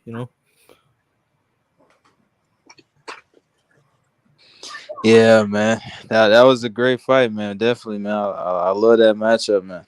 You know what I'm saying? But for me, man, when I watched it the first time, I had a 7-5, bro. But I ran it back. I have an 8-4, man. I could see 8-4 Usyk, man. I agree. I have an 8-4 Usyk. That's how I had it. Yeah, man. 7-5. That is the score. One of them. Yeah, because I remember watching it live. It just seemed so fucking close. And then I'm watching it a replay. I'm like, damn, bro. To me, like Usyk won clearly, like just more clearly. When I ran it back, I was like, damn. I had an 8-4. Yeah, me too, Del. Yeah, for sure. On the replay, I had an 8-4. Live, I had a 7-5. Yeah, I haven't rewatched it yet, but I really need to and want to. That's And I feel like you're gonna that it just looked clearer on second watching. And I'll tell you this much: I think you're gonna have it a little bit wider, similar to my score. I had an 8-4, maybe 9-3. Maybe 9-3. You can see a 9-3 in that? 3 might be hard for me to. Yeah, that's hard for me, man. I ain't gonna lie, man. Just because I watched it with no audio, and it was just more of the consistency. Like there was rounds where like Fury with like 2 or 3 eye-catching shots, but Usyk's consistency and accuracy was what. Well, yeah, there was some of them rounds like, and I was saying this earlier. They, to me anyway, this is what I can. I'll have to rewatch them, but even on some of them rounds I was giving to Fury, they would be like maybe even going Usyk's way or whatever. Usyk would, when Fury was having, he'd be doing good. Usyk would be doing good, but then Fury would land a big fucking shot and turn it around. So, and then it was like, oh man, and then it would go to Fury. So I could maybe see where, one of them rounds, if, for whatever reason. There was a couple of swing They would rounds. both have, there was only like 2 rounds where Usyk didn't have any success. Yeah. Every other round he was having like success. I gave Fury rounds 4, 5, 6, and 7. Same here. Yeah, me too. Me too. Me too, bro. I had 3 a swing round, so I could have saw him getting 3 as well. Yeah. That's about it. Yeah, that 3 is the swing round. Yeah, I agree with that. But I could see Usyk winning it. If people want to give it to Fury, that's cool, man. But still, either way, Usyk wins that fight, man. Yeah. Them dudes that saying Fury won, they're fucking lying, man. It's fucking fanboy shit, man. That's crazy, man. I can't believe they're even saying that, man. Fury won. I think the very best case for Fury, you could get 5 rounds maybe, but yeah, I can't see it beyond that. I really can't. And even 6 isn't enough. There's like no way he won. 0 way.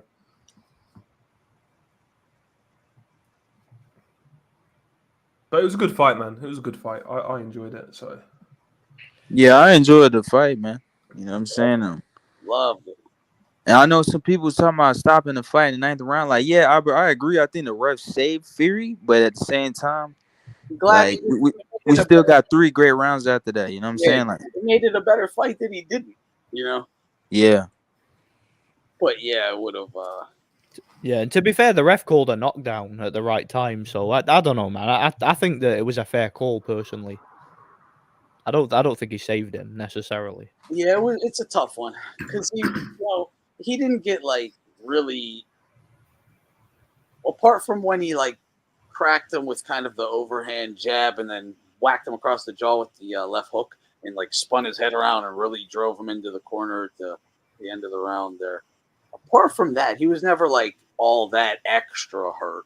You know, he was just kind of wobbling around, getting kind of, tapped around. Then he got whacked with the 2-piece, and that did like roll his eyes back. But he didn't get hit with anything really all that big after that.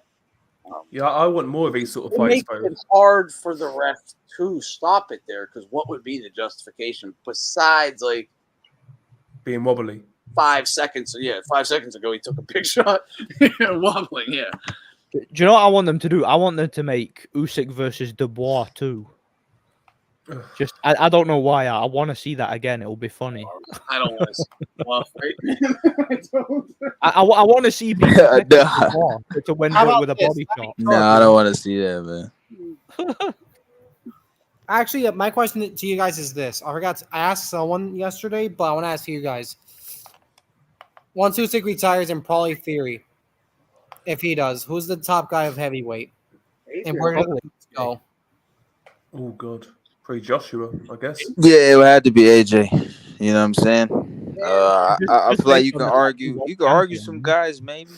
It depends what Fury would show. Let's say Fury goes in for rematch, does better, but still loses. That's a different conversation. Like, if he looks really good but loses, then maybe Fury could beat AJ. I don't know, but it depends on how Fury looks, I guess, even in defeat. And I think Fury at 80% beats AJ easily, but will he be that by the time the fight happens? I doubt it, Yeah, man, I don't know, man. I feel like Fury can beat AJ, definitely, man. I do, but I also feel like if AJ lands clean, I don't know, man. He could hurt Fury bad and win that AJ's fight. got a puncher's chance, no doubt. Yeah, man, AJ's got a puncher's chance, man. But Fury's the more skilled fighter, you know what I'm saying? But yeah, Fury's also a lot bigger. AJ has a hell of a chin. Fury, man, I don't know. yeah, Fury's gonna get dropped in that fight. Yeah, There's no I question. think as of now, He I gets think dropped by everybody. Fury has to prove to me something. Has to do something. It's hard for me to think he's gonna beat AJ. You know who Fury reminds me of, man? Fury reminds me of Marquez. Marquez gets dropped a lot. Fury gets dropped a lot. But these dudes' fucking recovery's insane. Once they get dropped and hurt, they recover so fast. Yeah. Them two dudes, man. Because I remember people used to say Marquez had a bad chin. No, he doesn't, man. He got dropped a lot, but bro, he had a fucking chin, man. No one knocked him the fuck out, and he has insane recovery, man. Steve Cunningham was similar as well. Yeah, chances are AJ making Fury go anywhere either, huh? Yo, all night long, huh? And you want to see ridiculous recovery? Who? I'm gonna send you a video, and then you let me know your thoughts. Which fighter is it? Oh, freak. Yeah, it's just like but Fury has insane recovery, man. I'll tell you what will happen. Do you know you were asking about like once Usyk retires, who's the best? Maybe it's going to be Joshua or Fury, but like once Joshua and Fury retire, I think you'll see in the heavyweight division belts get passed around like confetti. Like nobody's going to be a long time champion. I don't see anybody in the heavyweight division right now coming up who's impressive. There's not going to be a Klitschko dominate for 10 years, is there? Remember when 6 years ago they said it's the new golden age of the heavyweights?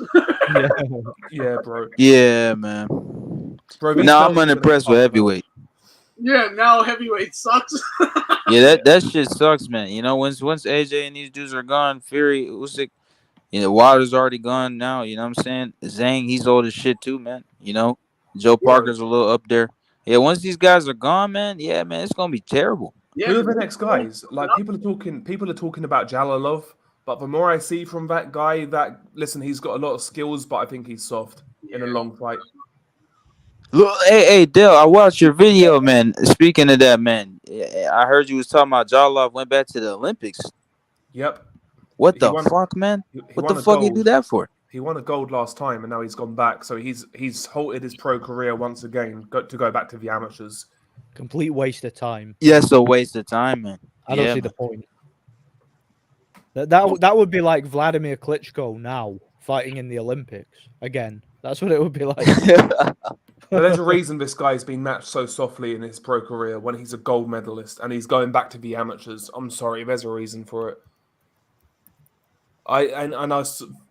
He was always like earlier in his amateur career, he was a little susceptible to pressure. He could be made to look uncomfortable.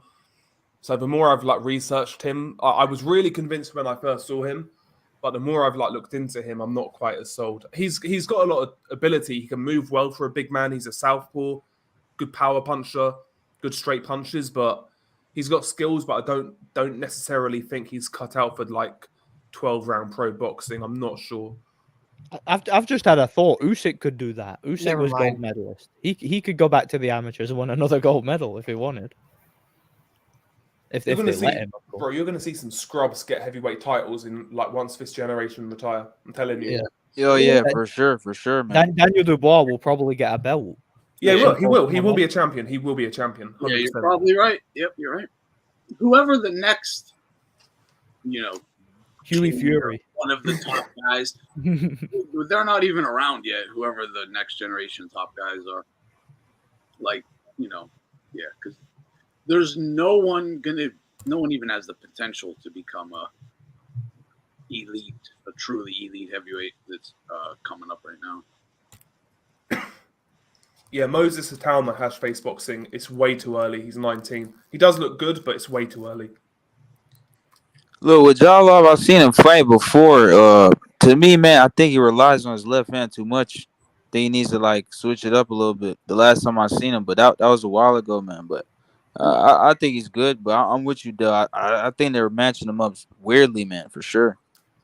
No, do you know who is going to be the champion? Manuel Shaw. He's still going to have his title. Where Freza Quenda, get him. Yeah, that's what I was going to say. Tell you what, maybe Jaya Pataya, if he could get a few more fights at cruiserweight, I don't know. Maybe he could snag a title. Who knows? I know he didn't look great against Briedis, but it's Briedis. Yeah. People don't realize that. Like people say, "Oh, he looked bad against Briedis," but look at what Briedis did to Manuel Char. Speaking of Manuel Char, I know Manuel Char's not great, but he knocked that guy clean out, who's a heavyweight. Look at what he almost did to Usyk. Usyk struggled with Briedis. Yeah, exactly. Won clearly, but struggled. Exactly. Because if Opataya came to heavyweight and he didn't make the mistake of putting on too much weight, I think he'd be trouble. I'm not saying he'd like dominate the division, but I think he'd be trouble. Do you know? I'm surprised more fighters aren't going for that Manuel Char WBA title. Like, why aren't fighters like queuing up to fight him to get that title? You'd think they would be. Probably because they're not giving anyone the opportunity to even go for it.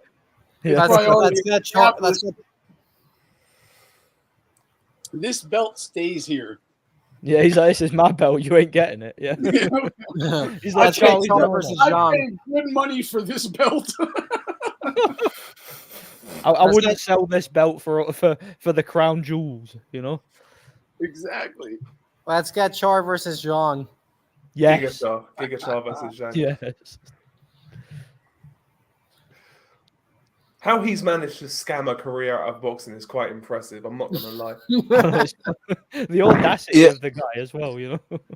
But yeah, man. Also, another thing too that surprised me, guys, was how much people was picking Hrgovic, man. I was never sold on Hrgovic, man. You know what I'm saying? To be fair, I'm not sold on Dubois either, but I think Dubois is better. You know what I'm saying than Hrgovic, man. You know, like Hrgovic ain't shit, man. Hrgovic was never shit, man. He lost to fucking Zhang. Zhang beat him, man. Yeah, they both suck. All right, they both suck. I was saying in the prediction, Beterbiev is probably a better boxer, but he has so many deficiencies that he's sloppy, he man. can fall apart at any time. He doesn't hold his shape. He doesn't hold his shape. No. Yeah, exactly. He's sloppy as fuck, Dale. Yeah, man. So sloppy. Like that's what I was saying. He's like all straight up and down, kind of on his toes, throwing arm punches, falling all over the place. Fucking horrible, man. Yeah, man. I concur with the chat. Get David Price out of retirement to fight Wilder. That would be amazing. That would be the greatest fight ever. You wanted to die? Someone's gonna get fucking battered. Mate, that could be a double KO. Pricey, man. He's had a long rest. He could be coming back. Could happen. Bigger and badder than ever. I would watch it. I'd pay. I think I'd pay money for it. I would. I get a ringside ticket. At Saudi? Yeah. Bro, that'd be hilarious. Dude, you know what we need? We need the battle of how do I say this nicely? The guys on the older side of their 30s, or in some case 40s. No offense. Luis Ortiz versus Zhilei Zhang. Oh, that'd be murder. That'd be murder. You want this guy to die? That'd be murder, man. Yeah, back in the day, that would have been a good fight. Like 2015, 16. Get Kubrat Pulev in with Zhilei Zhang. That'd be interesting. He's That'd 42. That'd be murder, man. Yeah. Oh yeah, talking about Jake Paul, Mike Tyson. That shit's off. Yeah, Tyson wasn't deemed fit to fight at 58 years old, apparently. Yeah. Well, apparently. The motherfucker had a goddamn ulcer this whole time. Gets on a fucking plane, it bursts. You can't be getting on a plane with fucking injuries like that. Apparently, Jake Paul could fight Amir Khan. That's what I heard. Oh God! Are you fucking with me? No. I saw it all over socials. I saw it. That can't be true because Amir Khan just became a captain, right? I saw that too. He finally served out enough fucking being a spy for Pakistan. They just made him like a general or some shit. That's what I'm saying. They can't have him fight if that's happening. They'll pull some strings, man. I want to see it. I think Jake Paul knock out Amir Khan? Yes. He probably could. Yeah, he could. Don't That'd be call the hilarious. I low-key want to see it. I want to see it. Dude, I want to see it be a real fight. Thing is, the worst part is Jake Paul would hype up that win. All right, we'll put him in with KSI first. Let's see what he can look like versus KSI. Yeah, Jake Paul would brag about beating Amir Khan. Give me the Amir Khan fight. I want to see it. He was one of the greatest point fighters you'll ever see. Yeah, on his night, yeah, he was. Former light welterweight champion. Yeah. Former Olympic silver medalist. Just imagine you gave that guy like a all-time great chin. Yeah. Oh, he's greatest of all time. There's a reason, no one wanted to fight that guy, man. Again, you had to have power. He's beating you. It's that simple. You better have power, or he's just picking you apart. Yo, 7. Okay. Made up a great point. Jake Paul's chin has magically grown twice the length as it was a few years ago. Yeah. That's that human growth hormone. Never forget, Jake Paul and me have the same build. Like before roids, we were the same build. He's my build. Like without drugs, he's built just like me. If I become a millionaire, I'd low-key put up some pictures of Jake Paul a few years ago versus now. It's actually I haven't noticed it, but I would assume it's crazy. No, if I become a millionaire, I'd love to get on a stack, like one like professional like level cycle, just to see what would happen. Do you know what I mean? I'd like to try it. I've been thinking about it. I might actually be doing it. I haven't done it yet. I don't need it. I'm already jacked. Thinking about it because I got a really good, easy source for it, but I don't. Yeah, that shit scares me, to be honest with you. That's me too. Too much wrong. Too much bad stuff can happen, man. Like, I'm scared of the heart. Why don't I just buckle down with it, weights, right? Like more weights, but because you can go bald, your dick might not work. Like there's a lot of problems. But like if you have it like at the elite level, like let's say like if I become that's why I'd only do it if I become like a millionaire or something, just to get like the best fucking cycle, the best. Doctor best, care. Yeah, exactly. Like me personally, I think the only reason to risk taking that sort of stuff is if that you get a reward for it. Like say if you're a competitive lifter or something like that, and so you there's going to be a reward for taking it, you know. I'd I literally kinda want to think do it that's for the the only experiment reason. because I'm a slim guy naturally. Like, I'm kind of tall, slim guy, so I'd kind of want to do it just for the experiment. I wouldn't want to just stay to on get it. big. Not even to get big. If I get smaller, if I get back to my normal self after, I don't really care. I want to see how effective it truly is, kind of thing. Yeah, just a scientific experiment kind of thing. Yeah. Got to sign up to snack. Yeah. And see, I have thought about it because again, I lift weights quite regularly now. But the science, like the experiment on not does it work, but how well or how much it improves. Yeah. Well, the thing that's on my mind with it is like see if you try to mix weight training with and I mean like heavyweight training with boxing, it can be very, very difficult to recover from it, and that's the main reason that people take. And you're not PEDs, going to get any 'cause you of the heavy weight training benefits. 'cause you're Exactly, nullifying yeah. it with Like the aerobic. the PEDs help you recover so you can train harder, basically, and train longer. You know. That's exactly Like, right. like I wouldn't do it personally because I'd be concerned about like low testosterone and heart conditions and heart problems, Yeah. like complications that it can cause. But I have thought about it. Like it's been in the back of my mind. I thought, Yeah. would I be able to do this longer if I was on Well, something? You know. That's it, right? I shouldn't say I might do because I highly doubt it.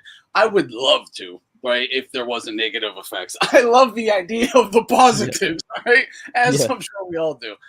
But yeah, the negatives are so. If it was a super soldier serum, yeah.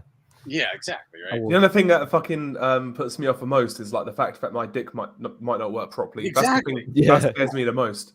Yeah. Scary. I don't care about heart problems. Listen, I'll take my chances, but listen, fuck like being impotent or like fuck that shit. Yeah, exactly. You don't want to be firing blanks, you know. Or exactly, you have to now take it for the rest of your life because you don't even produce testosterone anymore. Yeah, exactly. Like them, that's crazy. I'll take the heart problems. I'll take my chances, but yeah, fuck that shit. Yeah, or even damage my kidneys a bit. I'd do that.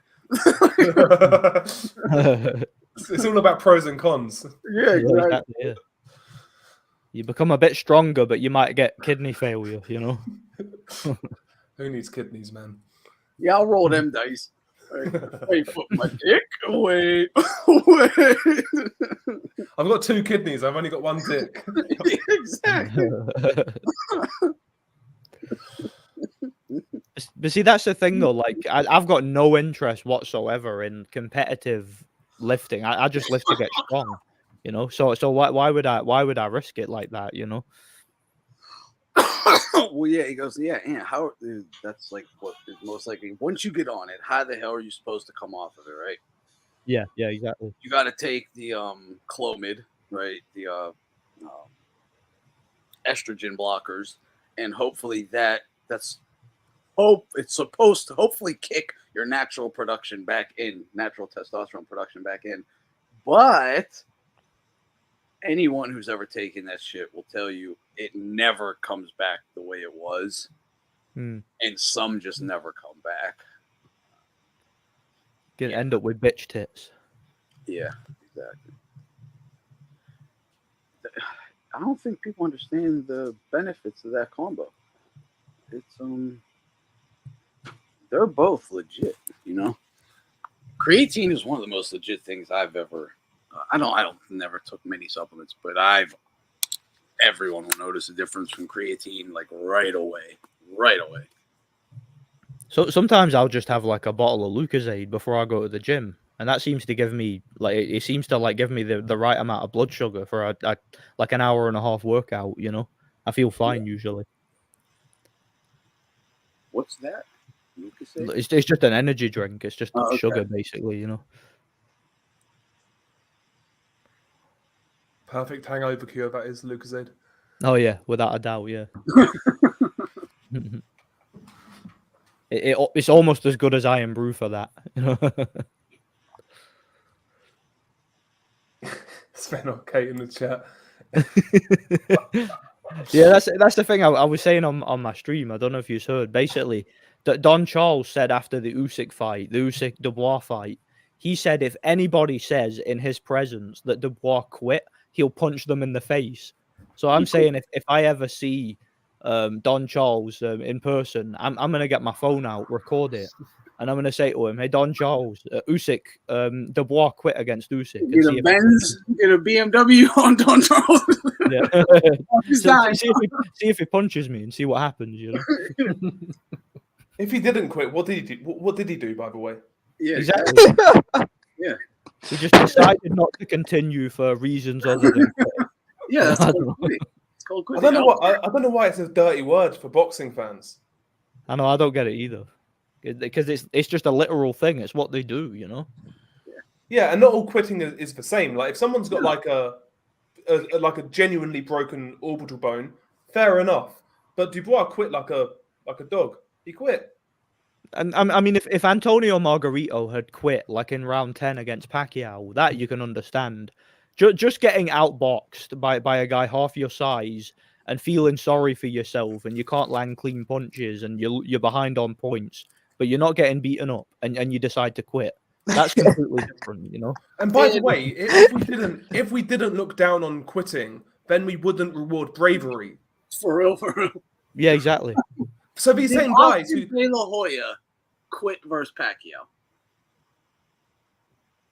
Yeah, Yeah, he quit. yeah. They asked him, "You want to continue?" He really quickly shook his head. Right, he did it really quick, but he did it absolutely. There's nothing wrong with that. Well, To call that's the De La thing. Hoya a quitter is insane. That's the thing, Antvo. So like, But he did quit there, and he'd be like, "Yeah, I quit." Duh. that's Like, the thing, though. what's Ant, wrong about that? when you call out bad quits, people get in their feelings about it. But these very same people will then like go overboard when somebody shows like real good bravery. You can't have it both ways. If you don't like call out quitting, like premature quitting, then you can't commend a guy for showing good bravery because you don't value it, obviously. Yeah, true. It's the same with, with even like timidity.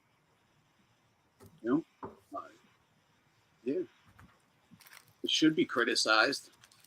That It's just way, virtue signaling. That's all it is. It's like it the should fight. be criticized. That way, you know, the people doing what's actually impressive gets praised. But it's virtue signaling, Ant, because like it's like the Devin Haney Ryan Garcia thing, right? Oh, Ryan Garcia should be banned for life, but they said nothing about Haney blowing the rehydration on fights. Zero. Yeah, I'm not saying it's the same thing. That's He even did it illegally in California. Yeah, that's what I mean. Yeah, 100%. Yeah, my point, Quags, was that it's like not the same thing. But like, you know, Yeah, not all it's quitting is still the same. quitting, right? There, it's like a spectrum, right? But it's still quitting. Yeah, so like Dubois quitting for me is he should be criticized for the Usyk one. He Yeah. should be criticized, but like De La Hoya getting fucked up. And be Getting like, I've had enough. It's the right thing to do. Yeah. Yeah, big difference. It's like anything, right? It doesn't all come in the same shapes and sizes. It's a fight by fight basis. And it's against a guy half his size as well. Well, that's a good way to put it, Fight Scout. I would generally say that too. You know, just to call Oscar a quitter is crazy. I just tried to use that as a point to show like the spectrum. Like he did shake his head to be like, "I'm done." That's quitting. Hey, Oscar fucking retired, man. Yeah, but he is anything but a quitter. So just but to like criticize Dubois or whatever, be like, you know, fucking quit. Why get butthurt about it? It is what it is. He did it. You can redeem yourself. You know who else quit before? Vitaly Klitschko. Just quit, right? He Exactly, did. and the media will tell you that they'll mention that Vitaly quit, and nobody gets angry about that. Yeah, You know? I'm pretty consistent on it. I think Vitaly should have continued. I agree, he should have. Because how many rounds were there left? There were 2 rounds left, and he was winning every single round. You know? He shouldn't have quit. To me, that was a bad look. Yeah, it But was. that's just me. That's just me. But he redeemed himself. That's what boxing's about. Exactly, yeah. Because all it was a torn rotator cuff, right? Yeah. Yeah, It was, yeah. there's To be no fair, way it you did should plague never him the quit rest on of his that. career. You never quit on that, man. Ever. No way. But like all he had to do was turn I think it was his right shoulder. No, it was his left shoulder. If it was all he had to do was turn southpaw, move away, and jab, and he would have made it. Chris Bird couldn't touch him, and he could have easily gotten through. Yeah. People are too sensitive though. You can't. They act like these fighters are like godly and they can walk on water. And if you criticize them, oh, you've never boxed in the pro ring before. What do you know? Yeah. Well, they take my money. Their lives at risk. They're happy to take my money. It'll always be something, right? It'll be, what do you know? Have you ever boxed? You're like, yeah. Well, have you ever done this? Yeah. You ever done that? Yeah. Have you ever? They'll just keep moving the goalposts. They're like, oh, you've never been undisputed? What do you know? It's like, Jesus Christ. Imagine living life that way if you took that mindset with everything. Have you ever cooked a meal before? Yeah. Like, can you cook? Well, no, you can't criticize the chef. Eat this shit. Are you a professional chef? Yeah, you gonna tell me this shit sandwich is not good? Have you ever cooked before? Are you a police officer? Well, why are you criticizing police brutality? You're not a cop. Right? You don't understand. Have you ever done it? What do you know about policing? Yeah, exactly. Oh God. I mean, a lot of these people who say that kind of stuff, ultimate normies, they know nothing about us. They don't know what our experience is or whether we've boxed, but they just assume this, Bro, in the nick of time, maybe you didn't hear me. I just said Shiro's might be the greatest 160-pounder in the world. So fuck off. Hope you ain't talking to me. And nobody's even talked about Caballero. I know. when did he even come up? Yeah. I don't know.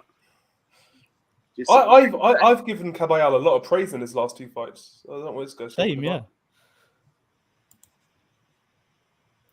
Yeah, Billy Joe Saunders definitely quit too. Yeah, he quit. Yeah. Oh, he had a fractured eye, but no record of surgery. But yeah, okay, whatever. After saying he wasn't going to win, he was just there for the money. All the Canelo fanboys said he broke his orbital bone. No, he didn't, man. Exactly. He just had a black eye. Yeah. When I get a black eye next time, whenever that may be, because I'm starting sparring again, I might just come in. I might call into work. I've got a broken orbital. I can't work. He could fight, but he didn't have the desire for it. Billy Joe, that is. Yeah, Billy Joe's another waste of talent. Never wanted the really tough fights. Once he got a little shine off the Eubank win, he just coasted on that as long as he fucking could. Because he had attributes. He could box. Yeah. Just a fat, lazy prick. Yeah. Waste of space, waste of talent. Very talented, but didn't maximize his potential at all. Just took the money and went. Pick me money up and go home. That's what he did. He took his money, went home.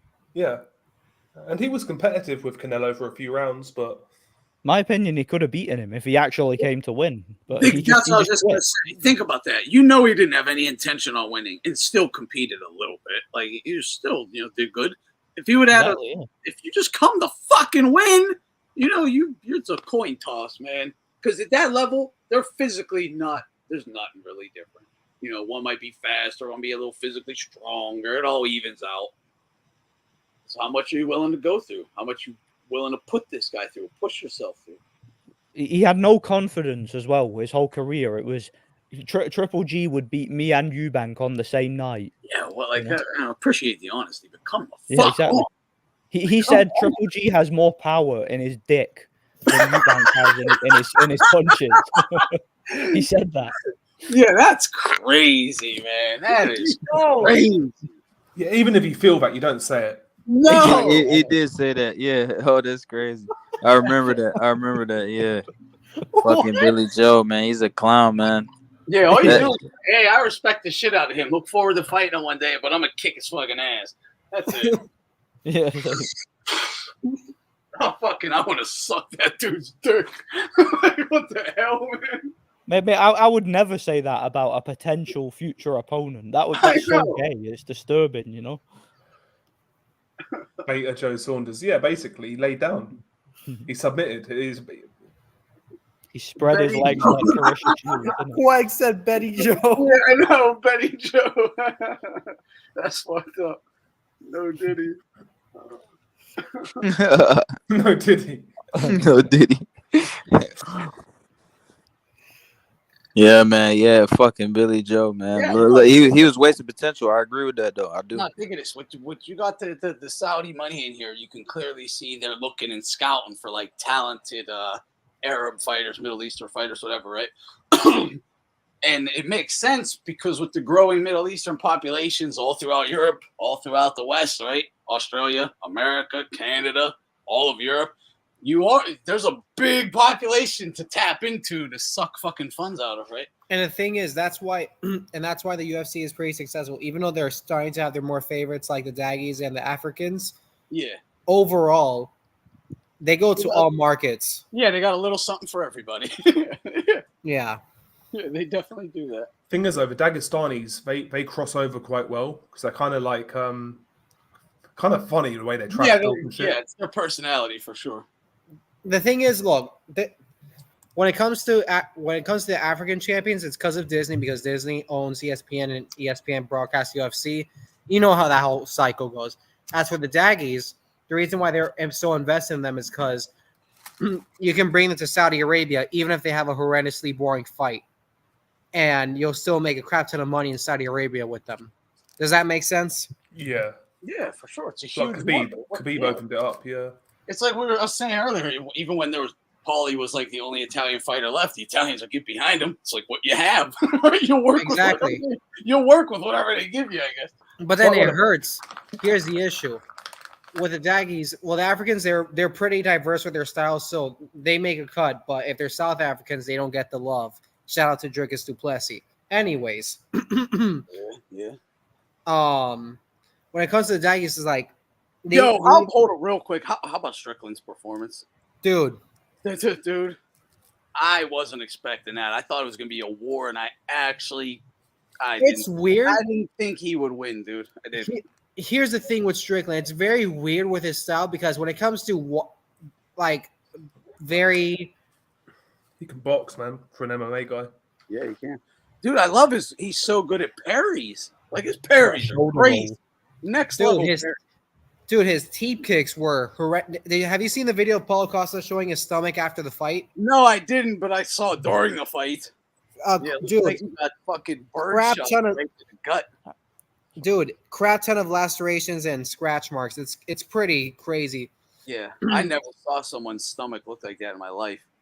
I felt he beat Dricus, though, personally. It's close. Could have gone either way. It was close, yeah. I agree. Hopefully we get that rematch. I actually think Dricus might surprise some people with the Izzy fight. Izzy is still very dangerous, but I don't know. I can just see, even though Dricus is shorter and stuff, I could see him just big brother Izzy pretty bad. He's fucking strong. Dude. He looks so awkward, though, but he makes it work. He looks like a hippo. Like muscle wise. Like, have you ever seen a hippo? I know what you mean. That's a great way of hippo. Yes, that makes sense. Well, actually, no. He looks more like a pit bull. Have you seen pit bull? Pit bull is better, but I knew what you meant though. Yeah, like he's like a tank. And the thing is, what's scarier is like if you hear him in interviews talking about game plans and stuff, his IQ is ridiculous despite his unorthodox fighting style. Well, real quick, I got to address this, Hass. He goes, Strickland was boring against Costa, no till the death at all. Yeah, but Strickland literally did address this at the in the ring interview. Like, Costa bull charges everyone. Like he's a fucking pit bull off his leash. He wouldn't and couldn't versus Strickland. Yeah, who was the guy walking forward? It was Strickland. Yeah. Yeah, he was just pressuring him with teep kicks because he was just trying to suck the air out of Costa before he got going at the end of the rounds.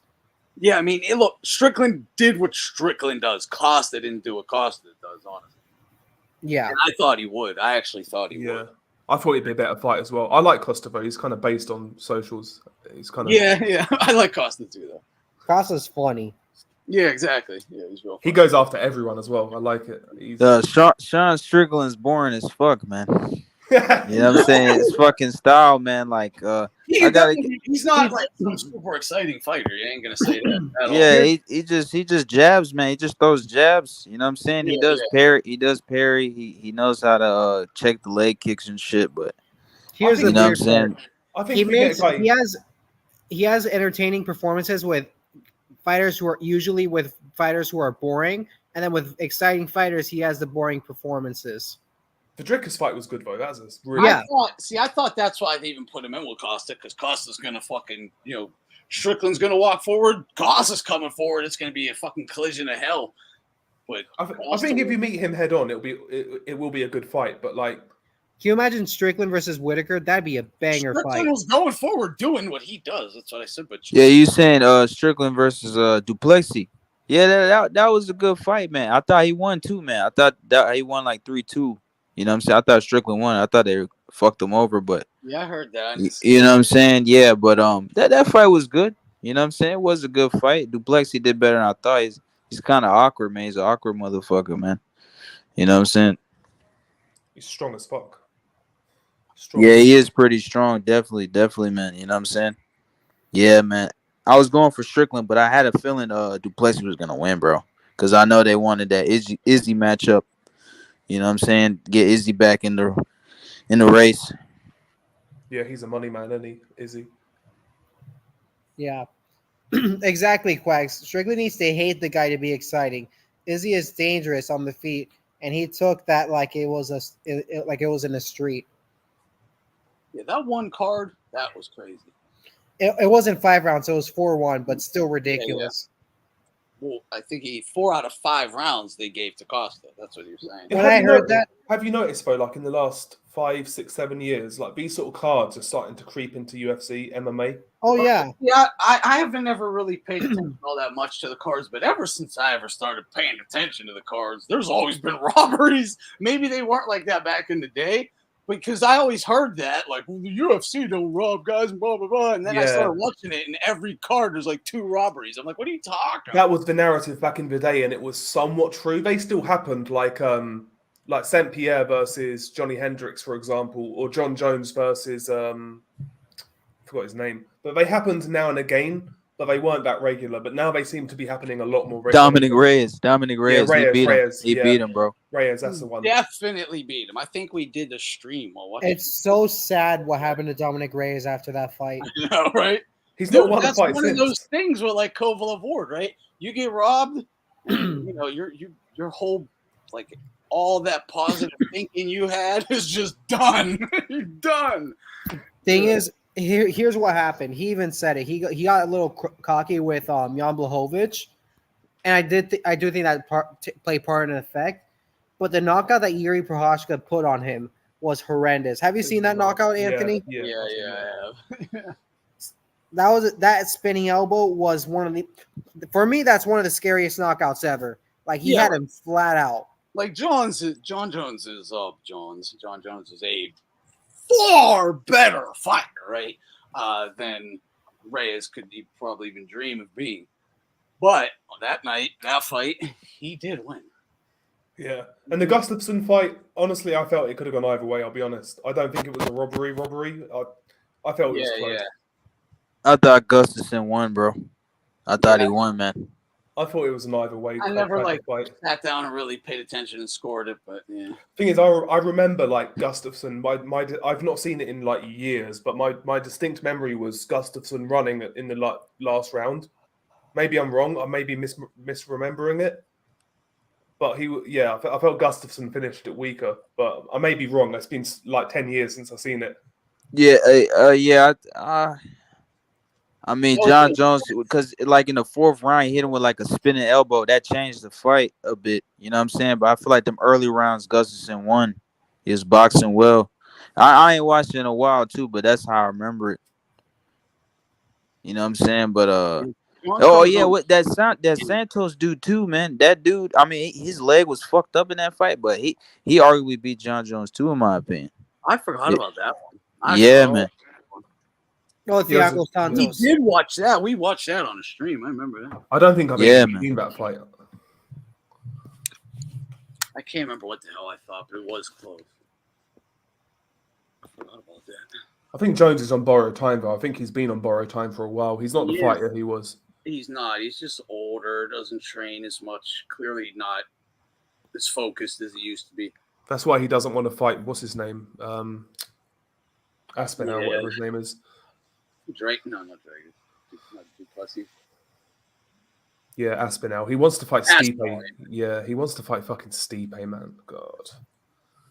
Jesus. Yeah, I would have been cool with that fight a while ago, but it's past. Give it to Aspinall, whatever, or retire, man. Have you seen the oh my goodness. The John Jones video from the MMA Guru? Yeah, I've seen it. It's funny as fuck. Dude. Oh, don't spoil it. Yeah, that one. Bro, I talked about this, but real quick, I went into it like this dude's a fucking hater. I went into it like I'm gonna pick this shit apart. I know this is fucking ridiculous. Because I didn't see anything about this or anything. So I'm like, all right, I'm watching. I'm like halfway through it. And I'm like, yeah, this is all like conjecture. Even with the shit in the comedy show, right? It absolutely sounded like John Jones. No fucking it was amazingly just like his voice, like every way, inflection, the tones, everything. But still, I'm like, right? I don't know if that's him for sure. When he's perving the fucking district in downtown Albuquerque, is that where he is? Or where? Yeah, New Mexico. Yeah, Albuquerque. Yeah, Yeah. I think it's Albuquerque. He's cruising he's pervy. He's walking around all by himself. 3 a.m. The police stop him or whatever, and they are like, "What the fuck are you doing down here?" It's clear what he's doing. Like, I know exactly what he's doing. I get it. I'm thinking, okay, the guys, I get it. He's out here perving. He's probably looking for some fucking drunk bitches coming out of the clubs. They're understandable. He probably doesn't want them to know he's fucking John Jones. He's just trying to find some random ass hoe taker fuck or whatever. But the guy's like, "What are you doing?" And he's like, "Oh, I just went and saw them guys, them homeless guys." And it's you're like, homeless. He absolutely said homo, not even close to homeless, and that's on his brain. That's why he said it. It's on his brain. Like, that right there was bad, and he's so nervous. I'm like, if you're out just perving for chicks, you ain't gonna be nervous. At the very least, he's He suspect. was just talking to these men, and he called them homo men, then said they were homeless. Why are you talking to homeless men? Dude, that just looked all bad to me. And he's a psychopath. So. At the very least, he's very, very, very, very, very suspect. Absolutely, man. Yeah, absolutely. It's super sus. It's like one joke. Like if you tell like an off-key joke, it's a bit weird, but fair enough. But when it happens repeatedly, when there's repeated behavior, you got to ask a question. That's it. Yeah. Yep. Like that's it, dude. A dude constantly joking about like homo shit with you. There's more than what he thinks it's funny. And the mannerisms in his head. That's why it's coming out of his mouth. There's truth in comedy, so they say, right? The cop in Vegas had him on camera saying he's looking for homos. Is that where it was? Is that Vegas? I think he was in Albuquerque or whatever. I think I was in New Mexico. But I think you're talking about the same video. Hey, who you guys think? Who y'all think wins the fight? McGregor or Chandler? Chandler.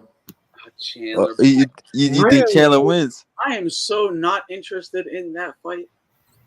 It's just for me, like, I feel like McGregor is cooked, you know what I'm saying? But at the same time, Chandler's like, he's took some beatings, man. You know what I'm saying? He's been in some wars, so I don't know, man. I think he might be a little fucked up, but he definitely has, bro. But like, McGregor's been cooked on fucking every substance known to man: the leg break, the alcohol, the inactivity. He was on that press tour of that Roadhouse movie. He was on the worst fucking bender I've ever seen a celebrity on. It was like one of those For real. Go watch those interviews with him and Jake Gyllenhaal. Yeah, I see In him. that movie, you will never, ever see a famous person. Yeah. Do you know when you see somebody who's faded, you're like, when you see somebody who's faded, you know, well, he's having a good time. Cool, fair enough. That was worrying. That wasn't faded. Gone. He was up for 3 days. Fucked up. He looked like Bobby Brown in the fucking Ja Rule video. Dude, he was gone. It was in multiple days in a row. It was bad. I think he's going to get destroyed by Chandler. What do you think about the weight though? The 180. If you're that 170. If you're that it's 170. 170, yeah. Oh, that's what they're doing it. Okay. Damn. The only thing That's actually crazy that Connor, like, that's It's how not you his know he's first on time some at- shit. That's how you know he's on some shit, bro. Because Well, all it's this not time, bro, look how how much body mass he built. You know what I'm saying? It's not his first time in that weight class though. He fought Nate Diaz twice there, and he fought Cowboy. Yeah, Conovo, man. And you got to figure him and Chandler are the same size. So like, welterweight. Oh, it's at welterweight. Oh, okay, man. Yeah. Prime for Yeah, prime, you're right. prime for prime. Chandler was a good style for McGregor, but now, man, Chandler's a pro. Like whatever you say about him, he's a professional. Even prime for prime, that's a tough fight for McGregor, I think, too, because Chandler knows how to wrestle and shit. But Prime McGregor's accurate as fuck, man. He might knock him out. He might just catch him. I I'm don't never know. rooting for Connor, but I'm absolutely rooting for Connor to fuck Chandler up. I do not like Chandler, man. How come? Yeah, it's not like me. Thing is, though, if Connor wins, what next? Like, Islam, chuck him in there with Makachev. That'd be a massacre. Well, this Makachev will kill him. Okay, Quags, I was going to ask you that because you just said Quags, he literally had a boyfriend at the comedy club rubbing on his dick, talking about John Jones. And I was going to say, yeah, but we don't know if that was John Jones. It sounded like him. And then you says the guy on stage was on a podcast talking about it and confirmed it was John Jones. Are you serious? Okay, because that I haven't heard. Are you fucking with me? Like, what podcast? That's wild. Yeah, Quags. I get what you're saying, Quags, but like prime for prime, I think he'd pick holes in Chandler because Chandler's low IQ, but I don't think it matters now. I'll be honest. I don't think it matters now.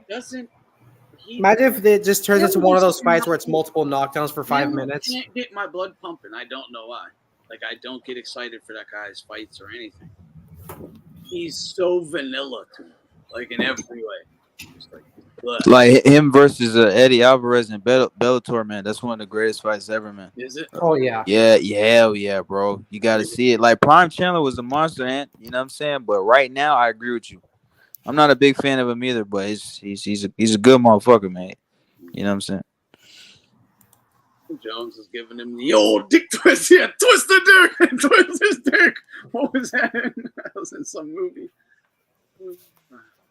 Yeah, there's definitely reports of Connor being a rapist, though. Multiples. Either way, I want someone to get brutally knocked out in that. I don't know how true it is, but yeah, definitely. Bro.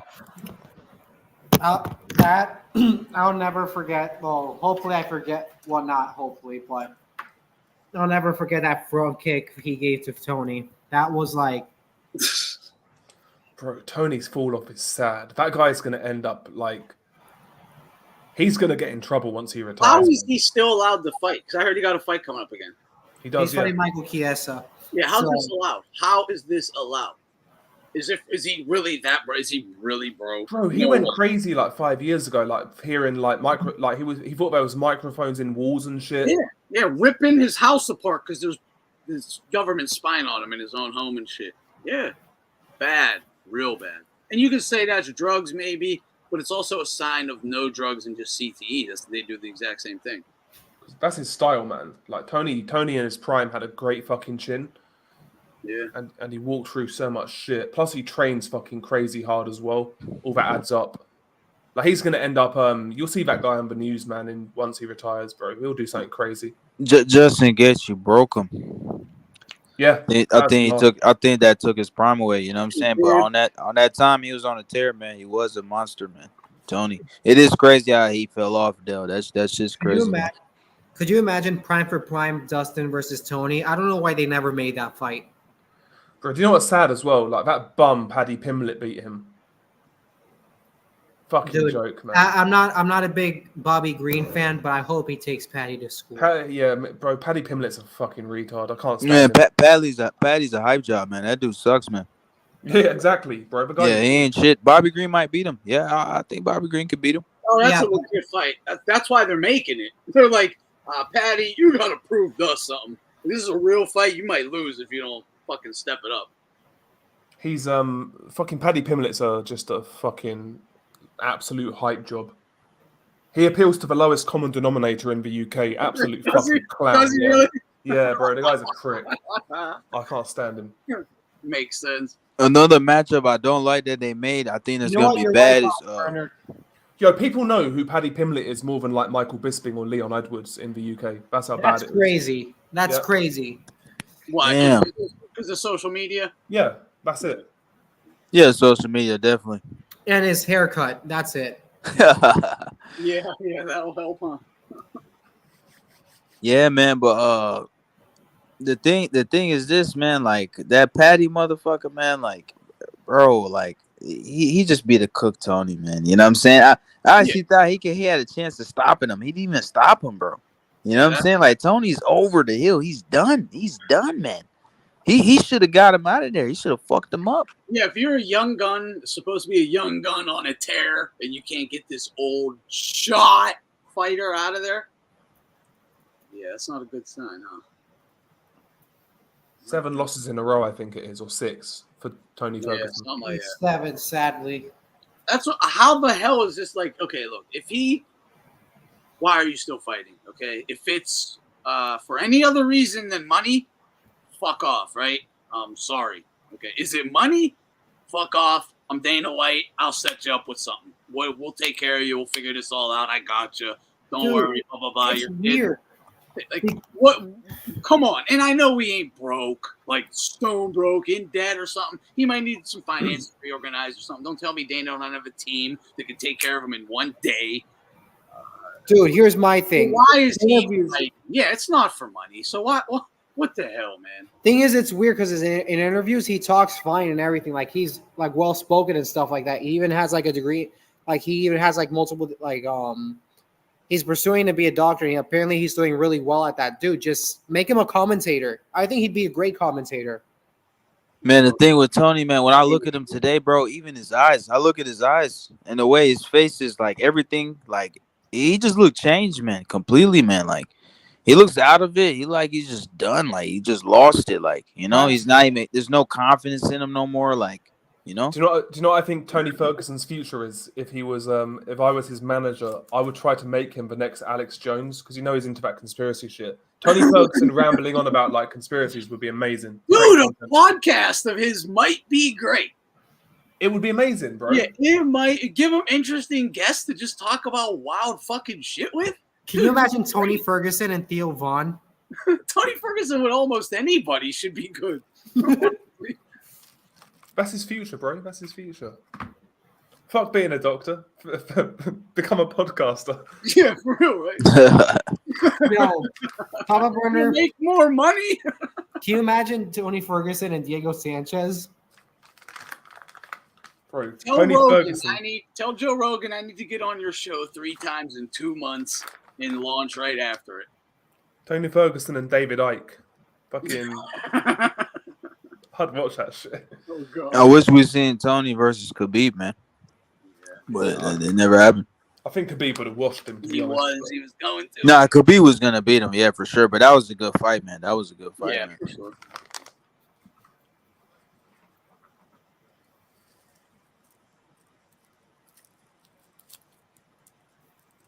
What's another fight that you for the MMA guys thing? I was thinking one the other day. What's another one that really got away that could have been great?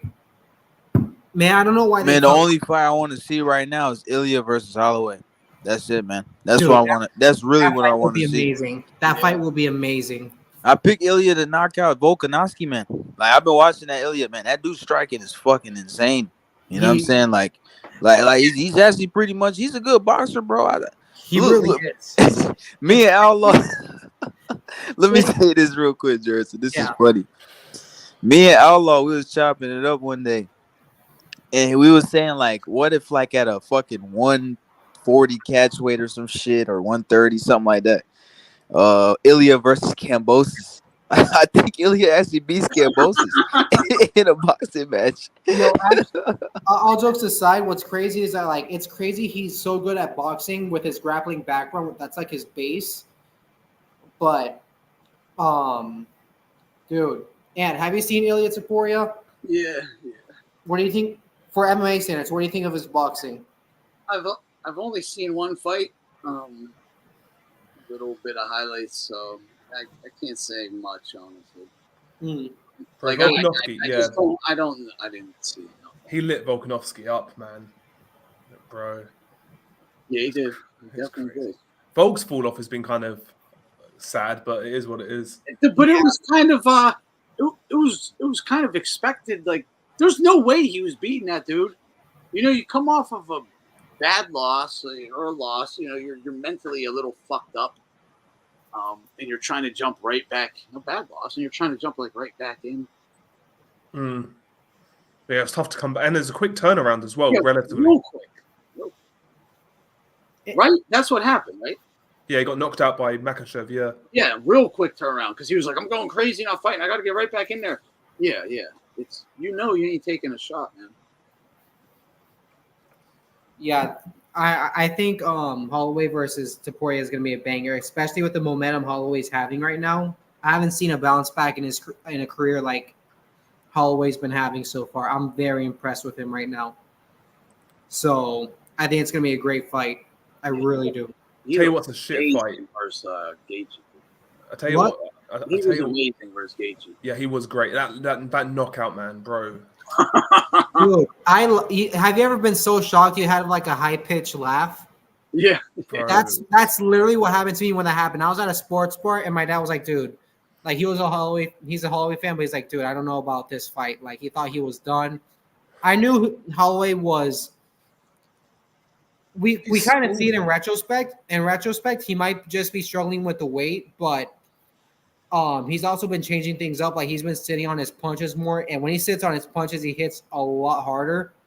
So he's been adjusting his style, and it's really been showing in the Arnold Allen fight, the Korean Zombie fight, and this fight as well. So the momentum he's having is great, and the style changes he's putting on himself are working really well. So that's what's going to make this Taporia fight very interesting, because I do think Max is not going to box with Taporia. I think he's going to kick blocks. And that's what's going to be very interesting, because Taporia only uses leg kicks and body kicks. Based off of stats, he's never thrown a head kick before, which is crazy. But I think Holloway's going to kickbox, and that's what's going to make the fight difficult. He might do similar things to what Strickland did with the teep kicks, because he is very good with the teep kicks. But yeah, I just expect a great fight. Do you know what also amazes me about Holloway? He's kind of a slim guy, but his chin is fucking great. Dude, it's insane. Because usually guys with that build don't take a shot that well, but he's got a great fucking chin. Dude, it's crazy. Remember the Poirier fight? He took bombs. I don't think a lot of people would have been able to take. I don't think Ilya knocks Max out. I'd be surprised. If he knocks Max out, that's a statement. That'd be crazy, but I can't see it. I got Ilya winning that fight. I don't think he'll knock him out, though. It's a good fight, man. I low-key, I mean, if Makachev moves up, why don't Holloway could stay at that, is it? Holloway could be a lightweight champ. Yeah, he could. Yeah, if Makachev moves up, like, he's going to have a shot, surely, you would imagine. Dude, I don't know how he's going to do against Edwards. I don't know about that. For him, I don't know. Edwards might be a horrendous style matchup. Do you know what, actually? Do you know what I'm dreading? Is fucking Leon Edwards versus Bilal Muhammad. Oh, dude. I want Edwards to win, but, like, that's going to be I think it'll be a boring fight, but... Yeah.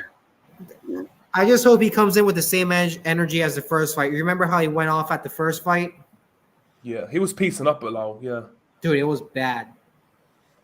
But I think it's weird because when it comes to nothing that, well, yeah, it's crazy because we haven't seen him fight like that in a while.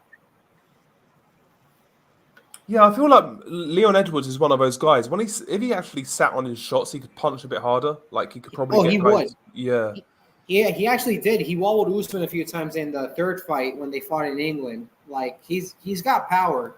He just likes to go off of points, but when he's aggressive, he's got power. He's almost too technical at times. Doesn't help his marquee value with fans.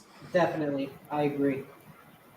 I don't know why he doesn't. Yeah, Leon Edwards is boring as fuck, man. Like he's skilled, man, but he's boring, man. Like he's very skilled, though. I gotta give him some credit, just like Strickland too, because he's pretty skilled too. Like Strickland's got good stamina. He just really jabs a lot. Like I said, parry, take leg kicks and shit. Yeah. You know what I'm saying? But he has good stamina. Like he drains dudes, man. And he beats them. He just makes them fight their fight, just like Costa, just like Izzy. Yeah, do you know what I want to see? I want to see if Edwards beats Bilal, I want to see him fight Chimaev, because if he gets past the first couple of rounds against Chimaev, that's going to be interesting. He could take Chimaev apart in the later rounds. Whitaker might take Chimaev apart.